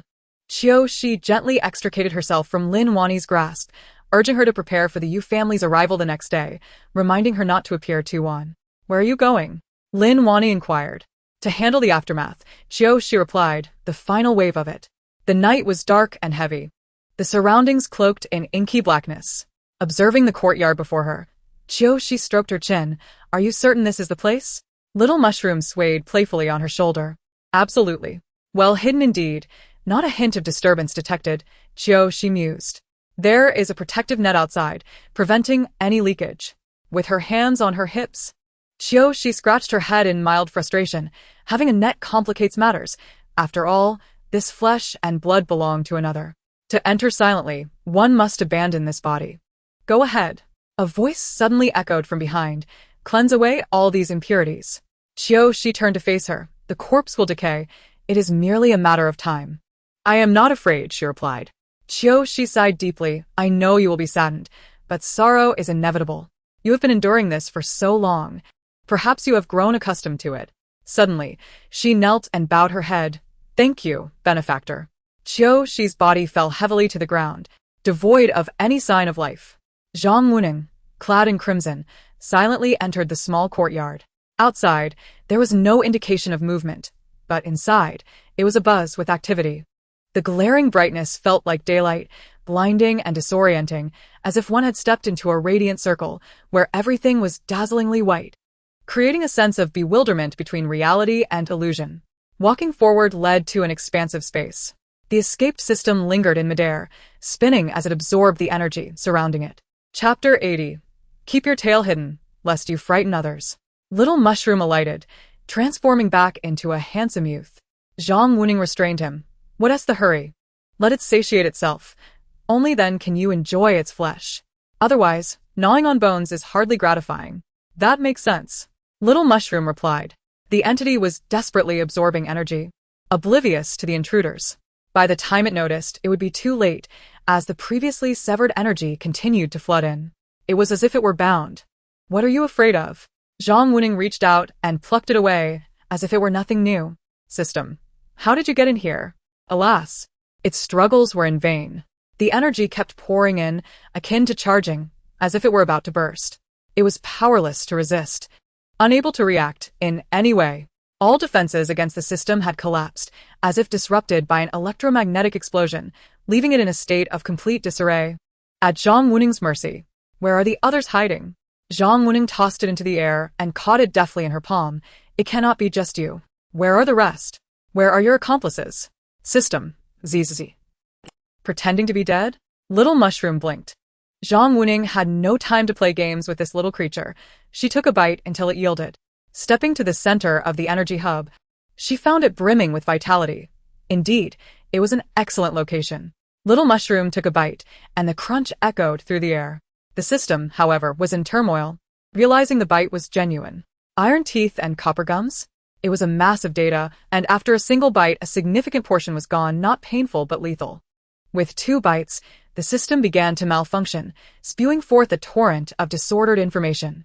Although chaotic, it could be summarized and utilized. Data was a precious commodity, capable of being copied and transmitted without error. The dwelling beneath them was designed to conceal the rift in time and space, allowing the energy that seeped through to sustain this creature, enabling it to extract fortune for its master, upgrading all malicious female antagonists to protagonists, thereby disrupting the normal functioning of the small world. Forcing a change in fate, reversing the plot, created a chaotic atmosphere filled with lament. After a vigorous feast, Little Mushroom licked his palm clean, feeling satisfied. Previously, a hint of a clue had vanished without a trace. This time, it had hidden itself so well. Would it reveal itself again? Zhang Wuning placed her hands on her hips, observing the spinning sphere that had returned to a state of stillness. As if nothing had occurred, Little Mushroom understood. The master intended to wait for the rabbit to come to the snare. Otherwise, how long will it take to find them all? Who knows how many systems that creature has created and where they are hidden in which small world? Zhang Wuning sighed. Regrettably, each small world has its own operational rules. Otherwise, I would not need to be so secretive. In a fantasy realm, my dear Aunt Shirley. At this point, Zhang Wuning pressed her forehead, feeling a headache coming on. Exiting the small courtyard, the night breeze rustled her garments, the red attire like a vibrant flame. She wondered how many more entities would emerge from this place. Master, shall we return to the Marquis's residence? Little Mushroom inquired. Zhang Wuning furrowed her brow. She should have already seen it. Indeed, at this very moment, Lin Wani sat in a daze, fixated on Qiuxi, who lay motionless on the bed. Although she had anticipated this outcome, the reality was still utterly unbearable. Qiuxi was silent, her complexion pale, her body stiff. She had departed, in the most unforeseen manner, without any warning, appearing to succumb to sudden illness. Yet Lin Wani knew it was not so. It was not as it seemed. Everyone had been expelled by Lin Wani. She longed for solitude, to be alone with Qiuxi. The candlelight flickered, and silent tears rolled down. She wished to behold her one last time. A sudden voice from behind startled Lin Wani, causing her to turn abruptly. Dressed in a flowing red gown, Zhang Wuning appeared unexpectedly by the desk. Her graceful figure and enchanting demeanor captivating. With practiced ease, she settled beside the table, pouring herself a glass of water. In an instant, Lin Wani recognized her. Was it truly you? Hastily wiping her tears, she questioned, "Is it you?" Zhang Wenying took a sip, the specifics of her identity irrelevant. What mattered was that she had not transformed into a vengeful spirit, but rather wished to witness her beloved mistress find happiness. Spirits detached from earthly desires do not linger among the living, thus she remained in this room. Autumn evening? Lin Wani glanced around, yet saw nothing. Zhang Wenying had merely mentioned that autumn evening had met her demise, providing no further details. Lin Wani suspected something, but when she attempted to investigate, Zhang Wenying discreetly halted her, insisting that knowledge would come in due time. Suddenly, Zhang Wenying extinguished the candle, and a shadow loomed before Lin Wani. With a ghostly sigh, Zhang Wenying vanished. Their final moments were left to themselves. Those destined to depart could not be retained. Strolling down a bustling street, Zhang Wenying turned into a quaint tavern, ordering a jar of wine and settling into a secluded corner. Life and death were constants, and she felt no particular sentiment about it. One grows accustomed to such realities. The wine was bland, a mere shadow of the exquisite spirits she had once savored. As she reached for another cup, a figure had already taken a seat beside her. "Governor, is it boredom that drives you to me?" Zhang Wenying inquired, arching an eyebrow. My dear lady, your keen perception astounds me," replied Lord Chao with a smile. "You recognized me even before I spoke. Just because I failed to identify you last time does not mean I am incapable now. Have you had your fill of games?" She downed her drink, noting that recognition was not merely a matter of oversight but of ability. Did she appear incapable to him? "Mind your manners, lest you frighten others," Zhang Wenying cautioned coolly. Transgressing the rules could lead to dire consequences. Lord Chao poured himself another drink. "You certainly possess a fierce demeanor." She shot him a glance. "When I feast, I am far more formidable." With a dismissive wave, she instructed him to return to his domain, asserting that she had no time for his antics. Lord Chao lowered his gaze, a flicker of something darker hidden beneath his calm demeanor. "How do you know that what I seek is not aligned with your intentions? We both understand the reasons behind the fall of that little world." Zhang Wenying paused, a mocking smile gracing her lips. "Leaving your domain. How much power do you truly possess? Consider your words before speaking." With that, she placed her payment on the table and departed. Chapter 81. The Power of the Divine Maintaining a Distance. Zhang Wenying turned in an alley, eyeing the tall shadow that trailed her. "How long do you intend to follow?" She scoffed. "You are not the only one seeking him." She abruptly yanked something from the wall and tossed it to the ground. "Oh." The commotion drew reactions from those nearby. "Why do you persist in causing trouble?" She chastised. "You know this place does not belong to you, diminishing your abilities. After years of cultivation, must you persist in this folly?" Zhang Wenying turned her head, her tone laced with disdain. "Return to your snake den. Do not follow me." "Why do you care what I do?" A voice chimed in. "If not for your sister's intervention, I would not have been caught." The fox, unrepentant, flaunted its tail defiantly. "Go back to your snake hole." "Dear sister, I've already chastised him. Please forgive him," Baiyu pleaded, tugging at Zhang Wenying's sleeve. "I only came to see you, not to meddle in your affairs." From behind, a voice sneered, "Baiyu, you shameless fox spirit." "I am a fox spirit. Why should I be ashamed?" Baiyu sighed. "Unlike you, I have not a single kind word to say. Sister, do not associate with such negative energy. It will affect your mood." Zhang Wenying brushed his hand away. "You are quite the mood disruptor." She was not naive enough to drink any tea. "Everyone should return," she said dismissively, waving them off. Baiyu pouted but reluctantly departed, only to find the other person rooted to the spot, incensed if you refused to leave. "I shan't tea either. Why should I cede you my sister? You'll be shedding fur," Baiyu retorted, baring his teeth in frustration. Had it not been for a timely intervention from a small mushroom, a quarrel would have surely ensued. By the time they looked up, Zhang Wenying had vanished. She had little interest in their squabble, childish antics. After the rooster crowed, autumn evening disappeared. More precisely, her spirit departed for its destined realm, leaving behind only a shell.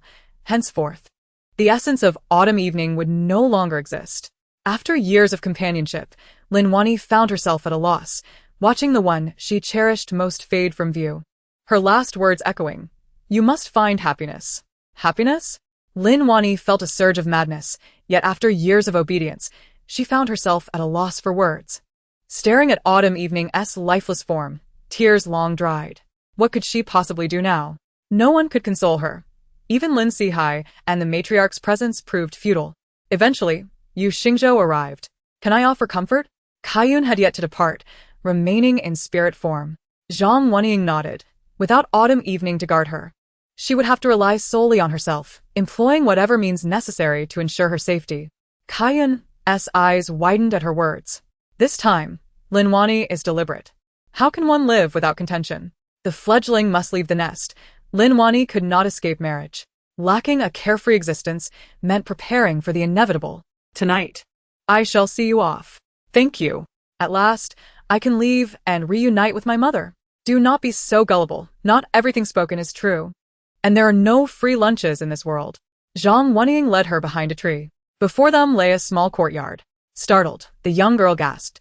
Even a wisp of otherworldly spirit could slip behind Zhang Wenying.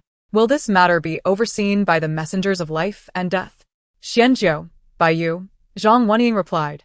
The girl was taken aback. They entered through the crevice, just as you did.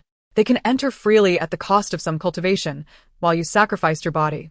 Zhang Wenying clarified, you need not know too much. Refrain from asking further. Is it not to seize me? The girl inquired. Zhang Wenying nodded. Dressed in black, Xianjiu, alongside Bai Yu in white, presented strikingly beautiful visages, one cold as ice, the other exuding the essence of a fox spirit. Sister has finally arrived. Bai Yu approached with a radiant smile, attempting to tug at Zhang Wenying's sleeve, but Xianjiu swiftly diverted his gaze and pressed his hand down. Refrain from your clumsy antics, Xianjiu remarked. Better than having no hands or feet at all, Bai Yu retorted. Cease the bickering. Zhang Wenying's expression darkened abruptly. In an instant, the wind howled and the sand swirled, the heavens and the earth transformed, heralding the presence of malevolence. Little Mushroom was alarmed. Master, what is happening? Such phenomena had not occurred before during the restoration of the temporal rifts. This was akin to a shattered vessel being recklessly discarded. Clad in crimson, Zhang Wenying stood at the eye of the storm, narrowing his eyes as he sensed the gathering of all forces, intent on tearing the rift wider. Xianjiu stepped forward, with Bai Yu refusing to yield. Strawberry, protect that girl. Do not let her approach. Zhang Wenying glanced at the two standing beside him. What are you doing? They replied. Helping you. Zhang Wenying was taken aback. Help? Can you truly? Step aside, he commanded, his patience wearing thin. The audacity of these fledglings to claim they could assist him was laughable. Did they believe this was still the same small world as before? Bai Yu awkwardly closed her mouth. Xianjiu, however, spoke a few earnest words. We will assist you in eliminating foes. No more, Zhang Wenying replied firmly. No more reckless actions. In my youth, I failed to grasp the significance of wielding life and death over all. I was overly cautious, clinging to the established rules of each small world while parasitizing on corpses. Thus, I strayed from the righteous path and committed an irretrievable error. The winds roared, and chaos reigned both within and outside the city. Towering trees uprooted, and high structures were swept away by the tempest. All was consumed, and life teetered on the brink of extinction. Zhang Wenying advanced 2 steps, the colossal tree emerging from the vortex, crashing down mere inches from him, only to halt abruptly and re-establish its roots. In the blink of an eye, the dark clouds dissipated, and life returned to its rightful place. As if awakening from a grand dream, the weather turned fair and bright. The sound of ice falling echoed, resembling a hailstorm. Little Mushroom was both startled and delighted, exclaiming, Hee hee, delicious, so delicious. Xianjiu averted his gaze, while Bai Yu turned her head away. Zhang Wenying furrowed his brow. 13? How many have been created? He furrowed his brow again. Strawberry, they are all yours. Little Mushroom inquired. No judgment? They have all exploded. What is there to judge? Zhang Wenying shot him a glance. After I unleash my power, everything turns to scrap. How can there be any scrutiny? Had I known, I would have been more restrained. The little girl was left dumbfounded, her mouth agape as if she could fit an egg inside, unable to believe the scene before her, akin to a dream. One strike? Just one strike. Such a grand spectacle, and it calmed so swiftly. Let us depart. Zhang Wenying strode toward the courtyard. The light was blinding. This was their final stronghold, yet also their most vulnerable point. To place all eggs in one basket is to invite disaster. Move forward, do not look back. Zhang Wenying urged the little girl into the light, insisting, Do not look back. She called out twice, her voice growing louder each time. One must advance without frequently glancing back. The light lies ahead. The little girl did not halt, as the blinding brightness quickly faded, and in the end, she ran forth, uncertain of where she would end up, but knowing her mother awaited her ahead. It was reminiscent of her childhood, when her mother would stand at the door, peering out for her beloved child to return home. The soul was sent away. Oh no, it was the spirit that departed. Are you not leaving? Zhang Wuning shot an admonishing glance at the two behind him, one black, one white, truly embodying the essence of yin and yang. The small courtyard vanished, and the light faded. The vast temporal rift was swiftly repaired. In the future, there would be a new realm, each with its own destiny. No longer susceptible to external forces seizing their bodies or fortunes, ensuring that no living being within would meet an unjust demise. Standing deep within the dark forest, Zhang Wuning glanced back, confident that no one would intrude again. The seal was in place, and any anomaly would obliterate the bothersome pests. Sister, where will you go next? Baiyu inquired eagerly. Zhang Wuning continued ahead, while Little Mushroom nibbled contentedly behind. Where else? Is it not obvious? Little Mushroom replied, cryptically, of course. Back to the main god temple. If we linger outside, the main god will issue a warrant again. Such occurrences were not without precedent. The main god, that precious golden nugget, had managed to shield against the heavenly retribution following the great upheaval, with 999 bolts of heavenly wrath failing to strike the young master. Of course, this had inadvertently provided opportunities for thieves, leading to the infiltration of the 3,000 small worlds. The main god was weakened and unable to mend the temporal rifts.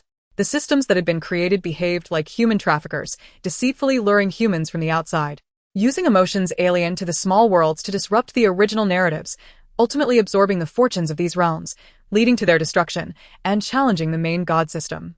Do not underestimate the lively little troublemakers. They too will grow. At the main god temple, the old man lay on his bed, groaning while clutching his chest. Father? Zhang Wuning hurried forward. The old man, with his white hair and beard, appeared particularly aggrieved upon seeing his treasured golden nugget return. You actually know to come back? I know, Zhang Wuning replied, lifting the medicine bowl from beside the bed. Why are you not taking your medicine? His injury could not be healed by dubious means or external assistance. He could only rely on the medicine to mend himself gradually, enduring this for years without recovery. After all, he had once been on the brink of death. The mere scent made him feel nauseous. Otherwise, why not concoct pills instead? The old man smiled, squinting as he attempted to negotiate. Zhang Wuning shot him a sharp look, prompting the old man to promptly lift the medicine bowl and gulp it down clean. Previously, he had been picky, yet the efficacy of the pill could never match that of freshly brewed medicine. The damage to his internal organs left him on the edge of life and death, allowing no room for error. Any attempt at trickery would lead to backlash. This was divine punishment, not a mere cold. Divine punishment must be digested slowly, leaving traces of its repercussions. All done, the old man set down the empty bowl. Child. What is the situation outside now? Zhang Wuning sighed. That fellow has created who knows how many things, akin to casting a net for fish. Sometimes, a single small world can lead to more than 10, as irritating as maggots. What are the rifts? The old man asked again. Zhang Wuning tilted his head to regard him, disdain evident in his expression. Do you not have a sense of it? With a flick of his sleeve, a large screen materialized in midair. Cough, cough, the old man muttered. Wasn't this meant to allow her to converse more? The screen displayed numerous points of goodness, some golden, some blue, and even red. The gold represented seals, blue indicated failed incursions, and red signified corruption, denoting danger within. By reaching out, one could witness the events transpiring inside. The maggots were adept at concealing their presence. Once inside, one could not accurately lock onto a target, necessitating the identification of the main storyline and peculiarities, subsequently striking them down one by one to extract the hidden parasites.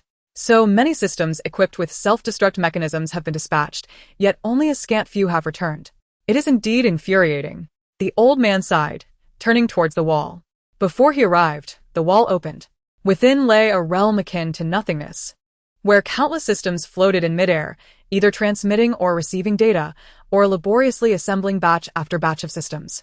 Defective products were systematically destroyed, while successful ones underwent data importation before being sent to the task platform of the main temple to await orders. Only the main temple bestowed special energy upon these systems. enabling them to animate and depart like living beings to fulfill their missions, maintaining the normal operation of the 3,000 minor worlds and upholding established rules. The task of mending the gaps fell solely upon you. They lacked sufficient energy. The old man sighed, lamenting his situation. Zhang Wuning, observing his surroundings, noted that he had always preferred a prudent approach, yet this group foolishly attempted mutual destruction, tearing open the gaps. Oh, look at their audacity. The old man scoffed, his face filled with disdain. Such gaps are easily torn. What need do I serve? Indeed, foolishness and discontent seemed to converge, a ridiculous sight. Zhang Wuning placed his hands on his hips, asking, Father, how did that person tear open this breach? I find it difficult to mend, let alone for him to penetrate like a needle through an eggshell. This could only mean one thing. The old man stroked his chin thoughtfully. Zhang Wuning leaned closer, staring intently. What? Chapter 83. This woman does not seem like a good person. She must be a spawn of heavenly misfortune. The old man grunted. She has come to torment our main temple, seeking vengeance upon us. Zhang Wuning replied, She knows it. This old man is unreliable. Can't you say something useful? With that, he turned to leave. The old man quickly followed. You've looked weary lately, always wearing a grimace. Can't you share a joke? Are you angry? Truly angry? All right, I admit my fault. I was wrong. Please do not be angry. Getting upset will only harm yourself. Zhang Wuning ignored him, returning to the large screen, observing the positions of the reds, thoughtfully stroking his chin, sensing something amiss. What are you looking at? The old man seemed somewhat strained, beads of sweat forming on his brow. Zhang Wuning furrowed his brow slightly. Do you not find the positions of these reds intriguing? The 3,000 minor worlds each operate under distinct rules, remaining oblivious to one another's existence. Logically, there should be no interconnection unless occasional data errors caused collisions, leading to out-of-body experiences or reincarnation issues. Yet, amidst billions of souls, such occurrences are exceedingly rare. The old man returned to the bed. Zhang Wuning was taken aback and approached. Are you feeling unwell again? Perhaps one day.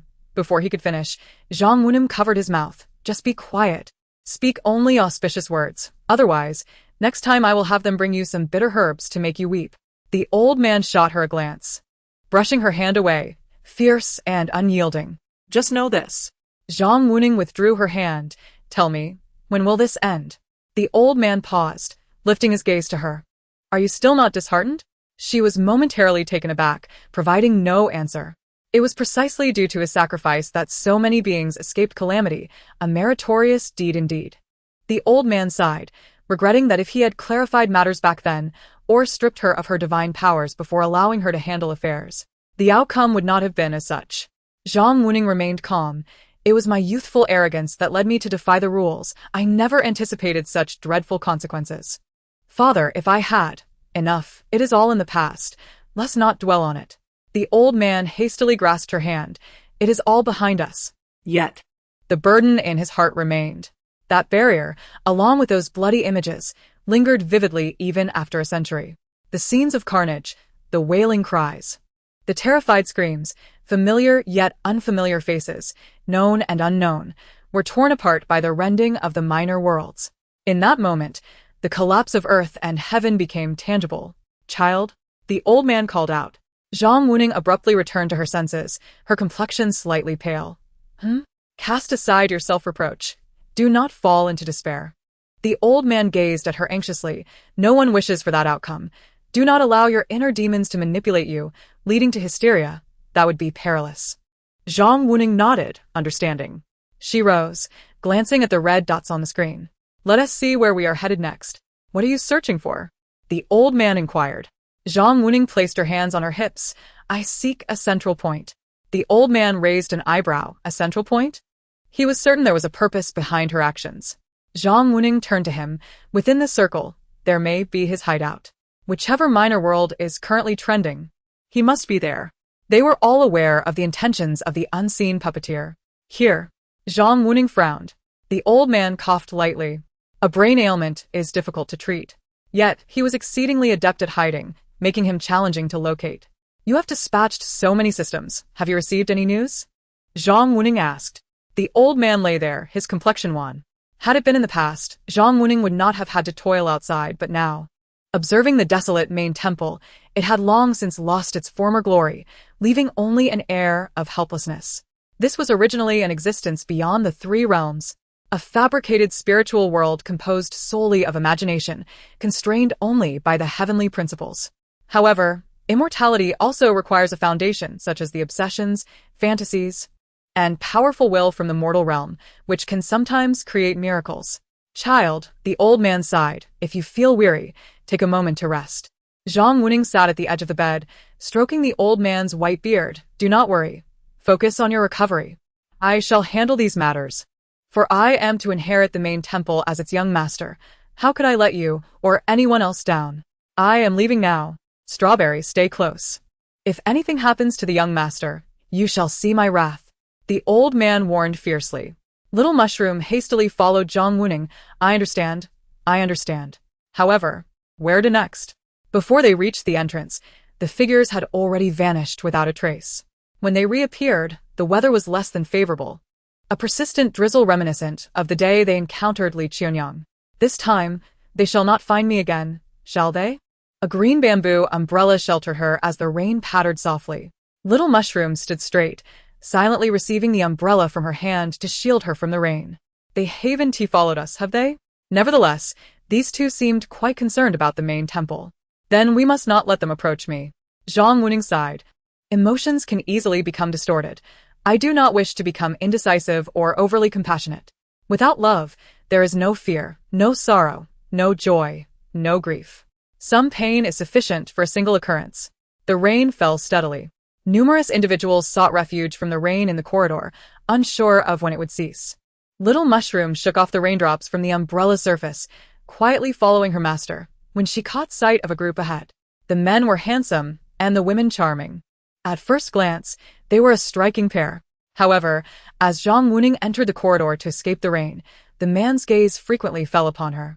The woman in the striking red dress, a newcomer, naturally drew curiosity and scrutiny, especially since beauty tends to attract attention wherever it may be. Not only the man took notice of her, but several others nearby also assessed Zhang Wuning. The gaze of those individuals made the little mushroom feel profoundly uncomfortable.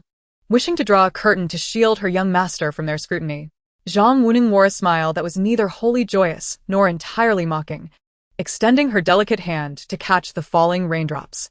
The coolness swiftly penetrated her skin, seeping into her very being, causing her to shiver involuntarily. The wind rustled her crimson attire, accentuating her fair and lustrous skin, akin to finely carved jade, with bright eyes and pearly teeth that only enhanced her enchanting allure.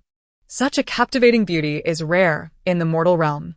Before long, a carriage approached swiftly, coming to a gentle halt outside the corridor. Zhang Wuning ascended into the carriage, without casting another glance at anyone. As the carriage departed, whispers erupted among the onlookers. Had they never seen this woman before? Her demeanor did not resemble that of a proper young lady.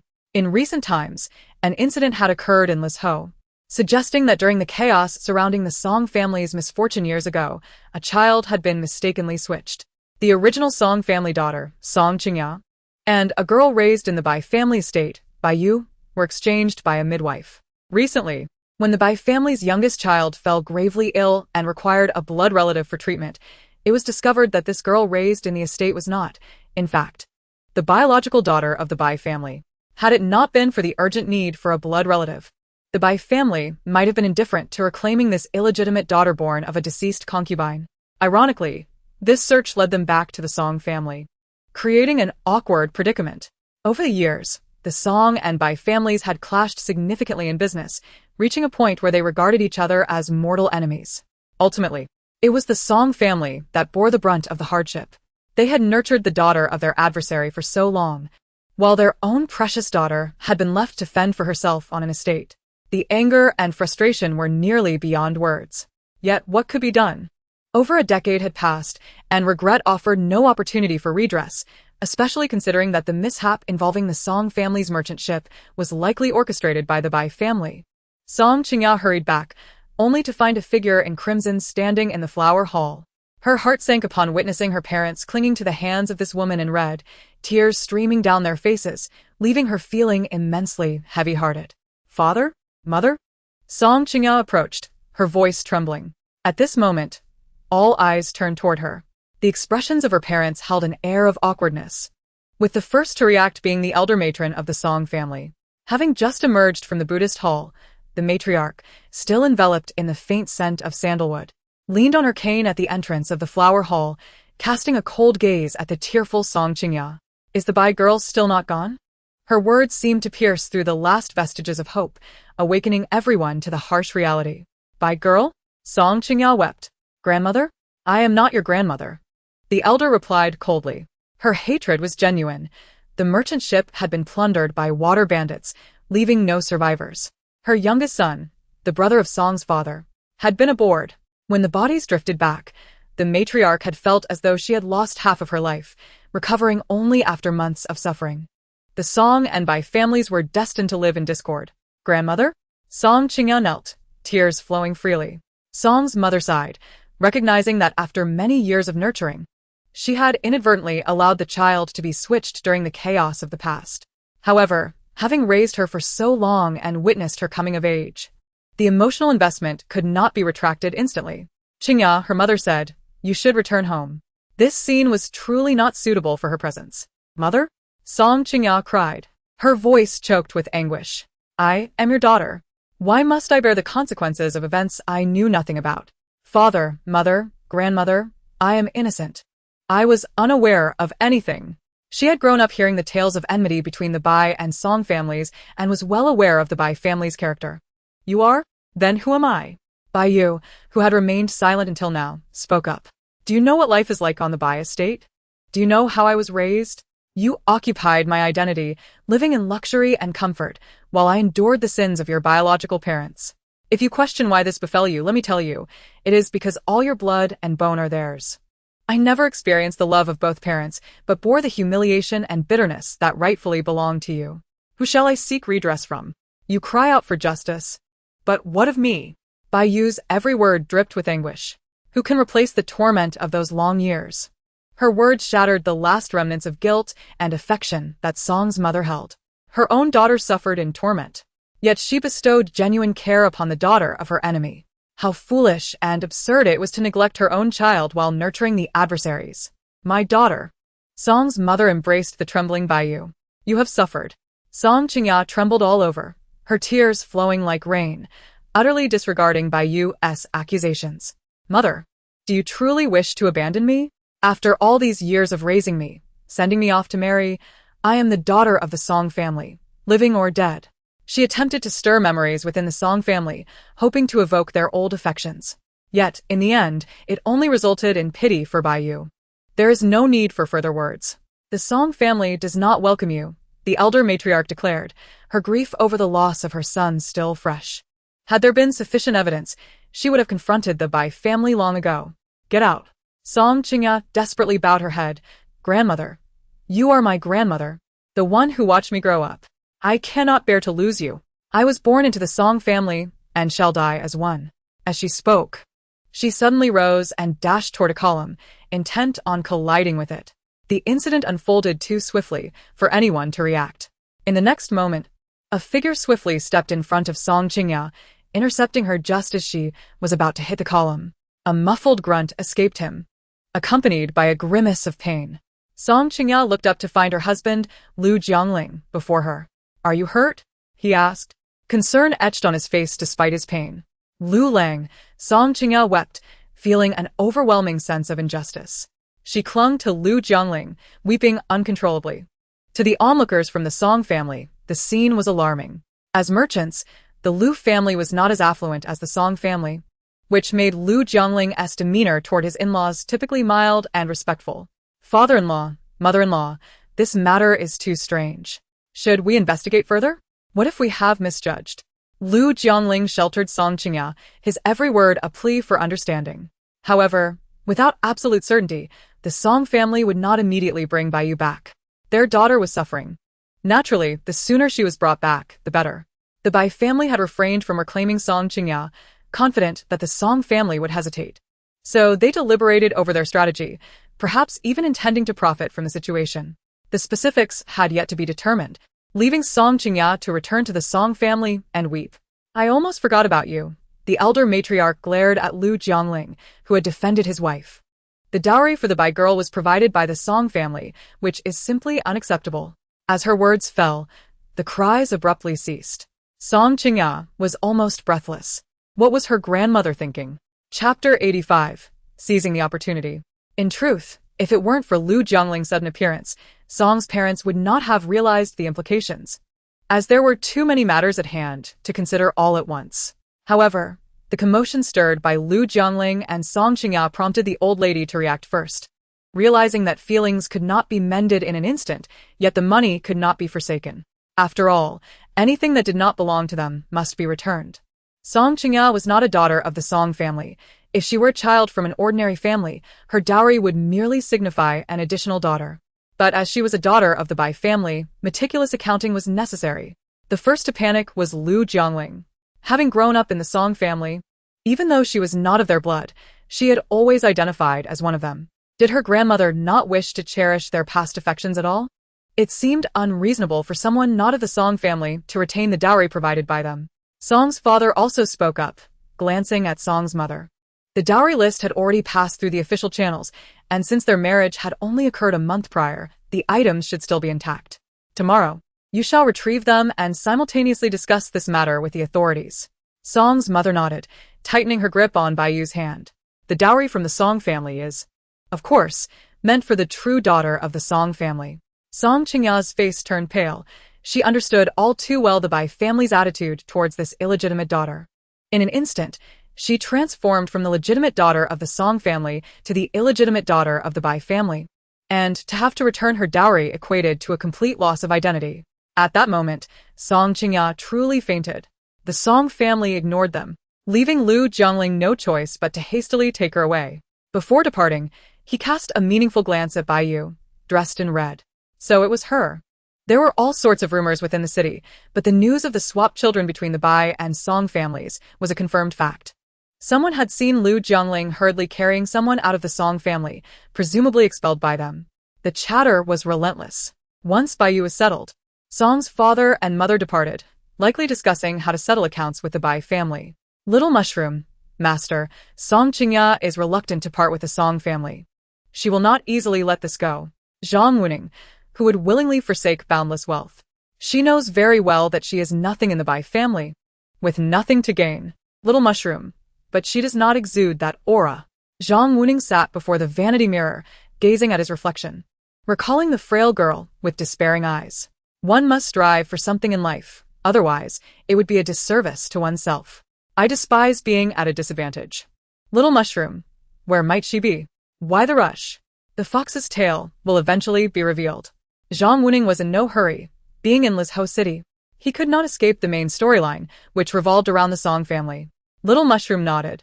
It should be nearby. Or perhaps she is one of the players in this game. An aura can be concealed for a moment, but it cannot be hidden forever. The truth will eventually surface.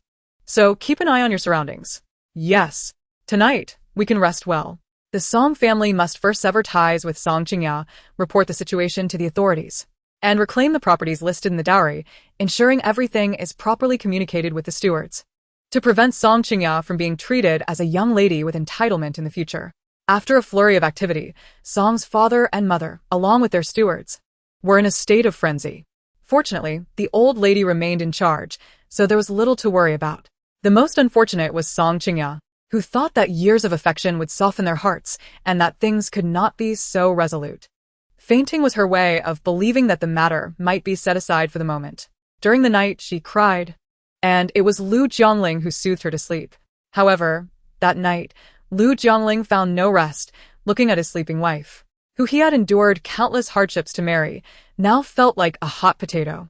Initially, his father believed that by allying with the Song family, which had only one son and one daughter, there would be mutual support for the son-in-law, benefiting Lu's future business, thus entrusting him with some properties. But now, with Song Qiuniang becoming a daughter of the Bai family, the Bai family's attitude toward illegitimate daughters was well known. Everyone understood how Baiyu had lived. How could Song Qiuniang expect to fare any better? This meant Lu Jiangling had lost the support of his in-laws, with an elder brother above him and a younger brother below, complicating matters further. To make matters worse, shortly after breakfast, The steward from Song Yuanwai's household arrived with his servants, accompanied by the local officials, to reclaim Song Qiuniang's dowry. At that moment, the faces of everyone in the Lu family turned ashen. Song Qiuniang's vision darkened, and she fainted once more. Lu's father exchanged glances with Lu's mother. Noting their daughter-in-law's deteriorating condition, they resolved to seek a good doctor soon, lest a crisis arise and cause a stir throughout the city. Yes.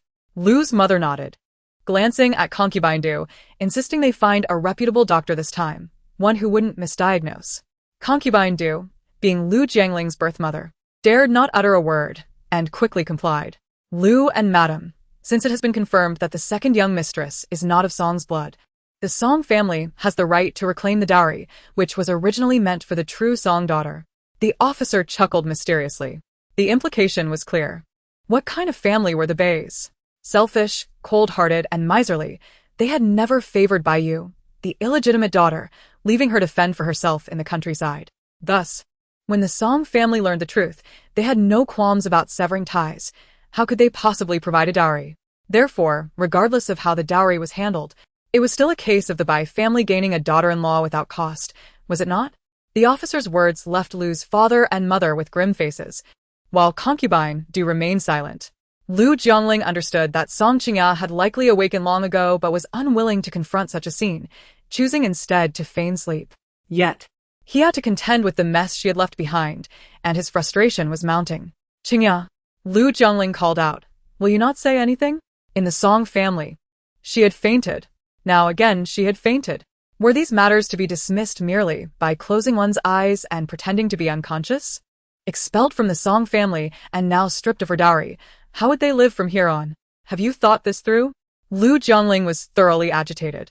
You must understand that the Lu family does not consist of just me as a son. Song Qiuniang's heart clenched. Slowly, she opened her eyes. Qiuniang. I have no family left.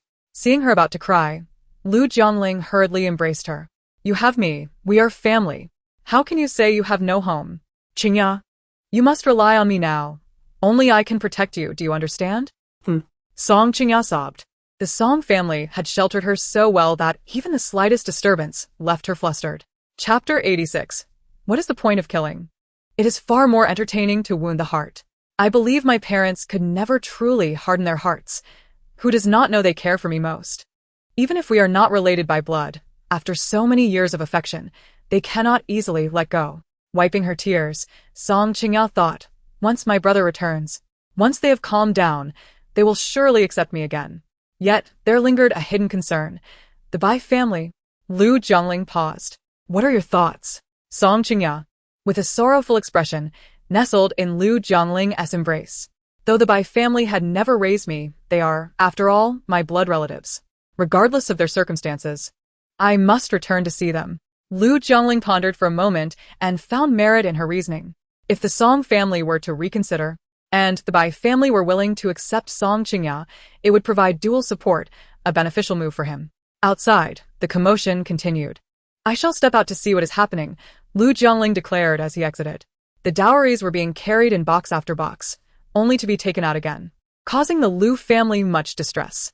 They had initially thought that such a substantial dowry would allow the second son to enhance the household, yet it was all being returned before it had even settled in. Unable to bear it any longer, Lu father strode away in frustration. What misfortune has befallen the Lu family? Lu mother wished to retain the dowries, but the family's business relied on the Song family this time. If she intervened, they might lose everything. Moreover, this incident had created quite a stir. The entire city knew that the Lu family was not marrying the true daughter of the Song family. How could they keep the dowry given by the Song family without losing face? Indeed, as the boxes were carried away, the Lu family's dignity was thoroughly tarnished. Once the boxes had all been taken away and the people had withdrawn, Lu mother shot a fierce glare at concubine Du. What a skillful display. Both substance and appearance were lost completely, utterly disgraceful. With that, Lu mother turned and left. Concubine Du's face pâlide, nearly faltering. Her young son hurried to support her. Mother? Are you all right? It's nothing, nothing, concubine Du sighed, shaking her head helplessly. Mother? Lu Jiangling felt a pang of guilt. Concubine Du took her son's hand, not sparing Lu Jiangling a glance. This calamity was of your own making. You must resolve it yourself. I am old, and caring for your brother has already cost me half my life. You are now married. You need not trouble me further." Though she spoke thus, her affection for her son was evident. As the crowd dispersed, Lu Jiangling remained rooted in place, feeling a chill wash over him, and his countenance grew stark. What else could he do? He had made his choices and must endure the consequences. The news of these events had spread like wildfire, yet the protagonist remained elusive. Once fond of strolling about, Song Qiuniang had turned into a turtle withdrawing into its shell, having not shown her face for many days. In contrast, Bai Yu, recently recognized by the Bai family, had now assumed the name Song Mingzhu. Song Mingzhu, an epithet signifying precious pearl. At that moment, she was in a rouge shop selecting cosmetics, clad in a striking red garment, her beauty radiant and unforgettable. The shopkeeper, appointed by the Song family, had been instructed to recognize the newly returned young lady, for the master feared the shopkeeper might be lacking in discernment. Thus, an elderly matron was sent along to accompany Song Mingzhu. Next door was a jewelry store. Naturally, she intended to visit it as well. The Song family had only one son and one daughter, and in earlier years, they had doted on Song Qiuniang to no end. Now they were eager to lavish that affection on Song Mingzhu. "Please ensure to send the items to the estate later," Song Mingzhu said with a gentle smile. The shopkeeper nodded repeatedly, assuring her, "Miss, do not worry, but would you not like to sit for a moment longer and enjoy some tea? We could visit next door afterward." Song Mingzhu, puzzled, asked why. It was only when she spotted the two young ladies from the Bai family emerging from the neighboring shop and standing by the street that she comprehended the reason. Little Mushroom, Master, the second and third young ladies of the Bai family. Earlier, Bai Yu was the fourth daughter of the Bai family, yet she was a phantom of sorts. Why? She was a concubine's child. Lord Bai, fearful of his wife, had fathered the fourth daughter, Bai Yu, in a drunken stupor. And though she was referred to as a concubine, she was merely a maidservant, without the formalities of taking a concubine. The household simply called her that. And thus she was deemed a concubine of the Bai family. Such a miserly attitude is truly astonishing. "Miss," the matron expressed concern. The shopkeeper was also anxious, for a girl raised in the countryside would undoubtedly have faced hardships and would not know how to resist. She appeared so delicate. If she were truly bullied, it would be heartbreaking. How painful it would be for the master and mistress to see their newly acknowledged daughter suffer thus. The Song family was exceptionally lenient towards their subordinates, and thus everyone leaned in favor of their master and mistress. What is there to fear? This is our shop. Our territory. Song Mingzhu was unafraid. What could the Bai family do? With such miserly parents, could they truly promise to cover everything? To shrink back in her own domain was simply not her style. Perhaps overhearing their conversation, the two young ladies from the Bai family turned around, their smiles dripping with sarcasm, yet unable to conceal the jealousy lurking in their gazes, especially when they beheld Song Mingzhu's flawless face. Had they known, they should have marred her enchanting visage. It was truly unpleasant to behold. The second lady, Bai Yan, and the third lady, Bai Ji, scornfully addressed her. "What are you saying?" Bai Yan glared at Song Mingzhu. "Do you think that by changing your name to Song Mingzhu, you have truly become a precious pearl? Have you forgotten the days of eating husks and swallowing water in the countryside?" Just as the matron was about to step forward, Song Mingzhu restrained her. "I have not forgotten. That is precisely why I pray to Buddha daily, wishing for 100-fold return, hoping the Bai family will feast on husks and water for eternity. Such deep affection and loyalty I owe to the Bai family's teachings, which I shall never forget." "You!" Bai Yan gritted her teeth. Bai Ji sneered, "Oh, having entered the Song family has certainly emboldened you. Your words now carry weight." What could they do? With parents providing abundantly, the Song family indeed had more confidence than the Bai family. Unlike the two young ladies, who had returned empty-handed from their outing, one might think the Bai family was on the brink of collapse. Song Mingzhu smiled sweetly. "Oh, I see. All the money must be saved for the younger son. The Bai family certainly wouldn't spend money on you. After all, you are mere defective goods." The moment those words escaped her lips, the Bai sisters nearly charged at her. Yet, were these not the very words they threw at her daily, justifying their bullying? Oh, it was acceptable to insult others, but not to receive the same treatment themselves? What blatant double standards! White Moon. It is Song Mingzhu. Song Mingzhu corrected. And what is this White Moon nonsense? How outdated. Your memory is quite poor. Who would dare to take a daughter from the Bai family now? If you were to marry and have children, it would surely be a struggle even to read and write, not to mention birthing a litter of fools. TSK, TSK, TSK. She knew precisely what cut to the heart. She targeted what the Bai family prized most. You seek death, Bai Yan exclaimed, seething with rage, wishing to tear her apart. Song Mingju stood her ground, smiling innocently. Chapter 87. No one can compete with her to the outside observer. The two young ladies from the Bai family were brashly trying to bully the former fourth daughter. Yet the fourth daughter was now the legitimate daughter of the Song family, cherished and pampered by her parents. How could she possibly care about such trivial matters? Little did they know, the Bai girls were as fierce and unruly as they appeared. Their public demeanor clashed with their true natures, which were likely far more malicious behind closed doors. The saying goes, an unprincipled upper beam leads to a crooked lower beam. How else could such daughters be raised? It was said that the events of yesteryear were inextricably linked to the Bai family. It was truly unfortunate for the Song girl, who had endured years of torment at the hands of the Bai family, losing out on a good life. As these words were spoken, Song Qiuniang, standing at the street corner, turned pale. A lover of shopping, she had avoided the streets for many days, thinking that the rumors would have faded, only to stumble upon such a scene upon her return. Truly, what ill fortune! She wished to evade, but alas, the two Bai sisters were not skilled enough. Upon turning her head, she immediately spotted Song Qiuniang, who had turned away. In an instant they rushed towards her, one on the left and one on the right, effectively cornering Song Qiuniang. Where does the fourth Miss Song think she's off to? Bai Yan gritted her teeth, fully aware that as a daughter of the Bai family, witnessing her elder sister suffer, she intended to walk away. Is there such a thing as a sister like you? Song Mingju crossed her arms and smirked coldly. Bai Yu, let us observe how the one who has enjoyed your wealth and glory for over a decade has cultivated such a heart. I'm not Song Qiuniang, she stammered, please let me go. Bai Yan and Bai Ji exchanged glances, calling her good sister repeatedly, dragging her forth to stand before Song Mingju. The atmosphere was so tense it felt like a battlefield, causing palpable discomfort.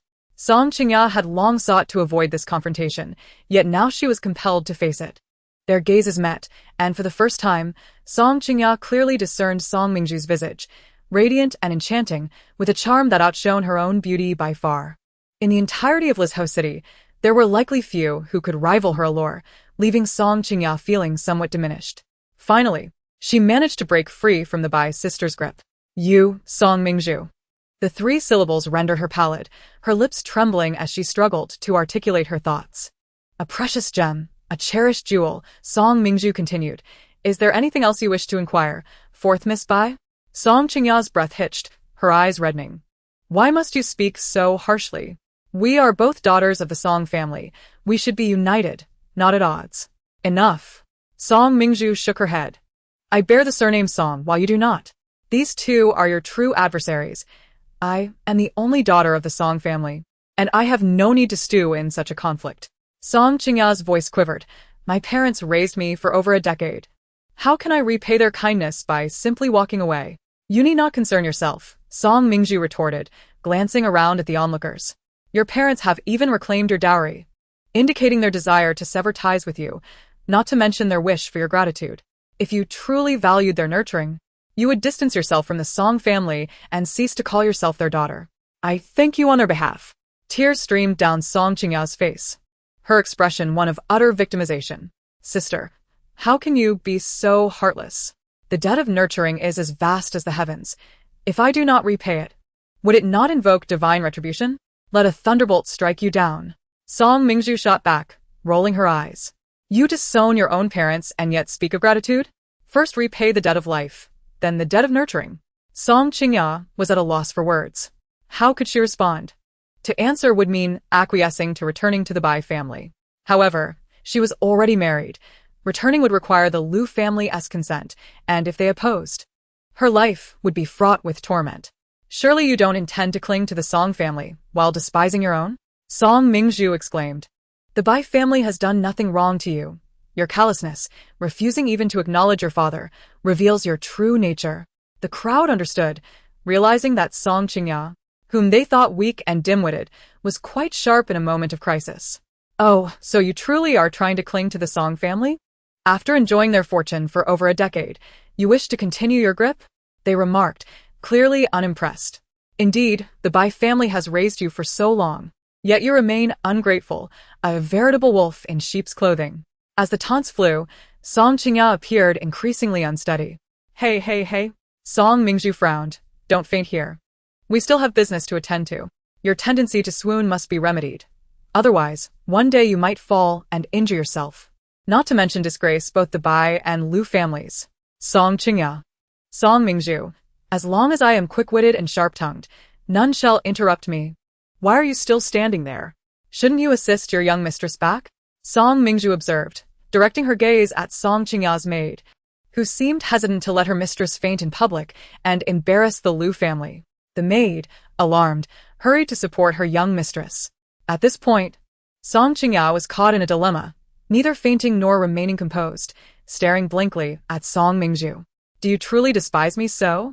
Not at all, Song Mingzhu replied candidly. Though I do not appreciate the flower that our parents nurtured, I cannot bring myself to hate it. As you said, you were unaware of the circumstances at the time. However, this does not diminish my disdain for your mannerisms and artifice. Song Qiuniang paused. What nonsense are you spouting? When have I ever been affected by artifice? You clearly detest me, yet you insist on calling me sister. You look down on me while begrudgingly attempting to forge a bond, resenting the Song family's actions yet unwilling to forsake the benefits it offers. Do you believe the good should be bullied? Song Mingzhu inhaled deeply. Indeed, you are a true Bai, selfish and mean-spirited to the core. Tears cascaded down Song Qiuniang's cheeks as she turned and fled, her face concealed in her hands, utterly humiliated. The Bai sisters stood in stunned silence, awed by Song Mingzhu's fierce resilience, hesitant to confront her further. They exchanged glances and discreetly slipped back into the crowd, hastily departing. That wretched girl has changed her name, and now she speaks without a trace of vulgarity. It's as if she's become a different person. Where is the timid, bullied figure from this state? With her newfound confidence, even passing dogs would think twice before defending the Bai family. If words failed, they would surely find another way to deal with her. That little wench has forgotten how she once bowed to us. Just wait and see. Chapter 88. The unwanted little pitiful. As the crowd dispersed, the shopkeeper and the matron exhaled in relief. They had feared that the recently reclaimed young lady would be bullied by the Bai family, but they had not anticipated that the flower blooming in adversity would reveal its true strength. Now that the shackles were removed, it was as if she had been reborn. Miss, the matron gently called, are you well? Song Mingzhu sighed and turned to them. Did I frighten you? Both shook their heads in unison, sharing a relieved smile. If the master were to know that his daughter is not one to be trifled with, he would undoubtedly be overjoyed. The matron remarked. After all the suffering you endured in the Bai family, being able to move on from that past is indeed a cause for celebration. Song Mingzhu fell silent. It is a good thing, but it feels a bit late. Nevertheless, it is better late than never. Little Mushroom. Master, those two women are no good. Song Mingzhu. That's obvious. Even a fool can see that. Why mention it? Little Mushroom. They wish to scheme against you. Song Mingzhu. Haven't you found any plots yet? Little Mushroom. No. Song Mingzhu. Hurry up. Little Mushroom. Yes. Without uncovering any plots, one cannot locate the order system that exists in this little world. This implies that, following an invasion, that entity has replaced the order, concealing its presence while observing everything here, even silently orchestrating all events. Perhaps it is even siphoning off fortune. Where could that wretched thing be hiding? Song Mingzhu. Follow Song Qiuniang back. Little Mushroom. Master? Song Mingzhu contemplated. Isn't this supposed to be a romantic narrative? It appears that there should indeed be another half involved. As it stands, only Song Qiuniang is married, so this main narrative should revolve around her. Little Mushroom. Yes. If this item truly resides beside Song Qiuniang, over time, it will inevitably reveal its true nature. The Lu family. Upon witnessing Song Qiuniang return in tears, Lu Jiangling felt overwhelmed. During happy times, tears would be a display of affection, yet now, her sobs seemed like a death knell. What happened? Lu Jiangling stepped forward. With tear-filled eyes, Song Qiuniang confessed, I encountered by you, oh no, she is now called Song Mingzhu. Upon hearing this, Lu Jiangling quickly grasped the situation. Did she bully you? Song Qiuniang grasped Lu Jiangling's hand tightly. I believe my sister truly harbors resentment toward me. Standing with the two sisters of the Bai family, I sobbed, Lu Lang, I am fine. We are family, even if she dislikes me. As her elder sister, I should be magnanimous and not hold grudges against her. You are right to think that way. Lu Jiangling, feeling a pang of pity, embraced her. She has endured too much hardship, unlike you, who have tasted sweetness. In time, you should guide her to learn the gentleness that wins the favor of her in-laws, so that she may live peacefully in the Song family. Otherwise, should anything happen to her parents, you would surely worry. Song Qiuniang looked up at him, for her parents are elderly and should not be startled. Therefore, once this period is past, you must visit them more often and, in passing, teach by you. After all, with the Bai family's disposition, if not properly instructed, she may end up selfish and self-serving. Lu Jiangling sighed. Observing Lu Jiangling's worried expression, Song Qiuniang felt a jolt of realization, momentarily forgetting her tears. She tightened her grip on her handkerchief. You are right. We cannot allow our parents to be deceived by her. The vast estate of the Song family, if Bai Yu's intentions are not pure, could lead to disaster. Lu Jiangling inhaled sharply. How could the elderly couple withstand such a blow? That wealth and estate belonged to your elder brother and you. How could it fall into the hands of others? Just the thought sends shivers down my spine. Song Qiuniang opened her mouth, but could not utter a word. Therefore, you must keep a watchful eye. Lu Jiangling felt a deep ache. To be deceived at such an age would be tragic. Song Qiuniang nodded, quickly wiping away her tears. Indeed, Lu Lang's words are wise. Fortunately, my elder brother will return in a few days. I must meet him privately to analyze the pros and cons and ensure he remains vigilant. Whether the Bai family brings fortune or misfortune remains uncertain. Yes, it is prudent to be cautious. Lu Jiangling pondered. The Bai family has not sought you out. Perhaps they are plotting something? Be careful. If they approach you, do not leave with them. Return immediately to discuss it with me. Do not make decisions alone. Song Qiuniang was taken aback. Does Lu Lang suggest that the Bai family may have ulterior motives? Who knows? Lu Jiangling advised, just remember that. Startled, Song Qiuniang replied, I understand. I am grateful for your unwavering support, Lu Lang. Without you, I would truly be at a loss. Currently, the Song family has temporarily distanced themselves from you, which likely indicates they have contemplated this matter. Since the Bai family has not sought you out, they may not genuinely wish to acknowledge you. Apart from me, no one else values you. Fear not, I am your greatest support. Trust me wholeheartedly, and do not conceal anything from me. No one in this world cares for you, or protects you as I do. Lu Jiangling's voice was alluring. Song Qiuniang was almost moved to tears, gripping Lu Jiangling's hand tightly. Thankfully, Lu Lang is by my side. Otherwise, I would feel utterly forsaken. Only my husband is truly sincere towards me. Those others, driven by self-interest and reputation, regard me as expendable, easily discarded. Lu Jiangling kissed her forehead, reassuringly stating, they do not love you. Only I devote myself entirely to you. Song Qiuniang buried her face in his embrace, responding softly. However, the expressions of the Lu family members were less than favorable, especially upon learning that Bai Yu had changed her name to Song Mingzhu, which was already common knowledge. Yet, you cannot awaken those who are asleep. You can only watch as some make foolish choices. The Song residence. This was Song Mingzhu's first encounter with Song Wenhui. Although the eldest son of the Song family, he lacked the sharp acumen of a businessman. Instead, he exuded an air of cultured elegance, resembling a scholar. Having endured hardships outside, he now found solace at home. Song Wenhui looked at her with relief, showing no signs of rejection. On the way back, Lu Shu shared everything. Rest assured, the family will protect you, and no one will dare to bully you again. Song Mingzhu gazed at him intently, and after a while, she confirmed that his words were genuine. Lowering her head, she could not help but laugh softly. Brother, I do not know what to say. Say nothing at all. Having endured so much suffering, now you should simply smile. Song Wenhui patted her hand gently. There are no others here, just the two of us siblings. Do not hide anything. If there are issues, speak freely with your brother. Song Mingzhu nodded. May I ask you a question, brother? Certainly. Song Wenhui's expression remained calm, as if he anticipated her inquiry. Song Mingzhu asked, Are you not concerned about Song Qiuniang? She bears the Bai surname. Chapter 89. The thoughts of a treacherous wolf. Do not speculate. These 3 words momentarily stunned Song Mingzhu.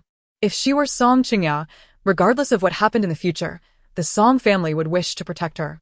However, if she wishes to become Bai Qiuniang, that would be an entirely different matter. Song Wenhui spoke earnestly. A person's choices cannot be interfered with. The initial reaction often reveals the heart's desire and instinct. Song Mingju regarded him silently. Should she choose the Song family, she would undoubtedly sever ties with the Bai family. After living in the Song family for so many years, it would be impossible to claim there are no feelings involved. Yet, precisely because of this, she should understand the Song family's disdain for the Bai family. Song Wenhui's words were, in fact, directed at Song Mingju. Song Mingju nodded. A group of selfish, greedy misers. Do you wish to return to the Bai family? Song Wenhui inquired. Song Mingju scoffed, brother. You jest. Even a fool knows that is a den of wolves and tigers. Having barely escaped with my life, who would willingly jump back into the fire pit? If she were to do so, she would be a fool. Song Wenhui replied, I dislike foolishness. Song Mingju sighed in relief. Then I can rest easy. Rest easy about what? That one day brother might be schemed against. Song Wenhui was momentarily taken aback. She does not possess such capabilities. Having grown up together, he understood Song Qiuniang to some extent. She harbored many small schemes but lacked great wisdom, and any cunning would be easily discernible. In the past, he had chosen not to expose her. Now, he lacked the time to indulge her games. Though he acknowledged this, he also believed that caution is the key to longevity. Song Mingju, with a half-smile, remarked, the business world is like a battlefield. Underestimating the enemy can be fatal, brother. Song Wenhui stiffened slightly. The girl raised in the outer estate possesses such acumen? Is it a result of being tempered from a young age, or is it innate? Reflecting on Song Mingju's previous experiences with the Bai family, Song Wenhui felt a pang of sadness, had it not been for a series of unfortunate events. How could a young girl have endured so much suffering? That wretched Bai family. Very well. Song Wenhui nodded. I shall be cautious. Yet he pondered. Despite Song Qiuniang not bearing the Song surname, she is ultimately from the Song family. Her parents are honest and genuine individuals. So it should not lead to the emergence of such a treacherous wolf. However, this time, Song Wenhui was truly disappointed. Seeing the letter sent by the Liu family, stating that Song Qiuniang had invited him to meet at the tea house. Daring not to invite him home, she arranged to meet him outside, which is quite understandable, given the previous day's turmoil that left her feeling embarrassed. The Song family had even brought back the dowry of Song Qiuniang, which only fueled her resentment and fear. In the tea house, as the night enveloped the world in a soft haze and lanterns began to flicker to life, Song Wenhui found Song Qiuniang had already arrived, her face reflecting a mix of grievance and eagerness as she prepared tea for him. Brother. The sound of her call caused Song Wenhui to furrow his brow. You are the daughter of the Bai family, and should address me differently. The only daughter of the Song family is my sister, Song Mingju. Do not overstep your bounds. Second, young madam. Song Qiuniang was taken aback. Brother, you have always been the one who cared for me. When our parents were away, you protected me. How can you be so heartless? I grew up in the Song family, considering you all my closest kin. Why has your attitude changed just because of a surname? As she spoke, her voice trembled with sobs, reminiscent of her childhood innocence. Though not a blood sister, the years of affection and shared moments had forged a bond that was not easily severed. Song Wenhui instinctively reached out to comfort her. But the image of Song Mingju flashed at his mind, causing his heart to skip a beat. He withdrew his hand abruptly. Why should he show tenderness towards the daughter of his family's enemy instead of his own sister? The grievances and sufferings were what the Bai family's daughter deserved. The death of his brother-in-law had yet to be avenged. With that thought, Song Wenhui calmly lifted his cup, indifferent to the weeping Song Qiuniang beside him. It was his sister who had endured years of humiliation and deserved his compassion. Whoever's daughter they are, let them be cared for by their own. Whoever's sister they are, let them be protected by their own. After a long silence, the lack of response from Song Wenhui caused Song Qiuniang's sobs to diminish. Finally, with red-rimmed eyes, she looked up, unable to believe that her brother would abandon her due to her status. Brother, or perhaps I should call you Song Gongzi, he interjected. Second, young madam. Song Qiuniang was left speechless, her face paling at the stark distinction in titles. Is there something you wish to discuss? He inquired, having drained half his tea, his interest waning in listening to her cries. The weeping of his own sister felt more like a petulant display, while the tears of another's sister merely annoyed him. In truth, he felt a growing agitation, as if a wave of heat surged from his heart, coursing through his limbs. Though a businessman, He had traversed much with his father, gaining knowledge and experience that far surpassed a sheltered life. Initially, he had dismissed the changes in his surroundings as mere coincidence. But now he sensed something amiss. Just as he was about to rise, his legs weakened, and his face paled. "What have you put in the tea?" "And nothing," Song Qiuniang replied, feigning innocence. Song Wenhua's breath quickened, his body quivering under the realization that his sister's actions had indeed been foreseen by Mingzhu. How could the Song family, despite their efforts to nurture her, have failed to erase her inherent flaws? She was, indeed, a treacherous wolf raised by the family. "I didn't do anything," she insisted. But seeing his condition, she understood the gravity of the situation. "Brother, I will fetch a doctor immediately." With that, she dashed out of the room. Whether she sought a physician or had ulterior motives was known only to her. As Song Wenhua gritted his teeth and staggered towards the door, he was suddenly blocked and knocked to the ground, pain radiating through his body, momentarily clearing his mind. He then heard the door close behind him. In a flurry, Song Qiuniang rushed out, colliding into Lu Jiangling's arms. "Lu Lang, I do not panic. What has happened?" Lu Jiangling asked, concern etched on his face. Song Qiuniang gestured towards the room, at a loss for words. "Will my brother hate me? Foolish girl. You are helping to resolve the enmity between the Song and Bai families. This is a good thing," Lu Jiangling reassured her, standing at the alley's entrance.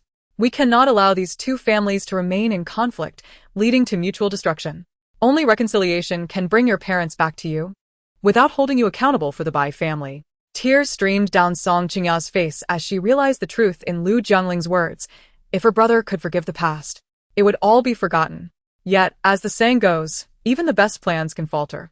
As they departed, Lu Jiangling cast a thoughtful glance at the tea house's second floor, where the windows were firmly shut.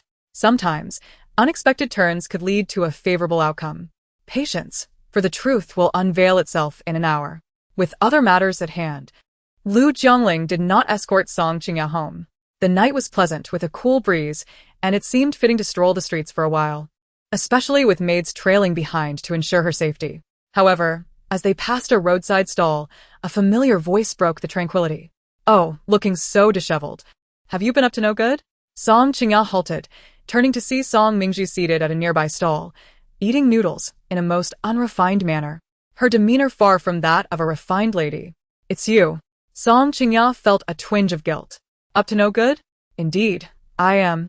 Song Mingzhu grinned, her eyes sparkling mischievously.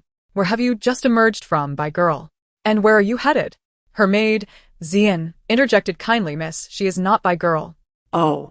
The second young madam of the Lu family, Song Mingzhu acknowledged, a slip of the tongue that she quickly dismissed. Yet the term by girl pierced through Song Qiuniang, a deliberate jab. "You're doing this on purpose," Song Qiuniang accused, her face pale under the streetlight. "Though I occupy your identity, you too have taken mine. You have survived this long thanks to the Bai family as support. We are both victims of circumstance. Why can't we coexist peacefully?" Xian, who had been eating, dropped her chopsticks in disbelief. "Miss?" she asked, astonished. Song Mingzhu chuckled, unfazed. "Have you ever seen someone turn the tables like this?" Xian nodded vigorously, expecting the Bai girl to be harsh and unreasonable. Yet in just 2 days, the Song family had learned that the girl who had returned was sensible and composed, devoid of any airs of nobility, exhibiting a remarkably gentle disposition. Unexpectedly, Song Qiuniang, raised by the Song family, turned out to be rather dim-witted, her words leaving one utterly astounded. Initially, upon hearing old Madame Li's remarks, I thought they might have been exaggerated, but I was taken aback when Xian shook her head, expressing genuine pity for the young lady. It was astonishing that she traded half of her life as splendor for such a dull mind. Song Mingzhu finally comprehended why old Madame Li had chosen such a maid for her. The girl had the audacity to speak up. How delightful! One utterance left Song Qiuniang's complexion oscillating between shades of green and white, rendering her speechless, and her eyes reddened immediately. "Servant, come here," Xian called out loudly. The attendant jumped in surprise, as did the shopkeeper, who hurried forward. "Miss, what is the matter?" the attendant inquired. The shopkeeper listened intently. "It's nothing. I merely wish for you to bear witness that my lady has not bullied anyone. This person stands here, provoking disdain, should she cry or make a scene. It is not my lady's doing," Ziyun hurriedly explained. "My lady was simply enjoying her noodles and did nothing at all." Song Qiuniang choked back her words. The shopkeeper and the attendant, along with a fellow diner nearby, all raised their heads to gaze at the tearful Song Qiuniang. The sudden attention made her flustered, compelling her to instinctively retreat a couple of steps. I didn't tea, I was just, you were merely accustomed to crying, attempting to elicit what you desire in this manner. Song Mingzhu interjected softly. Here's a piece of advice. This tactic is only effective on those who care for you. Those who do not love you, even if you were to hang yourself, would merely perceive it as swinging on a swing, let alone shedding tears. Regaining her composure, Song Qiuniang felt an acute embarrassment, sensing that her facade had been unveiled. She promptly left with her maid. Observing her hasty retreat, Ziyun bit her chopsticks and said, Miss, does she seem to be afraid of something? Afraid that I shall expose her secrets, Song Mingzhu replied. Ziyun paused, acknowledging the logic. Eat well, lest we find ourselves weary during a quarrel. Song Mingzhu called out, Attendant, another bowl, please. Ziyun, perplexed, asked, Why do we need to quarrel later? My lady is planning something significant. Eat your fill, eat your fill. After a hearty meal, the master and servant patted their full bellies, each letting out a satisfied burp. Miss, where shall we go to quarrel? Ziyun inquired. Song Mingzhu tilted her head. Are you afraid? Not at all. Ziyun shook her head. Old Madam Li has already instructed us. If my lady says to quarrel, we shall not fight, and if my lady says to fight, we must not lose. My father was a butcher. I have been strong since childhood, and I will ensure my lady does not suffer. Seeing the young girl standing defiantly with her hands on her hips, Song Mingzhu chuckled helplessly. All right, we won't suffer any losses. After all, she herself was not one to be easily wronged. Miss, where are we headed? Ziyun asked. Song Mingzhu gestured for her to be silent and followed suit. After a leisurely stroll, they reached a lively corner of the street. Ziyun recognized the Bai family at once. Indeed, the Bai family was gathered around the tea house, creating a scene reminiscent of a hunt for a wayward daughter, drawing onlookers who craned their necks to discern the unfolding drama. Old Madam Li had previously cautioned against confronting the Bai family directly to avoid provoking my lady's emotions. Miss, do not approach. Ziyun quickly shielded Song Mingzhu. They are not good people. Song Mingzhu asked, if bad people commit bad deeds, is it not a good deed to thwart them? Ziyun found herself momentarily confounded. Just as she was pondering, her lady squeezed through the crowd, prompting her to hastily follow. What was the commotion about? The Bai family had stormed into the inn, led by the eldest son and the third young lady, accompanied by the household manager and servants, a rather grand procession. They burst through the door, charging inside. Capture them. Such a seamless operation could hardly be deemed spontaneous. Among the crowd, familiar faces appeared, notably Song Qiuniang. Why does she linger? Ziyun muttered. Song Mingzhu smiled knowingly. How could the Bai family's spectacle be complete without their esteemed young lady? Ziyun paused, realizing the truth. The door swung open. Bai Yaozu was the first to enter. And upon lifting the curtain, he was met with a scene that rendered his smile utterly absent. Bai Ji rushed forward, her voice rising. Second sister. What are you? Her words abruptly faltered, replaced by a tremor. Now. All present were aware that Bai family's second daughter was entangled with a strange man in the tea house's private room, engaging in such scandalous behavior, and had been caught red-handed by the Bai family.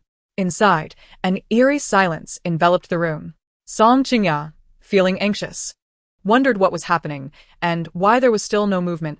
Turning her head, she caught sight of Song Mingzhu, who was wearing an enigmatic smile, her beautiful eyes devoid of warmth, as though she had already seen through everything, sending a chill down Qiuniang's spine. Disperse. Everyone disperse. The manager and servants hurriedly emerged to disperse the crowd. However, they had charged in without any pretense, and the onlookers were not easily dismissed. The more they attempted to conceal the matter, the more intriguing it became. Out came Bai Yan, but the person inside was not Song Wenhua. Bai Yan appeared barely conscious, disheveled, and dazed, only realizing her chill after being jostled awake. She looked at the crowd and was instantly alarmed. What is happening? She grasped the bedding, wrapping it around herself with a pale face, glancing in fear at the man beside her. Not entirely unfamiliar, yet certainly not a good person, who did not know of Zhao Chunhui, a notorious scoundrel known for his thievery. Bai Yan's eyes rolled back, and she fainted. After all, she was the Bai family's second daughter. Encountering such a character would surely lead to a dismal fate, and the mere thought suffocated her, causing her to lose consciousness. What a splendid show. Zian couldn't help but exclaim, what a ruckus this is. Song Mingzhu turned to her. Is it not captivating? Zian nodded vigorously, absolutely splendid. A perfect match. Indeed. Song Mingzhu replied, it was worth those 2 bowls of noodles. Zian chuckled and leaned closer to the trembling Song Qiuniang. Miss. Why does she seem so frightened? Watching the commotion, she asked, sweating profusely. Surely that us overacting? She wasn't he this timid back at the manor? In truth, Song Qiuniang was not timid, she was genuinely bewildered. Is your head buzzing? Song Mingzhu suddenly approached. Startled, Song Qiuniang nearly buckled at the knees, fortunately supported by her maid. Her small face as pale as paper. What nonsense are you spouting? What does this have to do with me?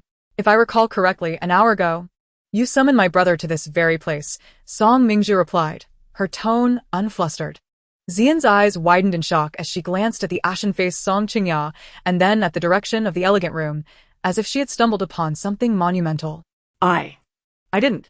Song Qiuniang exclaimed, turning to leave. Given the circumstances, remaining here served no purpose. Naturally, the best course of action was to retreat. Miss, could it be that she intends to plot against the young master? Zian's complexion shifted. Song Mingzhu patted her arm, signaling her not to be overly alarmed. Good deeds are rewarded. We haven't been caught, have we? It merely demonstrates that the Song family conducts itself with kindness, and heaven has offered us protection. Zian nodded vigorously, relieved it was not the young master at risk. Otherwise, marrying a girl from the Bai family would surely infuriate the master and mistress to death. What is going on? Bai Yaozu was utterly bewildered. This was not how things were supposed to unfold, a stark deviation from the original design. Which aspect had gone awry? As he scanned the crowd, the fleeting silhouette of Song Qiuniang caught his eye, and a fierce glint crossed his gaze, as if he began to grasp the situation. But for now, he needed to take her back. He couldn't allow further humiliation. As for the Zhao family, they would undoubtedly come to clean up this mess.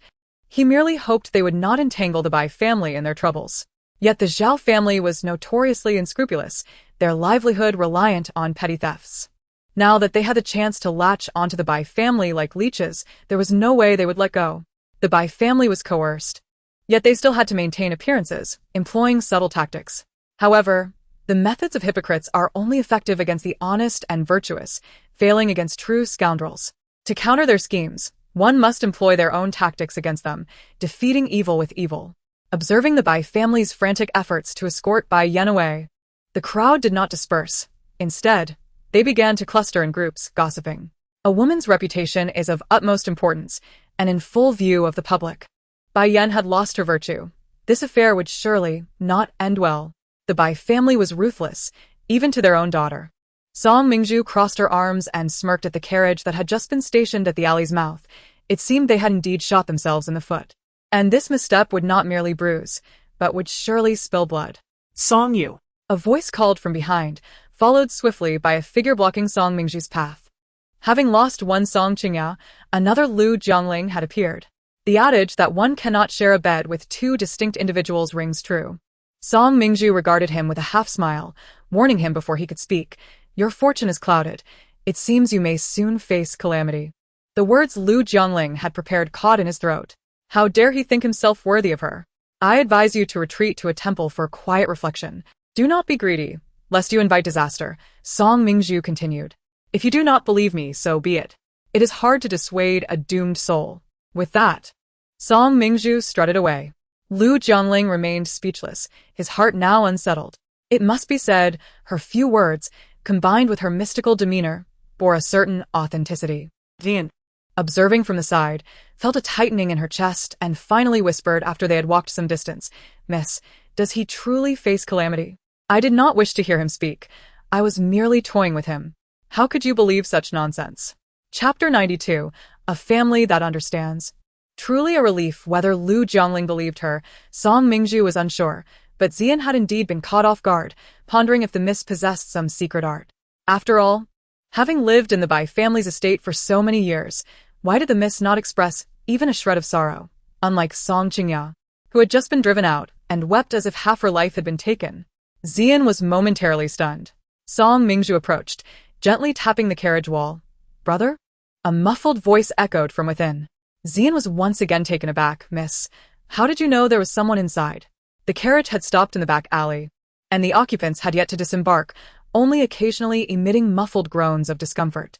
It appeared the assault had been quite severe. Song Mingju sighed. Is he now convinced? From within, Song Wenhua's voice replied, I see now. He could not fathom how he had been so gullible, believing everything he heard and committing such a lowly act. All those years of sustenance had seemingly been wasted on a white-eyed wolf. Song Mingju shook her head. Rest a while longer before you leave the carriage. Song Wenhua remained silent, and Song Mingju turned to depart. Behind her, a low and raspy voice murmured, Thank you. What need is there for politeness among siblings? Song Mingju left. Inside the carriage, Song Wenhua felt somewhat unwell. The sensation that arose required medication to suppress it, demanding a considerable amount of willpower. After all, having accompanied his father in business and traveled extensively, he had developed the instinct of self-preservation against treachery. Upon noticing the oddity, he quickly retrieved his medicine. It was fortunate that Song Qiuniang's temperament had compelled her to flee upon witnessing his predicament, thereby affording him an opportunity to regain control and thwart the schemes of those who sought to exploit him. The carriage had long since stopped in the back alley, and Song Wenhua had nearly stumbled out of the rear courtyard. As for what transpired afterward, he was unaware, feeling an overwhelming heat and a foggy mind, his ears ringing with noise, making it impossible to think clearly. As he gradually calmed, he began to piece together the situation. Song Qiuniang had actually allied with the Bai family to foist their second daughter, Bai Yan, upon him. Was she seeking the demise of their parents and grandmother? Young master? The coachman called softly. Snapped back to reality, Song Wenhua replied, I am fine, assist me. Yes. The coachman hurried forward. Upon returning, Song Wenhua did not immediately seek out his parents, but instead returned to his quarters to wash up. He then summoned a physician. Wary of any lingering effects of the medicine, fearing that the other party might not exercise caution, which could lead to dire consequences. Being aware of their malicious intent, one must always remain vigilant. Upon hearing that Song Wenhua had called for a physician, both Song father and mother were understandably concerned and hurried into his quarters.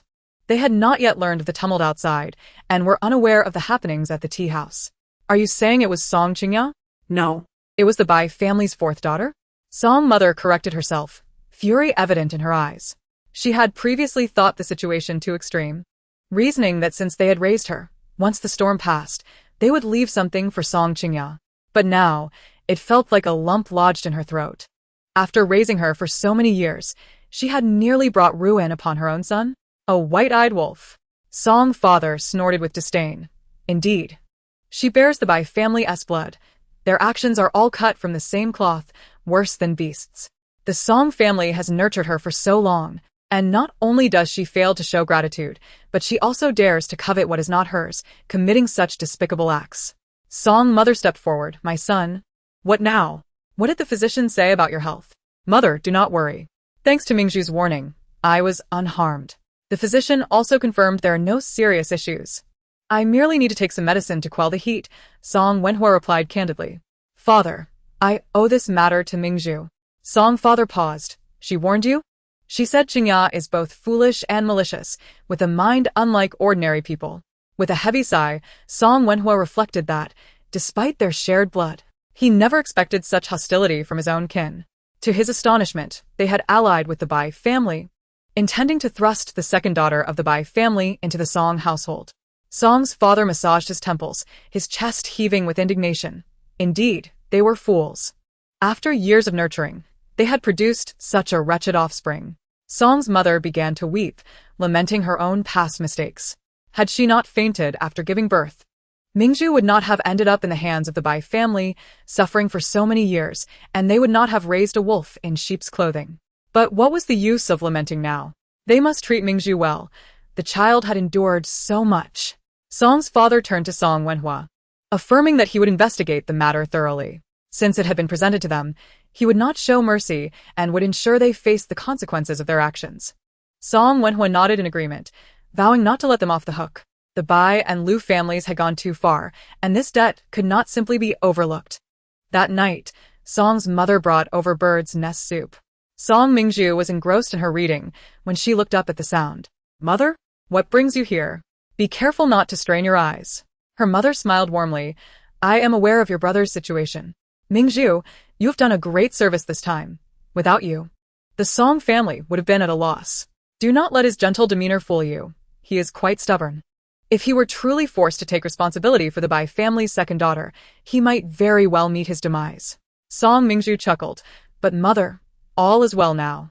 Indeed, thank the heavens for that, Song's mother said, her eyes glistening. It is fortunate to have you. Mingzhu helped her mother sit down. Mother, it is the result of our family's good deeds over the years that saved my brother. I had no part in it. Song's mother laughed. You sweet-talking girl. It seems you have endured quite a bit at the Bai family's hands. Mother, Mingzhu said earnestly, do not be soft-hearted in the future. Today's failure is merely a prelude to their desperation. We must be cautious of a cornered dog. Upon hearing this, Song's mother paused, realizing the truth in Mingzhu's words. In the world of commerce, one must tread carefully. Nodding seriously, she acknowledged, you speak wisely, Mingzhu. I understand that it may be difficult for me to accept. Others might view my returning daughter as a rival for affection, which is why they may target Song Qiuniang. Mingzhu grasped her hand. Yet affection should be cherished by those who are sincere. Those who are heartless do not deserve the love of others. Song's mother patted her hand. I may be aging, but I am not foolish. Our family has survived this long through shrewdness. We have made it through adversity. How could we stumble over a mere child?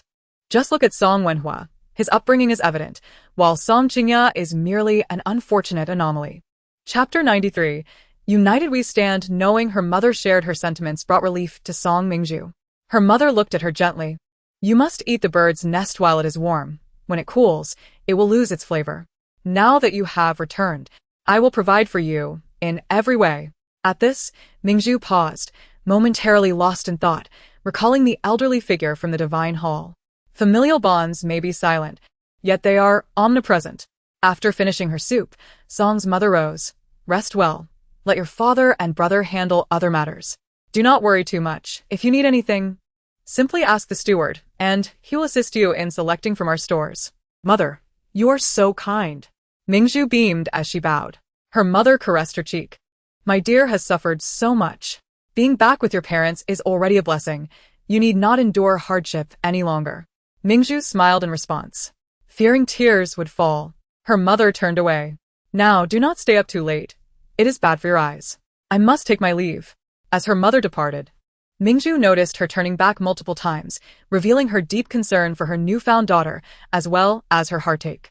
If not for the twists of fate that had reunited them, perhaps she would have never known her daughter as suffering, let alone the peril she had faced at the hands of the Bai family, who showed no compassion. At this thought, Song's mother felt a wave of sorrow, tears cascading down her cheeks. This was a piece of her heart, her precious child born after 10 months of yearning. How could a mother neglect such a dutiful daughter and instead focus on those who had harmed her children? Miss, Xian spoke softly, Madam will not favor outsiders. You need not worry. Song Mingzhu had no such concerns. I am well aware. Just look at my brother's reaction. It is clear how well our parents have raised him. I merely fear that the Bai and Lu families will not let this go easily. Indeed, Xian nodded. Having suffered a significant loss, they surely will not rest. They intended to ensnare our young master with their daughter, and now they have lost a daughter without gaining anything in return. They will be furious. Mingzhu pursed her lips, pondering what their next move might be. Fortunately, Little Mushroom was still in the Song household. Any actions taken should elicit a response. The events of that night had undoubtedly shaken Song Qiuniang. Unexpectedly, things had turned out this way. Rather than the anticipated union of the Song and Bai families, it had inadvertently benefited that rogue, Zhao Chunhui. Song Qiuniang rushed back to her courtyard, only pausing once she was safely inside. Her face was ashen, her hands trembling as she clutched a cup of water. How could this happen? Why was there a substitution? She could not comprehend. Was it not supposed to be her brother? She had closed the door securely upon leaving, and her brother had clearly been drugged. It was inconceivable that he could escape. Where had the plan gone awry? As she pondered her misstep, Lu Jiangling stormed in, barely concealing his fury. He seized her wrist, yanking her up from her seat. Yulang. Song Qiuniang gasped in pain. What are you doing? It hurts. Ignoring her cries, Lu Jiangling glared at her fiercely. Did you ruin everything? Did your heart soften, leading you to do this deliberately? You spared Song Wenhua. I did not. I did not. Song Qiuniang's tears streamed down her face. Lu Lang, please believe me. It hurts so much. Let me go. Lu Jiangling released her with a furious shove, his complexion pale, his breath ragged. Do you realize that now that the Bai family has not succeeded, the blame will fall on my shoulders? And as for Song Wenhua, given the circumstances, he will surely not allow the Lu family to live in peace. Song Qiuniang, pushed to the ground, had intended to plead her case, but found herself rendered speechless. The implications were clear. She had caused a catastrophe. No, no. She shook her head vehemently. No matter how angry he is, my brother would never abandon me. We grew up together, and despite the lack of blood ties, our bond is genuine. He has always cared for me. He would forgive me no matter what I did. Lu Jiangling shut his eyes tightly. Song Qiuniang, you are no longer a member of the Song family. The air grew still, and her tears fell freely. She sat frozen in place, convinced that her brother could never truly harbor resentment against her. They had been raised as siblings, and he had always shown her affection, no matter her transgressions. This is based on the fact that you are his biological sister. However, you are no longer his sister, and have found the true Miss Song. Who do you think you are? Lu Jiangling spoke through gritted teeth, a hint of disdain evident in his voice.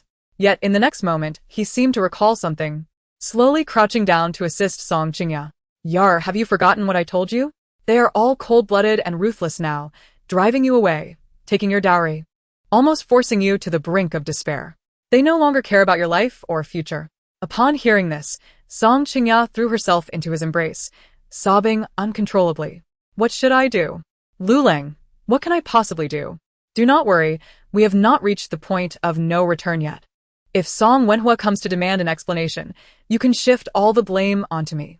For your sake, I am willing to bear everything, even misunderstandings and slander. Lu Jiangling held her tightly, his tone incredibly gentle, a stark contrast to before. Yar, only I truly love you and genuinely care for your well-being. Song Qiuniang lifted her head, her tear-filled eyes gazing at him. Lu Lang, you are all I have left. We will surely overcome this hardship together. Lu Jiangling kissed her on the lips. Yar, we must face this hand in hand, without doubting each other. You must trust me as I trust you. Song Qiuniang paused. If I did not trust you, how could I entrust such an important matter to you? Lu Jiangling continued, I know you might be soft-hearted, but I believe in you. Yar, as husband and wife, we are to support each other, destined to walk together for a lifetime. Song Qiuniang nodded in agreement, wiping away her tears. Yulang. What should we do next? Although my brother would not blame me, he must be angry, and I need to appease him. The Song family lacks nothing. Think carefully. What weaknesses or vulnerabilities does your brother possess? Even a weakness of the Song family would suffice. Lu Jiangling coaxed gently. Yar. Whether you can mend relations with your brother and the Song family depends on how much you know. Song Qiuniang furrowed her brow, hesitating as she stood still. Yar. Do you not trust me? Lu Jiangling gazed intently at her. Song Qiuniang quickly shook her head. No. How could I not trust Lu Lang? But even though I grew up in the Song family, I truly do not know their secrets, nor am I aware of my brother's vulnerabilities. They have never allowed me to interfere in business matters.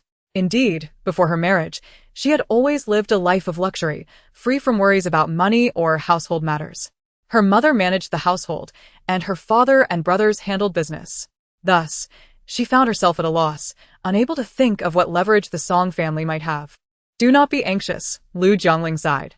You will remember eventually, even if it is just a small detail. Otherwise, your father and brothers will truly not see you again.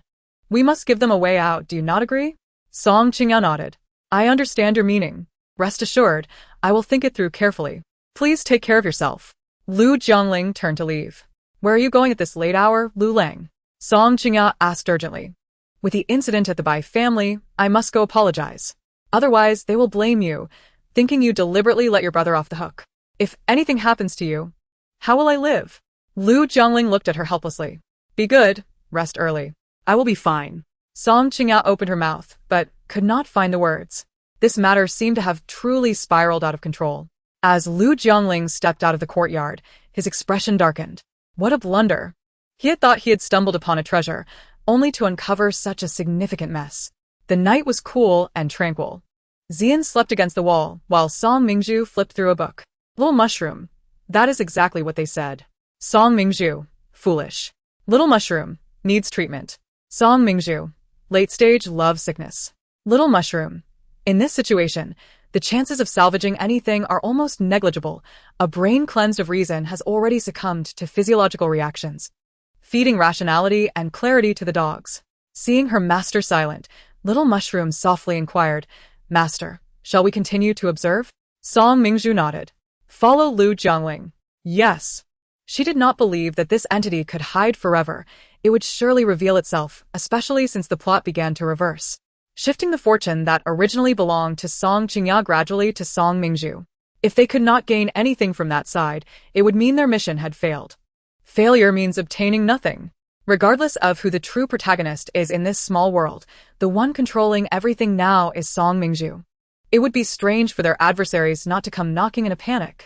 Was it the Lu family? The Bai family? Or perhaps the unfortunate Zhao family she had painstakingly infiltrated? She slept soundly until dawn. Today the weather was splendid, with bright sunshine outside. The events of the previous night had spread throughout the city by morning. Even the children playing in the streets had heard bits and pieces, creating quite a commotion. Naturally, some were fanning the flames. It was said that early in the morning, the Zhao family rushed to the Bai family to propose marriage.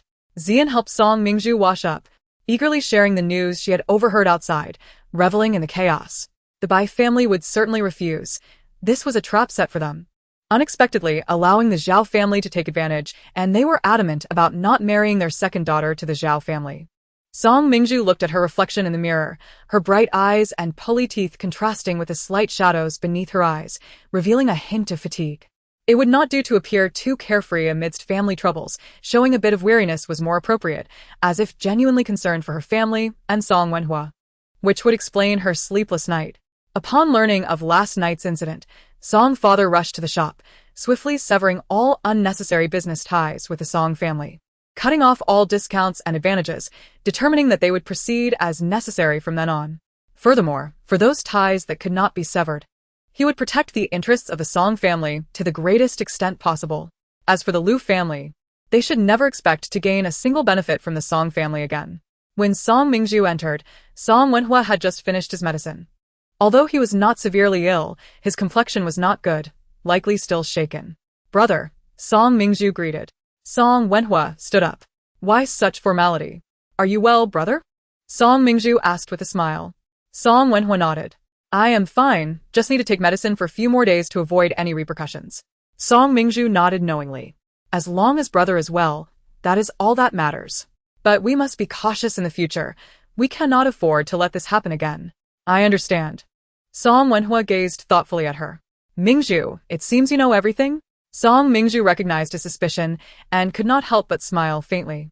Having experienced the hardships of humanity, one learns not to let down their guard easily. Life is precious, and one cannot afford to be careless. "What do you think, brother?" Song Wenhua was taken aback, looking at her with guilt. "There will not be such incidents in the future. You are the eldest daughter of the Song family. Although we are merchants, we have endless wealth to ensure your future is worry-free." With those words from her brother, she felt sufficiently reassured. To have the protection of family in this life was enough for her. Song Mingzhu smiled serenely. The steward hurriedly entered. "Young master, miss, there are visitors from outside." Upon hearing this, Song Mingzhu's brow furrowed slightly. Visitors from outside? There had previously been news from my maternal grandfather's side. My cousin from my uncle's family had recently fallen into the water, which seemed to have frightened him. He was occasionally feverish and incoherently babbling.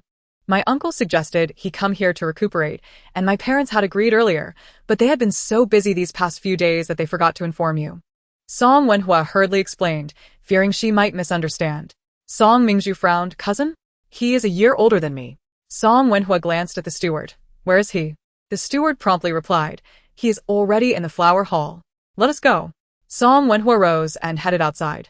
"Mother left for the temple before dawn to pray for us, and hasn't returned yet. For now, it's just the two of us in charge. I will take you to meet this cousin of ours." Song Mingzhu nodded silently, following behind. Fell into the water? Occasionally feverish? Babbling incoherently? Is this a tale from a storybook? Whether it is true or not, we shall see. Her cousin's surname was Li, and his name was quite melodious. Li Yunsheng. As Song Mingzhu followed Song Wenhua, she caught sight of the frail figure from a distance, a medicinal scent wafting towards her. He sat there, somewhat slumped, appearing fatigued and emaciated. Third brother, Song Wenhua approached with a bow. Li Yunsheng hastily stood to return the gesture. Wenhua, pardon my intrusion. We are all family. There is no need for such formality. Song Wenhua observed him closely. You appear unwell. Li Yunsheng weakly shook his head. Allow me to introduce. This is my long-lost sister. The true gem of the Song family. Song Wenhua stepped aside. Song Mingzhu advanced respectfully. Cousin. Chapter 95.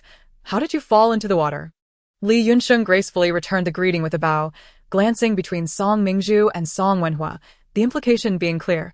This was indeed the new sister? No. She has always been here, Song Wenhua responded with a smile. My sister has always been Mingzhu. Song Qiuniang is a counterfeit, a person of ill repute, unworthy of being a Song family daughter. Do not worry, cousin Mingzhu. The chaos has been rectified, and everything is getting better. Li Yunsheng smiled at her. Song Mingzhu expressed her gratitude, and then followed the two brothers towards the rear garden, occasionally observing her cousin. One must admit, proper upbringing is not an abrupt phenomenon but rather a legacy passed down through generations. Like Song Wenhua and Li Yunsheng, both exuded a gentle demeanor. Their words calm, and their faces adorned with smiles. A warm breeze passed, and the sun shone brightly. Yet, Li Yunsheng's health was indeed concerning. He appeared frail, panting after every few steps, as if he might collapse at any moment. When they returned him to his room, his face was nearly pallid. I will have someone fetch a doctor for you, Song Wenhua expressed his concern. Li Yunsheng shook his head, weakly reclining on the bed. I've been examined. It's nothing serious, just a bit weakened from the cold. I have been recuperating with herbal remedies, so I must take it slow. However, I will inevitably be a bother to you during these days. We are family, there is no need for such formalities. Song Wenhua tucked in the blankets for him, as if he were at home. Li Yunsheng nudda. Though he said this, Song Wenhua remained uneasy and sent someone to call for a doctor. Meanwhile, the steward sought Song Wenhua for an urgent matter and had to leave briefly. Cousin, are you comfortable? Li Yunsheng inquirat. While pouring water, Song Mingzhu paused at the question. In her own home, what was there to be uncomfortable about? Indeed. I have been remiss. I apologize. Li Yunsheng smiled in contrition. Song Mingzhu returned to the bedside, gently offering the cup to Li Yunsheng with a warm smile. Cousin, do not be too formal. We are family, and it is best to speak freely and share laughter. I am not well versed in etiquette and have always acted with abandon. So please do not mind me. You jest, cousin. I am not one to be overly formal. If we can converse and share laughter, it is most delightful. Li Yunsheng replied, taking a sip from the cup, but soon succumbing to a light cough. Song Mingzhu regarded him thoughtfully, pretending to be puzzled. Cousin, how did you fall into the water? How could a single fall lead to such severity? Is there more to the story? To be honest, I am unsure. Li Yunsheng furrowed his brow. I merely slipped. Perhaps it was due to the strong wind? After being pulled from the water, I could not stop shivering and subsequently fell ill. Song Mingzhu nodded. I see. What terrible luck. Li Yunsheng chuckled helplessly. Indeed. Who would have thought that a single fall could be so distressing? It seems I shall need quite some time to recover. One misfortune after another. I hope to survive this ordeal. The last statement hung in the air as Li Yunsheng's gaze fixated intently on Song Mingzhu. This look was fleeting. But Song Mingzhu sensed an unsettling discomfort, unable to articulate why. What are you talking about? Song Wenhua entered from outside. Li Yunsheng replied, just chatting with cousin Mingzhu.